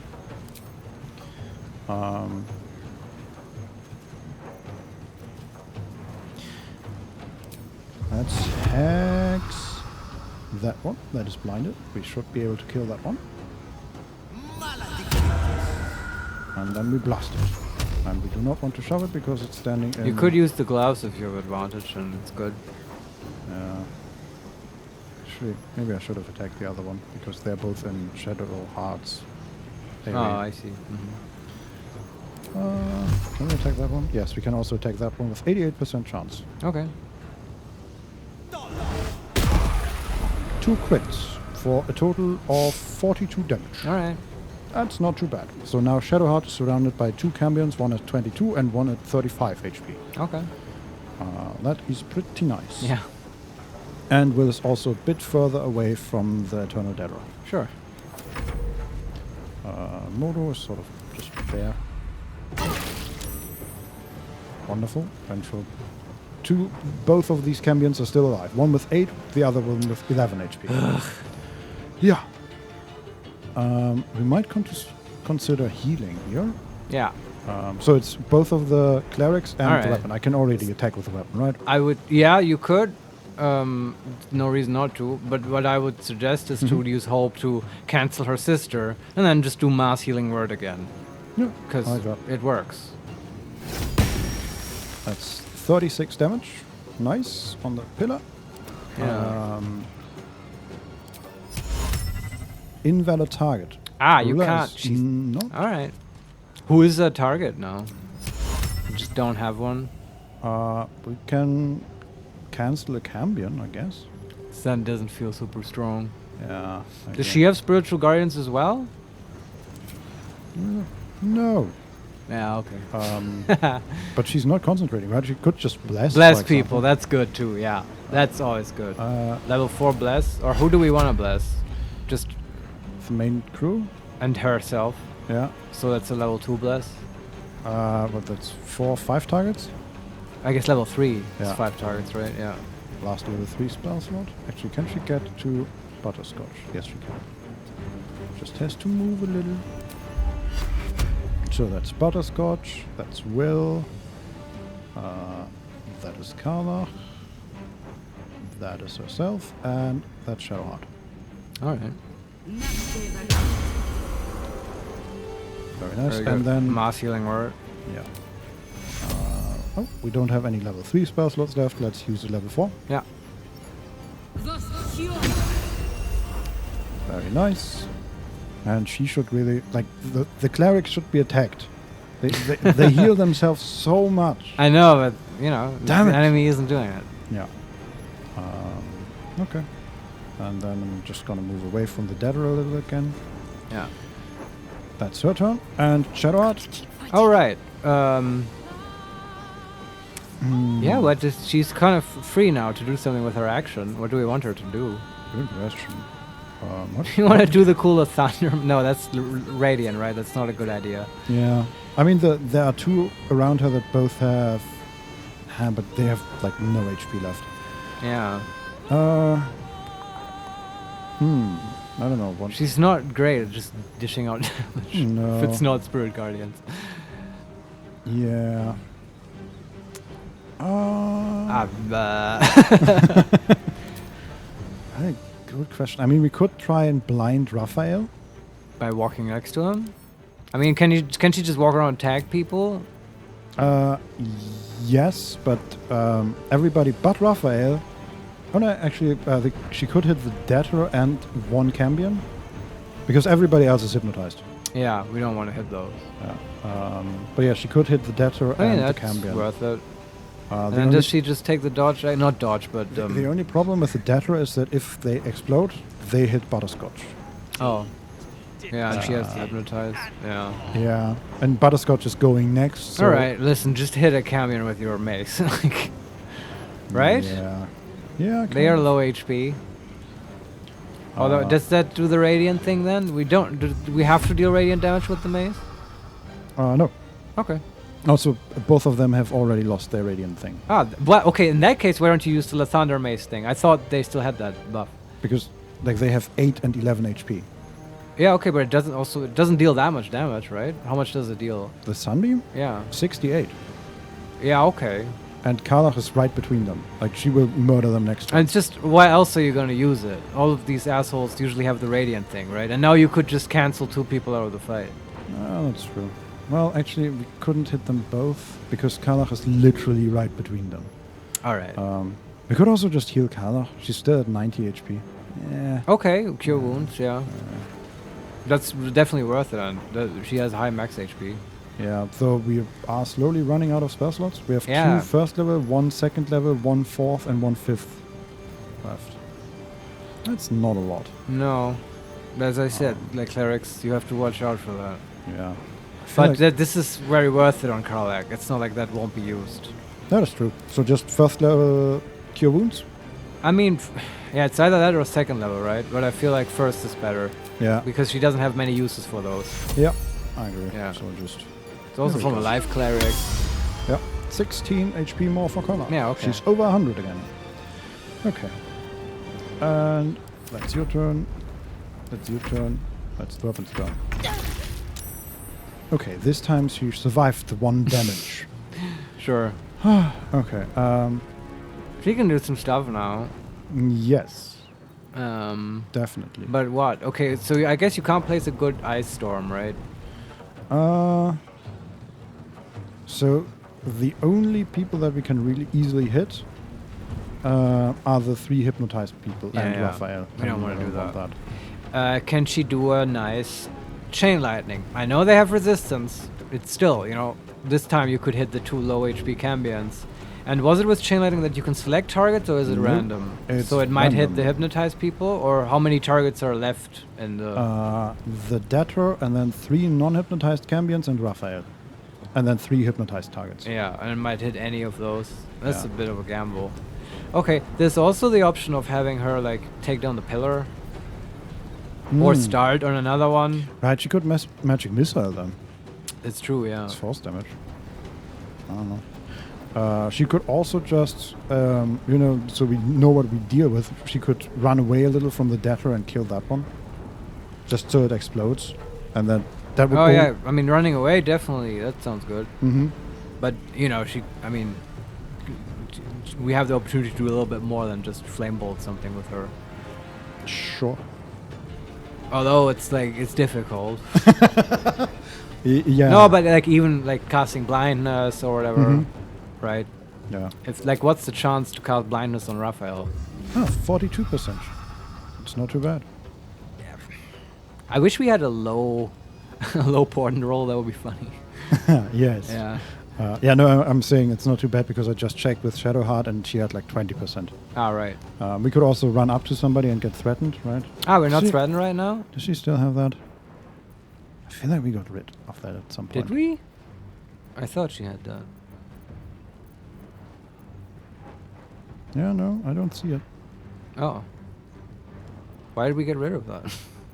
Anyway, not for now. I think it was a helmet, and now we have gain a +2 bonus to spell safety. Okay, and spell we attack. just always have it. Yeah, Yes, yeah. And even better than that. Yes, All right.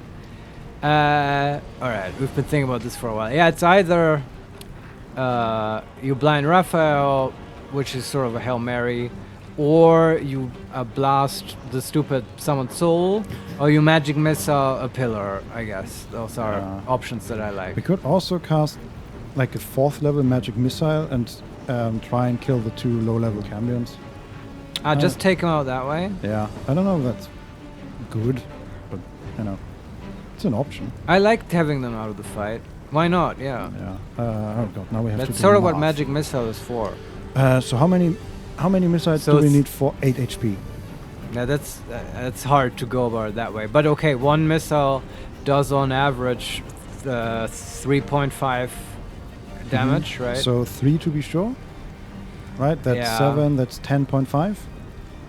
And then for 11 we need 1 more, so... all the rest, basically. 7 in total?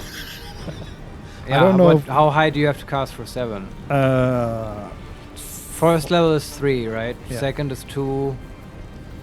4, then 5 for 3rd, 6 for... So 6 for... We're so bad at this, I apologize. Yes. 3, 4, 5, 6, 7, so 5th level. That's very high for magic missile, and to get rid of 2 assholes. We have a 6th level spell slot and both 5th level spell slots and 2 4th level spell slots. I don't know, man. It's counterspelling, you know. It's nicer for those. Yeah. I don't know. I feel like, why don't you, we've talked all this time, why don't you just use a cantrip on the low HP one and call it a turn? Sure. Because that was very likely to kill them. 99% chance to hit. Yes. Do they have... Wait, they don't have immunity. No, they have resistance against all... You can use chill touch. Yes, necrotic. Very good. And she doesn't need to run up. That's very good.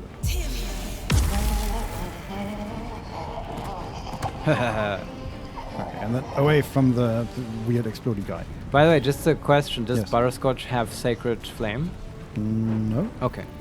Why would she have Sacred Flame? I don't know, because she picked it up at some point, because we have more cantrips than the rules usually allow. But Sacred Flame is exclusively cleric. Yeah, but the game is being weird about Yeah, who gets to have what cantrip. Fair, So fair. I'm just asking because it's Radiant and the Portent die would come in then. Yeah, that's true. Okay, that's her. And then we have the Deva who can maybe kill the other one? That would be good. Here, try. Yeah. Alright, okay. nice. Both Alright. of the low level ones are gone. And then you Yeah. can just fly over to the other one and block them from attacking Will. Fuck you. Right? That works. Yes. That one is hypnotized. Karla. Well, she just keeps smashing people. Yes. So there is one cambion she can smash. But then she's sort of close to the Eternal Dagger, which I don't really mind. No. Karla. And then there's just Raphael and the 3 hypnotized people. Yeah, we'll get to them. Here we go. Reckless attack. Attack. Misses on the first attack. Misses on the second attack. Oh, god damn it. Okay. Just unlucky. And she can even get away from the dead. How wonderful. Actually, she could have pommel striked. Need to remember that. Doesn't matter. Yeah. Okay, Raphael, show us what you got. Yeah. He's running.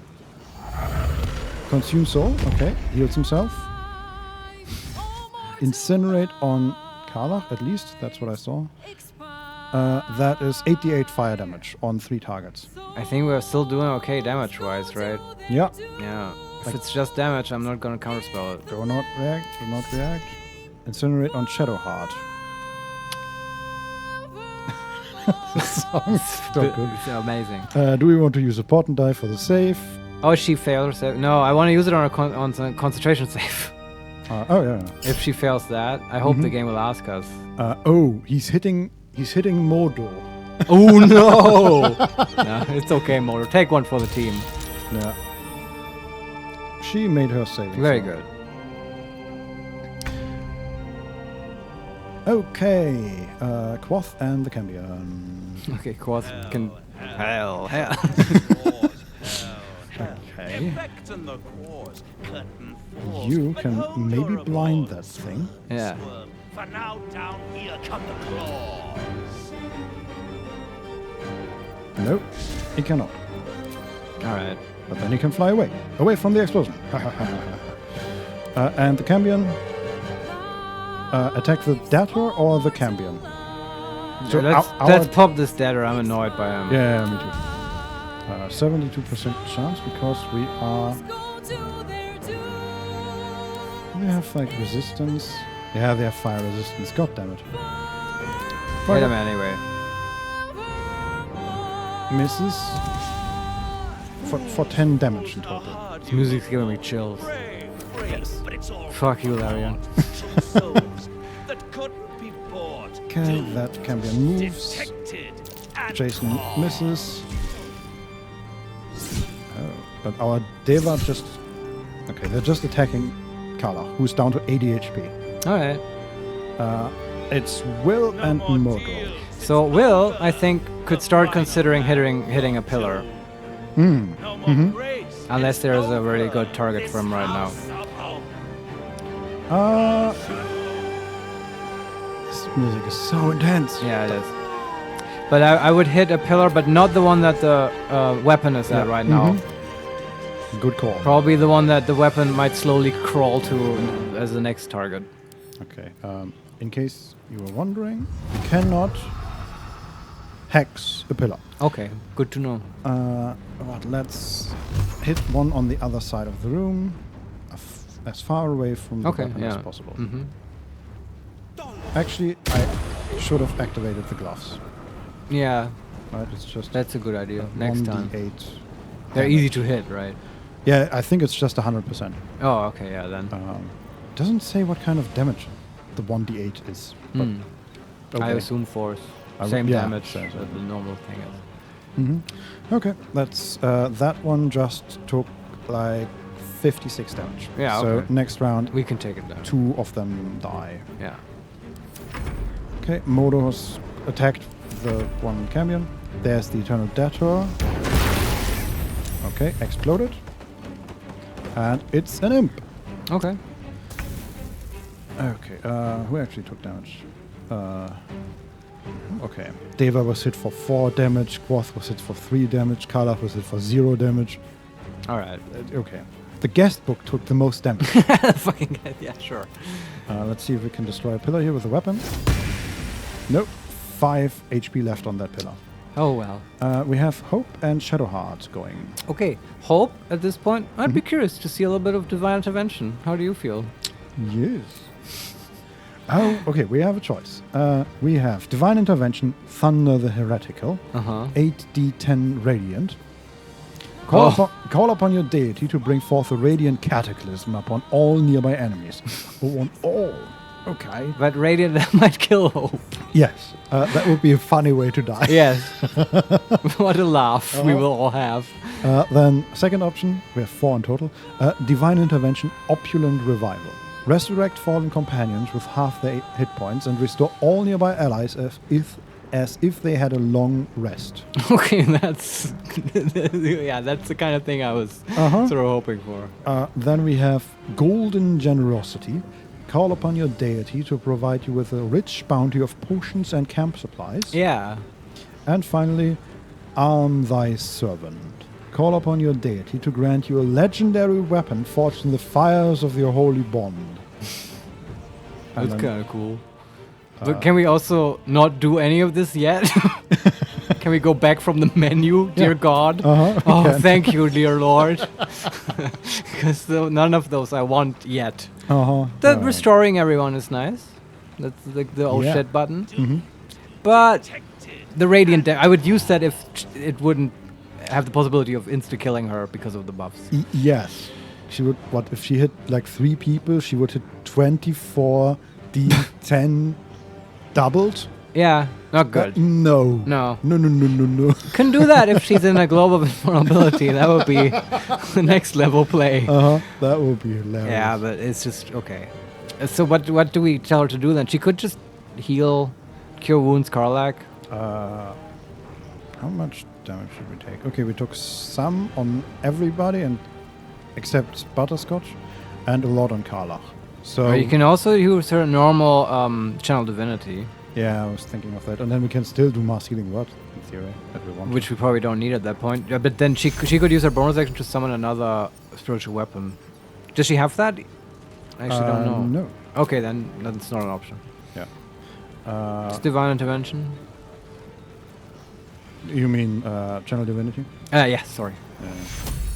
Okay, we hit everybody but Butterscotch, and Butterscotch has lost literally 1 HP. For some reason they don't target her. Here we go. Very nice. Yeah. Okay, Karlach is still hurt, but everybody else is Fine. good. Yeah, this is basically counteracting Raphael's dumb spells. Yes, yeah, there is. It's just the focus fire on Karlach that's a bit of a problem. Yeah. Damage-wise, but like we are. It's the best scenario though. It's kind of who you want to be focused. Yeah, and we are cutting them down one by one. Yeah. So currently we're just fighting one Cambion, right? Yeah. Doesn't matter. I mean, they did design this very well, so you can't just AoE them very easily. Yeah. Okay. Anything for the bonus action? I don't think so. Yeah. Concentrate. And you can. Can she run around, tag people? Yes. Can she go there? Very nice. Hit the Cambion and the newly formed imp, and even blinded them. Very good. Okay, she could. Nah. Okay, it's just those two, and the rest are hypnotized or Raphael. So I guess she just attacks somebody, maybe. Sure. I guess so. Okay. Wild way to run, but she misses. All right. And turn, and turn. She made her saving throw again. Very What a good. hero. Why is she burning anyway? Because that's Raphael's thing. Every time he saves, Ah. the other person burns for 3 turns. Right, okay. Yeah, makes sense. That's so smart. Yeah. Cool effect. Okay. Do we just want to cantrip this Cambion? Like, I guess the others are free of hypnosis now. Oh, they are? Do we want to hypnotize? Yes. It's, yes, okay. we do. Yeah. At this point, like, these are the only people remaining, but, you know, might as well. Yeah. I mean, you could, if you want to mix it up, fear them, because you can still beat on people who are feared. It's kind of an advantage. Yeah, but this room also gives a lot of opportunity to run away and hide. We have to chase them down. Yeah. And that's annoying, I guess. Alright, just hypnotize. With a 4th level spell slot this time. Yeah, it's okay. Raphael is hypnotized. Oops! Oops! Master of the house no more, I guess. Yeah, but Gorilla isn't, which I guess like. I know who we will fuck. Yeah, excellent, Butterscotch. Good thinking. Like Butterscotch planned all this. I think, Corilla wakes up from her weird television dream she's had of Halfling Land, whatever Butterscotch puts on for her, and she sees this room, and she probably wishes right now that she would be hypnotized again. Yes. It's like, Yorgi is gone, her sister is like glowing in divine light, like it's all shit. Yeah. Her master is like hypnotized. It's not good. Yeah, no. Where is that on the initiative order? Okay. Just get killing the imp real quick. Exactly. That was the Deva and Butterscotch. Karlach can attack with the Vengeful Cambion, actually. Make a non-lethal attack against an enemy and possibly daze them. What is daze? Has disadvantage on wisdom saving throws, can't take reactions, loses the dexterity bonus to their armor class. That's not bad. What is this? Bonus action or? That's the bonus action, yeah. On Karlach? Yeah. Don't you want to maybe take the extra attack that she might get? That guy has 90 HP. Okay, there's no chance we're going killing anyone. Nope. Yeah, alright. Also, everybody else, no, she might reach them, but probably not. So just 60%. Practice attack. No fortify. With a critical hit for 11 damage. Very nice. And now she has 91% chance to hit. Alright. Yeah. Now he has only 12 HP. Very good. We could also, we could move her already over to Corilla. Yeah, I like that. Over there. Yes, over there. Hello. Hello. Already killed 3 other guys. How's it going over here? Okay, Quoth is burning somehow. Can Quoth blind Corilla? That would be very nice. Question. I don't think so. I think actually, man, flying is so OP. He can fly so far. Yeah. 65% chance. Let's do it. Blinded. Oh man. Oh boy. Can Jason kill this Cambion? And he might be able to kill Corilla, actually, but I do kind of want to see what she does. Kill Corilla? I mean, she has 30 HP, Marius. And she's I guess. blinded. Yeah, hit her. Come on, do it. She just died. Yes. Oh man. I feel bad now. Yes. She was just some random innocent civilian. She was no innocent, that's for sure. But, she may not have been a fighter at all. Maybe we made a mistake here. Yeah. Sorry. She was just going to compose a song about how greatly Raphael defeated us. Here is a witness. The one character who doesn't have fire resistance instantly gets dead. Jason has been waiting for this shit the whole fucking time. This is my real capability. Well, I hope you take note of this. Raphael, singing's not gonna help you. Okay, Jason, you're gonna fly up there and be cool. Get high ground advantages. The Cambion is blinded, misses Modo twice, and ends his turn. Yeah, I guess. Oh no, actually, the last attack was a hit, but then he died to Spirit Guardians. Yeah, very nice. I think we have a little bit of time now to just sort of do a demolition thing on the pillars. Yeah. Till Raphael is out of hypnotized. Yeah. Right? Oh, he is? Yeah, because it's only lasting 1 turn. That's right. That's fair. Yeah. Makes sense, yeah. we should still take down the pillars. I agree. I'm just gonna send Modo in that direction. Yeah. But might as well. Brave, but it's all been for naught. True souls that Can't attack this turn, but Will can. detected. Activate the gloves. Activate the gloves. And that is, still 100% chance to hit. Yeah. That's at 43 HP. And we deal 1d10 plus 1d8 plus 6 twice. That's math I'm too tired to do. That's around 20 something. Okay. Go for one beam. So if you put 2 on one pillar, it might be a good chance you can take it down. And I'm just gonna... okay. Have to move here. There's fire everywhere. You could also, by the way, Yeah. use some spell points to quicken spell, do another Eldritch Blast. Oh, I like that. I kind of forgot about that. Yeah, no, I like that. But right now, that seems helpful. Yeah. Finding my way. Okay. And then you can put all 3 on one pillar, see if that takes it down. Quicken spell. Eldritch Blast. Yeah, but then we might do 2 on 1, and then if that doesn't work, we still have another one to go. So let's hit that. It worked. Alright. Then you can just focus everything now on the other pillar. Yeah, that one has 61 HP. He just did 90 damage to that thing. Or 68, I guess. Or 86. Alright. Pretty good. Well, pretty good. Yeah. How much left on that pillar? Oh, no, that's destroyed. Ah, very good. So we have one with 5 HP because I kind of left that to the weapon. I didn't want to touch that. Felt like a kill steal at that point. It is, yeah. And we have only one pillar with 99 HP remaining. Okay. And I feel like this Raphael guy didn't expect warlocks to show up. No, it's like his weak spot. Yeah. Eldritch Blast, who would have thought? Okay, weapon. There we Good. go. Teamwork makes the dream work. And then it's very slowly starting to fly over to the other cool people. Yeah. As one does.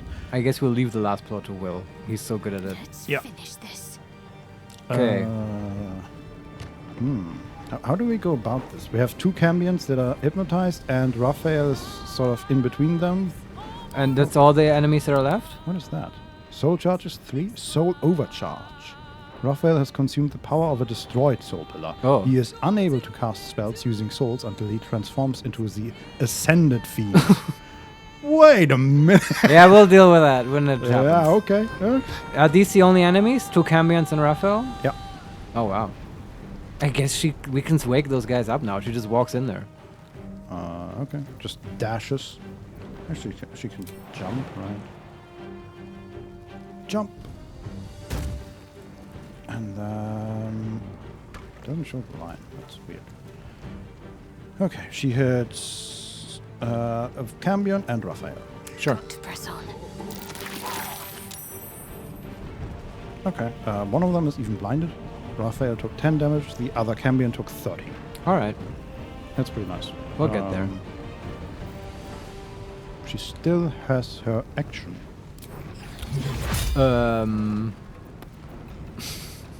hard to find an action. I don't know. Command maybe? On Raphael? No. I mean, I wouldn't waste her spell slots, honestly. She can just attack the Cambion. Yeah, just attack. And no radiant attack. And enter. Okay, Hope. What does Hope do? Does anyone really hurt? Modo. And I guess... He doesn't get a heal, sorry. Karlach is still at 100 HP. Well, you can cure wounds her. Yeah, sure. Level 1. Why? Oh, she's a dwarf. She doesn't have a lot of movement. No, 25 movement. Damn. Can she jump over there? Jump! First level spells. Cure wounds.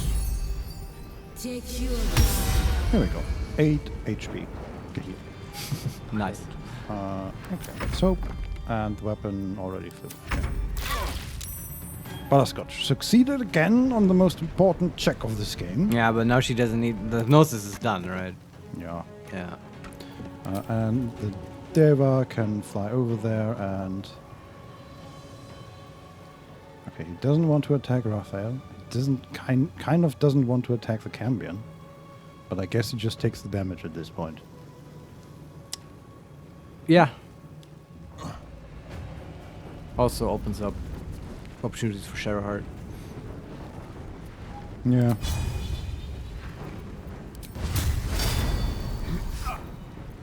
He misses. Alright. He has 80% chance to hit. You know. Still on my feet. Okay. Yeah, what does she do? Just cantrip the Cambions? Kind of, yeah. Yeah, I guess that's what it comes down to. 99% chance to hit? Yeah. But are you using... What are you... Like, chill touch is what we want, right? Right. For some reason, I'm always thinking of Ray of Frost. Because, you know, chill and all that. But we want Yeah, but damage. it's the worst named spell in history. 19 damage with a critical hit. That's also an interesting spell to use on Raphael because he does heal himself.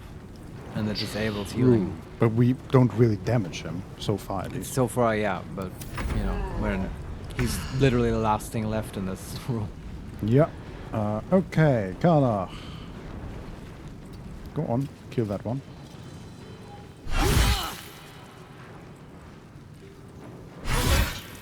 It is at 1 HP. But it has no longer the radiant protection. I'm gonna shove Raphael because we can. Sure. Fuck you. Oh no, I pushed him out of the Spirit Guardians. No. Oh man. I mean, he's on a staircase. I thought he would just not get shoved, really. Yeah. It's also funny that it worked. It's like Karlak said, no, don't take damage, master. What, Karlak? You've been working for him all this time? She's like, yeah, how stupid can you be? I have horns. Yeah. Of course. That could have been any more obvious. Okay, it's his turn next. Let's see what the Ascended Raphael looks like. Yeah. Okay, he's running. Takes an opportunity attack from Karlach, who misses.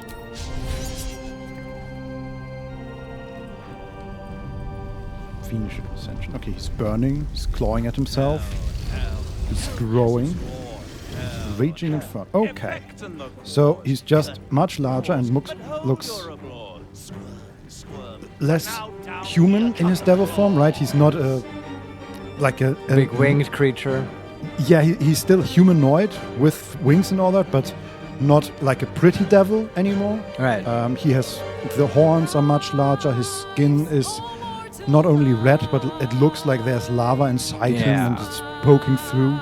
This is what he's really like. Yeah. Okay, he casts Raging Inferno, which deals 20d6. We may want to counterspell that one. Spend 2 souls to hurl an exploding ball of hellfire that damages all nearby creatures and objects. Hellfire burns with more fervor than any mortal flame, ignoring resistance and immunity to fire damage. Oh, okay. Hellfire deals 6d6 per turn that ignores resistance and immunities, and it lasts for 2 turns. It's like we're like, yeah, damn, we have fire resistance. Damn, it's like, yeah, my good bitch, you don't. Well, in that case, let's try counterspell. I do have counterspell, DM. Yeah. I hope we can. It's 6th level. Evocation. It's as high as we can go, right? Yeah. Yeah, no, I mean the spell is 6th level. Yeah. Lol. Get it worked? Yeah. Igniting spark on butterscotch. Oh, is he done? 66 fire. Launch a mode of infernal flame to set a target alight and burn it. Does that also ignore resistances? No, that's just normal. No, that's also hellfire. Oh boy. Want to counterspell that with will? Yeah. It's only 4th level, and he has 4th level spell Let's slots. do it and just humiliate Raphael. This is a real power couple here. This is so romantic. And now he's just sort of... He is done. Now it's huffing and puffing. 1 HP Cambion that goes away from Shadowheart, and she misses. Yeah. Well, can't win them all. And then it dies. Okay. Okay, now it's just the big guy. And one Cambion that is still hypnotized. Oh, okay. But, you know. And a pillar, I guess. What was that? Ascended Fiend. For 3 turns, Raphael has gorged on souls and enhanced his fiendish powers, granting him an even deadlier array of spells and abilities. In this form, Soul Overcharge will not prevent him from using spells to cast.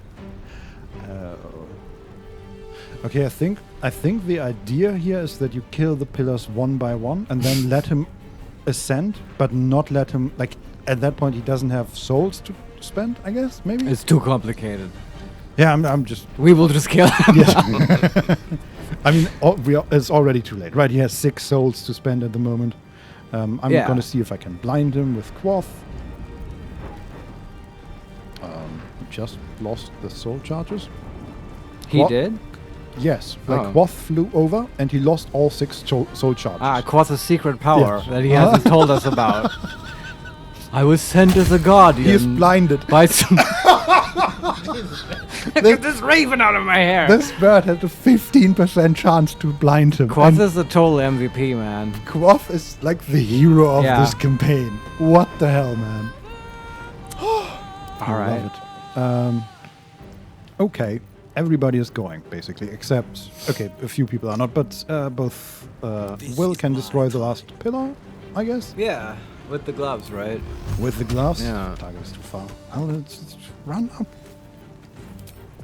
Do we want to quicken spell again? To just do more Eldritch Blasts? I mean, yeah, sure, why not? What else are you gonna do? True. You can hex Raphael at some point, I guess. Yeah. But for now, will be difficult. 3 on the pillars. Yeah. That one still stands. Ah, okay. But we can hit it one more time. With 1 beam. Yeah, and the other 2 go to Raphael, I think. Okay. If we can hit him, actually. Other things in the way. Damn it. Okay, we have to move like there, maybe.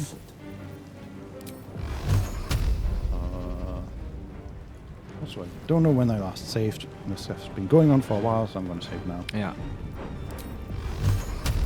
Once there, and then 50% chance to hit Raphael. Yeah. He hit all 3 of them. Good. Pillar gone? Pillar's gone. Raphael took 26 damage. What's his HP now, Raphael's? 629. Okay, yeah. Mm-hmm. Alright. Okay. Spiritual weapon can fly over. Just to get that out of the way. Yeah. And Modo can start running. Why does Modo have, like, infinite movement? I don't know. He has 80 feet of movement. Long Strider? He has dash. He still has dash. Yeah, Modo is a hacker. Yes. I don't know. Like, I know that I dashed last turn, but he still has it. Well, count yourself lucky. Okay, and then we have Cambion. Do we just attack the last... So do we just attack the last Cambion? Yeah, get him out. Kill him. Okay. Blast. Away. Miss. And 17 damage. Not too bad. Did he deal 10 with a crit? I think so. Well, okay. That's Quoth done, that's Cambion, that's Modo done, that's blade will not bend. Will done. We have 2 clerics. Yeah, with like not that much to do. But, I mean, Shadowheart's doing a lot with our guardians. Mm-hmm. So Raphael also has the Radiant. When hit with thing. radiant damage, Raphael can use a reaction to stun the attacker, leaving the impudent creature soul wrenched. So we really do not want to do that. I mean, yeah, you can just hit him normally, I guess. Or the Cambion. Will the Cambion just die to the Spirit Guardians? No, he has over 100 HP. Oh, okay. Yeah, just hit the Cambion. She misses, but that is okay. Yeah. And with the, like, at some point I think I want to do the Divine Intervention to restore people and get a long rest benefit, but I feel like we can probably take one hit from Raphael first, right? I mean, 20d6 fire damage plus the burning of 66. So 26d6 fire damage. How much is that? On So average? that's 10 times 7, so 70 damage. Yeah, that On feels- average. That Will that kill anyone? Feels. I mean, the summons. Sure. But we are all above or close to 100 HP. Yeah. Okay, I mean, the reason to do the long rest thing is that Butterscotch will get her level 6 spell slot back, right? And Yeah. then she can counterspell him. Yes. And it's just the idea is like it will also restore a lot of HP, is just what I'm thinking. Yeah. So you can tank the thing once and then heal everyone else up again with that. Yeah. Of course, that's assuming he doesn't have another super mean spell that's horrible. Yeah, I was also thinking we could do the long rest to get Will some spell slots back. Sure, so, everyone gets- right, if Yeah. if we use a 6th level counterspell, we definitely counterspell. But if we use a lower level counterspell, Yeah. we could use Will and Butterscotch just to increase our chances, because they both get a chance to counterspell, right? So, if it asks you to counterspell, and let's say you use Will, first of all, can you choose the order? No, I don't think so. Okay, but okay, let's just say you choose one. It's a lower level counterspell. It fails. Will it still give you the chance to counterspell with another character? No, it asks us for reaction and it just lists all the options. And so you could say do it with both? Yeah. Mhm. But you could do it with both at a lower level? Yeah. All right. And so for what are you arguing now? To do the restoration now or later? I'm not sure. I'm just saying that is an option because right. I'm seeing the Ascended Fiend lasts three more turns. Ah, okay. So I thought it was forever. If we do it, I hope not. It says 3 turns. Yeah, So if we do it now, we can next turn counterspell with a 6th level, and then after that counterspell with like 2 3rd level. Yeah. And currently, Will doesn't have any spell slots except these weird Warlock spell slots, which never come apparently up for some reason. Don't work anymore. This is some jank going on here. Yeah. Yeah, I don't know. I feel also like we'll get done with this quicker if we just restore now and not have to deal with any bullshit from Raphael. Possibly. And it's always great to humiliate and boss. So let's just... And I want to see Divine Intervention in Yeah. action, so let's do it now. Fair enough. Yeah. Okay. I'm going to save. Just one more time here. Divine Intervention. Oh, is it... Oh, right. It's also Resurrection. Yeah. Yeah. It's not going to come to that if we can help it at all. Opulent Revival. On everyone, right? Yes, that hits everybody. It would be cool if it brings the water elemental back, but I don't think it will. No. No. Let's see. Okay. There was just an explosion of light, and she healed everybody for 94 hit points. Okay. That's her HP? Okay. Yeah, she healed everybody for her maximum HP. Okay. Wait, does only she get the long rest benefit? I thought everyone. Everyone got the long rest. Oh yeah, okay. That's the actual strong thing here. Yeah. Okay. That was her turn. Yeah. She could mass healing word again, but not necessary now. Not necessary. No. But she can get closer, I guess. Can't give up. Not now. Okay. And you just sort of do your thing. Butterscotch. Yeah, she can. Well, Raphael's already blinded. She could try fearing him. That's an option, right? Ah. You can still keep beating on him.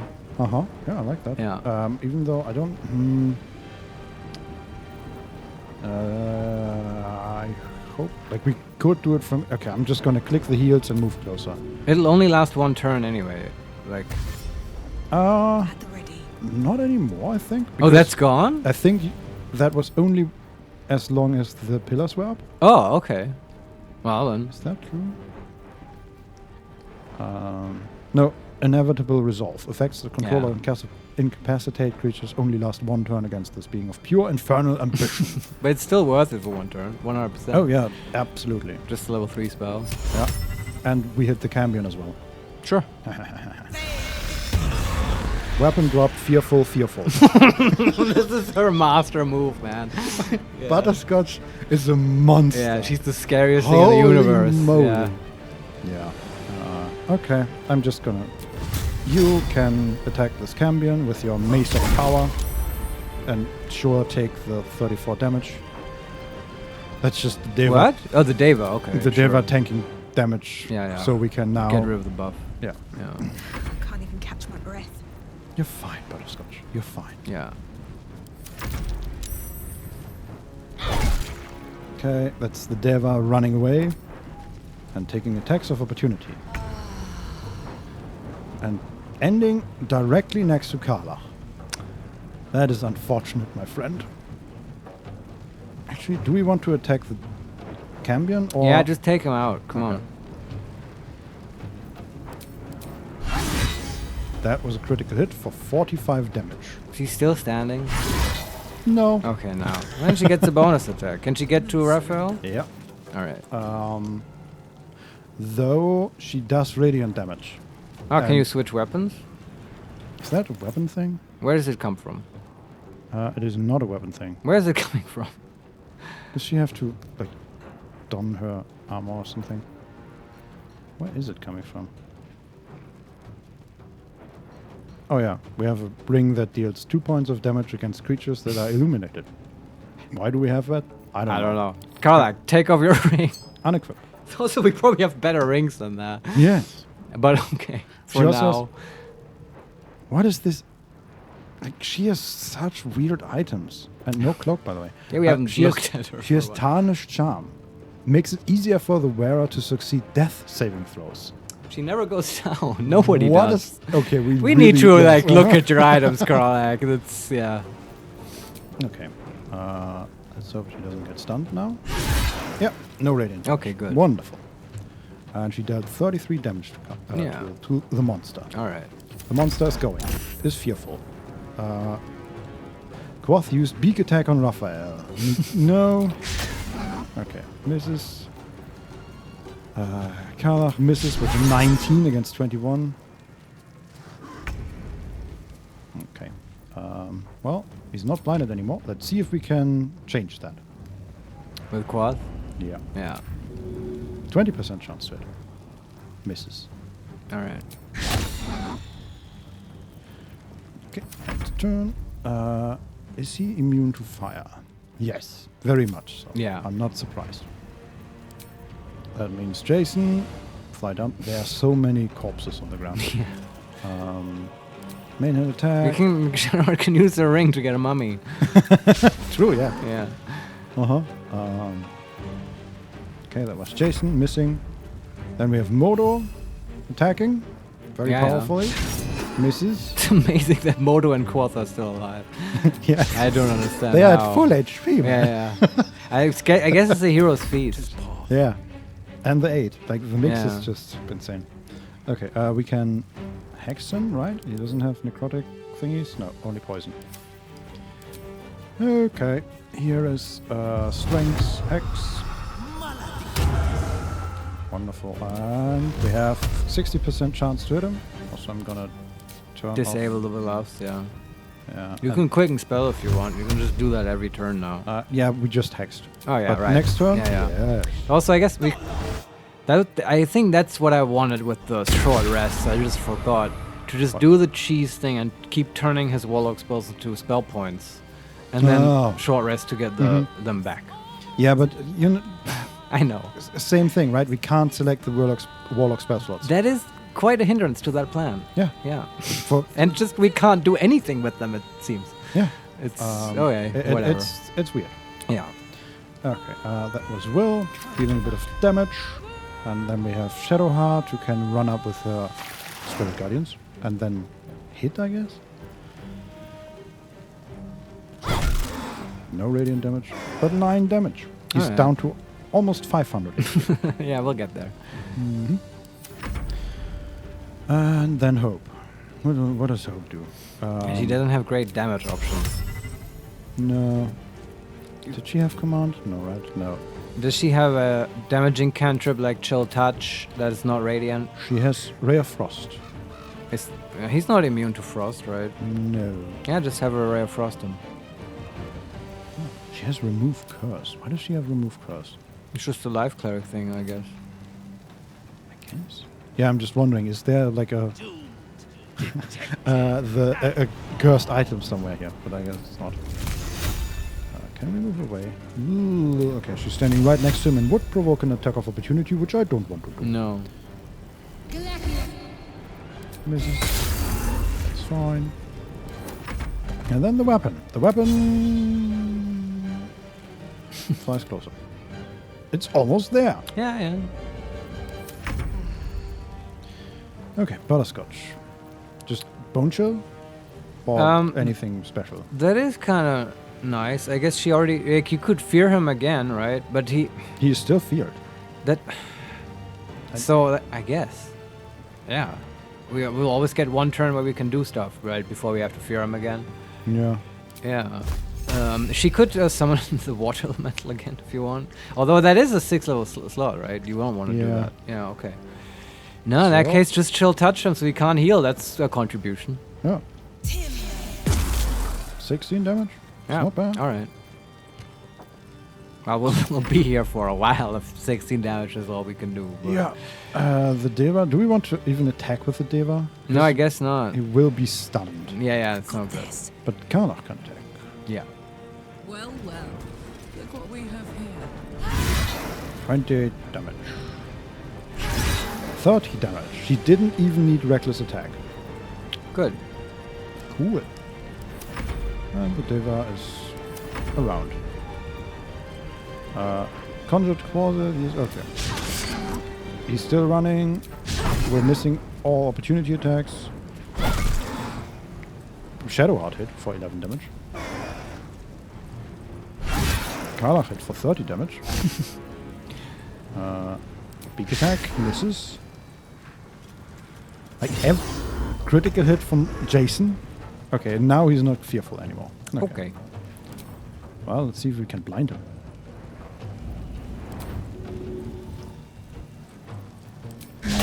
Doesn't look like it.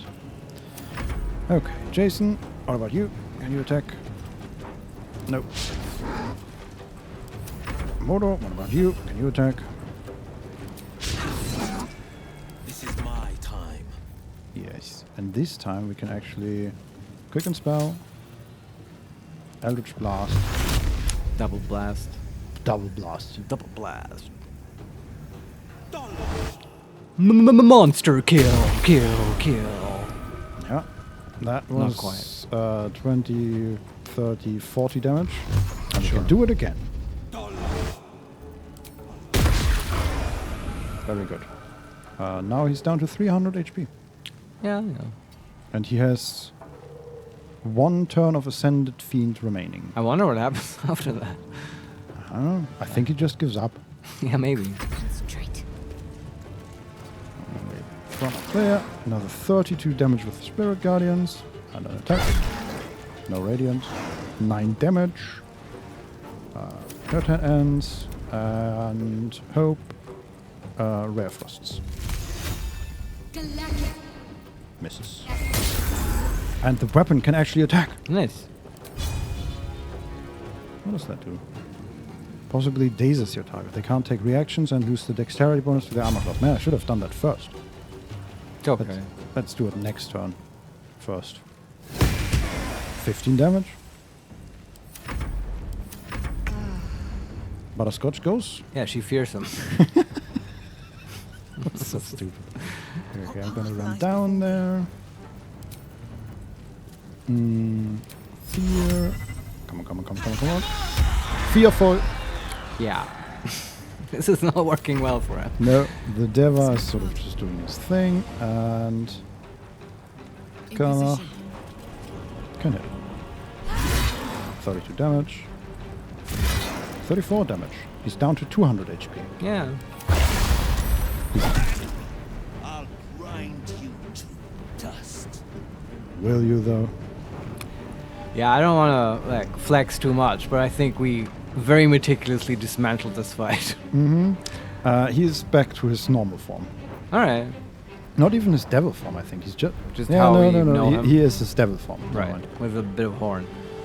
Yeah. All right, I like killing him in this form.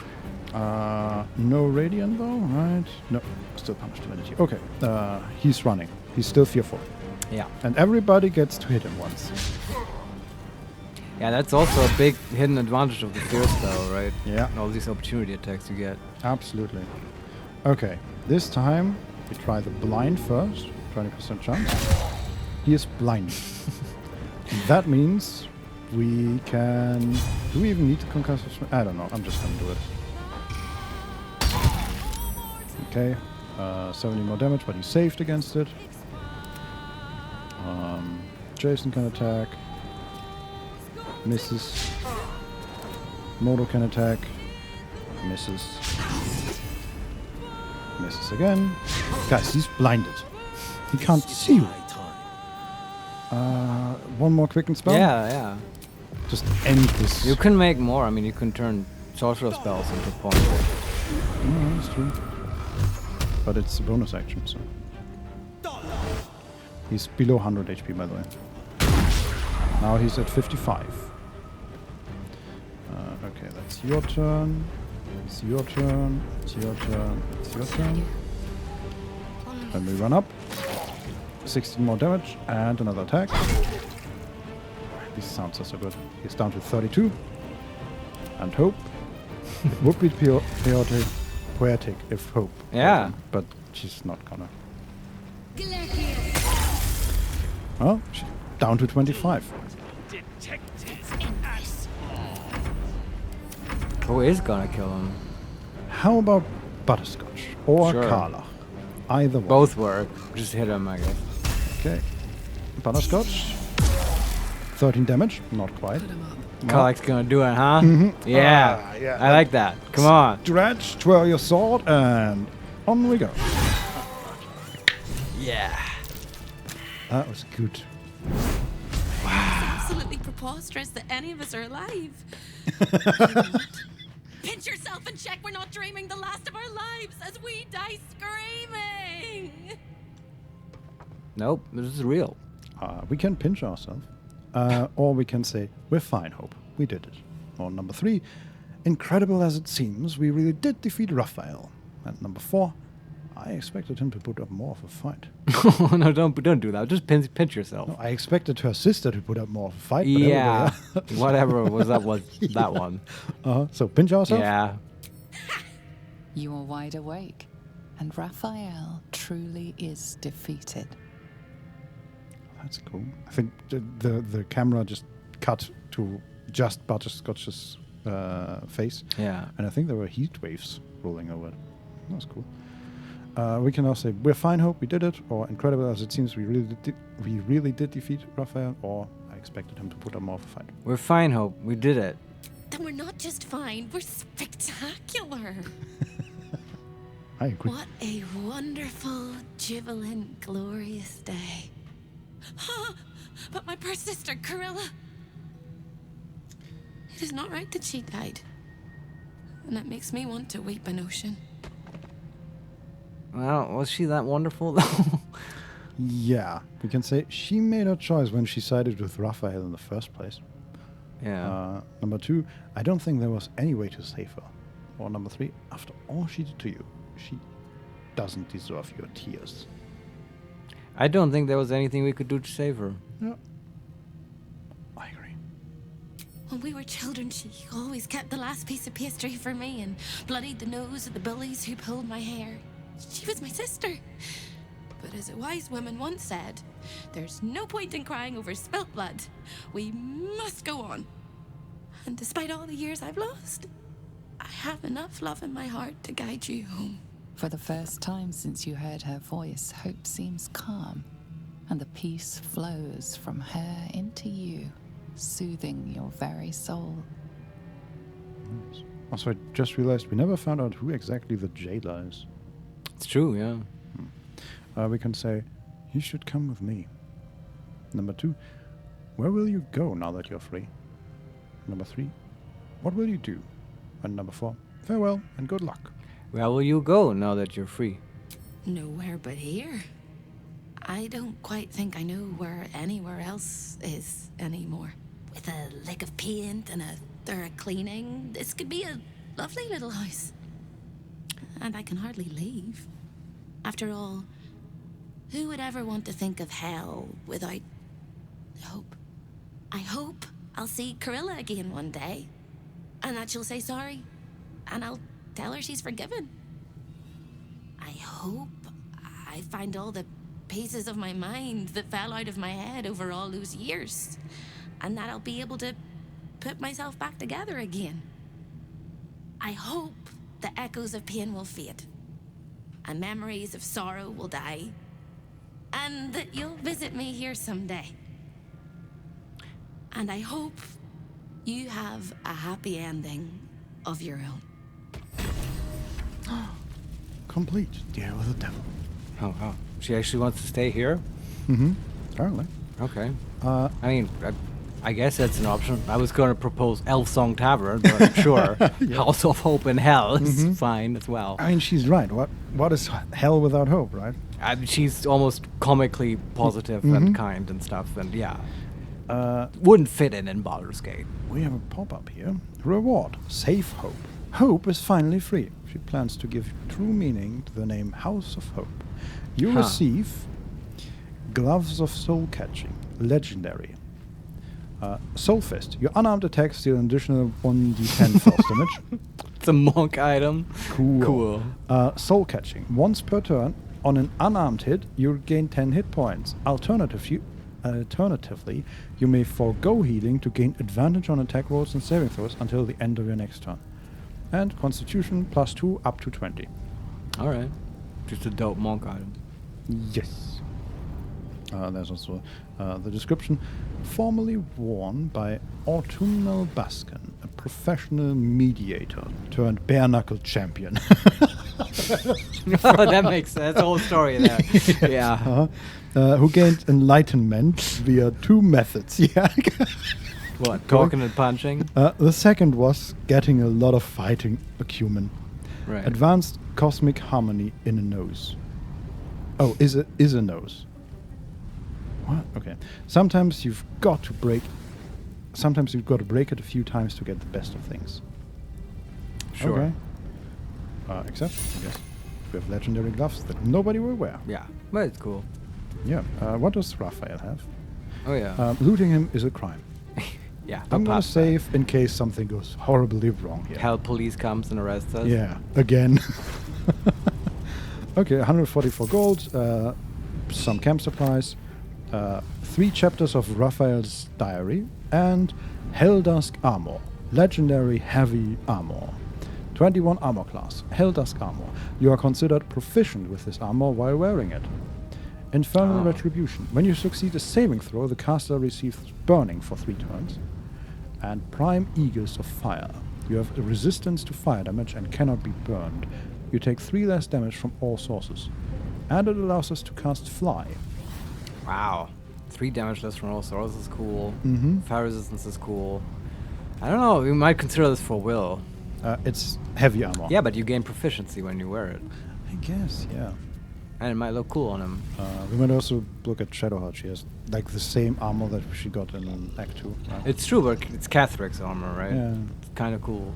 But yeah, we can look at that. We can also look at Karlach's general equipment and stuff. Oh god, yes. I kind of want to also keep his... We can... Right, it might be nice reading his journals next time. I don't know if I want to get into that now. Let's just take them. Can you look at the sister who died? Yes. She might have ruled. Report for Raphael. A simple road and a quarterstaff. Okay. Yeah, okay. I also want to read that next time. Okay. I think it's time to get out of here. Call it a day. Yeah, just looking around at the others. Sure. Don Solarione, imagine that you could skip this quest and just agree to Raphael's deal or not get the hammer at all. Yeah, you could. Yes. And you would cut yourself out of an amazing experience. But it's also, yeah, some people might play it that way, right? We want to do almost everything we could. Yes. And that's why we're still playing after about 300 hours. I am very glad that we got here. Yeah. I really enjoyed that. It was also, this was fun. Like the whole fight, even at level 12 with all abilities and stuff, it had me like very engaged. right? I mean, at some point we had it, like we always do, but it really made me think. Yeah, the start was tough. Yeah. It's a puzzle, right? And you have to like put your mind to it to solve it, and I love that. Yeah. And it's also just the whole aesthetics of it, the singing, the intro, like, Yeah, all of it. God, Just the impact it had. The intro was so intense. Holy moly! It's like I think yeah. that might be my favorite game moment ever. Like, it's just Certainly like best boss moment. Yeah. Right? Yeah. Okay, let's take the portal. Out of here. Yeah. Yeah. Okay, let's go back to the devil's. It's definitely a dungeon I'll have to think about a lot, I think, and just generally, I don't know. Are you sure you want to return to Devil's Fee? Yes. Oh, do you have the ogre gloves, right? Because we need that to pay. Find your way into the devil's lair. Risk mind, limb, and freedom. All to steal the Orphic hammer. Yes. I hope your ambitions end there. I have already told you that the Githyanki Prince only wants to see you dead. But it seems you still do not trust This guy. I know. He really is like an annoying ex-boyfriend that doesn't let go. I don't know. He has that vibe so much. Yeah. He's just so to deal with, but you're somehow tied up with him as well. Like you have to talk about the kids and stuff. Yeah. But like, that's why the hammer is cool though, because now we actually have kind of some leverage over him. Yeah. I really want to take out the orb and just shake it really hard. Yeah. Stop talking. Yeah. We can say, I do trust you. I just like to have insurances. Number 2, you're a mind flayer. Can you blame me for not trusting you? Number 3, not even a little bit. And number 4, Orpheus should not be dominated. I think number 1 is the most honest option. I also do trust him to get the job done, right? Yes. Right? And the moment the brain dies or is weakened, and things might get a bit hairy. I want to have the option to get Orpheus into the fight. We also have Lae'zel there. We might be able to negotiate with them, right? Yeah. I am at this point, like, even though I don't really like the Emperor, I also do not want him to be destroyed by Orpheus, right? Like, he clearly is not a normal mind flayer, right? Yes. But I'm trying to negotiate a peace. Well, let's hope we can do that. Yeah, but that's why this is an honest thing to say. I do trust you. I just want options. Yeah. Yeah.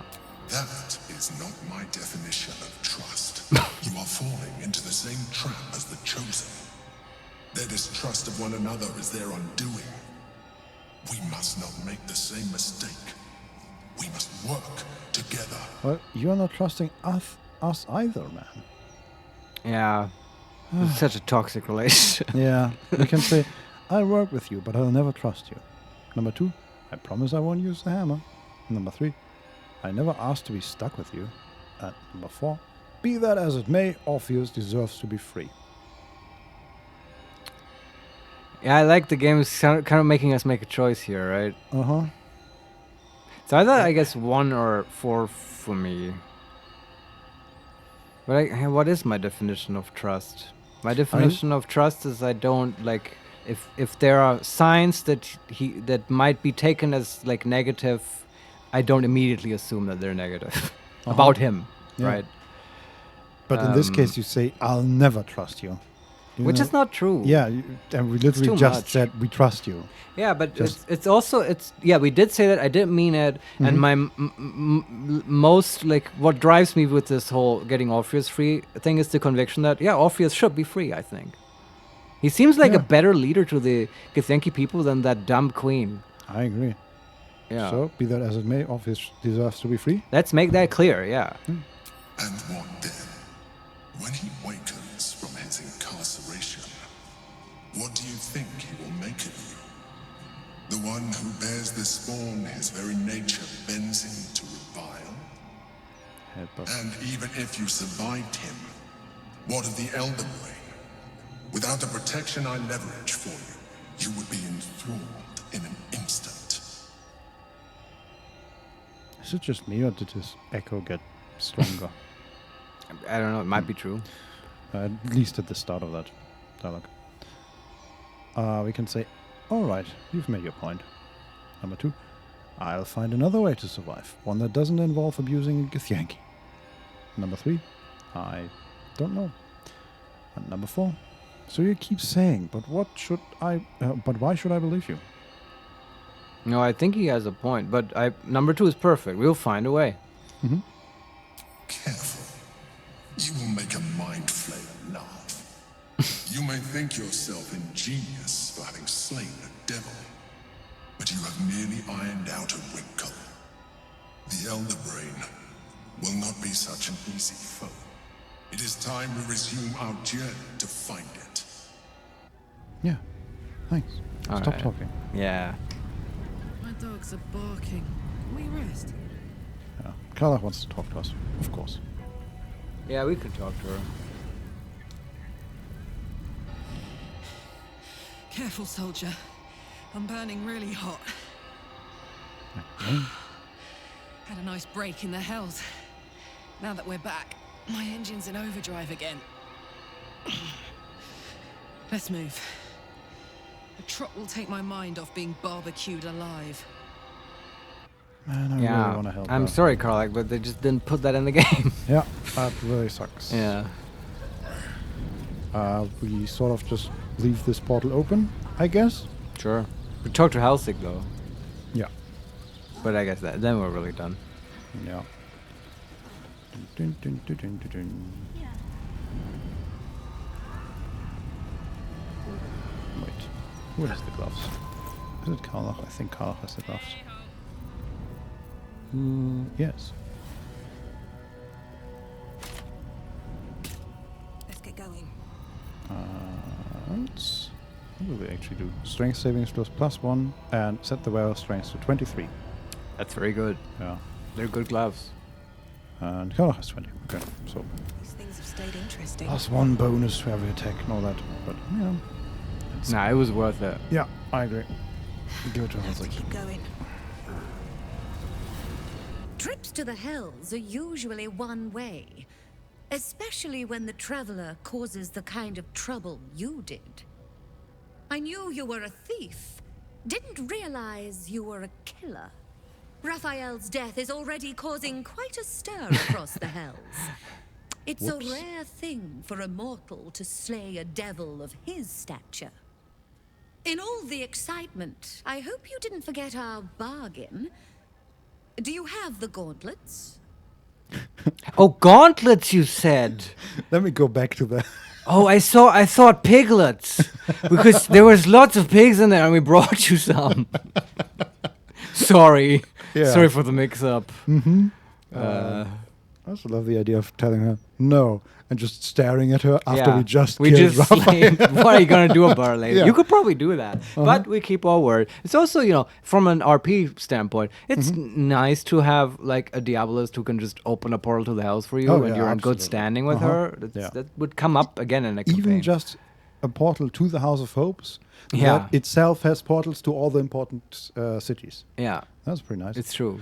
We can say, yes, I do. We can use deception and say no. We can say, everything I took from the house is mine. Yes, I do. Hand them over, and our deal is done. It's also funny to me that for some reason she really wants to be really, really buff. To, like, wear these Well, gloves, I guess. don't know if she wants them for herself. Right. It's true. They're all yours. Thank you very much. Your coin is always welcome here. And so are you, Devil Slayer. Yeah. That's my street name now. Yeah. All right. I think that's it for us today. I think so. Yeah. We did well. I agree, Vincent. Congratulations for slaying the devil. Yeah. This was super fun. I'm also glad we stuck with it, and it's just really cool to me to have done the House of Hope all in one day. Mm-hmm. It was not boring at any point. No, like some of the fights. Maybe the towards the end- spectators was the most boring. Yeah. But even I had fun with the balls, even like telekinesis thing them off the thing. It was like almost the perfect dungeon. I don't have to think about this for a while. I mean, definitely for me, the Iron Throne is up there as well. Mm-hmm.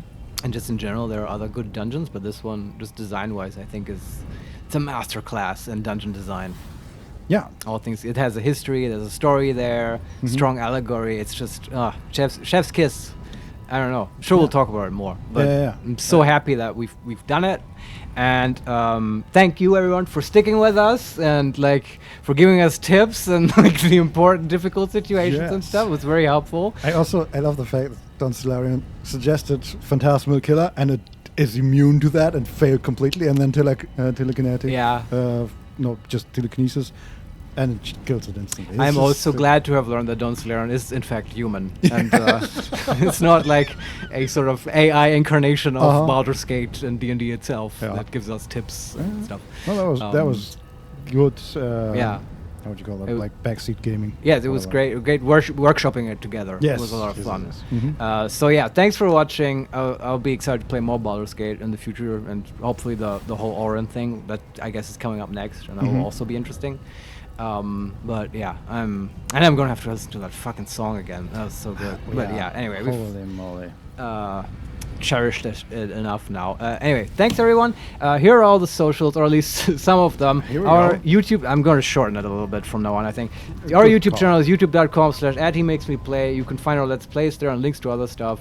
Our Twitter channel is @makes_play. We announce when stuff gets cancelled or we take a break or whatever. And of course, we're on Twitch, twitch.tv/HeMakesMePlay_live, where we stream pretty much every Thursday at 4 p.m. Central European time. And I do want to say, important, everyone, listen up again. I know you tune out when I do this. That's the whole point. But I just remembered. Next week we might take a break. Might not be a stream next week.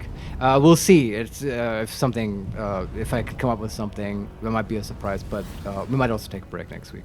Yeah. But after that, we'll be back with more Baldur's Gate probably and other cool stuff. So thanks again, everyone. We'll see you soon. Yeah. Bye. Bye-bye.